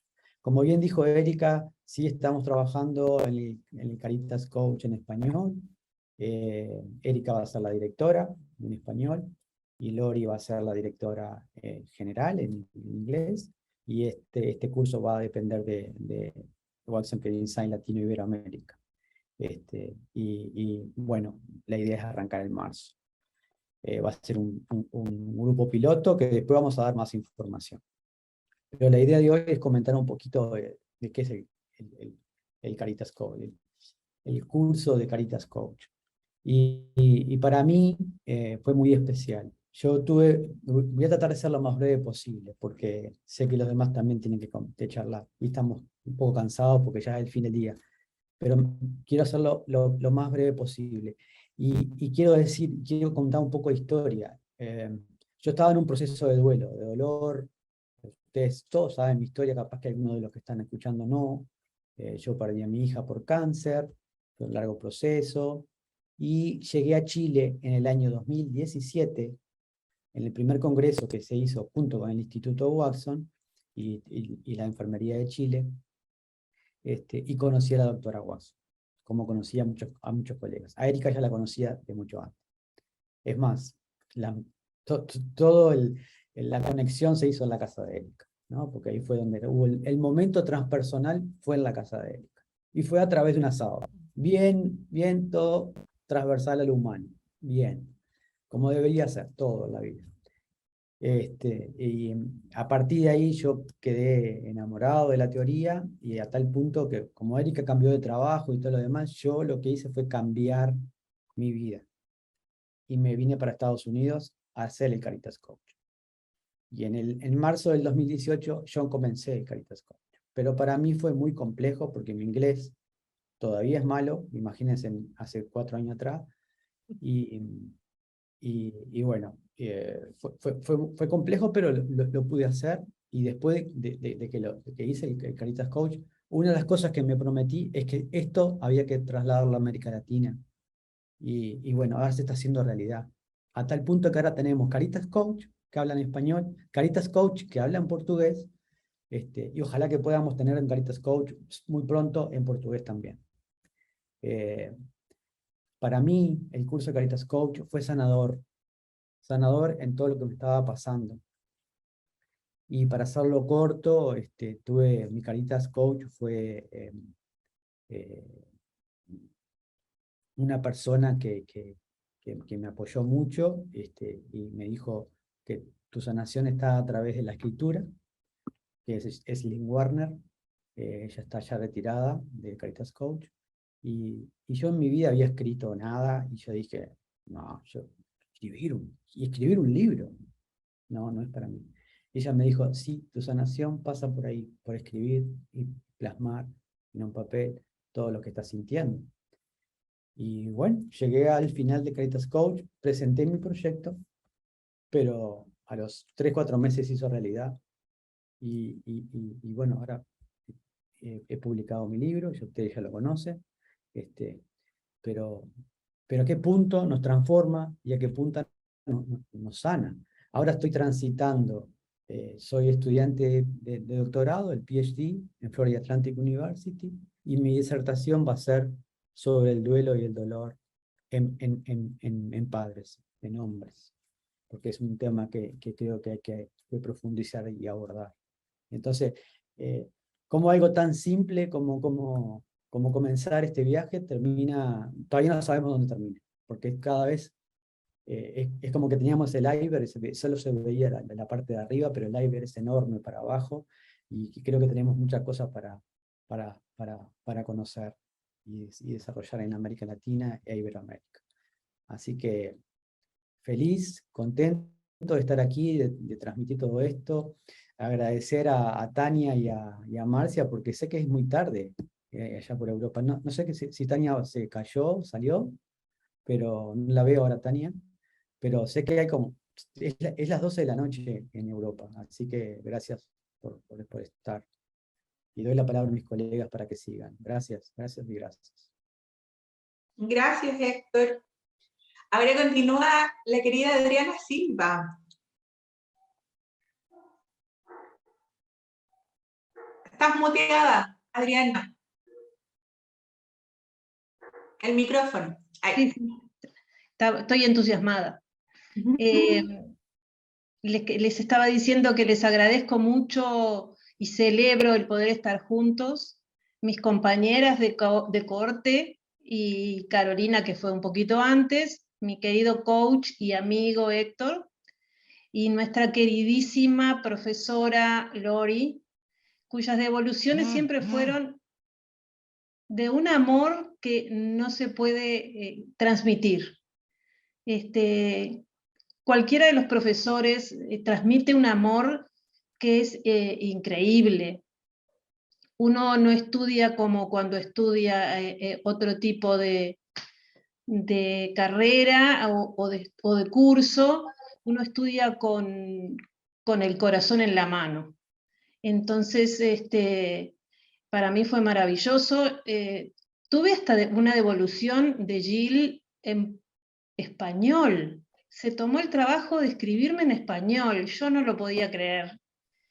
Y bueno, como todos han dicho, ha sido una maravillosa experiencia de autoconocimiento, de autorreflexión, un torbellino de emociones, y estoy infinitamente agradecida por haber pasado esos momentos. Héctor me conoce bastante, somos amigos hace mucho tiempo, y sabe cuánto me cuestan algunas cosas, y fue un curso maravilloso. Recuerdo que una vez en un Zoom me tocó una sala de A2 con Alicia Pearl, y ella no hablaba español y yo no hablaba inglés, pero fue tan maravilloso que las dos agarramos un traductor, las dos comenzamos a mirarnos a los ojos, levinas de por medio, y terminamos divino. Fue, la verdad, una experiencia increíble. Bueno, así fue que aprendí también a conocerme y aceptarme con todo lo bueno y con todo lo malo. Y como a Carolina le gusta la mariposa, a mí me gusta la flor de loto, que de esa oscuridad y de ese barro renace, y así me ha pasado a mí muchas veces en la vida. Me reconocí con una gran voluntad de trabajo, y bueno, aprendí sobre la gratitud y el perdón, aprendí sobre que perdonar y perdonarnos nos ayuda a soltar energías negativas que nos retienen en el pasado, muchas veces cargando una mochila innecesaria. Así que empezamos a perdonar y a soltar las cosas que no nos hacen bien. Como dice la doctora Watson, el cuidado empieza en nosotros, en querernos un poquito más cada día. Este es un camino, como ya hemos dicho, y lo dice siempre la doctora Watson, es un camino para toda la vida. Recién estamos empezando a caminar esto. Y cultivar nuestra alma y nuestro espíritu requiere de mucho trabajo, como cuando cuidamos nuestro jardín. Hay que regarlo todos los días con mucho cuidado, ni pasarse de agua, ni quedarse sin agua. Nuestro cuidado espiritual requiere de nuestra atención todos los días. Agradezco a la vida por haberme mostrado una forma distinta de ver la vida y la profesión. Y para finalizar, quiero contarles que mi meta y mi intención es transmitir mis experiencias y poder tocar el corazón y el alma de las colegas, y en un futuro, con mucha ilusión, poder inspirarlas a que recorran este camino, o sea, a plantar la semilla en ese jardín. Muchas gracias a todos, muchas gracias a las amigas que logré en ese grupo, Marcia, Erika, bueno, Carolina no estaba en el grupo, pero también, Lisette, soy muy feliz. Muchas gracias. Muchas gracias, querida Adriana. Ahora continúa Lisette Vélez. Muy buenas tardes a todos y todas. Gratitud infinita de estar acá compartiendo con mis compañeras, con mi coach, nuestra profesora Lori. Para mí el programa Caritas Coach llegó como un regalo. Hace mucho tiempo que tenía el anhelo de realizarlo, pero ir a Estados Unidos para mí era imposible. Y llegó este regalo, que llegó con una desafortunadamente pandemia, pero venía con esto, que tuve la oportunidad de hacerlo online. Llegó en un momento complejo, así que fue como un bálsamo. Yo hago clases, entonces estas clases virtuales con pantallas apagadas de mi estudiante, me desconectó de esta ética del rostro con mi estudiante. ¿Cómo enseño este cuidado humano, esta ética del rostro con pantallas completamente apagadas?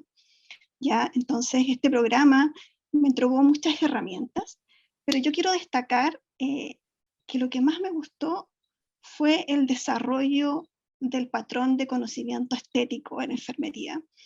Estamos muy enfocados en el conocimiento empírico, pero acá lo estético brota. Las narrativas, las reflexiones, la poesía, todo lo visual, ¿ya? Lo estético lo pude conectar, ¿cierto?, en cómo puedo desarrollar la afectividad. La afectividad hacia mí misma, hacia otros, pero por sobre todo hacia la tierra, hacia la Pachamama. Entonces pude conectar el amor que tengo del cuidado de enfermería con el amor que tengo al cuidado de la tierra, y cómo esto lo puedo lograr a través de la estética de enfermería, y me abrió caminos y luces de que sí podemos transformar y que podemos ir más allá, ir abriendo caminos y rompiendo paradigmas desde la enfermería. Y creo que el programa entrega todas esas herramientas, permite generar espacios de pausas. Siempre estamos muy rápido, corriendo, acelerado, haciendo una cosa que otra, pero no, acá, pausa. Una pausa para poder pensar, para poder reflexionar, para poder contemplar lo simple de la vida. Una flor, una puesta de sol, te abre lo estético. Es otra forma de conocer que muchas veces lo tenemos bloqueado, y eso lo agradezco al programa.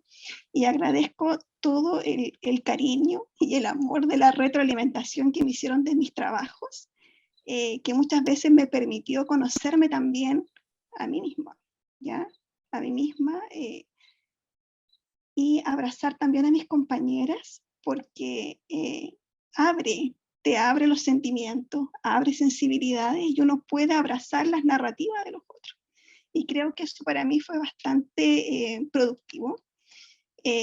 Agradezco a mis compañeras del programa por haber sido generosas, haber mostrado su vulnerabilidad como personas, como profesionales de enfermería, y creo que a través de estas experiencias del otro, uno aprende mucho, uno se enriquece mucho, y esto también lo puedes expandir. Entonces, destaco esto del programa, de lo estético, del desarrollo del conocimiento personal, y también de abrirnos a lo desconocido, abrirnos a cosas que no va a haber respuesta, al misterio. Justamente el libro que presentaron, ¿cierto? Lo desconocido, hay cosas en la vida que simplemente no tienen respuesta, y cómo nosotros como enfermeras, ¿cierto? Podemos aportar y podemos sostener y apoyar el cuidado centrado en la persona, pero también en la red de vida. Así que, muchas gracias. Muchas gracias, amiga linda. Ahora corresponde el turno de Tania Casanova. Olá, conseguem-me ouvir? Sim, ok. Boa noite, aqui é noite, por isso boa noite, boa tarde a todos e a todas. Queria agradecer do fundo do coração este convite, fazer parte deste dia tão rico de apresentações é uma grande honra para mim, e poder partilhar a experiência que tive na formação de Caritas Coach é também é um prazer, é uma alegria poder partilhar esta experiência. Como já foi referido, eu tive um bocadinho a mesma experiência que algumas colegas já referiram, esta experiência de viagem.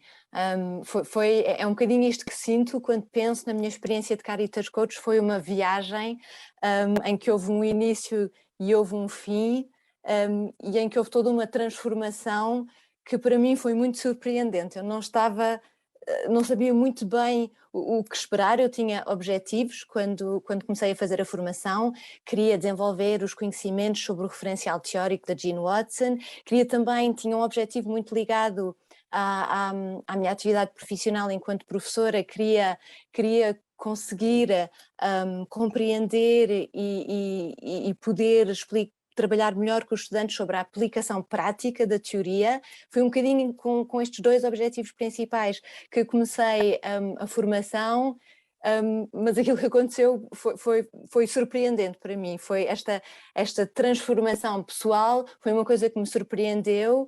Consegui responder aos objetivos que tinha definido, mas esta transformação pessoal, este viver a teoria, este saber ser, saber estar, foi uma coisa completamente surpreendente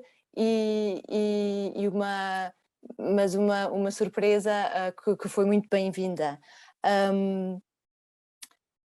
Já acho que o Héctor falou na escrita. Para mim foi uma coisa também, uma descoberta, foi uma coisa que também eu não tinha muita prática de escrever, e durante a formação tivemos muitos exercícios de reflexão, de escritura, e para mim esta escritura intuitiva foi uma coisa que também foi uma descoberta e uma aprendizagem que permitiu conhecer-me e até me permitiu conhecer algumas partes de mim que para mim já estavam resolvidas, alguns problemas que eu achava que já estavam resolvidos, e não, ao escrever consegui descobrir que havia algumas coisas que eu ainda tinha que trabalhar em termos de conhecimento próprio, em termos de perdão, em termos de gratidão, e a escritura permitiu-me fazer todos estes exercícios.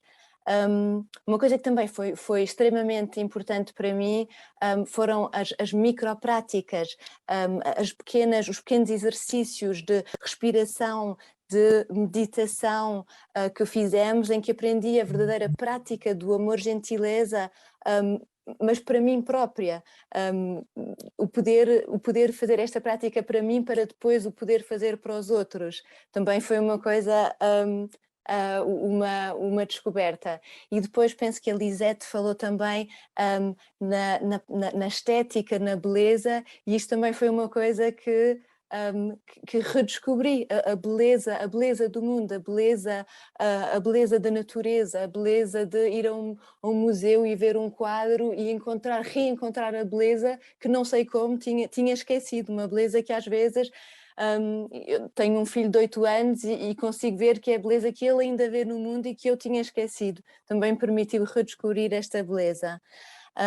Outra coisa também muito positiva foi o facto de poder conhecer, discutir ideias, partilhar experiências com as colegas que vinham de diferentes partes do mundo, dos Estados Unidos, da América do Sul, de Portugal. Também foi muito enriquecedora. E sentir que pertencia a esta comunidade, senti mesmo que pertencia a esta comunidade que nós chamamos de comunitas, então que senti mesmo pertencer a esta comunidade. E pronto, esta formação mudou completamente a minha maneira de ser, de estar, de viver enquanto enfermeira, enquanto professora e enquanto pessoa. E agradeço a todos aqueles que participaram nesta minha viagem. Obrigada. Muchas gracias, querida Tania. Ahora, Marcia Santos.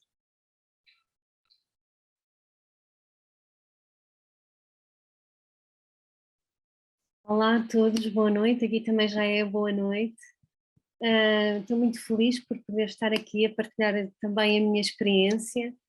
Para mim a decisão de fazer este curso de Caritas Coach foi assim um sim imediato, quando o Héctor falou deste curso, porque me senti completamente entusiasmada, atraída por este referencial que eu já conhecia, já tinha feito a minha tese de mestrado, as práticas holísticas também já fazem parte da minha vida há muitos anos, na minha prática profissional e pessoal, e eu estava no primeiro ano de doutoramento, a uns 5 meses de acabar o primeiro ano, e eu pensava, mas eu agora vou fazer este curso.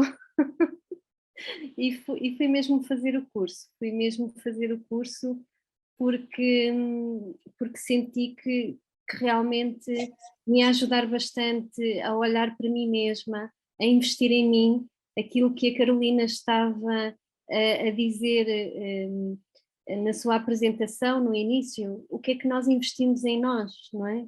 Qual é que é o capital que investimos em nós próprios, em nós, em vez de serem coisas materiais, mas o que é que nós investimos em nós, enquanto pessoas, enquanto seres humanos. E foi muito isto que eu senti neste curso, foi um grande desenvolvimento pessoal, uma exploração muito grande da minha história de vida, desde a infância. Tive momentos em que tive muita necessidade de chorar, e chorei mesmo com as minhas colegas, principalmente nas partilhas a 2. Agradeço muito o grupo que me acompanhou e ao Héctor, o meu tutor, por esta oportunidade fantástica. A aprendizagem das micropráticas foram excelentes. Todo o curso eu creio que está muito bem desenhado, porque tem toda a parte teórica, depois tem a parte de refletir, da reflexão, todos interagimos com todos e comentamos as reflexões dos outros. Os outros, nas suas reflexões, traziam-me notícias de mim própria e eu ficava a pensar também naquilo que os outros me diziam através das suas narrativas. E foi muito importante também para ter consciência do meu autocuidado, que estava muito menosprezado, ter mais respeito por mim própria.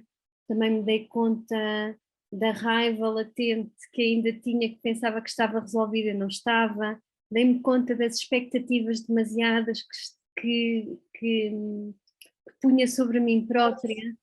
E bom, e soltei algumas cargas, algumas mochilas, com a ajuda das minhas companheiras, e foi excelente. E também dizer que foi muito importante para mim fazer o projeto final, porque quero implementá-lo. É muito importante fazer o projeto, depois fazer o póster do projeto e ter ali um mapa preciso com a intenção daquilo que eu quero fazer no futuro, que é um programa de desenvolvimento de habilidades de cuidado humano através da aprendizagem experiencial, uma formação para alunos de enfermagem e para também enfermeiros em hospitais, e isto para mim deu-me muita força, muita esperança, muita luz, e espero também inspirar os outros, e agradeço muito a todos, porque levo daqui desta jornada muito amor, muito carinho, muito tudo, e enfim, e trago-vos sempre no meu coração. Muchas gracias, querida Marcia. Bueno, como ya han escuchado a todos nuestros compañeros, las valiosas personas que están acá, que han podido testimoniar este cambio que ellos han tenido a propósito de esta formación. Yo infinitamente agradecida, saludar también a Julie Watson, a la doctora del instituto, en gratitud a Héctor, ¿cierto? A Erika, que asume este tremendo desafío para traer la versión en español, y nosotros que la vamos a secundar, ¿cierto? Siendo docentes, apoyadores de su trabajo en esta hermosa formación, ¿cierto? Y que se abre un horizonte para nosotros acá en Latinoamérica. Así que quedan todos invitados para las próximas versiones, y bendiciones para todos. Si me permite, Carolina, quisiera decir una última reflexión. Igual tenemos todavía 7 minutitos.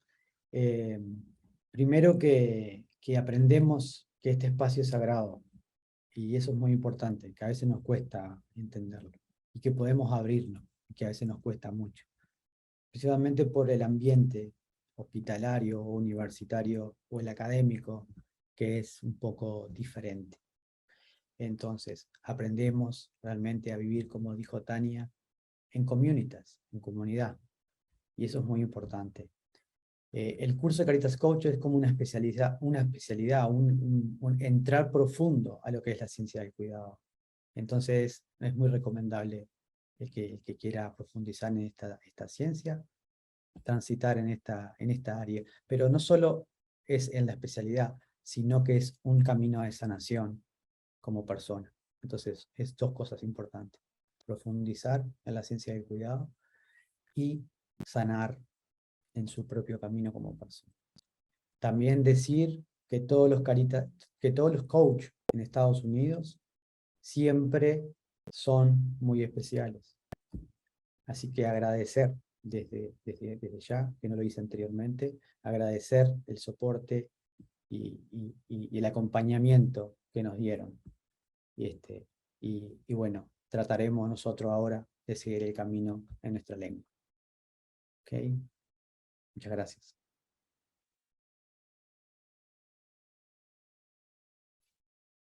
¿Alguien más? ¿Decía algo más para terminar?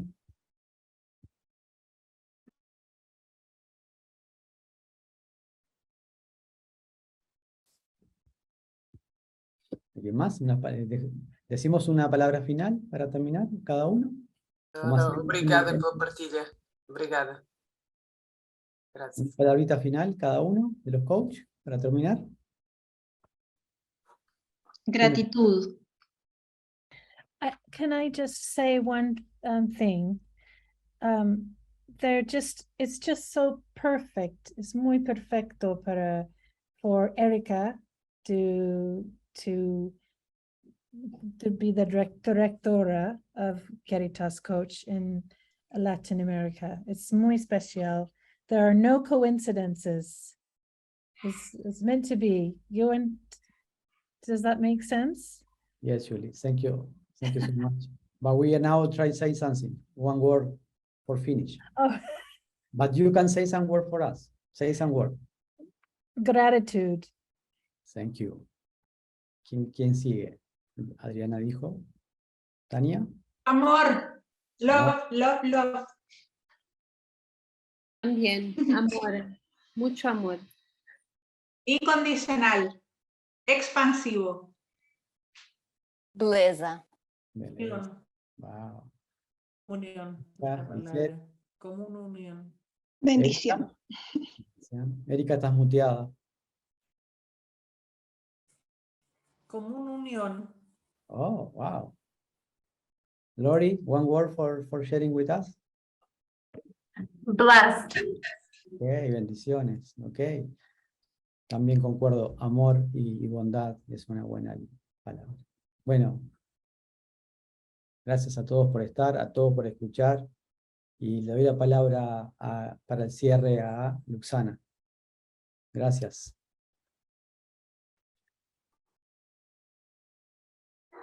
Bueno, pues queríamos despedir los tres que dimos la bienvenida, Héctor, Mariana y yo. Fantástico. Estamos los tres y bueno. Hay una palabrita, Luxana, ¿me permites? En el chat. Claro. Que pusieron con respecto a estas maravillosas personas que recién nos acompañaron y dijeron, son soles. Y ser sol, en todo lo que implica, hace referencia a que dan luz. Y realmente iluminaron el camino de muchos que quieren ser Caritas Coach, que quieren sanarse, que quieren transmitir. Así que gracias, gracias, gracias por cada una de las cosas que dijeron. Maravilloso. Sí, ha sido una jornada grandiosa. Creo que ustedes tal vez no puedan dimensionar el impacto que puede tener su participación ahora en tantos enfermeros que los estuvieron oyendo. Yo mismo escuché hace 2 años una de sus presentaciones, estábamos con Jacqueline en una presentación en Facebook y ahí quedé perdidamente enamorada de la teoría. Igual, esta jornada del webinar seguramente con tantas disertaciones tan interesantes y con las experiencias que ustedes nos han platicado como Caritas Coach, no vamos a olvidarla nunca. Son maravillosas, los aportes a la enfermería son motivadores, transformadores y solamente es el primer día. Mañana nos veremos nuevamente y pues espero que si lo disfrutaron todos ustedes, quiere decir que cumplimos con el objetivo y que mañana redoblaremos los esfuerzos y el desafío para volver a envolverte y compartirte este entusiasmo que tenemos por esta teoría y por la enfermería. Pues descansen todos, hidrátense, aliméntense, disfruten los momentos compartidos con sus seres queridos y pues a vivir la vida. Y mañana nos vemos a las 9. Los esperamos. Muchas gracias. Hasta mañana. Chao, chao. Hasta mañana. Gracias. Gracias, gracias. Chao. Chao. Un abrazo. Chao. Beijinho.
que estão sendo desenvolvidas pela Rede Brasileira para o Desenvolvimento da Ciência do Cuidado Unitário da doutora John Watson.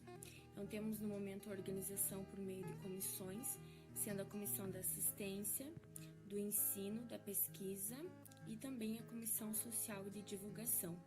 Temos, então, o objetivo de integrar enfermeiros brasileiros e de outros países também, na utilização do referencial teórico, dando suporte também para as instituições que pretendem utilizar o referencial teórico, bem como propagando também a utilização por meio do ensino na graduação e também na pós-graduação. Esperamos que todos estejam gostando do evento, o webinar A Ciência do Cuidado, Avanços e Desafios, e gostaríamos também de convidá-los a ingressarem como membros La Vida e também a Rede Brasileira para o Desenvolvimento da Ciência do Cuidado Unitário. Muito obrigada.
e divulgar as ações que estão sendo desenvolvidas pela Rede Brasileira para o Desenvolvimento da Ciência do Cuidado Unitário da doutora Haidy Rocio. Então, temos no momento a organização por meio de comissões, sendo a Comissão da Assistência, do Ensino, da Pesquisa e também a Comissão Social da Divulgação. Temos, então, o objetivo de integrar enfermeiros brasileiros e de outros países também, na utilização do referencial teórico, dando suporte também para as instituições que pretendem utilizar o referencial teórico, bem como propagando também a utilização por meio do ensino na graduação e também na pós-graduação. Esperamos que todos estejam gostando do evento, o webinar A Ciência do Cuidado, Avanços e Desafios, e gostaríamos também de convidá-los a ingressarem como membros La Vida e também a Rede Brasileira para o Desenvolvimento da Ciência do Cuidado Unitário. Muito obrigada.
desenvolvidas pela Rede Brasileira para o Desenvolvimento da Ciência do Cuidado Unitário da doutora Haidy Rocio.